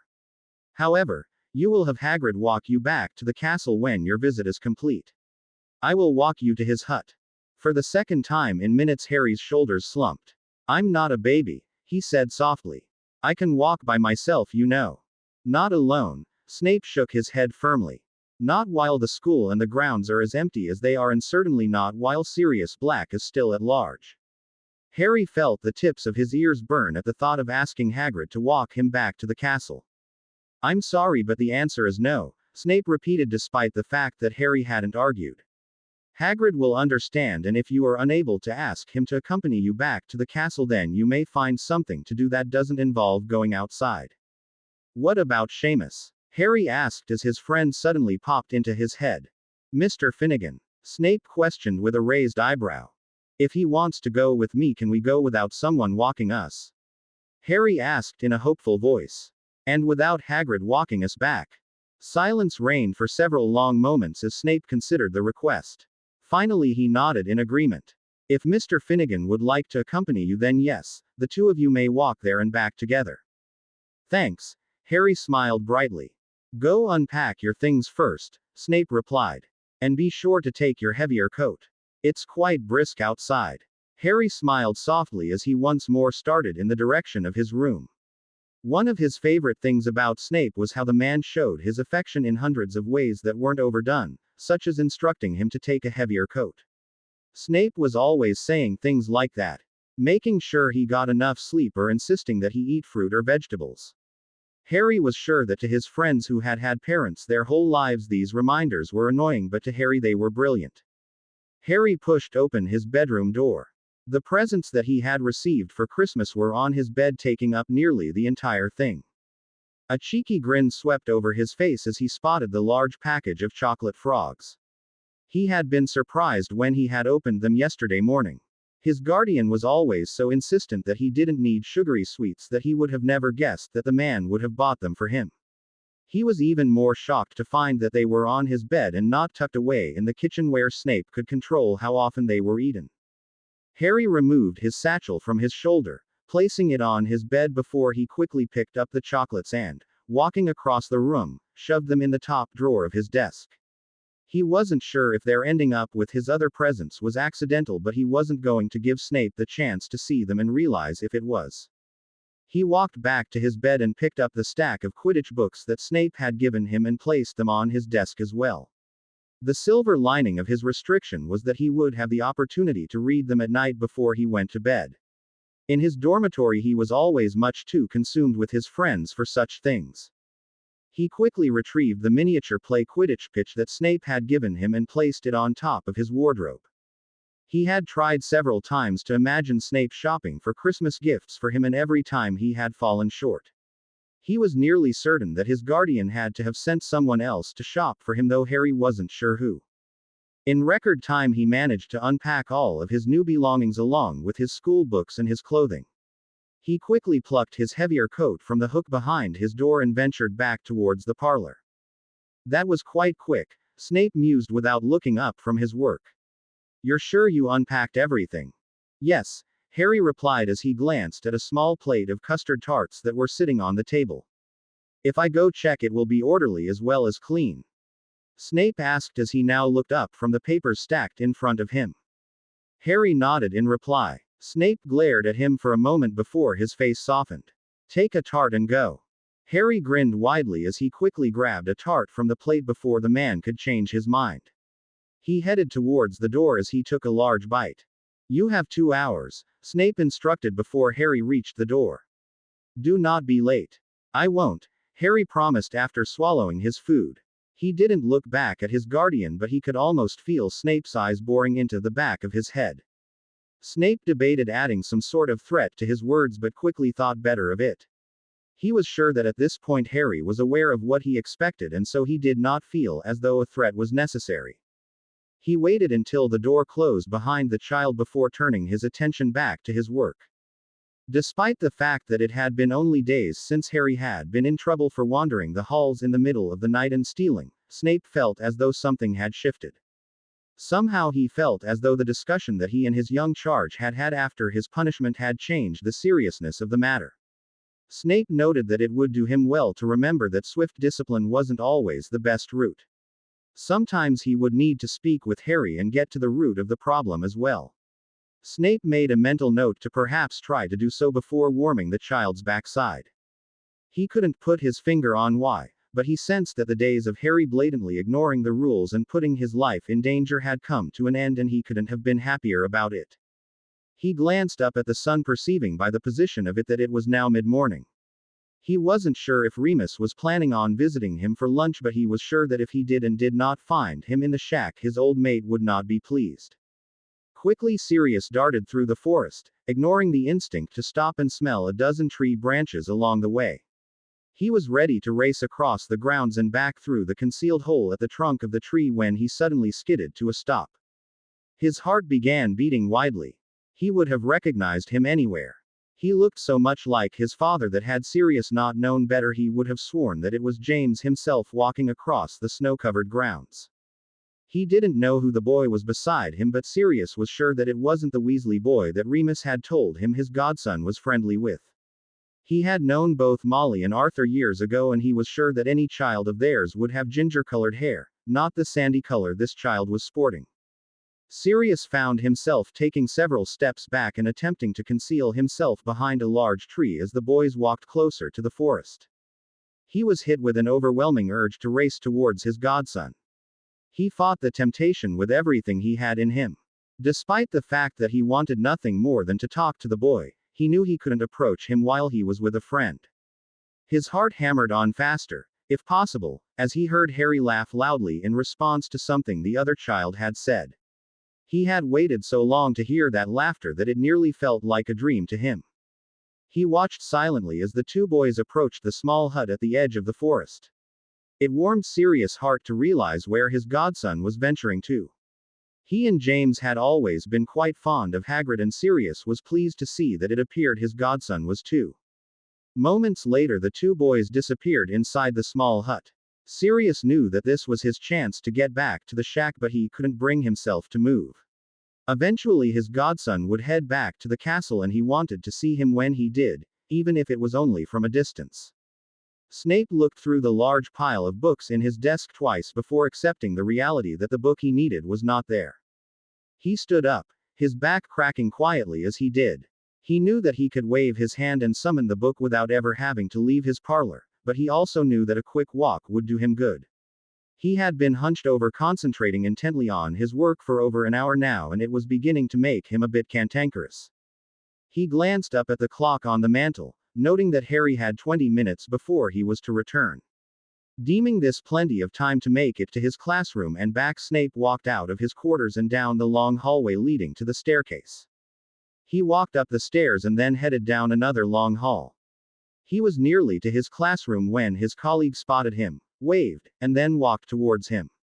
"Remus." Snape nodded a hello. "I didn't know that you and Harry had returned." Remus forced himself to smile widely. He instantly noted that with the potions teacher back on the property he would need to be extra careful about visiting with Sirius. It was one thing to fool Sybil or Minerva with tales about getting extra rest or visiting a friend in London. It was quite another to fool a man whose main concern was protecting Sirius' godson. "We only arrived just this morning," Snape explained. He silently hoped that this conversation wouldn't be prolonged. His only concern was retrieving his book and having lunch with his son. "Had a nice holiday, I presume?" Remus questioned. "Quite enjoyable," Snape replied. "Now if you'll excuse me, I was on my way to collect a book from my classroom." "Of course," Remus grinned as he stepped to the side, allowing his old classmate to pass him. Snape walked past the man, thankful to be on his way once more. "Oh, but I did mean to ask you," Remus continued. "Do you know when Albus will be back in the castle?" Snape turned back to look at Remus. "Several weeks, I believe," he answered honestly. "He is traveling at the moment, doing a bit of research and visiting with some old friends. He won't be back until well after classes have resumed." "As that's so?" I wanted to speak with him about end of the year exams, but no matter. I have plenty of time, Remus replied. He could feel his palms dampening at his dishonesty. Ever since his childhood days, he had never been one that could lie with ease. For several days now, he had been debating speaking with the man about Sirius. He imagined that he could sit him down and explain things in a calm and rational way. Surely, as Harry's guardian, he would see that Sirius had been framed. He would have to see how important it was for Harry to have a relationship with his godfather.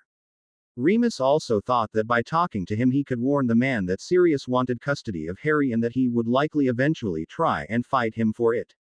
Despite the fact that Remus loved Sirius dearly, he knew that Harry did not belong with his godfather. Azkaban had stunted the boy he had grown up with. Sirius was nothing more than an overgrown child. Harry needed love, and Remus had no doubt that Sirius loved him deeply, but the boy was also in need of someone to hold him accountable for his actions and discipline, two things that Remus was sure Sirius was not capable of. No child could or would benefit from a parent figure that acted as though they were an older sibling. It didn't matter though, because Remus did not have the fortitude to tell Snape anything. To think that the man would react calmly was absurd. Sirius would be back in Azkaban before the night was over. Remus was absolutely positive that his best strategy was to speak with Albus and to keep Sirius as far away from his godson as possible until he did. I believe the last week of January at the very earliest, Snape added, clarifying his earlier statement. He couldn't help but notice that the man looked a little flushed. Are you feeling all right? Remus nodded. Feeling wonderful actually. I'll let you get on your way though. I have some grading that I need to complete. Did you even notice that I was 5 minutes early? Harry asked as he slid into his seat for lunch. I did, Snape nodded. I will have the clock sent out after lunch to be inspected and fixed. Snape paused as Harry threw him a curious look. If you were 5 whole minutes early, it is obviously defective, he continued a moment later. The curiosity turned to a scowl. Snape, he complained with a hint of a whine. Absolutely not. Snape shook his head. I heard enough whining last week to last me a lifetime. Harry blushed involuntarily at these words. When he had woken yesterday morning, his guardian had declared that he was done with the dreadful potion. The two of them had enjoyed a lovely Christmas morning together somewhere around lunch, though memories from the past week had crept into Harry's mind. He couldn't believe the way he had whined excessively at his guardian, nor could he believe that he had acted badly enough to manage to be scolded and sent to his room in front of Dumbledore. Despite the fact that Snape had assured him that the headmaster was well aware of the effects that the potion had, Harry was sure that he would never be anything less than mortified in Dumbledore's presence ever again. Are you still working? Harry asked, changing the subject completely. He could still feel the tips of his ears burning, and he was praying that Snape hadn't noticed and wouldn't comment on it. I am, Snape nodded. I will be doing so all afternoon. It would do you well to find a quiet activity such as reading to entertain yourself with. Can I go hang out with Seamus? Harry asked in a hopeful voice. He had his new Quidditch books that he was eager to read, but he could do that tonight before bed. He didn't want to spend the whole afternoon stuck reading. I believe you are on punishment, Snape said firmly. Allowing you to visit with Hagrid this morning does not invalidate that fact. Harry felt his face fall at these words. Given all his transgressions before the holiday, he knew that he deserved to be grounded for a bit. Still, he couldn't help but feel sorry for himself. It wasn't as if Snape hadn't walloped him with a paddle. Besides, it was a school break. Being grounded over a school break wasn't fair at all. It's the holidays, Harry tried in a sorrowful tone. Snape fixed him with a stern glare, causing him to quickly try another approach. I was early coming back from Hagrid's too. I listened to you about that. A moment of obedience and you expect it to just erase all of your misbehavior. Well, no, Harry said softly as lunch appeared on the table. Cornish pasties. Harry usually loved them, but the prospect of spending the rest of his day holed up in the parlor was putting a damper on his appetite. But it wasn't just one moment. I listen to you lots of the time. And it is the holidays. Harry paused for a moment as he picked up his fork and proceeded to push his lunch around on his plate. Besides, you walloped me with a paddle for what I did too, he added in a whisper. He could feel the tips of his ears burning once more. I should have used a strap, Snape countered, causing Harry to noticeably cringe at the thought. Snape was silent for a moment as he willed himself to be gentler with the child. He silently reminded himself that it was the pile of work he had left to do and the pile he had completed that were responsible for his bad mood, not Harry. He cleared his throat softly. As it is, I have an exceedingly large amount of work that I need to complete before classes resume, Snape explained. That being said, I suppose that permitting you to visit with Mr. Finnegan would be acceptable. It would. Harry asked in an excited voice. Really? With rules, of course. Snape nodded, which you will follow without debate. Harry nodded quickly. I will. I promise I will, Snape. He couldn't believe that his guardian was actually going to allow him off of restriction. He was sure that he would follow any rule Snape set it if meant that he wouldn't have to sit in their quarters all day long. You will not leave this castle without my permission. If I catch you so much as one step outside, Snape trailed off before he could verbalize his threat. You won't, Harry quickly promised. I mean it, Harry, his guardian warned once more. It was only when Harry nodded his understanding that he man continued. You will be permitted to go to the Gryffindor Tower or the library. If you want to go anywhere else, you will need to come back down here and ask me. Harry wanted to argue that he should be allowed to go anywhere in the castle, but he quickly thought better of it and instead nodded his agreement. Regardless of where you are going, you will only be allowed to do so for 2 hours. After the 2-hour mark is up, I expect you to come back down here and check in with me. Again, Harry resisted the urge to argue with Snape's rules. It made absolutely no sense to him. If he was in the Gryffindor common room with Seamus and planned on staying there, why in Merlin's name would he walk all the way back down to the dungeons just to tell Snape that? He wasn't daft though. He knew that if he argued, he would likely be spending his whole afternoon reading or doing schoolwork, and that was the last thing he wanted. I will, Harry nodded. Every 2 hours, I promise. I warn you now that if you are late, you will be an exceedingly remorseful boy. Once more Harry's ears burned, however this time his cheeks did as well. He was sure that he knew exactly what sort of punishment Snape was referring to. He hated that the man could make his stomach feel as though he had just swallowed a live eel with one simple sentence. Yes, sir. Harry forced out the words. I won't be late. Good. Now stop pushing your lunch around your plate and eat it before I decide to change my mind and have you do schoolwork until supper. Immediately Harry cut into his lunch and ate a large forkful of his food. Snape picked up his knife and fork and ate a bite of his own meal. His head was beginning to throb. He decided instantly that the moment he was done his lunch he would take something to ease the pain. He was exhausted and it was only noon. It was already a formulated plan that the moment he was sure his young charge was asleep that evening he would venture into the forest once more to look for signs of Black. That task, paired with the mountains of paperwork he had yet to complete, was enough to put his nerves on edge. He did not regret putting off his work to spend quality time with Harry over the past week. He only regretted taking out his annoyance on the child. The stress of Black having yet to be captured was beginning to weigh on him. He made a mental note to have more patience with Harry. Harry walked out of Snape's quarters feeling a mixture of both annoyance and affection for the man. He was pleased that he had been allowed out, but he couldn't help but feel a bit hurt by how Snape had spoken to him. He had been on time after all, didn't that count for anything? He walked up the staircase at the end of the hallway as his ears burned as he thought of Snape's threat. He hated when the man threatened him like that. Several weeks ago over a private dinner Harry had mentioned to Snape that he hated it. Snape's only reply had been that if Harry behaved he wouldn't have a reason to do so, which had caused Harry to grimace. His guardian had also gone on to add that that particular punishment seemed to be the only thing that managed to keep Harry out of trouble for more than a day at a time, and that threatening him with it worked nearly as well. Harry had wanted to argue with his guardian about his reasoning, but by the time Snape was done talking Harry was sure his face was going to burn right off his skull. Instead of arguing he had quickly changed the subject to a much safer topic. He walked down the long hallway that led to the back staircase completely consumed in thought. He sincerely hoped that Seamus was in their house. He didn't want to have to go back to his guardian and ask permission to go find his friend. He was too sure that Snape would say no. He was so deeply in thought that he didn't notice the large hand that came out of the wall until it had grabbed him by the back of the shirt. Harry instantly struggled, but he was no match for the hand's strength, and a moment later he found himself being pulled through the wall. Harry looked around, finding himself in a large room that was filled with what appeared to be junk. There was everything from an old broken armchair to a pile of teacups so tall that they reached the ceiling. Harry reached into his back pocket for his wand, suddenly realizing that he didn't have it with him. He turned quickly on his heel and instantly the blood began to drain from his face.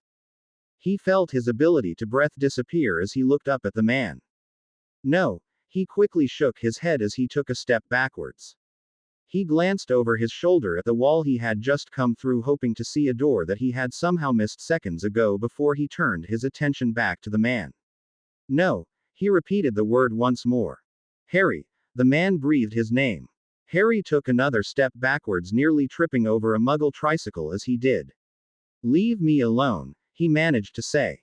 He wanted his voice to sound threatening, but he knew that it had come out in a pitiful begging sound. I'll fight you, he continued in the same pathetic tone. I swear I'll knock you on your ass. The man tilted his head to the side as a hurt look swept over his face. I don't want to hurt you. You want to kill me, Harry countered as he reached for his wand once more, praying that somehow it had appeared in his back pocket.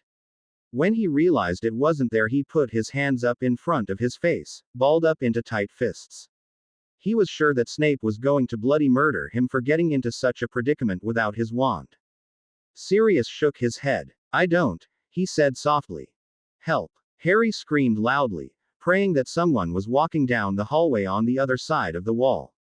No one can hear you in here, Sirius said in what sounded to Harry like a hurt voice. It's designed that way. It's soundproof. Harry ignored his words. He was absolutely sure they were dishonest. Instead, he screamed for help once more. I'm sure that you have read the newspaper articles, Sirius spoke loudly to be heard over the boy's screams. But I promise you that they aren't true. He paused for a moment as Harry yelled loudly once more. If you would just let me explain, he continued when the child paused for a breath. Harry threw a fist in the man's direction. He missed his face completely but managed to hit him square in the shoulder. Sirius looked down at his shoulder and then at his godson. He couldn't have imagined this going any worse. I was just a baby, Harry tried to explain in a nervous voice as he took another step backwards, now pinning himself against a large bookshelf. I don't know how I survived, and I didn't mean to do it. Just please don't kill me. Has it occurred to you that if I wanted to kill you I would have done so already? Sirius asked in a hurt voice. Harry silently considered these words. His heart was still beating at a pace 10 times what it normally did, but he was beginning to feel less like he was about to die any second. I don't want to kill you, Sirius shook his head. You are my godson. The man paused and Harry watched as he took a step backwards and sat down on a stool. I never wanted to kill you. I would never kill anyone. But you did, Harry dared to shoot back at him. You killed all those muggles. You are the reason that my parents are dead too. Harry watched as the man looked like he had just been slapped across the face. Sirius shook his head sadly. You've got it all wrong, Harry. I don't blame you for it. Nearly everyone has it all wrong. Harry felt his heartbeat begin to regain normality. He was starting to wonder if perhaps the man sitting across from him wasn't as dangerous as everyone thought. After all, like Sirius had said, if he wanted to kill him he could have done it 10 times by now. Wrong how? He asked, feeling a bit braver than he had a moment ago. I was your parents' secret keeper, Sirius nodded. That much is true. At the last moment though I passed the duty on to someone else, someone that I felt would be less obvious. That person then told Voldemort, and as you know he took their lives.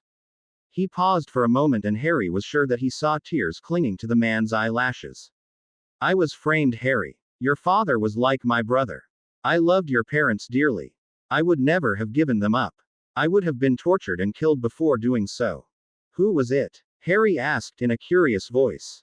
The person that you made their secret keeper, I mean. An old schoolmate of ours, Sirius replied. His name was Peter Pettigrew. Harry felt the blood drain from his face once more. He's been in the castle, he quickly said. I saw him on the map and. The map? His godfather questioned as he jumped up off the stool. What map? The Marauders' map, Harry tried to explain. It's this map that shows everything in the castle. It can show. I'm familiar with the map, Sirius smiled kindly. It's in your possession. Harry shook his head sadly. I got in a bit of trouble with it not long ago. Professor Lupin took it from me. Sirius blanched at these words. He couldn't imagine Remus reprimanding James's son, nor could he imagine him confiscating the map. They had used it numerous times during their school days. Had a teacher taken it from them, they would have been livid. Remus has it then? Sirius questioned. Harry nodded. Yeah, he should. Unless he gave it to Professor Dumbledore. Sirius couldn't imagine such an occurrence. They had spent too many hours perfecting the map to hand it over to the headmaster. Sirius eyed his godson as the realization of what was happening hit him like a ton of bricks. For the second time in minutes he swallowed back his tears. He couldn't fathom that he was finally talking with his godson. He had waited for this moment for years. You look so much like your father, Sirius said softly. Except for your eyes, those are all lily. Harry couldn't help the grin that spread across his face. They loved you dearly, you know, Sirius continued. As do I. I always have, Harry. I thought of you every moment of every day. Harry felt a pang of sadness at his godfather's words. He tried to imagine a life in which the man hadn't been framed.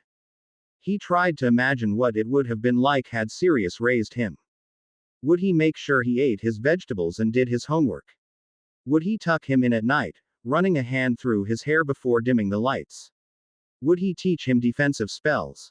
Would he take care of him when he was sick and cure his nightmares? An image of Snape filled Harry's mind, but he quickly forced it out. His guardian would belt him if he knew where he was and what he was doing. He couldn't think about that right now. When the ministry knows the truth, they will find Pettigrew and I will be a free man, Sirius continued. Albus will make sure of that. Harry resisted the urge to question how Sirius was so sure. Have you been living in this room? Harry asked. Sirius shook his head. In the shrieking shack. He watched as his godson made a horrified face. It's not nearly as bad as the legends make it sound.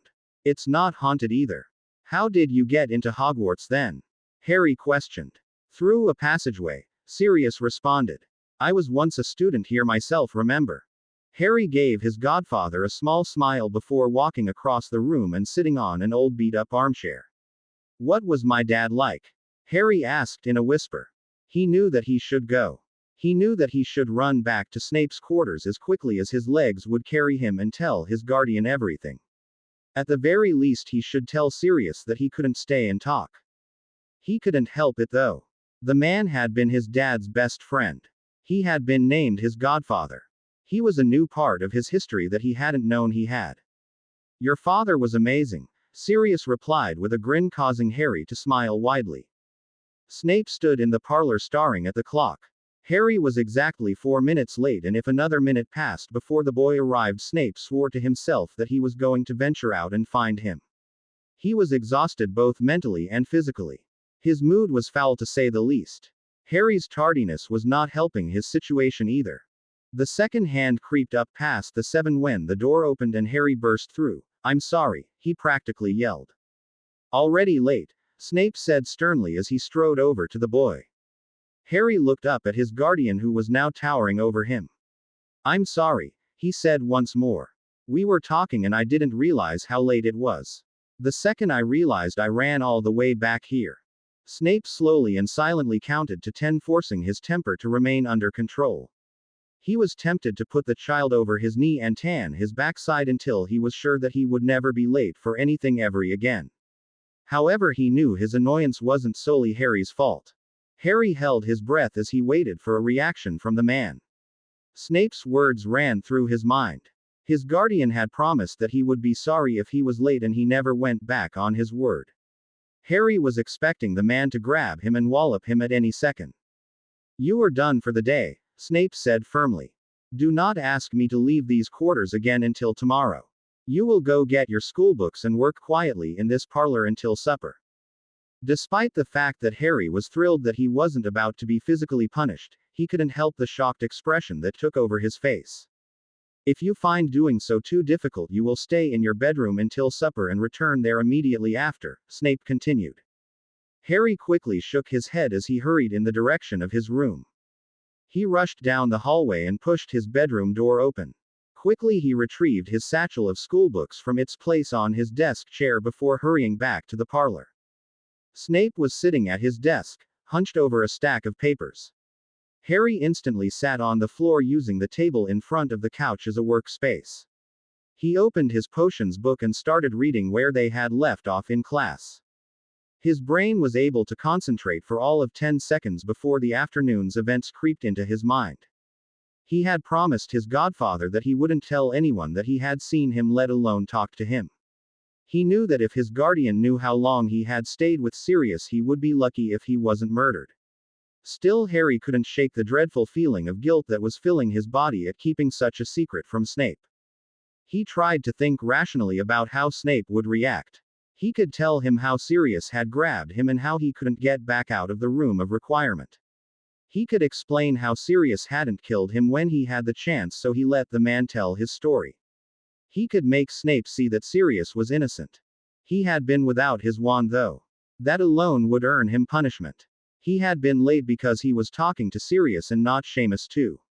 He had gone a whole 15 minutes now without telling Snape.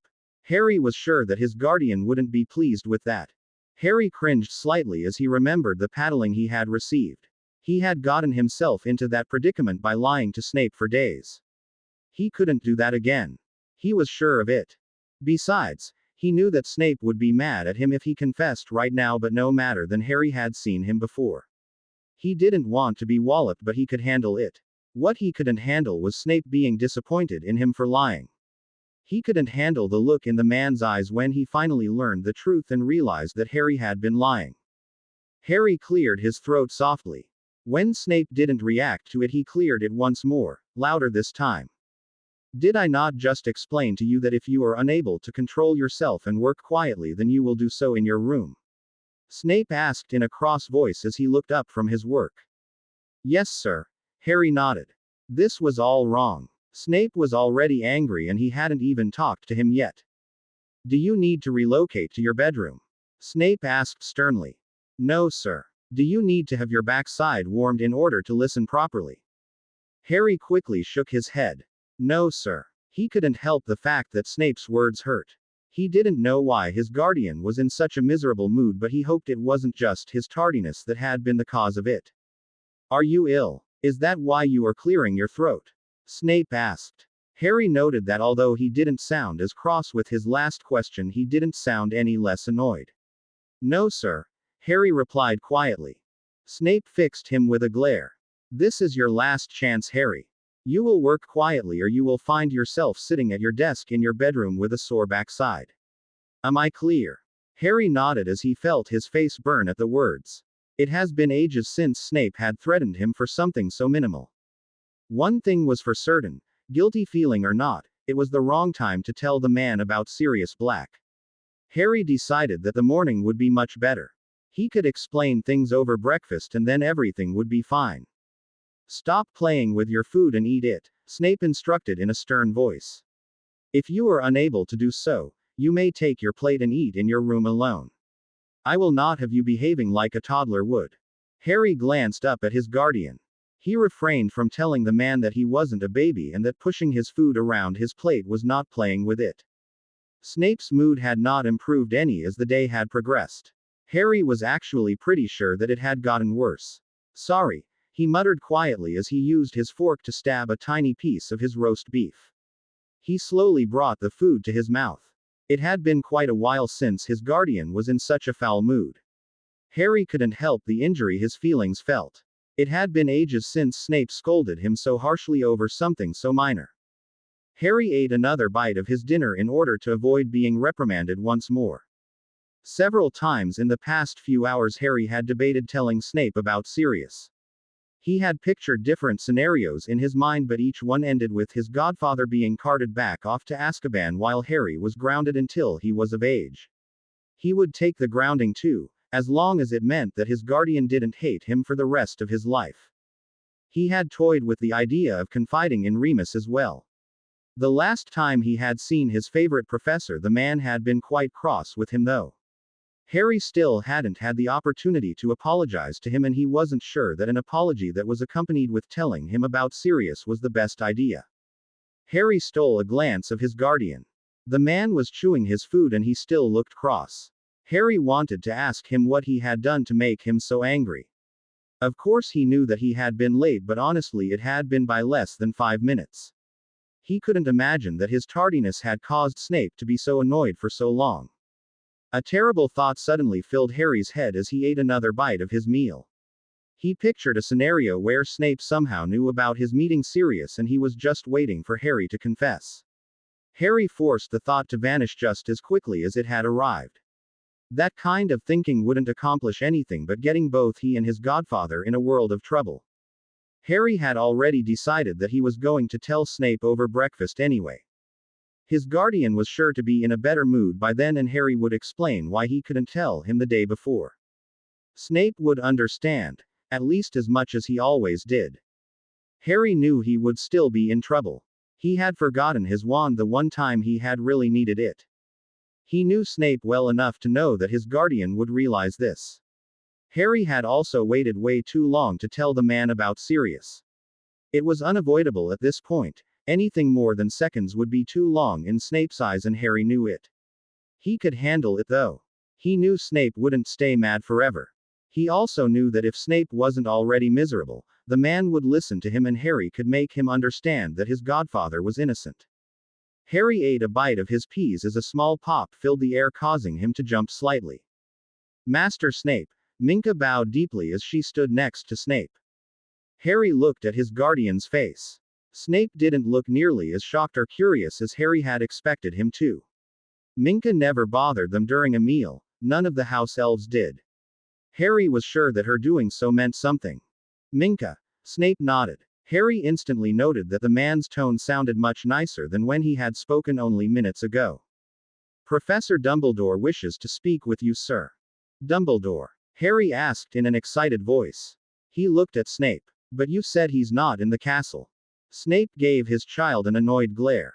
He opened his mouth to reply, but Minka beat him to it. Correct, Master Potter. Minka nodded as she gave Harry a small grin. She turned her attention back to Snape. Professor Dumbledore is at the Ministry. He would like to know if you will travel there or if he should visit you here. Silence reigned as Snape considered these words. Harry was on the edge of his seat. He was sure that if Dumbledore felt that talking to Snape was an urgent enough matter to send Minka with a message, that it was huge. Harry wondered if it had to do with Snape being his guardian, or Sirius, or the meetings with Fudge. If he is able to wait until we have finished our supper, he may speak with me here, Snape finally replied. If the matter is too urgent to consider waiting, please let me know and I will leave at once. Minka bowed deeply in understanding before snapping her fingers and vanishing with a pop once more. What do you think it's about? Harry asked in an inquisitive voice. He was on the edge of his seat, the excitement radiating through his body. I haven't the slightest idea, Snape replied in what sounded to Harry like a bored tone. Harry watched as the man ate a bite of his dinner in a leisurely fashion. He's at the Ministry, Harry said. Maybe he was talking to Fudge about. Mr. Fudge, Snape corrected him sharply. The conversation that I will be having with Professor Dumbledore is absolutely none of your business. Harry felt his face fall. But Snape, absolutely not. Snape shook his head firmly. Not every conversation is meant for your ears, and this one certainly will not be. Harry's body filled with annoyance. For a fleeting moment he didn't care if his guardian was in a foul mood. But what if Dumbledore lets me stay and listen? What if Dumbledore wants? Professor Dumbledore, Snape said in an irritated voice. It would do you well to remember your manners when speaking about staff members of this school or anyone for that matter. I will not have you disrespecting your elders in such a way. Furthermore, Professor Dumbledore is not your guardian, therefore I do not care what he thinks or says. When he arrives you will go to your bedroom without argument, or you will find yourself in a very embarrassing situation. Harry felt his cheeks prickle with warmth. You don't have to be so cross, he muttered softly as he absent-mindedly picked at a small fray in the tablecloth. You need not be such an imprudent child, Snape replied in a harsh voice. He reached his hand across the table and slapped Harry's fingers. Stop picking at that before you put a hole in it. Harry's fingers instantly dropped off of the table and landed in his lap. The smack hadn't really hurt, though it had caught him off guard. The guilt of the day suddenly swept over Harry once more. If Snape had any idea where he had been earlier and with whom, he would be much crosser than he was now. Harry knew that he deserved every bit on the man's aggravation and much more.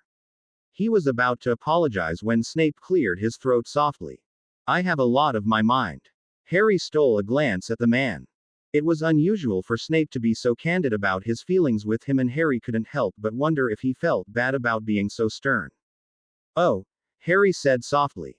He felt dumb for his reply, but he was unsure of what else to say. He could certainly relate to Snape's feelings. To say that Harry had a lot on his mind was an understatement. He looked up at his guardian. The man looked as though he was about to say something else, but before he could, a sharp knock at the door pulled him from his thoughts. "Can I at least say hi?" Harry asked in a meek voice. "You may." Snape nodded as he tapped the table, causing it to clear. "And then straight to your room." Snape didn't wait for a reply before he stood and walked into the parlor, swinging a hand and causing the door to open. Harry was a step behind the man. He wasn't going to disobey Snape, but he was hopeful that Dumbledore would invite him to stay in a way that his guardian couldn't argue with. "Harry, my boy," he grinned the moment he laid eyes on the child. "Hello, Professor." Harry suddenly remembered that the last time he had seen the man, he had been scolded and sent to his room in front of him. The back of his neck burned at the memory. The only silver lining he could find was that he knew Dumbledore would never mention it. Harry was just on his way to bed. Snape interjected as he waved a hand over the small table in the parlor, causing tea and biscuits to appear. "A bit early for bed, isn't it?" Albus asked. "Perhaps, however, he is currently on restriction," Snape explained, causing Harry to scowl at him. He could not believe that Snape would tell Dumbledore something so private, so embarrassing. "Couldn't I just have a cup of tea and a biscuit first?" Harry asked, suddenly not caring if he annoyed his guardian. Snape glared at him sternly. "Certainly one small cup couldn't hurt," Albus mused. Harry felt his stomach flip as Snape's eyes bore into him. "Actually, I am a bit tired." Harry quickly changed his mind. "I think I am just going to go to bed." "Good night, Professor." "A wise decision," Snape murmured. "Good night, Harry." Albus smiled warmly. "Sleep well." "I'll be in later," Snape promised. Harry nodded in reply as he tried to read the man's face. He couldn't decide if Snape's assurance was a good thing or a bad thing. Harry instantly decided that he would make sure he was long asleep before Snape was done his conversation with the headmaster. Snape watched as his child disappeared down the long hall that led to his bedroom. For a moment he considered setting a silencing charm, but he decided against doing so. He wanted to give Harry the benefit of the doubt. He had scolded and punished the boy more than once for eavesdropping. He liked to think that Harry would know better than to do so again. "I do apologize for intruding on you at such a stressful time," Albus said softly as Snape fixed them each a cup of tea. "I wouldn't have done so if it was not important." "Obviously," Snape nodded as he walked across the room and handed the older man a cup. Albus brought it to his lips, swallowing a large mouthful, before sitting on the couch. "I have spoken with the ministry in regards to the meetings with Harry." Snape sat in his armchair, his own teacup in his hand. He would have much preferred a nightcap, but it would wait until the headmaster left. "While they cannot be stopped at the moment, they will be much less frequently," Albus explained in a gentle voice. "They will also no longer be with Cornelius. Despite his title, he has been removed from this specific case at my recommendation. He will only be involved if for some reason a formal meeting is required, which I cannot foresee happening." Snape was silent as he digested this new information. It was not perfection, but it was a start. Sirius Black was in the Forbidden Forest, Albus continued, causing Snape's heart to beat a bit faster, this morning. Snape felt the blood drain from his face. He had allowed Harry to walk to Hagrid's hut this morning against his better judgment. He was a fool at best. He silently swore to himself that he didn't care how forlorn his child looked, he was not roaming the castle grounds again until Black was captured. "You're positive about this?" "Several centaurs reported seeing a large black dog," Albus replied. Of course they were not aware of Black's ability, however the only dog that is ever seen in that forest is Fang, so naturally the sight of a different canine held their attention. Indeed it would, Snape nodded. His heart had yet to regain normality. He was sure he was the worst parent in the world for allowing his child to come so close to danger. With this new information, it is imperative that Harry is kept in order, Albus explained in a gentle voice. I am not by any means labeling the child a delinquent, however, should he go off searching for Sirius or even just exploring where he ought not to be, the ministry could easily get involved and revoke your guardianship. I beg your pardon? Snape questioned. Under what terms? Harry is not a normal child, Albus chose his words carefully. You know what he symbolizes for our world. He paused for a moment as he sipped his tea. I personally have never seen the boy happier and better behaved than he has been in your care. Harry doing something so dangerous and foolish, however, would be a call for concern in the ministry's eyes. A formal meeting would likely take place, in which case Cornelius would presumably push the motion. Snape digested these words as he debated repeating them to his son. His only concern was that it would put too much fear into the boy. That it would cause Harry to constantly worry that he could be taken at any moment. One thing was for certain, however, if Snape saw his child within 5 feet of the forest, he was going to blister him. Harry tried hard to fall asleep, but he wasn't tired. Aside from that, he had a growing problem. He rolled onto his side as he tried to ignore his need altogether. It was impossible though. If he didn't get up and go soon, he was going to wet his bed, and he was sure that Snape would murder him if he did something like that. Slowly he rolled back onto his back and then sat up. He would be quick, he decided. He wouldn't dawdle. He wouldn't give his guardian any reason to think that he was trying to eavesdrop. He walked across his bedroom and quietly opened his bedroom door. In one quick motion he slipped into the hallway and hurried down the long corridor back in the direction of the parlor. Seconds later he pushed open the door to the loo and ducked inside. He could hear the muffled voices of Snape and Dumbledore. They sounded quite serious to him. He was sure that whatever they were talking about was interesting, to say the very least. He quickly pushed down his pajama pants and relieved himself. Such an idea is preposterous. Harry jumped slightly at Snape's outburst. He quickly righted his pajama pants before flushing the toilet and quickly washing his hands. A moment later he was back in the hallway. He paused for a second as he took note that there was silence now coming from the parlor. He took one step in the direction of his room. Harry Potter, the stern voice chastised. Harry felt the giant squid enter his stomach at the sound of it. Snape had never scolded him using his full name before. It's not what it looks like, Harry quickly tried to explain. Snape raised an eyebrow at these words before reaching out and gripping the child firmly by his upper arm. Harry instantly shut his eyes and braced himself for the smack he was sure was coming. He was shocked to find that it didn't come, as seconds later he was being led roughly down the hallway. He opened his eyes and glanced up at his guardian. The man looked absolutely livid, and Harry was sure that once Snape got him back to his bedroom, nothing good was going to happen. Snape, I swear, he tried in a desperate voice. I just went to the loo.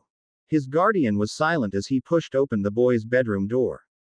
Harry was at least thankful for that.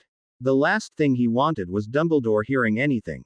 Snape pushed the door shut behind them. The second he heard it shut securely, he let go of Harry's arm. Explain yourself this instant. I swear I just had to use the loo, Harry tried once more. It was an emergency. Harry looked up at the man. He could see without a doubt that his guardian did not believe him. Despite his track record, Harry couldn't help his feelings hurting a bit at Snape's reaction.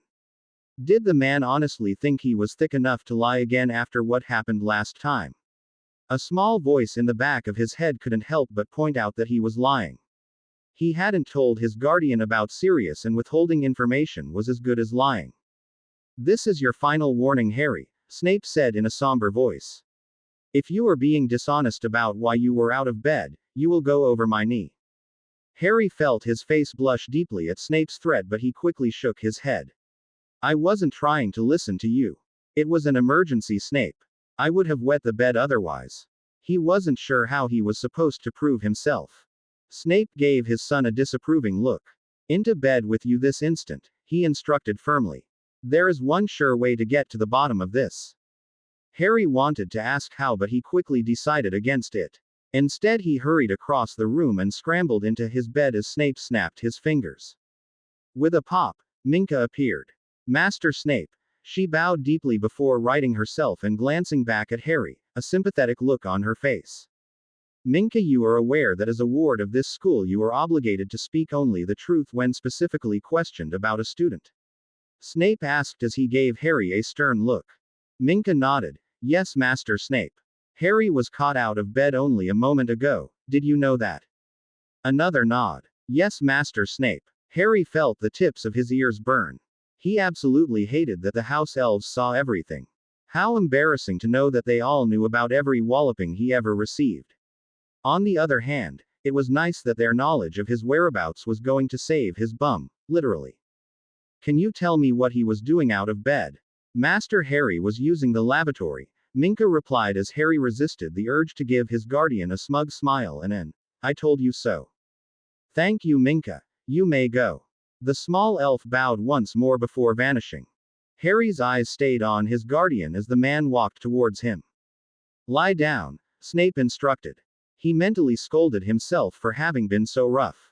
Why hadn't he believed the child? Certainly Harry had learned his lesson after the last time he had lied. Snape knew he had to be gentler with the boy. His own stress be damned, he couldn't treat Harry this harshly. Harry obeyed as he instantly noted that his tone was much less cross. His guardian tucked him in tightly before pausing, his hand on Harry's arm. I do not say this to frighten you but only to make you aware of how serious your actions can be. Harry looked up at the man with a curious look. Professor Dumbledore spoke with the Ministry about our arrangement and it has been brought to his attention that with Sirius Black still at large your behavior needs to be impeccable. Okay. Harry nodded in agreement. If you are caught seeking out Black or even in a dangerous situation, there is a very real possibility that the Ministry could revoke my guardianship. Harry felt his palms begin to sweat at these words. The squid that had vacated when Minka appeared quickly made an encore appearance.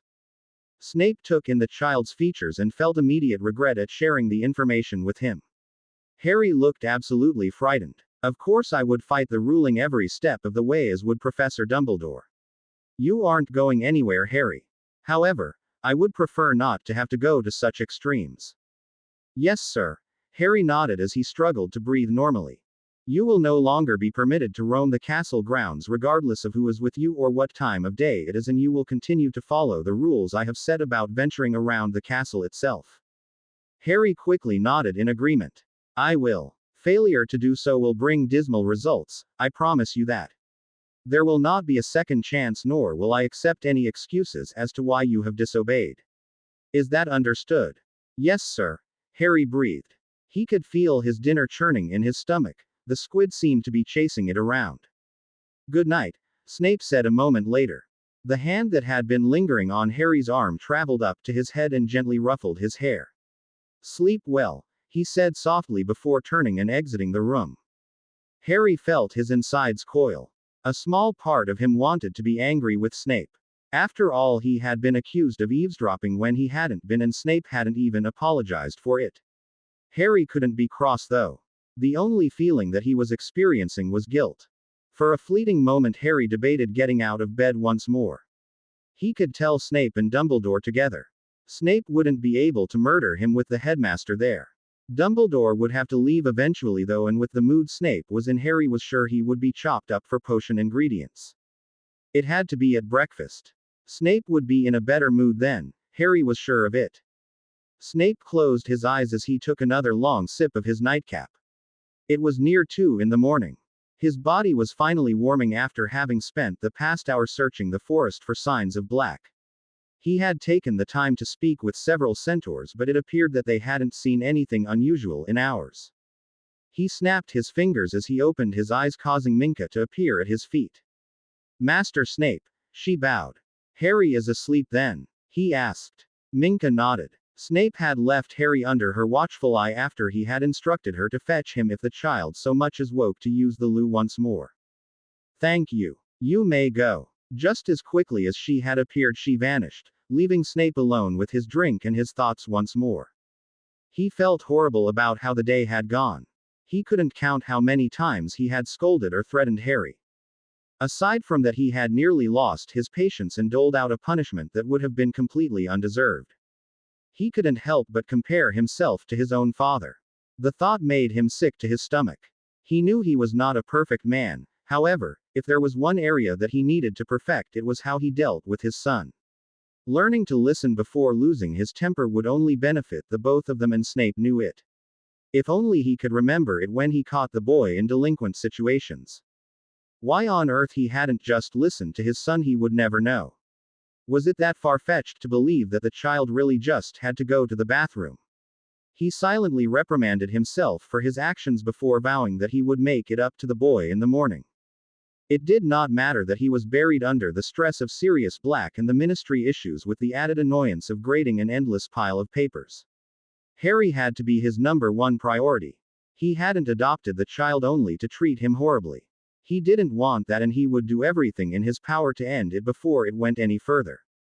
He leaned his head back and closed his eyes as he swallowed a large mouthful of his drink. There were 4 days until Harry went to the Burrow for the holiday, and Snape intended to make it through them with his temper in check. Morning, Harry muttered softly as he padded into the small dining area. Snape was already sitting at the table, his breakfast eaten, the Daily Prophet concealing his face. Harry instantly noticed a large picture of Sirius' face gracing the front page. As he had in the past, he felt completely unnerved seeing his godfather's dark features. This time, however, it wasn't for the same reasons. "Good morning," Snape replied as the paper dropped. He quickly folded it and set it beside his plate before tapping the table, causing Harry's breakfast to appear. Harry grinned softly at the plate of beans and toast. The gesture was not lost on him. His guardian often went out of his way to allow him little joys when the man felt bad for how he had treated him. Harry slid into his seat and immediately picked up his fork. He wanted to at least get a bite or two in before he confessed about his whereabouts the previous day. He was beyond pleased that his guardian seemed to be in a better mood. The meal choice alone spoke volumes, as did the fact that the man had closed and folded his paper. "Harry," Snape said softly as the child shoveled a forkful of his breakfast into his mouth. Harry looked up at his guardian. "I want to apologize for what happened last night," Snape said in a gentle tone. "I should have listened to you and trusted your words to be true without summoning Minka to verify them. In the future I will make a better effort to do so." Harry knew that he should have been pleased by his guardian's words, but he felt his heart sag at them. He felt a small lump form in the back of his throat. He was the world's biggest dolt. "It's okay." He forced the words out, praying that the man would change the subject instead of making him discuss it further. "Did you sleep well?" Snape asked quickly, changing the subject. Harry could easily see that the man looked pleased to be moving on. "You haven't been experiencing any bad dreams, have you?" Harry shook his head. None. He had been slightly afraid that the new situation with Sirius would affect his sleeping, but luckily it hadn't. Harry wasn't sure how he would have explained such a thing. "What are your plans for the day?" "More time spent with Mr. Finnegan."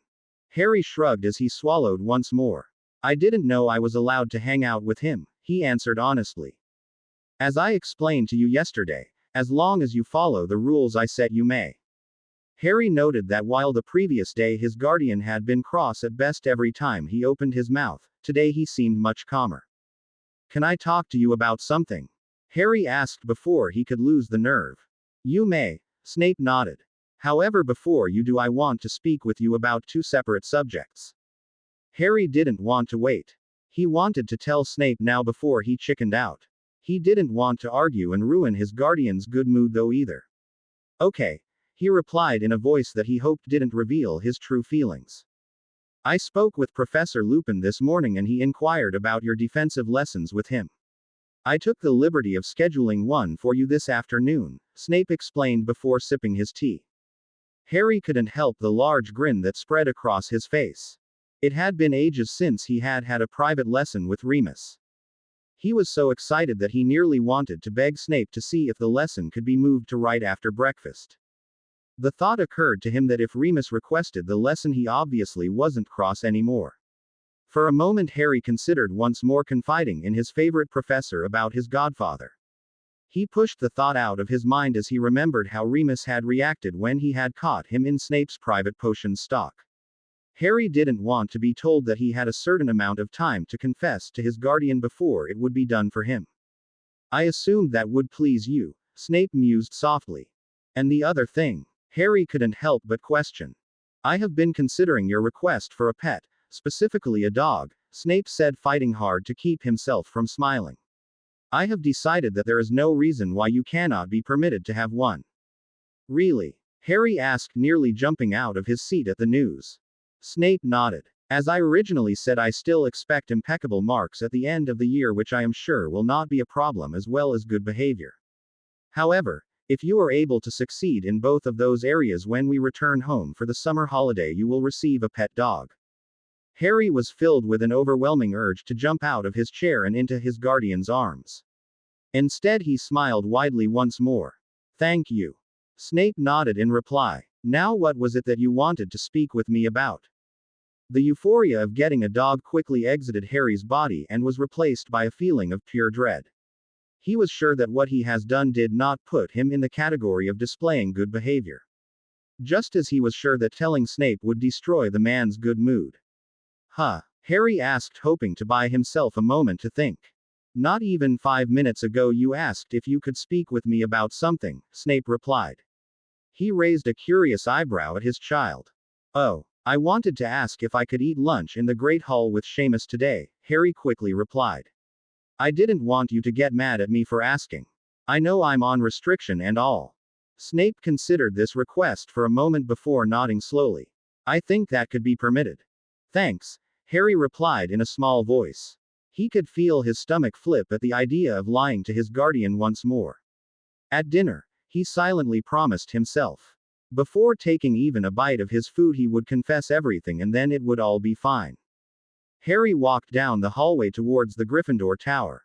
His thoughts were consumed with his guardian. Between the apology, the lesson with Remus, and the promise of a pet dog, Harry was sure that Snape's foul mood was long gone. Harry's guilt, however, was taking up permanent residency. He was beginning to wonder if he had waited too long to tell Snape. Telling him now was beginning to feel like a suicide mission. It wasn't punishment that Harry feared. Of course he didn't want to be walloped, but he was much more concerned with his guardian losing trust in him. He dreaded seeing that look of disappointment in the man's eyes. If given the choice, he would take a walloping over that any day of the week. Harry was about to turn the corner when he felt someone grab a hold of the back of his shirt. He turned his head, nearly expecting to see Snape, but instead found a single hand about to pull him through the wall once more. He braced himself for an impact that he knew would not come. Seconds later, he looked up into his godfather's gray eyes. There has to be an easier way to get my attention. Hello to you too, Sirius grinned widely. Did I scare the shit out of you again? I just wasn't ready is all, Harry replied. He didn't like the idea of his godfather seeing him as someone who scared so easily. He didn't want to be seen as a baby in the man's eyes. I expect that a hand reaching out of a wall and grabbing me would be cause for concern, Sirius smirked. I've been waiting here for you all morning. Sorry, Harry replied in a sheepish voice, despite the fact that he didn't have any reason to be. I was eating breakfast. He purposely left out who he had been eating with. The subject of his guardian had yet to come up with his godfather, and although Harry knew that it would eventually, it was a topic that he wanted to try and put off as long as he could. Snape had mentioned more than once that he had never been friends with Sirius, and Harry was afraid that his relationship with his godfather would be off to a rocky start if the man spoke badly about Snape. No worries, Sirius smiled. Where were you off to? I was going to go see if I could find my friend Seamus. See if he wanted to do something, Harry replied. I would rather hang out with you though. The guilt he had been feeling had vanished at the sight of his godfather. The man was innocent. Harry believed that with all his heart. It didn't matter what Snape had said, it wouldn't change that fact. Snape wouldn't have a choice but to believe it when he heard the whole story. You know your father and I used to sneak off to this room with a bottle of fire whiskey every once in a while, Sirius mused as he sat down on an old couch. Remus and Peter would join us sometimes too. You did? Harry asked in a curious voice as he sat down next to his godfather. Sirius nodded. It's a hard place to get caught in. I used to bring girls in here sometimes too. So did your dad, but he really only ever brought your mum. Harry grinned softly, but his grin quickly faded. What about the house elves? I didn't fancy snogging a house elf, Sirius chuckled. If that's what you're into though. Sirius trailed off. Harry rolled his eyes playfully. I mean that they see everything. Can they see us in here? He could feel his heart beating a bit faster, his nerves on edge. He liked to think that Minka wouldn't tell on him, but he wasn't certain. If Snape asked her where he was, she would have to tell, at which point Harry was sure that his life would be ended swiftly and abruptly. Sirius shook his head. No. This room is designed to hide everything in it, people included. The house elves can't even come in here unless they are called. Harry felt himself exhale softly as his heart rate regained normality. I'm assuming that SNIV, Sirius caught himself before finishing the name, your guardian wouldn't be too happy about your being here with me. Harry shrugged softly, instantly realizing that it would have never passed as a suitable answer for Snape. Sirius didn't seem to mind though. It is Severus, isn't it? Sirius continued. He is your guardian. Harry nodded softly as he brought his knees up to his chest, his heels resting on the edge of the couch frame. Yeah, he breathed the word. He had been avoiding this conversation. He didn't want a reason to dislike his godfather. The room was silent for a moment before Sirius made a soft humped sound. Harry wasn't sure how to react to it. He wanted to explain to the man that Snape was wonderful. He wanted to somehow make Sirius see that Snape cared about him. He wanted to tell him about how he tucked him in at night and never made him eat foods that he didn't like. He wanted to tell him about how Snape had cured him of his nightmares and how even when his guardian was angry with him he still made sure that he was cared for in every way possible. He couldn't find the right words though. He was sure no matter what he said it wouldn't come out quite how he would like it to. Had I been able to take you years ago I would have, Sirius said in a solemn voice. Harry nodded. I know that. It didn't matter that he had only just met the man. It didn't matter that he knew so little about him. He knew in his heart that his godfather's words were true. When I am a free man we'll revisit the topic. Harry turned his head to look at the man. What do you mean? He could feel his stomach flip as he prayed that he had somehow misunderstood what Sirius had meant. I'm your godfather, Harry, Sirius smiled. Your parents wanted you with me. Of course things will have to be handled delicately, but it will be wonderful. No schedules, no rules, just fun all the time. I promise you that. Harry was silent as he tried to imagine a life that consisted of running amok with his godfather. He couldn't deny that it sounded like a lot of fun. He also couldn't shake the feeling of how much Snape would disapprove. He tried to imagine a life with no rules, no consequences. Somehow it didn't sound as wonderful as it should. Listen, Sirius, Harry said softly. That sounds great and all, but Snape signed adoption papers. I don't know if that can just be changed. Of course it will take some time, but eventually it should all work out.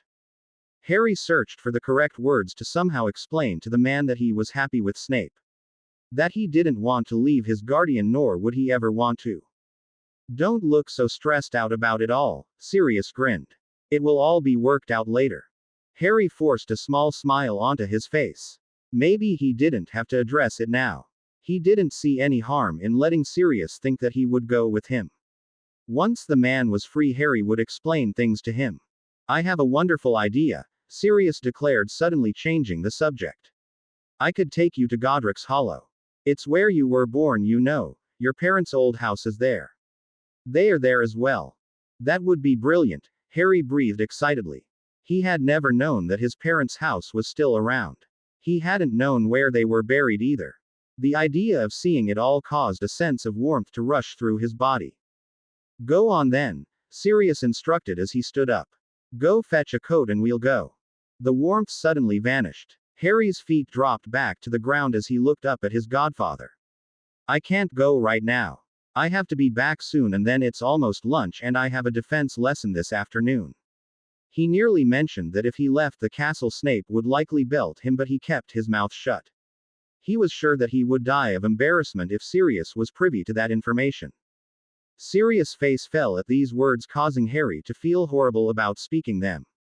I thought you meant later, Harry tried to explain. After supper then, Sirius nodded. Quite smart of you actually, It'll be much easier to walk around in the darkness of nightfall. Can you come back here tonight? Say around 10. Harry wanted to shake his head no. He wanted to explain that when he said later he meant weeks, maybe even months, later. He wanted to tell Sirius about Snape's rules and about how much trouble he would be in if he broke them. He didn't want his godfather to see him as a baby though. He didn't want the man to think he was too scared to go somewhere with him. He wanted Sirius to see him as an equal. Yeah, Harry nodded in what he hoped was a confident fashion. Yeah, I can meet you. Bloody brilliant, Sirius grinned as he sat back down on the couch. Yeah, Harry replied in a meek voice.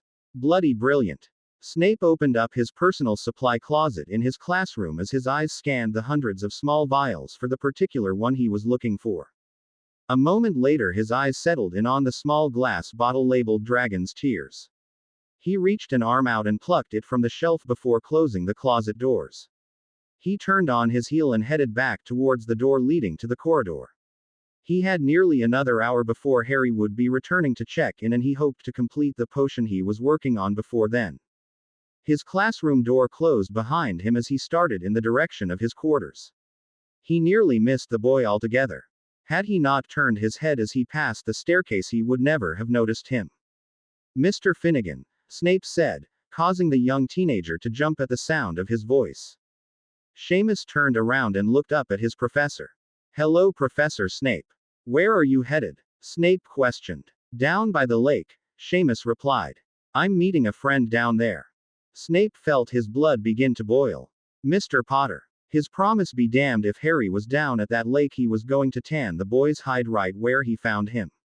No, sir. Seamus answered honestly. Lisa Turpin. His face blushed slightly at the mention of the girl's name. I haven't seen Harry today. Once more Snape felt the anger rush through his body. Harry had been adamant that he was going to spend time with the Finnegan boy. Did you see him yesterday? Snape asked in a curious voice. No, sir. Seamus replied honestly. I haven't seen him since before Christmas. The look on Snape's face suddenly made complete sense to Seamus. It was obvious now that he should have lied. He felt absolutely horrible for missing the signs. Snape could feel his adrenaline rushing through his veins. After everything he has said to the boy, he was still sneaking around and lying. Snape was half tempted to walk out to the forest and fetch a switch. You will walk out to the lake and inform Ms. Turpin that if the two of you would like to spend time together you will do so inside. It is far too dangerous to be outside when the grounds are quite so deserted. Is that understood? Yes, sir. Seamus quickly nodded. He made a mental note to apologize to Harry the moment he saw him. Snape did not wait for the child to spring into action. The moment the words were out of his mouth he began in the direction of his quarters once more. 5 minutes early, Harry noted as he stepped into their parlor. His guardian was at his desk, hunched over his work. Shocking, Snape muttered as Harry threw the archway to the dining room table and helped himself to a small treacle tart. Put that back before you ruin your lunch, Snape instructed sternly. Lunch is still hours away, Harry replied. Then it is far too early for such a sugary treat, Snape remarked as he stood up. He walked across the parlor and sat down in his armchair, willing his anger to stay at bay. In the past he would have already had Harry over his knee at this point. However, he was beginning to wonder if that approach was always for the best. If perhaps talking with his son first wouldn't produce better results. Harry sighed softly as he placed the small treat back on the plate with the others. It's a small one. How much sugar can it have in it? Enough, Snape answered with the single word before changing the subject. How was your time with Mr. Finnegan? Good, Harry replied as he walked back into the parlor.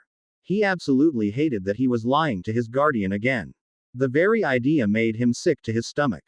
The two of you found something to occupy your time in your tower. Harry nodded as he sat down on the couch. He quickly pushed his trainers off, using his toes to do most of the work. We just played some exploding Snap. That sounds entertaining, Snape replied as he casually waved his hand, causing the cup of tea that had been on his desk to travel across the room and land on the table next to him. He picked it up and took a long swallow as he eyed his child. Not even 2 weeks had gone by since Harry had been punished for lying.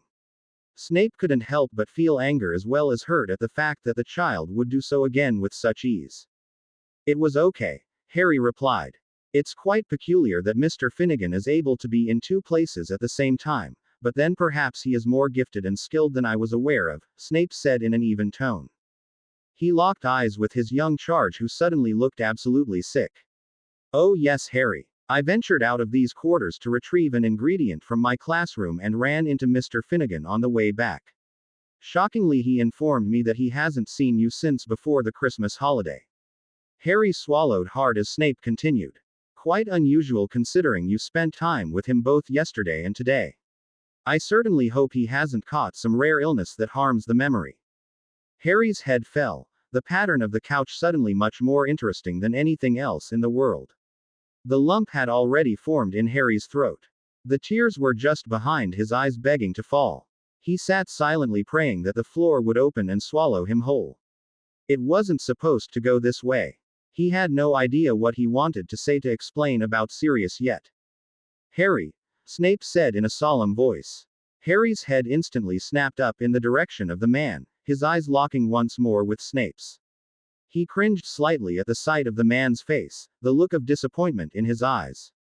You will explain yourself this instant, Snape demanded in a low voice. Promise you won't go mental, Harry practically whispered. Never mind the fact that Snape never agreed to this particular request. Harry was sure that if the man didn't, he would never be able to tell him about Sirius. Absolutely not, Snape said sternly. But Snape.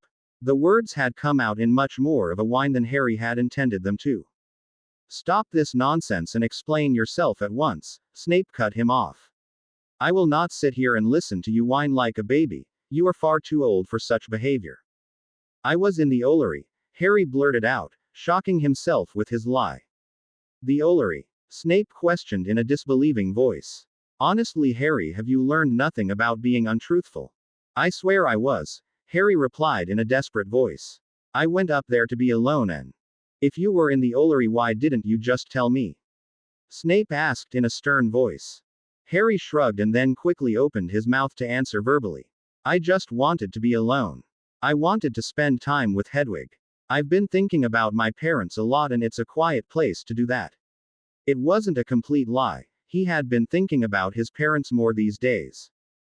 Did I not explain to you numerous times how imperative it is to obey the rules and keep yourself safe? Snape asked solemnly. Harry nodded. Yes, sir. Don't you think that perhaps going somewhere without informing anyone of where you will be is putting yourself in a dangerous situation? I'm sorry, Harry offered. I didn't look at it that way. You will go to bed immediately after dinner, Snape instructed. You can use the extra time to think about how you will let me know where you are in the future. Harry's shoulders dropped a considerable amount at Snape's words. He had been hoping to do something fun after dinner, not spend his night staring at the ceiling. That's hours early. You should consider yourself lucky, young man, Snape scolded him sternly. If you would prefer to fetch the paddle from my desk drawer, we can certainly handle your misbehavior in another way. Harry quickly shook his head. Please no. Snape held his child's stare for a moment before clearing his throat. Go find something to read. You can sit out here and read quietly while I work until lunch. Harry didn't need to be told twice. Fetching a book was much better than the alternative. He practically ran down the hall in the direction of his room. Snape ran a hand down his face before standing and walking back towards his desk. He sincerely hoped that Harry was being truthful about spending his time in the Ollery. He didn't like to think that his son would lie so blatantly, but then again he had done so in the past. One thing was for certain, he was going to keep an extra close eye on the boy from now on. Excellent work, Remus praised him as the man picked up a chocolate frog from his desk and handed it to the boy. I think that is enough for today. Just once more, Harry asked in a hopeful voice. Remus chuckled softly at the request. It was always the same. The child could never get enough. I'm afraid not, Harry. You've been at it for nearly an hour now. Professor Snape will have my head if I send you back in shambles. Harry wanted to argue that Snape wouldn't care all that much, but he knew that doing so would only earn him a light chiding. In his opinion, he had already been reprimanded plenty for the day. Okay, He agreed before unwrapping the chocolate and taking a bite of it. I wanted to speak with you about something before you went, Remus informed him. His voice sounded as cheerful as ever to Harry, but he couldn't help but feel as though there was a bit of underlining sternness. Harry instantly worried that it had to do with Remus catching him out of bed in the middle of the night. Harry had never actually apologized for his actions. He had assumed that Remus wanting to have a private lesson with him had fixed things and that an apology was not needed. Now he couldn't help but wonder if he had been completely wrong. I wanted to talk to you too, Harry quickly replied. I wanted to apologize for what I did the other night. Oh, Remus said in a surprised tone. That's water under the bridge, Harry. He smiled softly at the boy as Harry took another bite of his chocolate. I'm sure it was dealt with in an appropriate manner. Remus couldn't help but notice the boy's cheeks flushing at the words. He was pretty sure he knew exactly how it had been dealt with and he couldn't say that he disagreed with it either. However, in the future it may do you well to confess to your misdeeds yourself. I'm never going to sneak around the castle at night again, Harry declared as he ate the last bite of chocolate. He walked the 2 steps to the trash can and dropped the wrapper into it. Well, with any misbehavior, Remus advised, confessing to your misdeeds nearly always shows great bravery as well as remorse. I am sure that your guardian would agree that you would be in far less trouble that way. Harry knew that Remus was right. Snape had said it himself not long ago. Going to the man and telling the truth could save his bum. He knew it was true. It was still much easier said than done though. Which brings me to what I wanted to discuss, Remus continued. I hardly want to accuse you of anything, Harry, and I certainly hope that you don't get upset with me for bringing this up. Bringing what up? Harry asked, hoping that his worry was not evident in his voice. I happened to have been looking at the map earlier today and couldn't help but notice that you had disappeared entirely from it. A bit curious, don't you think? Harry didn't miss the look of displeasure in Remus' eyes. The map could be broken, Harry replied, hoping his voice sounded as nonchalant as he intended it to. It did show Peter Pettigrew on it as well. Maybe it is just messing up. The map does not make mistakes, Remus replied. His voice was gentle but Harry could hear the annoyance in it. I was in the Ollery today, Harry lied as he had to Snape hours earlier, and in Snape's quarters. I wasn't anywhere else. Silence reigned as Remus gave him a stern look. I really wasn't, Harry added in a soft voice. I sincerely hope that you are being truthful and that you aren't using a passageway to leave this castle, Remus finally spoke. I haven't left the castle, Harry answered truthfully. He could feel his stomach flipping at Remus' words. He liked to believe that the man would not go to Snape with his information, but he couldn't be certain. Very well then, Remus nodded. Directly back to your quarters. I will speak with Professor Snape about another lesson in the near future. Thanks, Remus, Harry said softly as he headed in the direction of the door. You are very welcome, Remus called after him. His voice was friendly but Harry could clearly hear that the man did not believe him. He walked slowly down the hallway that led to the dungeons. He was beginning to feel a bit overwhelmed with his lies once again. He wasn't sure how he was going to sneak out to meet Sirius at 10, nor did he know how he was going to eventually explain to his godfather that he didn't want to live with him. Remus. Words ran through his mind once more. He knew that telling Snape would be for the best. It wasn't going to help him escape a walloping, but there was a chance that it would change the disappointment in Snape's face. He had already lied a dozen times, the best thing he could do now was to redeem himself, even if only a tiny bit. He pushed open the door to the parlor. Snape was where he had left him, at his desk hunched over a pile of papers. Harry knew what they were. Year 6 essays, a small pointless piece of information that his guardian had shared with him over lunch. Harry shut the door behind him before leaning against the side of the large stone fireplace. There wasn't going to be an easy way to do this, he was sure of it. How was your lesson? Snape asked without looking up from his work. Harry swallowed hard, forcing his voice to come out normally. Good. He pushed the toe of his right shoe against the fireplace. Snape looked completely consumed by his work. He didn't want to interrupt him, but he couldn't use it as an excuse. He had allowed himself to back out of this moment too many times already. Snape. He said the name so softly that he almost thought that his guardian wouldn't hear him at all. Snape looked up, his attention now on his son. He knew the tone. Something was very wrong. What is it? He asked gently. Harry felt his palms begin to sweat. He shifted his weight from one leg to his other. His fingers began to fidget with each other without his consent. Harry, what is it? Snape asked once more, now slightly concerned about his child. Harry's hands dropped to his sides once more. I lied, he said in a shaky voice. Harry watched as his guardian's face changed from one of concern to one of absolute irritation. He could feel the giant squid doing violently fast laps in his stomach.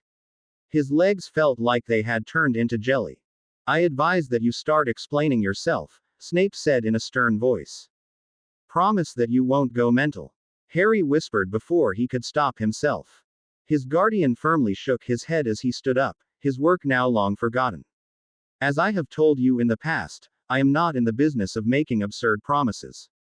However, I do promise you that if you do not start explaining yourself this instant, you will do so after your backside has been warmed.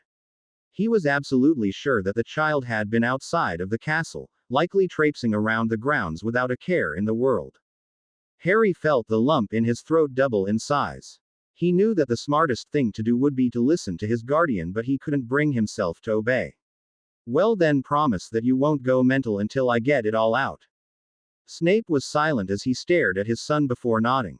It wasn't unusual for the child to stall, however he couldn't shake the feeling that this time was different, that Harry's misbehavior wasn't of the usual variety. The child's demeanor was one of utter tension. He had never seen the boy quite so anxious, not even when facing punishment.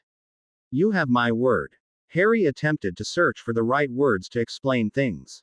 Suddenly he realized that there were no right words, just the truth. The truth was all that he had. I wasn't in the Ollery, he said, hoping his voice sounded a lot braver than he felt. Yesterday when I was walking to find Seamus, a hand pulled me into this room called the Room of Requirement. Harry paused as he watched Snape's face change. He didn't even have to say it. He knew that the man already knew where this was heading. It was Sirius Black, Harry continued as Snape abandoned his spot behind his work and walked towards his child. His every fear was confirmed at his son's confession. I tried to run at first, but I couldn't get back out of the room, Harry quickly continued. A moment later, Snape had a firm hold on Harry's hand. He pulled him away from his spot next to the fireplace and towards the couch. Despite the fact that Snape wasn't walking as quickly as he normally did when in this position, Harry didn't have a doubt in his mind that he was about to be walloped. He was sure that he would be lucky if he could sit in the next week. He told me his story though, and he is innocent, Snape. Harry explained in a desperate voice as he was led across the room. He has to be. He could have killed me 100 times by now. Snape sat down on the couch and Harry closed his eyes tightly, preparing himself to be pulled over the man's knee. He felt Snape force him forward, turn his body, and then force him down. Seconds later, Harry slowly opened his eyes to find himself sitting on the couch next to his guardian. Snape, he said the name in a confused tone. What did he tell you? Snape asked. He knew what Harry had been expecting and he wasn't entirely sure that it wasn't undeserved, but now was not the time. If there was ever a moment to hold his temper, this was undoubtedly it. Harry instantly noted that there was not a trace of anger in his guardian's voice. He was thankful for the man's sudden understanding. He said that right before my parents were killed he made Peter Pettigrew their secret keeper, Harry replied, trying to remember everything that his godfather has said. He said that no one knew about it except for my parents and that Peter Pettigrew set him up. He said that he never killed anyone. Has he been living in the Room of Requirement? Snape questioned in a disturbed voice. His blood ran cold at the idea of Black living in the castle completely undetected. Harry shook his head. No, in the Shrieking Shack. He paused for a moment as he eyed his guardian carefully. You believe me that he's innocent, don't you? He wouldn't lie to me. Harry, Snape said softly. He's telling the truth. Harry cut his guardian off before he could say anything else. He quickly stood up. His right hand found its way to Snape's forearm as he grabbed a handful of the man's robes tightly in his fist. He was desperate for Snape to believe him. He could have killed me and he didn't. I saw him again today and he didn't hurt me then either. He was set up. Calm down, Snape instructed in a gentle voice. No, you have to listen to me. Harry insisted in a loud voice within a bit of a whine. He was acting unreasonably and he knew it, but he couldn't control his emotions. I am listening, Snape assured him. It had taken a great deal of restraint on his part to respond so calmly to his child's confession. Harry beginning to lose his temper and acting irrationally, however, was not going to help the situation. You aren't, Harry argued just as loudly despite the fact that he was making little sense. He pulled on Snape's robes as he gave the man a desperate look. You have to believe me. Harry, Snape said the name in a warning tone. I am listening to you. I am hearing you. Snape, the boy whined loudly in response. You have to believe me. The sound of the whining was comparable to nails on a chalkboard to Snape.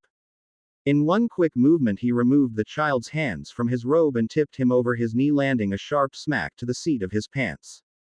The whining and your temper will end here, Snape said in a stern voice. He instantly took note that his son was silent now. Snape stood the boy back up straight. He cupped Harry's chin gently in his hand, forcing the child to look him in the eyes. He didn't miss the tears clinging to his eyelashes. He knew that the smack hadn't been nearly hard enough to produce such a reaction. He knew that they weren't about that. As I have said, I am listening to you, Harry. I am hearing what you are saying and I am attempting to process it. I'm sorry, Harry whispered as a tear trickled down his cheek. That will be dealt with later, Snape promised as he released his child's chin. Right now I need to speak with Professor Dumbledore and I need you to go to your room. Harry felt the panic rising in him as he quickly shook his head. My words are not up for debate, Snape said sternly as he moved Harry out of his way before standing. I think that you are well aware of how much trouble you should be in at this moment. I am working exceptionally hard to keep my temper under control. It would do you well to heed me. Harry was silent, but he did not move. He didn't care if he got in trouble. He couldn't let Snape send Sirius back to Azkaban. Now, young man, Snape instructed in a no-nonsense tone. I will not ask you again. Harry wanted to fight. He wanted to argue. He wanted to stay rooted to his spot despite anything his guardian said or did. He knew that it would not do any good though. Snape would punish him and then he would still set out to talk to Dumbledore just as he had originally planned to. Slowly Harry moved across the room in the direction of the hallway. I will be back in just a moment, Snape promised as he strode towards the front door. The moment the door closed behind his guardian, Harry stopped his trek to his room. The tears that he has been so desperate to hold in poured out of his eyes. Snape may not have come right out and said it, but Harry was sure that the man didn't believe him. Sirius was going to go right back to Azkaban and it would be his fault for confessing. He was sure that he had never felt like a bigger idiot in all of his life. He brushed the back of his right hand across his cheek in an attempt to mop up his tears as an idea flashed through his mind. Quickly he raced down the hallway to his bedroom. He knew that Snape would be furious, but he didn't care. The man was already angry with him and Harry wasn't completely sure that he wasn't cross with Snape as well. He reached up to the top shelf of his wardrobe and pulled down his cloak. If he had mucked everything up completely, the least he could do was go warn his godfather, give the man a head start. He threw his cloak over his head and then took off back in the direction of the parlor. He raced out of Snape's quarters and down the long hallway to the staircase. He didn't care if he was moving too quickly to completely conceal himself. He didn't care if his feet were showing. He pitied the person that tried to stop him from getting to his destination. It's just past the library entrance, next to the suit of armor with the feather in his hat. When you come to the fork in the tunnel, you just bear right, it leads straight to the Shrieking Shack. His godfather's words buzzed in his ears as he took the stairs two at a time. He hurried down the hallway and then slowed a considerable amount as he eyed the suits of armor, seeking out the one with the feather. Seconds later he felt his heart soar as he spotted the bright purple feather poking out of the hat. He walked towards the wall to the left of the suit and pushed against it. Instantly it shifted, revealing a small space. Harry reached his hand up, brushing the remainder of the tears, which had finally stopped, from his face. He took a deep breath and then slipped through the small space. He withdrew his wand. Lumos, he said in a hushed tone. Instantly his wand began to glow, giving him adequate light. A small grin tugged at the corner of his mouth before he took off in a run once more. His godfather wasn't going back to Azkaban, not if he could help it. You were right to come here, regardless of the issues with the ministry, Albus spoke in a hushed tone. Snape watched as the older man shivered slightly in the cold air.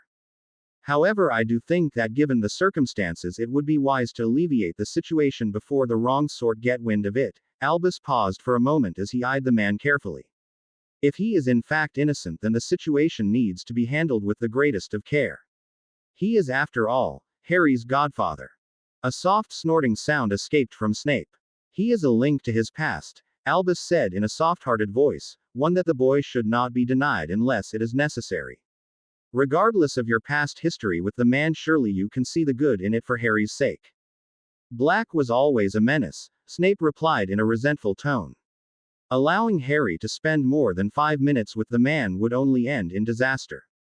I certainly cannot fault you for your feelings towards him, however. If my memory serves me correctly, I remember a boy that felt quite worthless for most of his life. A child that was indeed complex but that possessed several great characteristics. Snape opened his mouth to argue, but before he could speak so much as one word, Albus held up his hand, stopping him. I will need a quarter of an hour before I can travel back to Hogwarts. In that time I would like you to bring Sirius to the castle. Use great caution, but I would appreciate it if you were not overly cruel. Sirius has not had a wand for years. The simple act of withdrawing your own should cause him to comply. Show him to my office. Would you like me to pour him a cup of tea as well? Snape asked in a sarcastic voice. Offer him a biscuit or a treacle tart. That will not be necessary, Albus replied, the twinkle in his eye not diminishing in the least at Snape's snarky behavior. I believe the only thing Sirius will be digesting at this time is Veritaserum. If he is innocent, we will know for certain, at which time further steps can be taken. Where is Harry now? In my chambers, likely an emotional wreck over this whole mess of a situation, Snape replied without hesitation. He trusted in you enough to confide in you, Albus noted. After lying repeatedly and sneaking around, he has learned absolutely nothing. On the contrary, I dare say he has. It may have taken some time, but he still came to you. Small progress is still progress after all. Snape digested these words as he pondered the truth in them. It was true. Several weeks ago Harry would never have confided in him. The boy would have lied until he backed himself into a corner. Only when he was finally caught would he admit to anything. Still, he would have much preferred Harry's confession to come the instant he had a run-in with his godfather. I will need to check on him before proceeding to the shack, Snape finally replied. I will not be bringing him along, nor do I think it is wise to allow him to accompany the affairs in your office. Should the Veritaserum prove Black's guilt, it could be detrimental for Harry to witness. I do not disagree, Albus replied before turning back in the direction of the ministry. Hold your temper with your son. Acting in anger could be just as detrimental to Harry. I shall see you soon. Snape stepped back into the castle to be met by Minka at his feet. She bowed deeply but hurriedly before looking up at him with worried eyes. Harry has gone. Snape felt his heart drop to his feet. Gone. Gone where? He left under his cloak, Minka quickly explained. Down a long tunnel that leads to the Shrieking Shack. I was not quick enough to stop him, Master Snape. I did not know where you were to notify you. Snape cringed as she began sobbing loudly. Although he would be reluctant to verbalize his feeling, he could not deny that he cared for the small elf. He certainly did not want to leave her in such distress, but in the same breath he needed to find his son. I will punish myself severely for my actions, she promised through her wails. I will burn my hands with the hottest coals.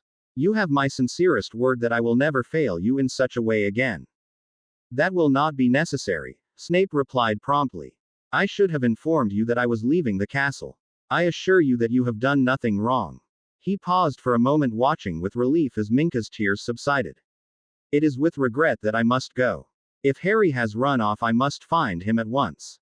Sirius! Harry yelled loudly as he pounded on the door at the end of the tunnel. He ripped off his cloak seconds before the door swung open. Harry, Sirius said in a surprised voice. What are you doing here? He looked down at his godson, causing the look of shock on his face to change to one of concern. Everything all right? Harry walked past his godfather and into the Shrieking Shack.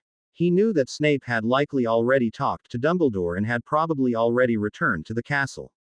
The passageway and taken him ages to get down. Lock the door, Harry said in a desperate voice. He knew that his words were stupid. A locked door wasn't going to stop anyone that wanted to get in there.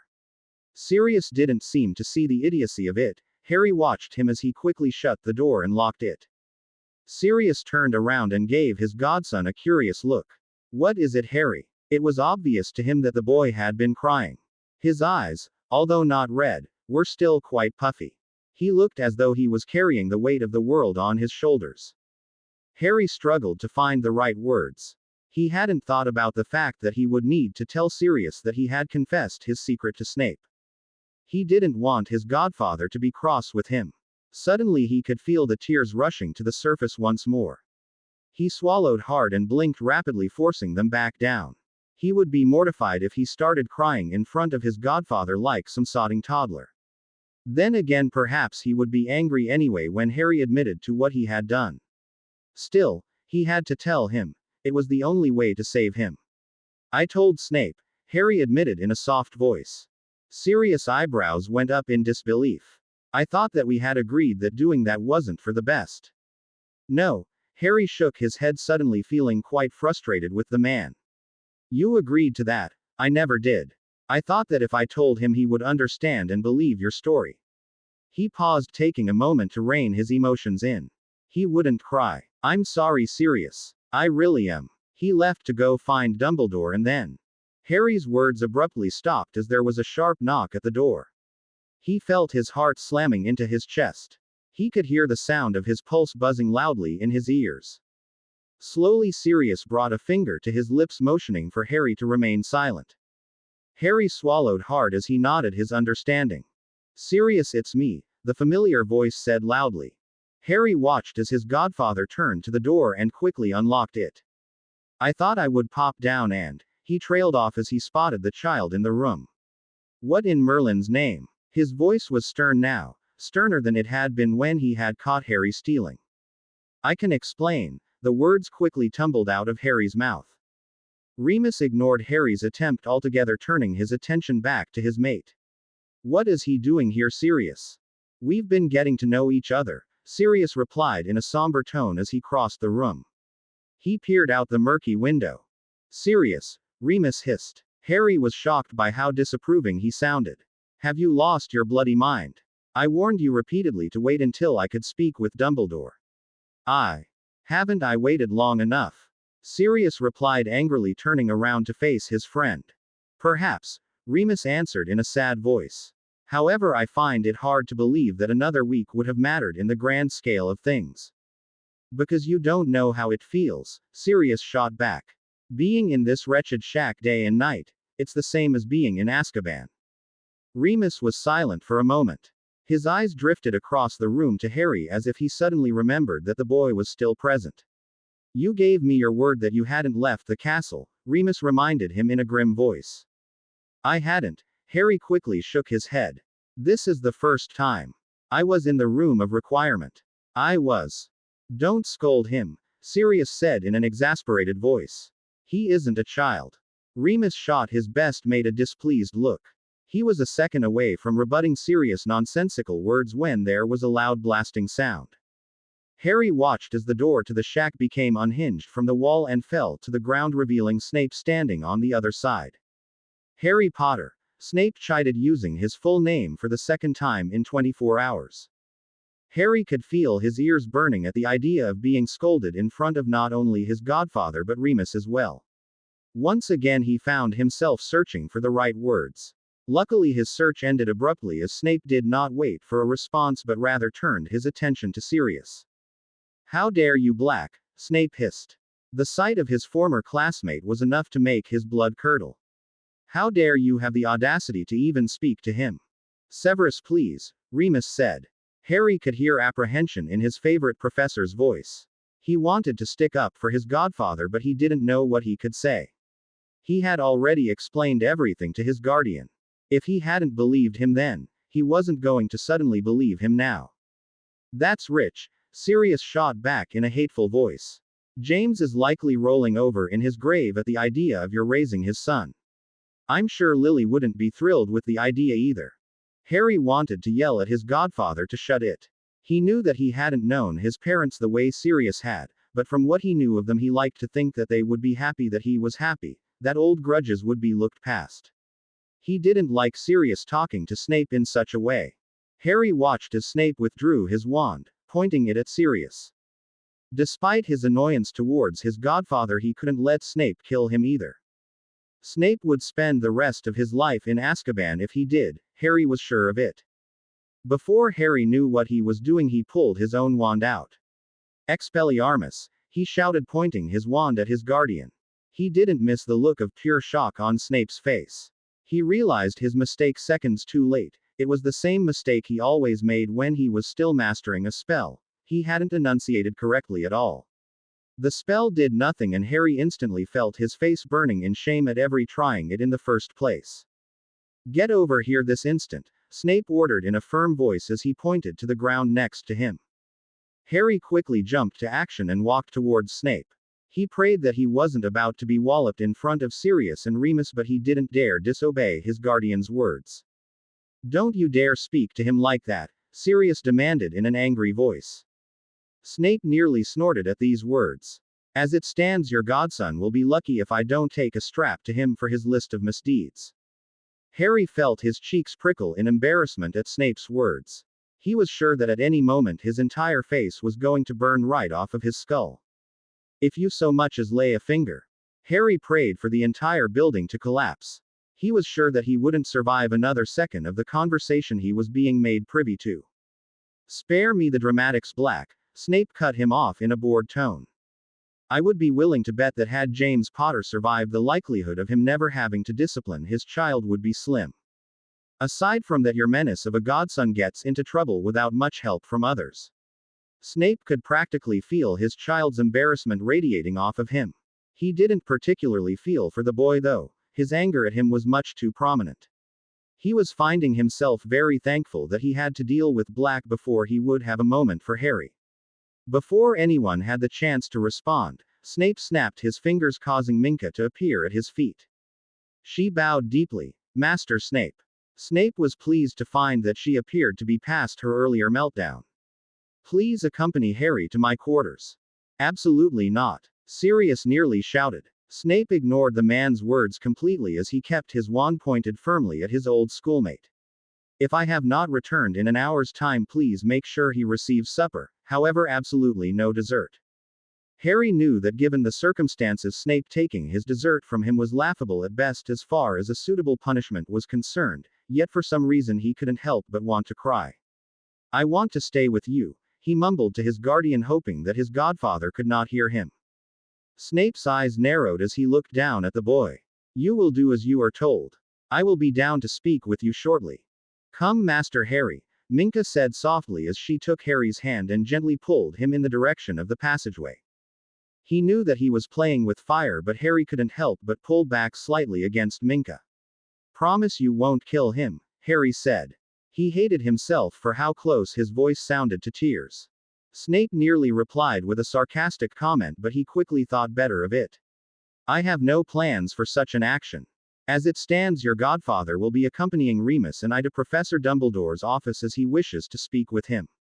Harry glanced back at his godfather to see that the man didn't look scared. On the contrary, he looked relieved. Now do as I have said and go with Minka. Once again the small elf gently pulled Harry towards the door. This time, however, he allowed himself to be pulled. Sirius Black, Albus said with a soft smile as the man entered his office. Professor, Sirius replied in a hopeful voice. It didn't matter that he hadn't been a student in years. He couldn't imagine referring to the man in any other way. Albus eyed the man sitting before him up and down. His face hadn't changed in the time that had gone by. He still looked like the same boy that had attended Hogwarts. I have heard rumbles that imply that you have been falsely accused for all of these years. Sirius nodded as Snape rolled his eyes. He didn't have time for the show. He still had his unruly child to deal with. It was Peter Pettigrew. I would swear it on anything, Sirius replied in a desperate voice. I would have died before I spoke a word of where James and Lily were. I would have died before I betrayed my friends. Is this really necessary? Snape asked in a bored tone. As you have already said, there is one surefire way for Black to prove his innocence. Listening to his ridiculous babbling is a waste of all of our time. Severus, please, Remus said in a low voice. Professor. Sirius questioned. Albus cleared his throat gently before moving across the room to a large oak cabinet in the corner. I assume, Sirius, that you are familiar with Veritaserum. Sirius nodded in reply despite the fact that the man's back was to him. While I am quite sure that your innocence is indeed true, in order for everyone in this room to be completely convinced, I believe that it is necessary. Snape eyed the man sitting across the room carefully. He waited for the convict to refuse to participate. His doing so would be all the reason he needed to keep Harry as far away from the man as he possibly could.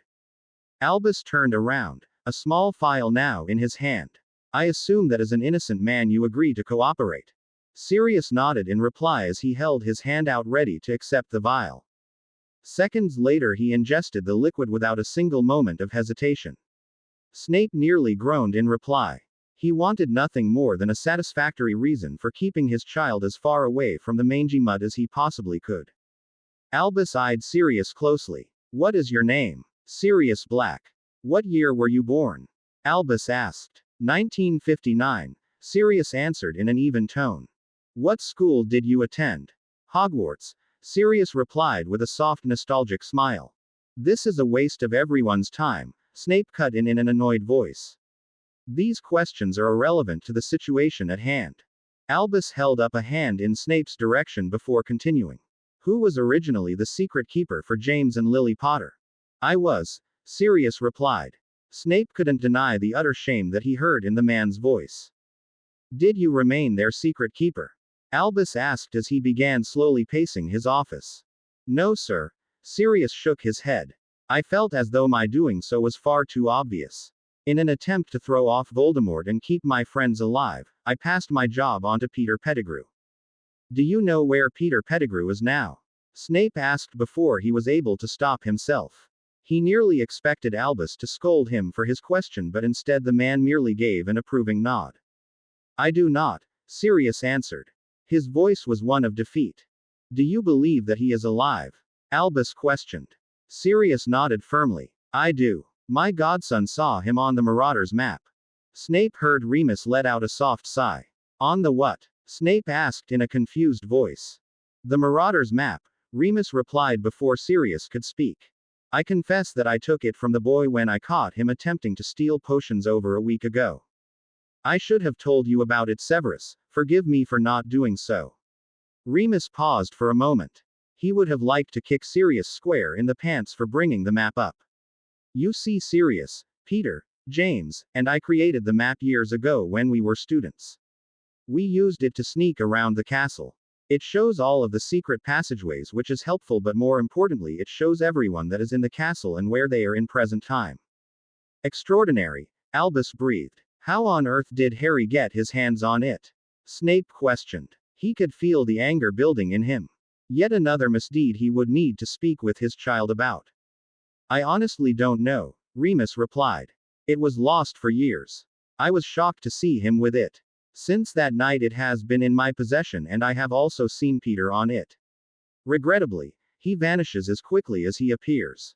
If Peter is captured and found guilty, Sirius here would be a free man, Albus stated with a soft smile. Might I suggest that this map be carefully and adamantly studied? I will make certain that the rest of the staff is aware of this discovery and is on high alert. And Black? Snape inquired. I believe that his parents' house is still vacant and unplottable if my memory serves me correctly, Albus replied. He can certainly live there for the time being until Peter is brought to justice. This evening, however, I think the room of requirement will suffice. After he had a proper meal, that is. Remus smiled brightly at these words. He placed a hand on his friend's shoulder, giving it a tight squeeze. You are home once more. Snape walked into his quarters expecting to find his parlor deserted, his young charge in his bedroom, face likely buried in his pillow. What he hadn't expected was to find his son sitting on the couch, hugging his knees to his chest, his sock-clad feet resting on the edge of the large cushion. He was not crying, but Snape could easily see that he had been not long ago.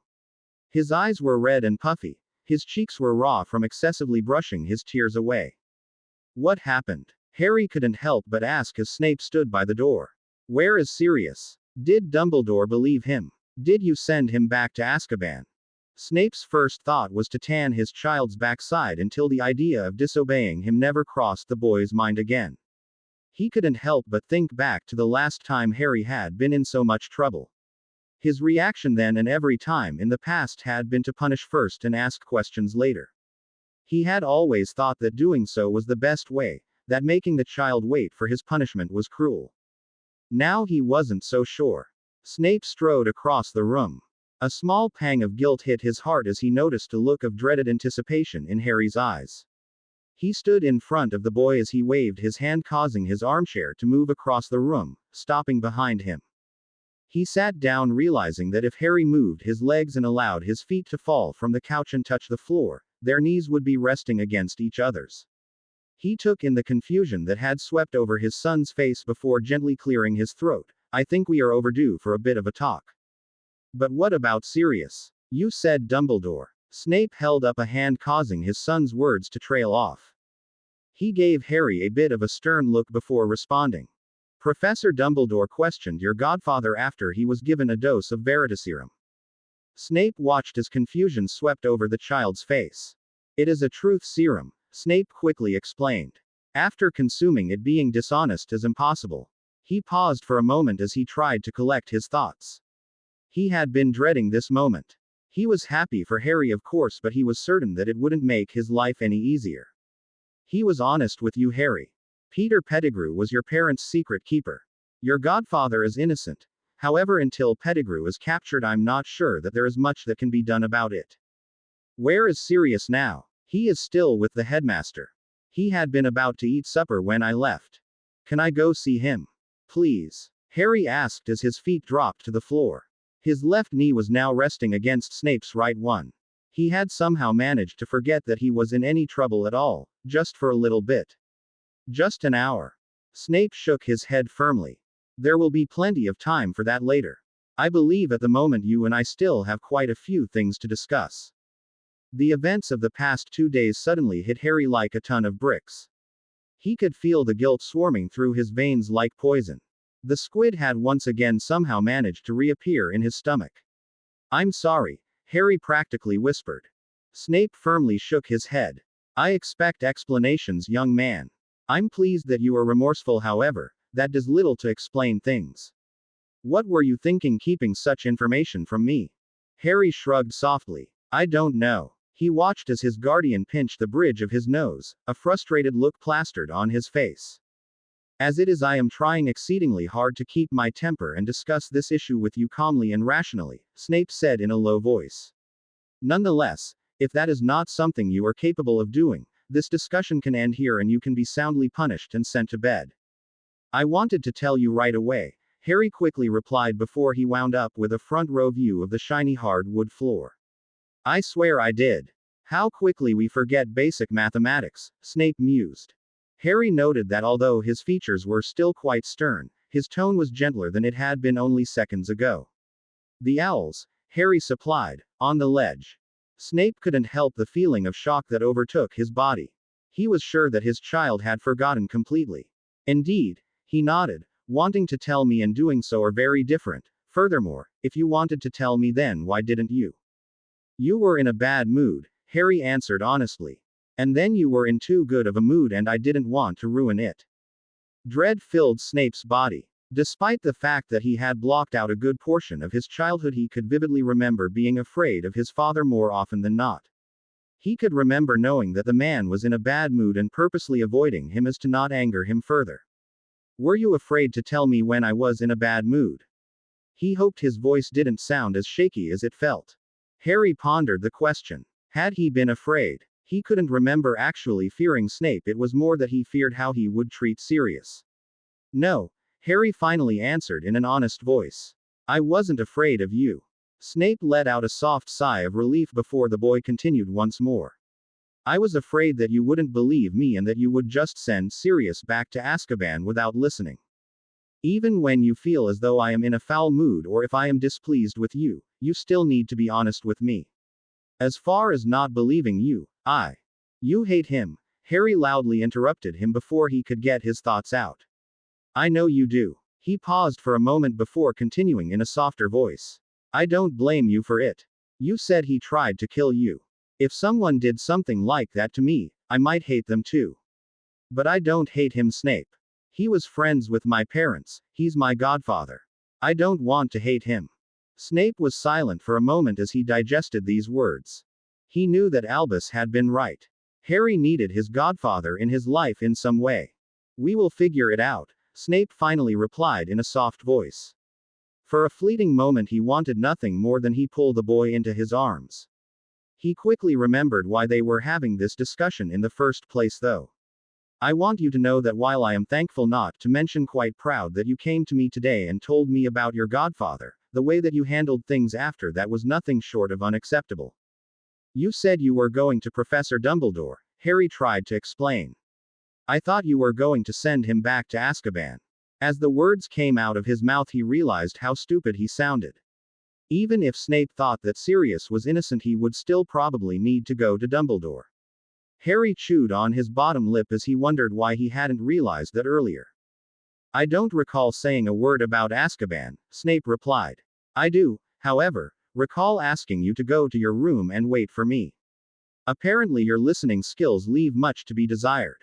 Snape raised a stern eyebrow at the boy. Not to mention the blatant display of disobedience as well as your lack of trust in me.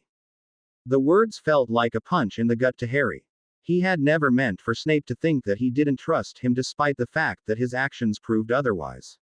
I was just upset, Harry tried to justify his running off. I wasn't thinking clearly. It seems to me that you weren't thinking at all, Snape retorted.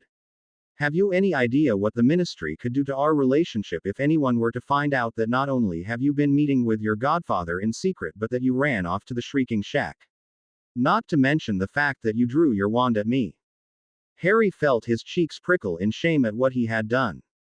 He knew that he was lucky that Snape hadn't punished him right there in the shack. He would have deserved it. I'm sorry, Harry practically whispered. He had never really considered the idea of the Ministry finding out. He had been warned about it of course, but the consequences of them knowing had never really entered his mind. They can't take me from you, can they? I don't know, Snape answered honestly. I would like to concentrate on preventing knowledge of today's events from ever leaving this castle. Should Mr. Fudge ever become aware of it, I am not sure what the outcome would be. I can assure you though that it would not be pleasant. I swear I never meant for all this to happen, Harry replied. I didn't want to lie to you. I'm really sorry that I did. I never meant for Sirius to grab me. I understand that when your godfather pulled you into the room of requirement you did not know how to exit. You wouldn't know how to do so as you have not had experience with that room before, however, something should have been in your possession. Snape's eyes narrowed as he noticed Harry's cheeks flushing with color. He already knew that a grave mistake had been made. Had your godfather been dangerous and seeking to harm you, having this item with you could have saved your life. He watched as his son's head dropped, his knees suddenly of great interest to him. Harry, Snape chided, causing the boy to slowly look up at him. Where was your wand? Harry wanted nothing more than to make up some elaborate story about how Sirius had taken it from him, but he was done lying to Snape. It was down here, on my bed. I forgot it, Harry answered honestly. Harry couldn't help but flinch as his guardian reached out and firmly grabbed his shoulders. Snape shook him roughly. What were you thinking? I've told you countless times to keep your wand with you. If you had been in real danger you would be laying dead on the floor in the room of requirement with no one none the wiser about your whereabouts. I'm sorry, Harry replied, swallowing hard in an attempt to keep his tears from rushing to the surface. I didn't mean to forget it. This is the final straw, Snape hissed as he pulled Harry into a standing position. With very little effort he moved the boy to his side and reaching out quickly undid the button on his jeans. His touch became gentle for less than a few seconds as he removed Harry's glasses from his face and placed them on the couch. A moment later Harry was over his knee, the clothing that had been in his way only seconds ago was now removed. I could excuse your lying and sneaking around as you showed maturity in confiding in me earlier, but I cannot. I will not excuse your lack of respect for your own well-being. Harry's Ked in his breath as Snape's hand made contact with his unprotected backside. He grabbed a hold of a handful of his guardian's robes, burying his face inside of them as the man's hand continued to fall. The tears were hot as they ran down his face. His only solace was that Snape hadn't summoned that dreaded paddle. There are many things that you may forget from time to time, Snape lectured as his hand continued to fall, however your wand had best not be one of them. Quote. I'm sorry, Harry wailed. He couldn't even imagine how Snape got to be as strong as he was. He was sure that the man used some kind of evil dark magic to make his hand feel harder than it actually was. You must start realizing that putting your life at risk in such a foolish way is not acceptable, Snape continued, showing no sign of stopping. Have you any idea what it would do to me if something should happen to you? The words exited his mouth so easily. He Ked his breath in as the truthfulness of them hit him like a ton of bricks. He listened to Harry's sobs as he continued to pepper the small backside that was presenting itself. He did not doubt his feelings about his child. He had more love for him than he had thought he was capable of, and if putting him over his knee would get the message across that he needed to keep himself safe, then Snape would do so as often as needed. He knew that Harry was not a normal boy. He was all too aware that real danger would likely present itself in the future. He didn't care what the blasted scar on the boy's head meant though. He was his child and he loved him far too much to allow him to take such foolish risks. I won't forget it again, Harry promised through his tears. I swear. Snape allowed his hand to fall a dozen more times, causing red splotches to appear on the normally pale backside before he stopped. His child was sobbing over his lap, his breathing hitched. Gently, Snape reached out his hand and rubbed the boy's back. He felt Harry's body relax a considerable amount. A moment later the boy was on his feet, scrambling to right his clothing. The second that his shorts and jeans were back in their rightful spot, he fell into Snape's arms, crying loudly into the man's chest. It's all right, Snape heard himself saying. He silently scolded himself for these words. Imagine saying such a thing after such disobedience. Harry shook his head as his tears continued. It's not, he insisted in a hoarse voice. I lied to you again. Snape nodded his agreement as he hugged his child close to his chest. And that absolutely must stop, he replied. However, unlike in the past, you did come to me and confess long before you were caught. I will take that slight improvement. He paused for a moment as he loosened his grip on the child.